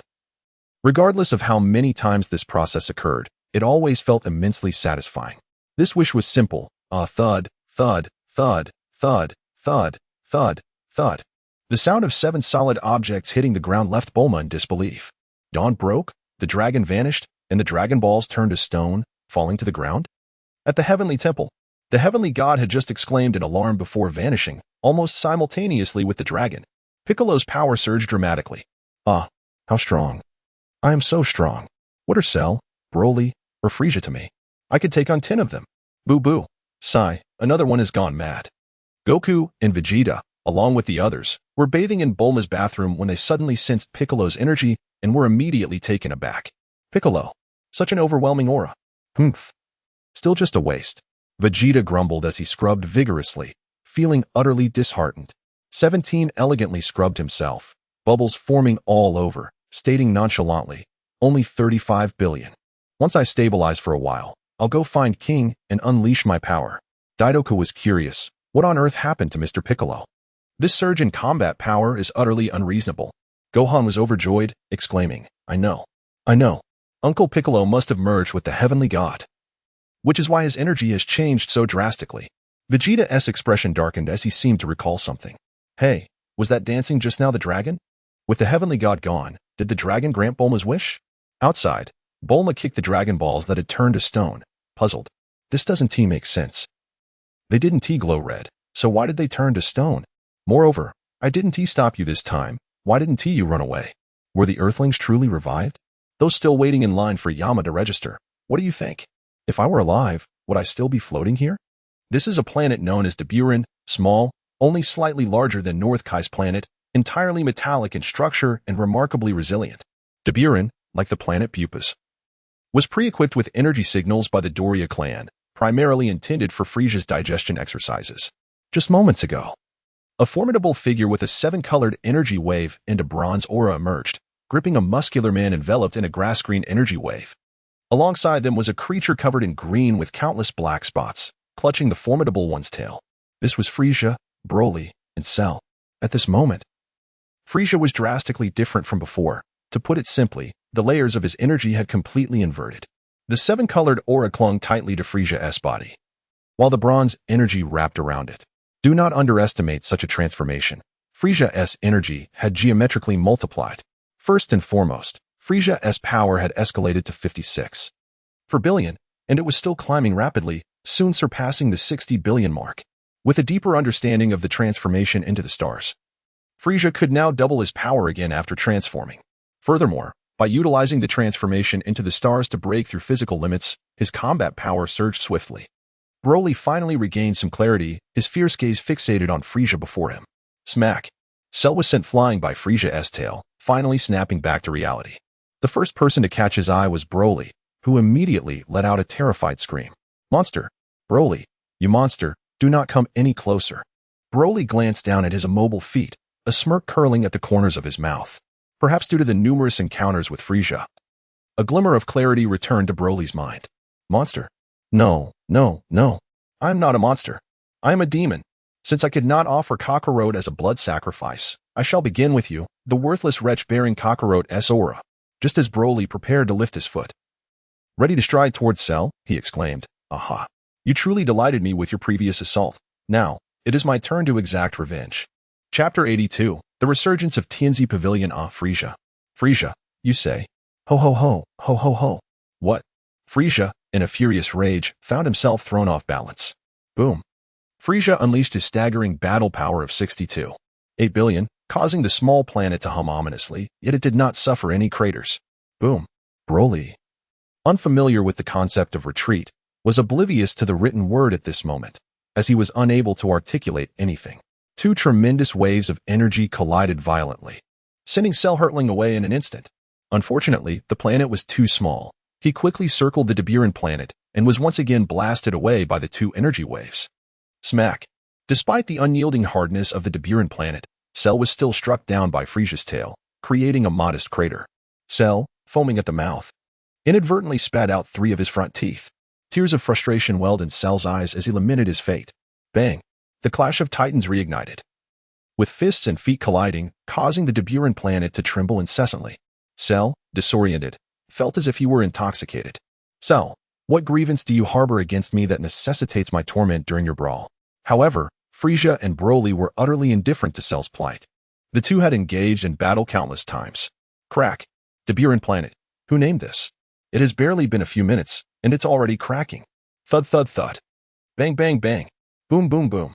The shadows of fists flashed like lightning, feet swept through the air, and energy blasts soared everywhere. The Deburan planet was riddled with craters. Ho ho ho. What's wrong? What's wrong? Why aren't you going wild anymore? Come on. Hit me in the face. What's the matter, losing your strength? Frieza shouted with wild abandon, genuinely reveling in this moment. Although Broly's energy showed no signs of waning, he had indeed been bewildered by Frieza's onslaught. Shaking his head vigorously, a look of genuine fear appeared on Broly's face for the first time. Frieza's battle power, at 62.8 billion, exceeded Broly's by a mere 6.8 billion, which in the realm of hundreds of billions was not an overwhelming advantage. However, the terrifying force of the celestial phenomenon left Broly powerless to counter it. When the 7-colored energy waves pressed tightly against Frieza's form, half of Broly's strength dissipated upon contact, especially as the starlight flickered, leaving Broly feeling particularly uncomfortable. This was the preliminary application of divine power force reduction. Bang! Bang bang bang! Ho ho ho! Broly! Come on! Enjoy yourself! After all, there is plenty of time. Duong! Frieza taunted with the most provocative words, yet simultaneously delivered the most merciless of beatings to Broly. Frieza! Frieza! Boom! Broly bellowed with fervor, but alas, Frieza was unperturbed. In a frenzied state, he conjured a star annihilation bomb, the diameter of which was several times larger than the very planet beneath them. Die! Ho ho ho! Frieza exclaimed. Boom! True to its reputation. Despite 99 of the star annihilation bomb being absorbed by Broly, the remaining 1 could obliterate a planet like Earth. Yet, the Deburan planet merely lost a third of its mass, standing resiliently. A pure metallic planet was indeed dependable. Frieza Broly was even more tenacious than the Deburan planet. Despite not being defeated, he was in a dire state. Even his eternally intact trousers had been reduced to mere briefs. Ho ho ho! Broly, you are unexpectedly resilient. Surviving such an ordeal, Frieza was preparing to unleash the Star Energy Blade, intending to slice Broly into fragments. Swish! A 3-meter-long energy blade manifested in Frieza's grasp. The tragedy of Cell. He evaded the Star Annihilation Bomb's attack, only to find himself at the blade's tip, receiving a gash in his thigh. King Frieza, spare me. I am your son. Please don't kill me. Cell, ever resilient, proved to have a recovery rate surpassing that of Husu. In mere moments, his front teeth had regrown. Frieza's crimson, circular pupils swept across the battlefield, and Cell immediately fell to his knees, weeping profusely. Another flash of inspiration struck Frieza. Perhaps sparing Broly could yield significant surprises later on. Swish! The Star Energy Blade vanished, and Cell sighed in relief, while Broly too let out a secret breath of relief. He was indeed a battle maniac, self-identifying as a demon, but he was not truly unafraid of death. Ho ho ho! Broly of Tianzi Pavilion number 3 and Cell of number 4, you are now my subordinates. Understood? Frieza, though grinning wickedly, spoke with a tone as frigid as ice, devoid of warmth. Cell promptly knelt, his head smashing against the hard ground repeatedly, thud thud thud, 9 times in total. The 4th dog leg of Tianzi Pavilion. I salute you, King Frieza. Frieza nodded in satisfaction, turning his gaze towards Broly. Who was Broly? If he truly was the 3rd of Tianzi Pavilion, perhaps Broly might be able to accept it calmly. But what did that green-skinned creature just say? Dog leg? This was intolerable. Frieza. Frieza. I am a demon, not a dog leg. Broly was on the verge of exploding, but this time he had genuinely reached his limit.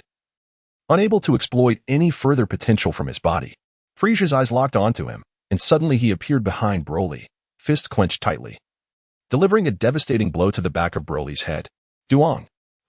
Thud Broly, struck by this heavy blow, could no longer endure. Instantly reverting to his weaker form, with black hair and a slender figure, collapsing unconscious. Cell's eyelids twitched in disbelief. What had he just witnessed? Blood had sprayed from the back of Broly's head. Would this impact render him an imbecile? Then a thought crossed his mind. Being an imbecile was better than being a madman. At least it would prevent him from going berserk easily. Frieza glanced at Broly, fingers converging. A strand of seven-colored energy slowly enveloping Broly. This was the mental energy infused with divine power. Frieza intended to alter Broly's memories. Seeing this scene, Cell retreated several steps. Utterly awestruck, King Frieza was indeed omnipotent, terrifying beyond measure. Huff still quite resilient, but alas. Ho-ho-ho. Moments later, Frieza exhaled deeply, reverting to his transformed state. Once more, with skin pale and tinged with purple, Cell's anxious heart settled. To Cell, this version of Frieza appeared far more approachable.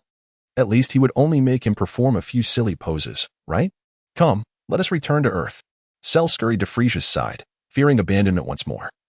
On this metallic planet, he would perish from hunger. Swish ho-ho-ho. After a series of wicked laughs, Frieza, Broly, and Cell vanished from the Deburan planet. Amidst the desolation, there remains a solitary planet, resembling an apple that has been bitten into, a testament to the inhumane torment it once endured. Shortly thereafter, an individual strikingly similar to Frieza emerged near the Dablin planet, plunging headfirst into the gaping wound of the planet with such force that he penetrated directly to its core.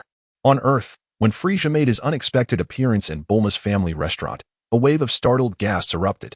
This chapter serves as an additional installment. With heartfelt gratitude for everyone's unwavering support and affection. Chapter 83, The King in Emotional Turmoil, can be skipped. Boom.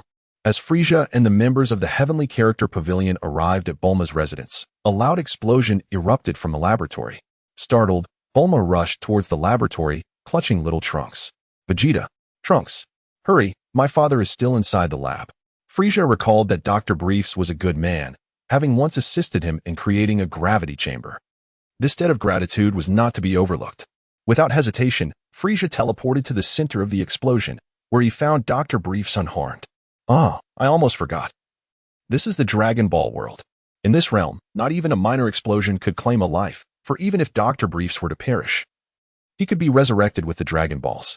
Hey, old man, what on earth are you doing? Vegeta was the second to arrive, employing his teleportation abilities, albeit a moment slower than Frieza. Dr. Briefs adjusted his glasses and reassured, it's nothing serious.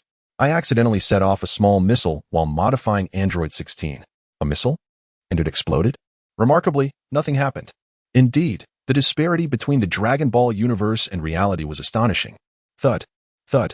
Android 16 emerged from the wreckage, moving about without a scratch. However, Frieza found it difficult to accept the transformed appearance of Android 16. Have you turned yourself into Optimus Prime? With bewilderment, Frieza gazed at the familiar figure adorned with a row of tires on its feet. No, I am Optimus Prime. Android 16 is no more. I have fulfilled Dr. Gero's mission. Frieza was at a loss for words. How could Dr. Gero, long deceased, continue to wreak such havoc? However, even though you have completed your mission, you will still be absorbed by Cell. Crash. Android 16, Optimus Prime plummeted to the ground, causing another tremor in Bulma's home. I refuse. I refuse to be absorbed. I want to return to Cybertron. Oh dear, he is deeply troubled. Soon, others arrived. Upon seeing that Dr. Briefs was unharmed, Bulma's anxiety subsided. She was aware that the Dragon Balls on Earth had become ineffective, and previous wishes had failed to resurrect those slain by Cell. Contemplating this, she cast a furious glance at Cell, who was trailing behind Frieza. Slap. Cell was taken aback. The formidable Cell, the ultimate villain of the Android saga, had just been slapped by a woman. As the saying goes, anger arises from the heart and malice takes form. You are courting death, woman. Cell was about to unleash his wrath upon this audacious woman. Calm down, Cell. She is not someone you can lay a hand on. Even Beerus was slapped by her and remained unharmed. Frieza, weary from the recent battle, wished to avoid further complications. Indeed. But Frieza, my lord, she is not your woman. Why are you so concerned about her? Vegeta seethed with rage, feeling utterly disregarded by Cell. Ah, I am a gentleman. Cell posed an intriguing question. Do you think my race seeks ordinary women? Which common woman could withstand our frigid temperatures? Bulma cannot, neither can Android 18, nor Zanya. I am an elegant and dignified gentleman. Since I cannot provide them happiness, why should I claim them? Bulma is beautiful, intelligent, and generous. I cannot bear the thought of such a woman suffering alongside me. Android 18 is stunning, alluring, and possesses formidable combat skills. I cannot accept the idea of binding such a woman. I wish for them to find their own happiness. Who am I? I am Frieza. And my partner must be capable of enduring the unique nature of my race. What Frieza did not express was his desire for their happiness, coupled with his wish to shield them from harm. After all, Bulma had been a significant part of Frieza's childhood. Moreover, even if he desired a companion, he would need to summon the Super Dragon Balls first. This was his torment. He wished to avoid discussing it, yet it was consistently brought up, leaving him distressed and heartbroken, longing only to recline in a beach chair and escape. His childhood idol was not someone he wished to desecrate. Even now, as Frieza, he could not bear the thought. Turning his gaze towards Cell, Frieza's eyes were icy, instilling fear in Cell's heart. This fourth lackey had dared to reopen old wounds. Bam! Cell was sent crashing to the ground, silenced, realizing he had overstepped his bounds. Remember your place. The matters of my master are not yours to meddle in. Frieza vanished from sight, his mind in turmoil, yearning to retreat to the ice planet for solace. The sight of Frieza's earlier agitation left the Dragon Ball warriors astounded. It was the first time they had witnessed such depth of emotion from him. Reflecting on her acquaintance with Frieza, Bulma recalled his persistent gentlemanly demeanor, devoid of any inappropriate conduct. Even when assisting her with a change of clothes, it was merely magic, hardly worthy of concern. In the next moment, Frieza materialized beside his doppelganger, observing the clone's power level still at a mere 110 million, leaving him speechless. Thud! Frieza stomped on the icy surface and propelled himself swiftly towards the core of the ice planet. In that moment, he felt impulsive, contemplating entering the core's sealed depths. Perhaps there he could silence his restless thoughts. Did he not wish to soar through life with Bulma by his side? Did he not yearn for Bulma in one hand and Android 18 in the other, with Zanya nestled against his chest? He did. Yet, alas, he had been transmogrified into Frieza, devoid of gender. What if the Super Dragon Balls were unreliable and bestowed upon him a female identity, even if they were favorable? Could they truly withstand his frigid nature? Must he be the architect of their unhappiness? He was Frieza, indeed, but he possessed a human soul. He could not engage in the selfish act of claiming someone without the ability to provide them happiness. Frieza pondered, and he had never expressed romantic feelings towards any girl. For Bulma, he merely hoped for her eternal youth and beauty. As for Android 18, he felt uncertain about intervening in her relationship with Krillin and chose to abstain.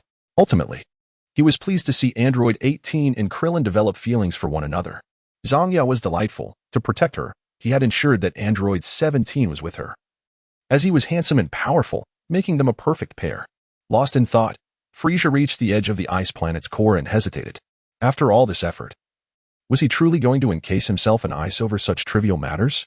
What of the newly appointed members of the Heavenly Character Pavilion, Android 17, Broly, and Cell?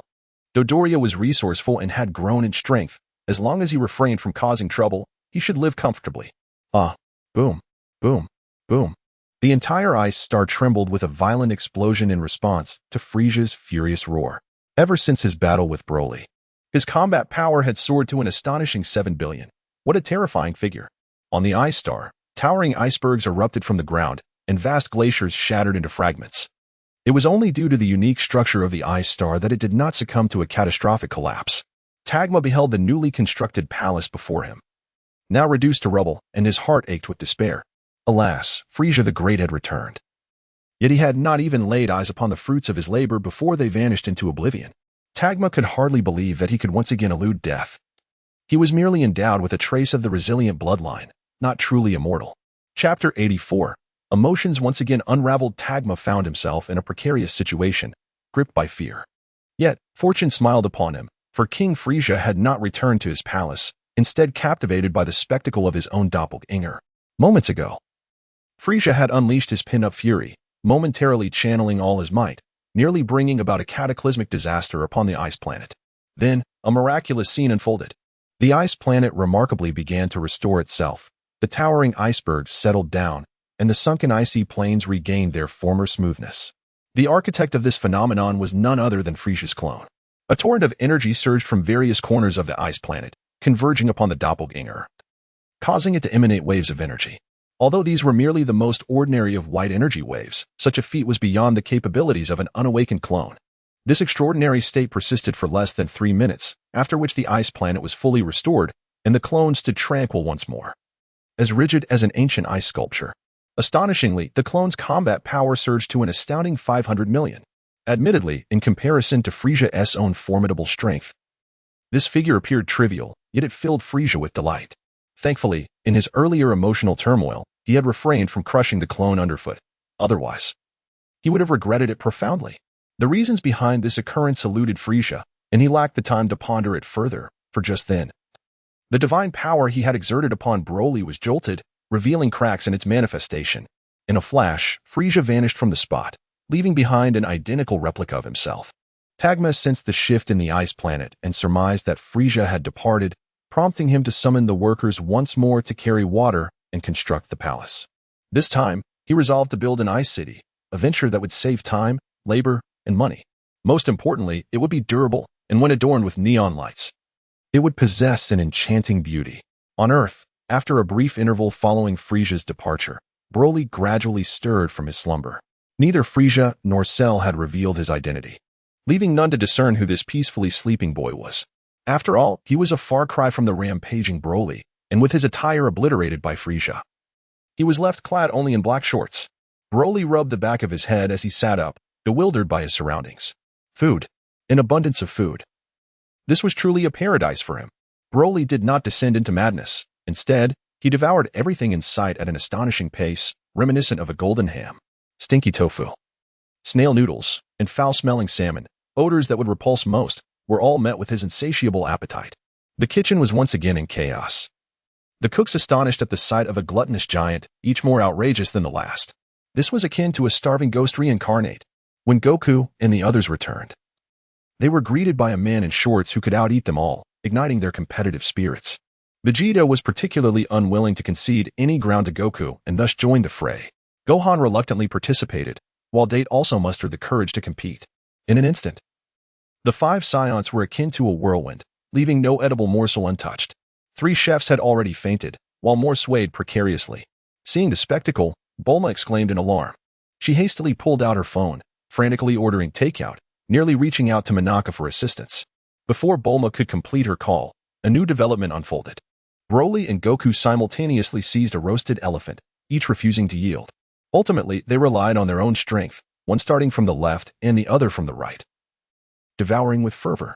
In less than a minute, they faced each other, and in their haste, their lips met, producing a comical yet awkward sound that left the audience in shock. Vegeta nearly expelled his recent meal.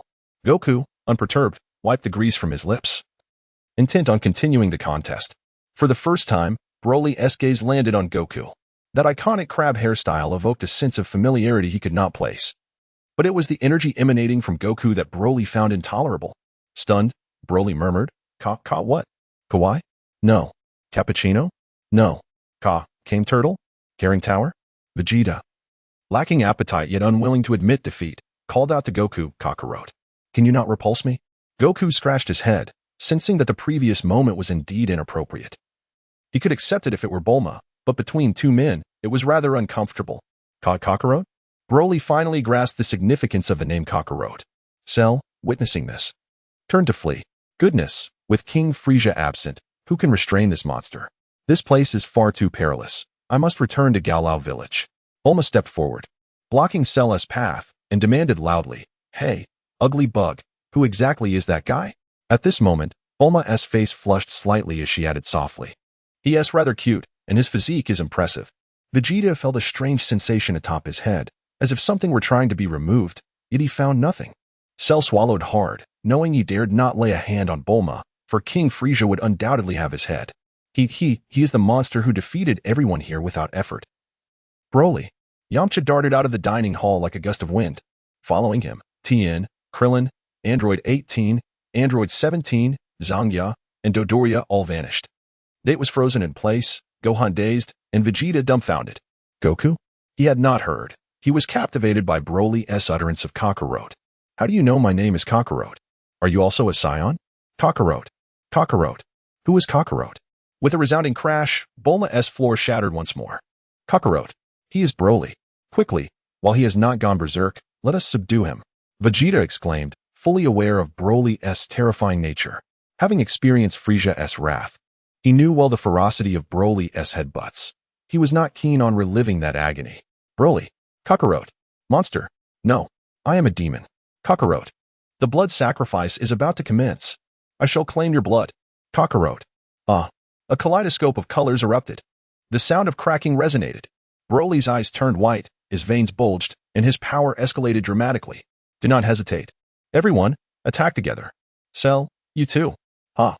Vegeta was the first to transform into Super Saiyan 2, closely followed by Gohan, and then by Din, with Goku also undergoing the transformation. Cell was intercepted by Bulma, leaving him with no choice but to unleash his full power. He aimed for the back of his head. With a loud cry, Cell charged towards Broly's nape. The others, perplexed by the sudden turn of events, did not hesitate, for Cell's survival amidst the battle between Broly and Frieza surely spoke to his exceptional abilities. In an instant, Bulma's home in West City had been reduced to ruins. Oh ho ho. It has been 2 chapters since I last heard laughter. Does everyone miss it? However, no one paid him any mind. The pressing concern was to rein in the rampaging Broly. Chapter 85. An overconfident Piccolo. Oh ho ho ho. For the first time, Frieza's grand entrance was completely disregarded, which left him quite displeased. Do not mistake my silence for weakness. You shall all step aside. With a series of swift kicks, he sent Vegeta and the others sprawling to the ground. His speed surpassed even the legendary techniques of the Shadowless Foot and Wind God Leg, leaving no trace of his movements, unmatched in power, rendering even the heavenly crippled foot inferior. Having dispatched everyone, Frieza paid no heed to their cries of despair and approached Broly from behind. Grasping Broly's head with one hand, a dazzling array of 7-colored light enveloped Broly's entire being. Kakarot, Kawaii, Kawaii. To everyone's astonishment, Broly, who had been on the verge of madness, began to regain his clarity under Frieza's vibrant glow. It turned out that Frieza had once again replaced the name Kakarot in Broly's mind with Kawaii. Oh ho ho ho. Excellent. Just 2 more times, and I shall eradicate your fear of Son Goku completely. The onlookers were left in awe. It became clear that combat was not the only path, and Broly was not destined to succumb to madness. Android 17 and Dodoria returned first. As the foremost elders of the Heavenly Pavilion, they had their duties to fulfill. Broly, you shall be the 3rd of the Heavenly Pavilion. Do you understand? Kawaii, I understand. With Broly settled, Frieza turned to face Bulma, adopting a facade of feigned embarrassment, though his smile appeared terrifying to others. Miss Bulma, I sincerely apologize for my subordinate's rudeness in destroying your home. Bulma instinctively took a step back, feeling that such a reaction was impolite, but she halted her retreat. And no worries, it's just a capsule. After the gravity chamber kept exploding, I prepared several new homes. Frieza was astonished. Indeed, a wealthy individual is just that. Bulma instructed everyone to leave, allowing Vegeta to clear the ruins with a gust of his palm. Boom. A house identical to the previous one appeared. Remarkable. Piccolo arrived, rushing directly to Cell. Bang. In an unexpected turn, he delivered a punch squarely to Cell's face, causing his head to shift slightly.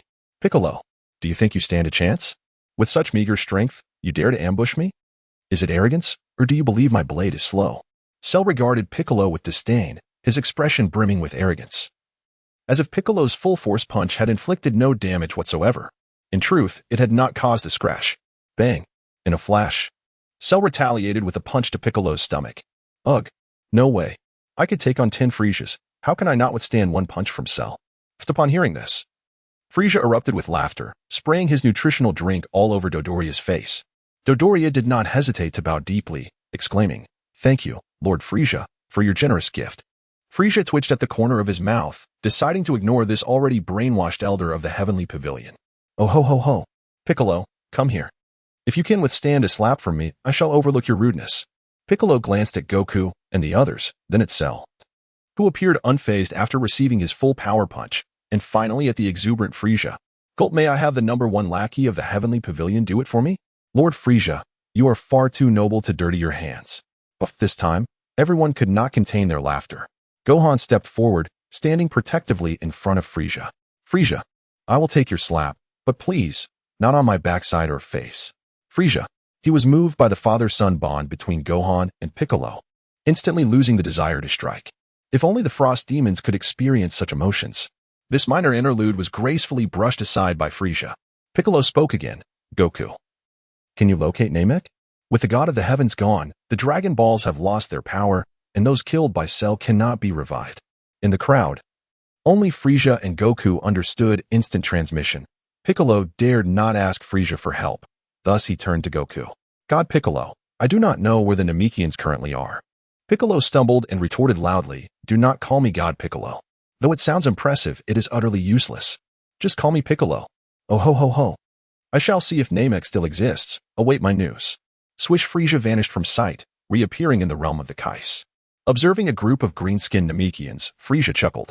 Indeed, they had been left by Shin, and having a few gardeners in such a vast realm was quite advantageous. You've arrived at a fortuitous time. You are now powerful enough to eliminate Majin Buu. Shin had witnessed the battle between Frieza and Broly, his admiration for Frieza swelling like an unrelenting deluge. Oh ho ho ho. Move aside, you wretched chess piece. I am here to find Slug. Where is he? If he doesn't appear within 30 seconds, I shall strike the Kai Shin. Shin. Kid had prepared for a full rescue. Shin roared, Kid. You teleport and bring him here. His voice was so loud and piercing it nearly shattered eardrums. Kid realized he still possessed the ability to teleport. Swish swish. Kid vanished, returning with Slug in hand. Just in time, 31 seconds. Bang. Frieza, ever the gentleman, upheld his promise. Shin collapsed to the ground, his limbs convulsing. Oh ho ho ho. With newfound strength. Frieza had inadvertently exerted a tad too much force. If Kid did not save him soon, he would truly perish. Kid was alarmed. Slug, gripping a hoe. For a look of utter disbelief. Bring me Tion. You have 1 minute. If he doesn't arrive, I shall strike Shin again. Shin, who had just sat up. Kid. Kid had already departed, realizing that Frieza would not relent until the Kai Shin was defeated. This generation of Kai Shin was indeed difficult to please. Tion arrived, the clock striking 60 seconds. Oh ho ho ho. Just in time at 60 seconds, I shall spare my fist. Smack a tail struck Shin's face, causing him to roll his eyes. Kid. Swish Frieza vanished with Tion, never explaining why he sought him. Slug glanced at the now recovering Shin, perplexed. Might I inquire, Kai Shin, are you and Frieza engaged in a game? Shin's mouth twitched. He wished to express that Frieza was simply being insufferable. Indeed. It is a game that enhances camaraderie. Let us partake. Duong. Slug was caught off guard, vanishing instantly. The force behind that kick was tremendous, creating a significant commotion. Kid go? Kid felt as if 1,000 horses were galloping through his mind. He wanted to strike, yet dared not. Frieza materialized on Earth like a specter, hurling Tion towards Son Gohan. Oh ho ho ho. Do you know what to do now? The crowd shook their heads, and Piccolo quickly interjected. Yes. I will arrange for Bobo to conduct the coronation ceremony for him. Chapter 86. The world's greatest martial arts tournament. Shara was feeling quite unwell. It was not due to his new membership in the Tianzi Pavilion, but rather the task assigned to him by Dr. Gero that left him in discomfort. Eventually, Shara could no longer contain himself, and, seizing the moment while Frieza dined gracefully, he expressed his thoughts. The world's greatest martial arts tournament? Oh ho ho. This could be interesting. Since we have nothing better to do, let us organize it. A grand event, with global announcements, and perhaps we could profit from ticket sales. Everyone was astounded. Frieza, of all beings, showed an interest in money. Let us not forget, he once sought patent fees from Bulma. Was he truly indifferent to wealth? This matter will be entrusted to you in number 17. Expedite the arrangements. Shara hesitated, then boldly inquired, will I still be able to absorb number 16? Frieza fell silent. Number 16 had now become a pillar of strength. Would this not break the hearts of many? Very well, let the dragon create a new number 16, after all. I promised you that. Shara rejoiced, seizing number 17's arm and fleeing. Hey, let go of me. There are eyes watching. Resistance was futile. Oh ho ho. In no more than 15 days, the world's greatest martial arts tournament shall commence. You must all train diligently. If no one can defeat Sharo, should he wish to annihilate the earth, I shall not intervene. Kawaii. Broly, don't just stand there, eat something. Broly, somewhat bashful, patted his belly and replied, Burp, I'm full.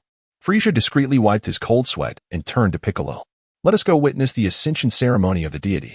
On the Celestial Palace, a group of individuals appeared on the expansive platform. This was Frieza's first visit here, and upon encountering Bobo, he felt a subtle disturbance in his divine energy. Although minimal, it was palpable to Frieza, who had begun to grasp the application of divine power. This Bobo was surely not as feeble as he appeared. Upon activating his scanning technique, the display revealed. This was unprecedented. If divine strength was not meant to be scrutinized, then why had the supreme Kai Shin not exhibited similar circumstances? Might this individual be the deity soon to ascend? Bobo's expression remained unchanged, and he spoke in a monotone to 1010. 1010. He still did not comprehend his purpose for being on Earth. Piccolo solemnly nodded. Indeed, Bobo. Please conduct his ascension ceremony. Without further ado, Bobo approached 1010, extending his finger to his forehead. Ascension ceremony. Commence. 3 seconds later. Ascension ceremony. Complete. Everyone was utterly speechless. Was this a jest? The deity of Earth. So casual? 1010, you can create the Dragon Balls, right? Piccolo suddenly realized he had failed to ask a crucial question. What if 1010 could not? Thankfully, 1010 did not disappoint. Yes, give me 1 year, and I shall surely create them. Piccolo's mouth twitched, while Bulma shot a glare at Frieza. She knew Frieza was utterly unreliable. At this moment, 1010 spoke again. If it's merely reviving the Dragon of Earth, I can accomplish that now, and since it's the first revival, I can alter its wishing frequency. True to the original tale, 1010 swiftly revived the dragon, adjusting the wishes to 2, showcasing his brilliance. Oh ho ho. You may make your wishes now, remember. Replicate a number 16. I want merely a robot. Should be no issue, right? Who dares defy? Who dares resist? The first lackey of the Tianzi Pavilion, Dodoria, was indeed incapable of dealing with them, but the third lackey, not a lackey at all, possessed the strength to teach them a lesson. Once everyone had departed, 1010 began to weep. Well, why did I leave home for this? I do not wish to be the deity. Silence. Go to your homework. Frieza snapped impatiently, causing 1010 to dash away, leaving only Frieza and Bobo. Who exactly are you? Divine Attendant. Impossible. The Supreme Kai Shin's attendant lacks your air of mystery. Oh. I do not belong to the Supreme Kai system. An attendant of the angel race? No. Then whose attendant could you possibly be? I do not recall. I only know one character. What character? God. Frieza was taken aback. God? Nonsense. You are an attendant. Your master is not a deity but a specter. Knowing too much is detrimental to you. You are not yet worthy of such knowledge. Bobo's ancient, tranquil gaze, coupled with his previous words, deeply wounded Frieza. He yearned for battle. Your divine power is but a jest in my eyes. I can shatter it in an instant. Frieza. Oh ho ho. Good day to you, Mr. Bobo. Farewell. Whoosh. Frieza vanished from the spot, having discerned that Mr. Bobo was a bottomless old enigma. All his actions in the original tale merely a facade. A base battle power of 7 billion is impressive, is it? Once unleashed, multiplied by 4 and then 3. Yielding 840 billion, quite remarkable, is it? In Dragon Ball Super, it would likely be obliterated with a mere puff. Moreover, one perplexing detail remains. In Dragon Ball Super, Bobo seemingly has never encountered the angel Whis or the god of destruction Beerus. This is indeed intriguing. Perhaps due to Vegeta and Gohan both having attained Super Saiyan 2, the urgency present in the original tale had dissipated, leading Goku and the others to forego re-entering the hyperbolic time chamber. The gravity chamber at Bulma's home welcomed guests once more, yet each day it was thoroughly exhausted. Such a pity.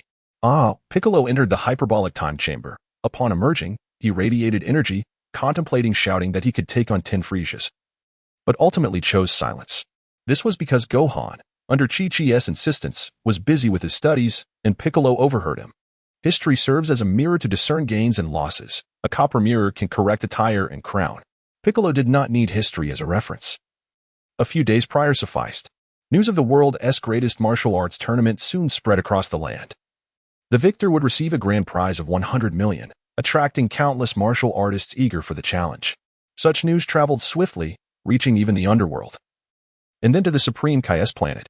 In an instant, it summoned 2 legendary specters, the likes of which had been deceased for an eternity. Roboku and Oliver. Roboku bore a resemblance to Piccolo but lacked the latter's antennae and sported dark spots atop his head. By the way, this fellow also favored wearing heavy gear. Much like Piccolo. Let us hope he does not share Piccolo's tendency to collapse due to his weighty attire. Oliver was a golden-haired Western man, muscular, reminiscent of the instructor who taught Vegeta to drive. Coincidentally, the Supreme Kai had recently become enamored with square dancing, and to avoid disruption from these two during his practice, he granted their request to venture to Earth. Here lies the planet of Dabulon, where it seeks to convey a message. Hello, hello, hello. What do you mean by digesting me within? I have already lost quite a bit of weight. Chapter 87. The diligent training of the Z Warriors. The announcement of the World Martial Arts Tournament, set to occur in just 15 days, has reverberated across the globe. igniting a fervent rush among prospective participants to engage in intensive training. Rather than dwell on the trivialities of lesser characters, let us turn our attention to the endeavors of the Z warriors. Yamcha, the originator of the Wolf Fang Fist, a technique whose name has largely faded from common usage, remains a formidable fighter with a power level of 1 million. At this moment, however, he is diligently pursuing romantic conquests. Krillin, ever the pragmatist, swiftly shifts the focus of our narrative. Tenshinhan, a formidable, three-eyed warrior with mastery over the 4 demon fists. Solar Flare and Kamehameha once vied for the championship title of the World Martial Arts Tournament against a youthful son Goku and triumphed. With a battle power of 1.5 million, he recently endured 2 bouts of unconsciousness on planet Bupus, ultimately attaining enlightenment. Presently, he finds himself at a tattoo parlor, exclaiming, "Boss, ink me a 5-clawed golden dragon." "Oh, yes. Delightful. This time, I shall astonish everyone." Krillin, famed for his signature move, the Ki Blade, possesses an overwhelming power that can effortlessly cleave foes in two, rendering it rarely employed in routine skirmishes. With a staggering battle power of 220 million, he stands as the strongest human on Earth, a claim he does not shy away from defending. Yet, he is now consumed by melancholy. The arrival of Broly has led Android 18 to perceive him as a more appealing companion, leaving Krillin feeling overshadowed. Particularly, she remarked. When Broly says kawaii, it's simply adorable. With a heart as fragile as glass, he is shattered, perhaps stung by this blow or driven to prove his worth. He has thrown himself into training under Goku's guidance, disregarding the concerns of those around him as he resolutely enters the gravity chamber. Thankfully, a repeat of Yamcha's earlier misfortune was averted, much to everyone's relief.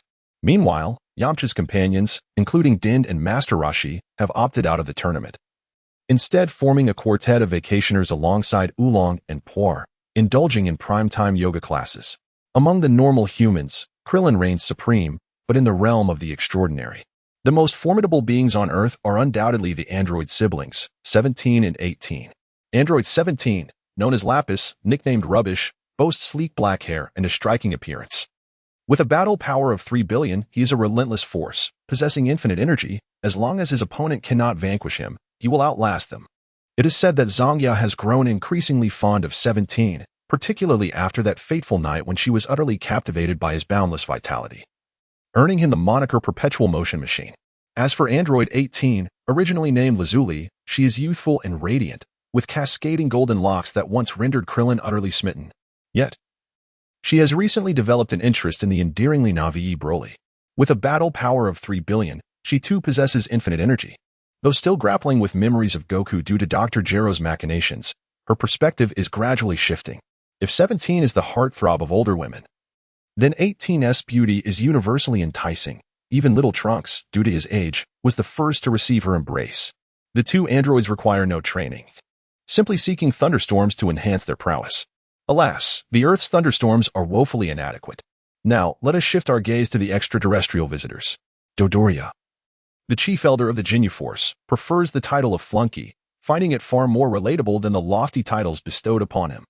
With a power level of 3.5 million, the effects of Frieza's beatings have been significant, yet his battle power remains insufficient for a semi-final berth.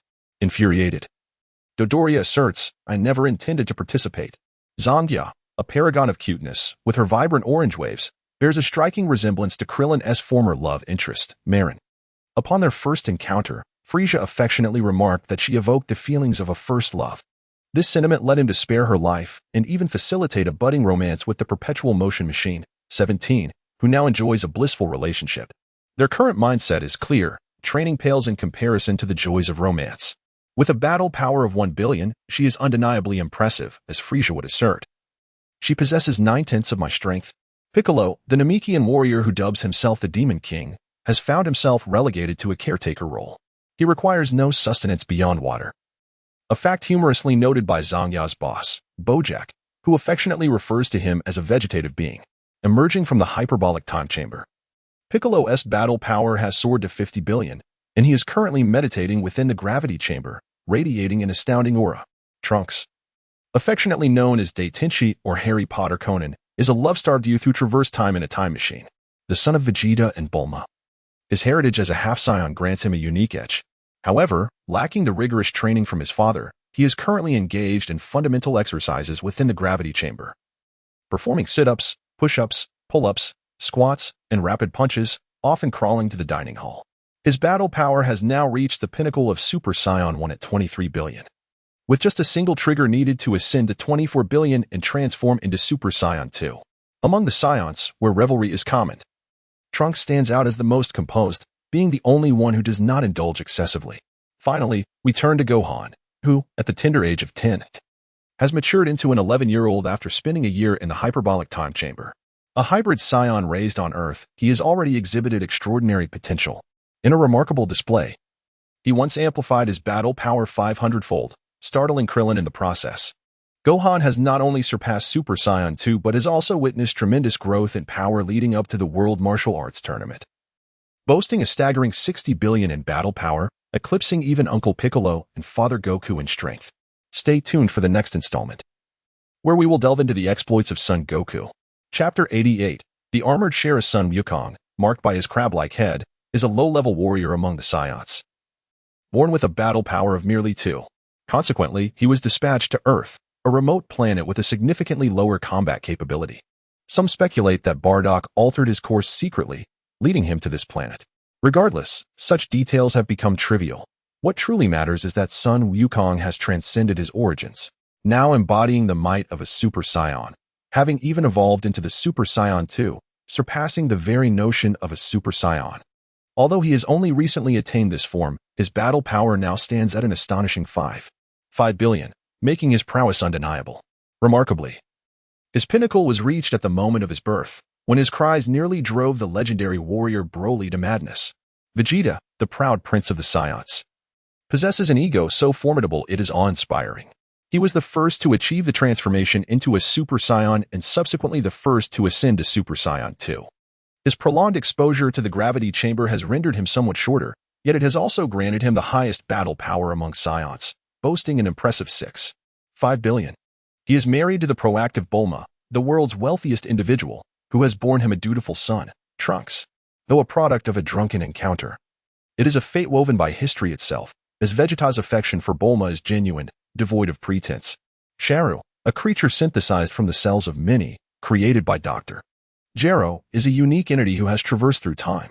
Upon consuming the juvenile form of Sharu from this timeline, he ascended to his complete form. Through a series of fortuitous events, Sharu achieved a historic transformation, reaching the second form of Lightning Sharu, with a battle power of 5 billion. Despite the scarcity of Saiyan cells within him, he possesses significant potential for advancement. At this moment, he gazes hungrily at the unconscious Android 16, saliva unconsciously pooling at the corners of his mouth. This, indeed, is the gift bestowed upon him by Frieza for joining the ranks of the TNZ Pavilion. Android 16, are now referred to as Optimus Prime, has undergone significant modifications through the efforts of Bulma and Dr. Briefs. His consciousness has merged with a doppelganger created by Shenlong. While his battle power has diminished from 2 billion to 1200, he has never harbored a desire for conflict, making this outcome the most favorable.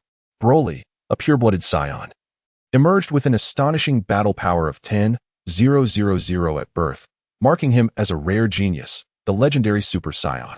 When enraged, he becomes utterly unrecognizable to those he knows. Nevertheless, when calm, Broly appears endearing and innocuous, captivating countless young women, particularly Android 18, who seems to have found her prince charming.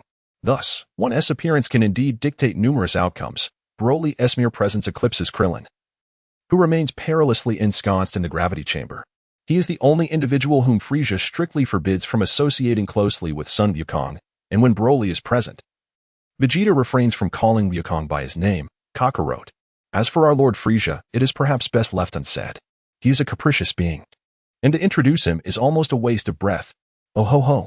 These 4 words encapsulate all there is to know about Frieza. Within Bulma's residence, 2 areas have been sealed by Frieza's divine power. The first is undoubtedly the dining room, one of the few places Frieza holds dear. The second is the backyard of Bulma's home, where the gigantic creatures have been released, transforming it into a battleground for the Z warriors. Regardless of the magnitude of the disturbances within these confines, the outside world remains unaffected unless the battle power exceeds 50 billion. Boom. An enormous crash erupted from Bulma's backyard. It was Sharu, who had just managed to consume Android 16, the robot. The immense energy he exuded caused an explosion, engulfing the area in dust, Yet the seal contained the chaos. Nearby, the amorous android 17 and Zanjia were momentarily startled from their romantic exchanges by Shera's overwhelming aura.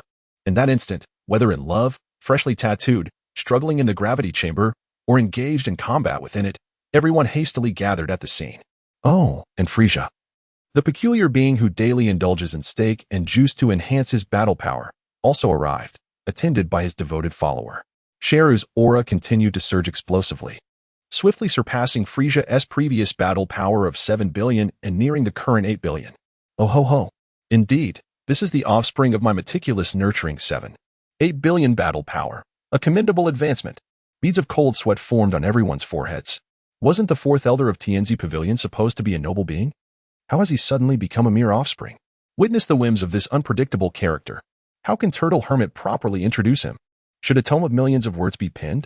Perhaps titled, Dragon Ball, Frieza, Please, Be a Person? As the dust within the backyard seal dissipated, a figure cloaked in a golden aura emerged, striding forward. His skin remained green, yet now shimmered with a metallic sheen, while black spots transformed into a regal purple, enhancing his allure.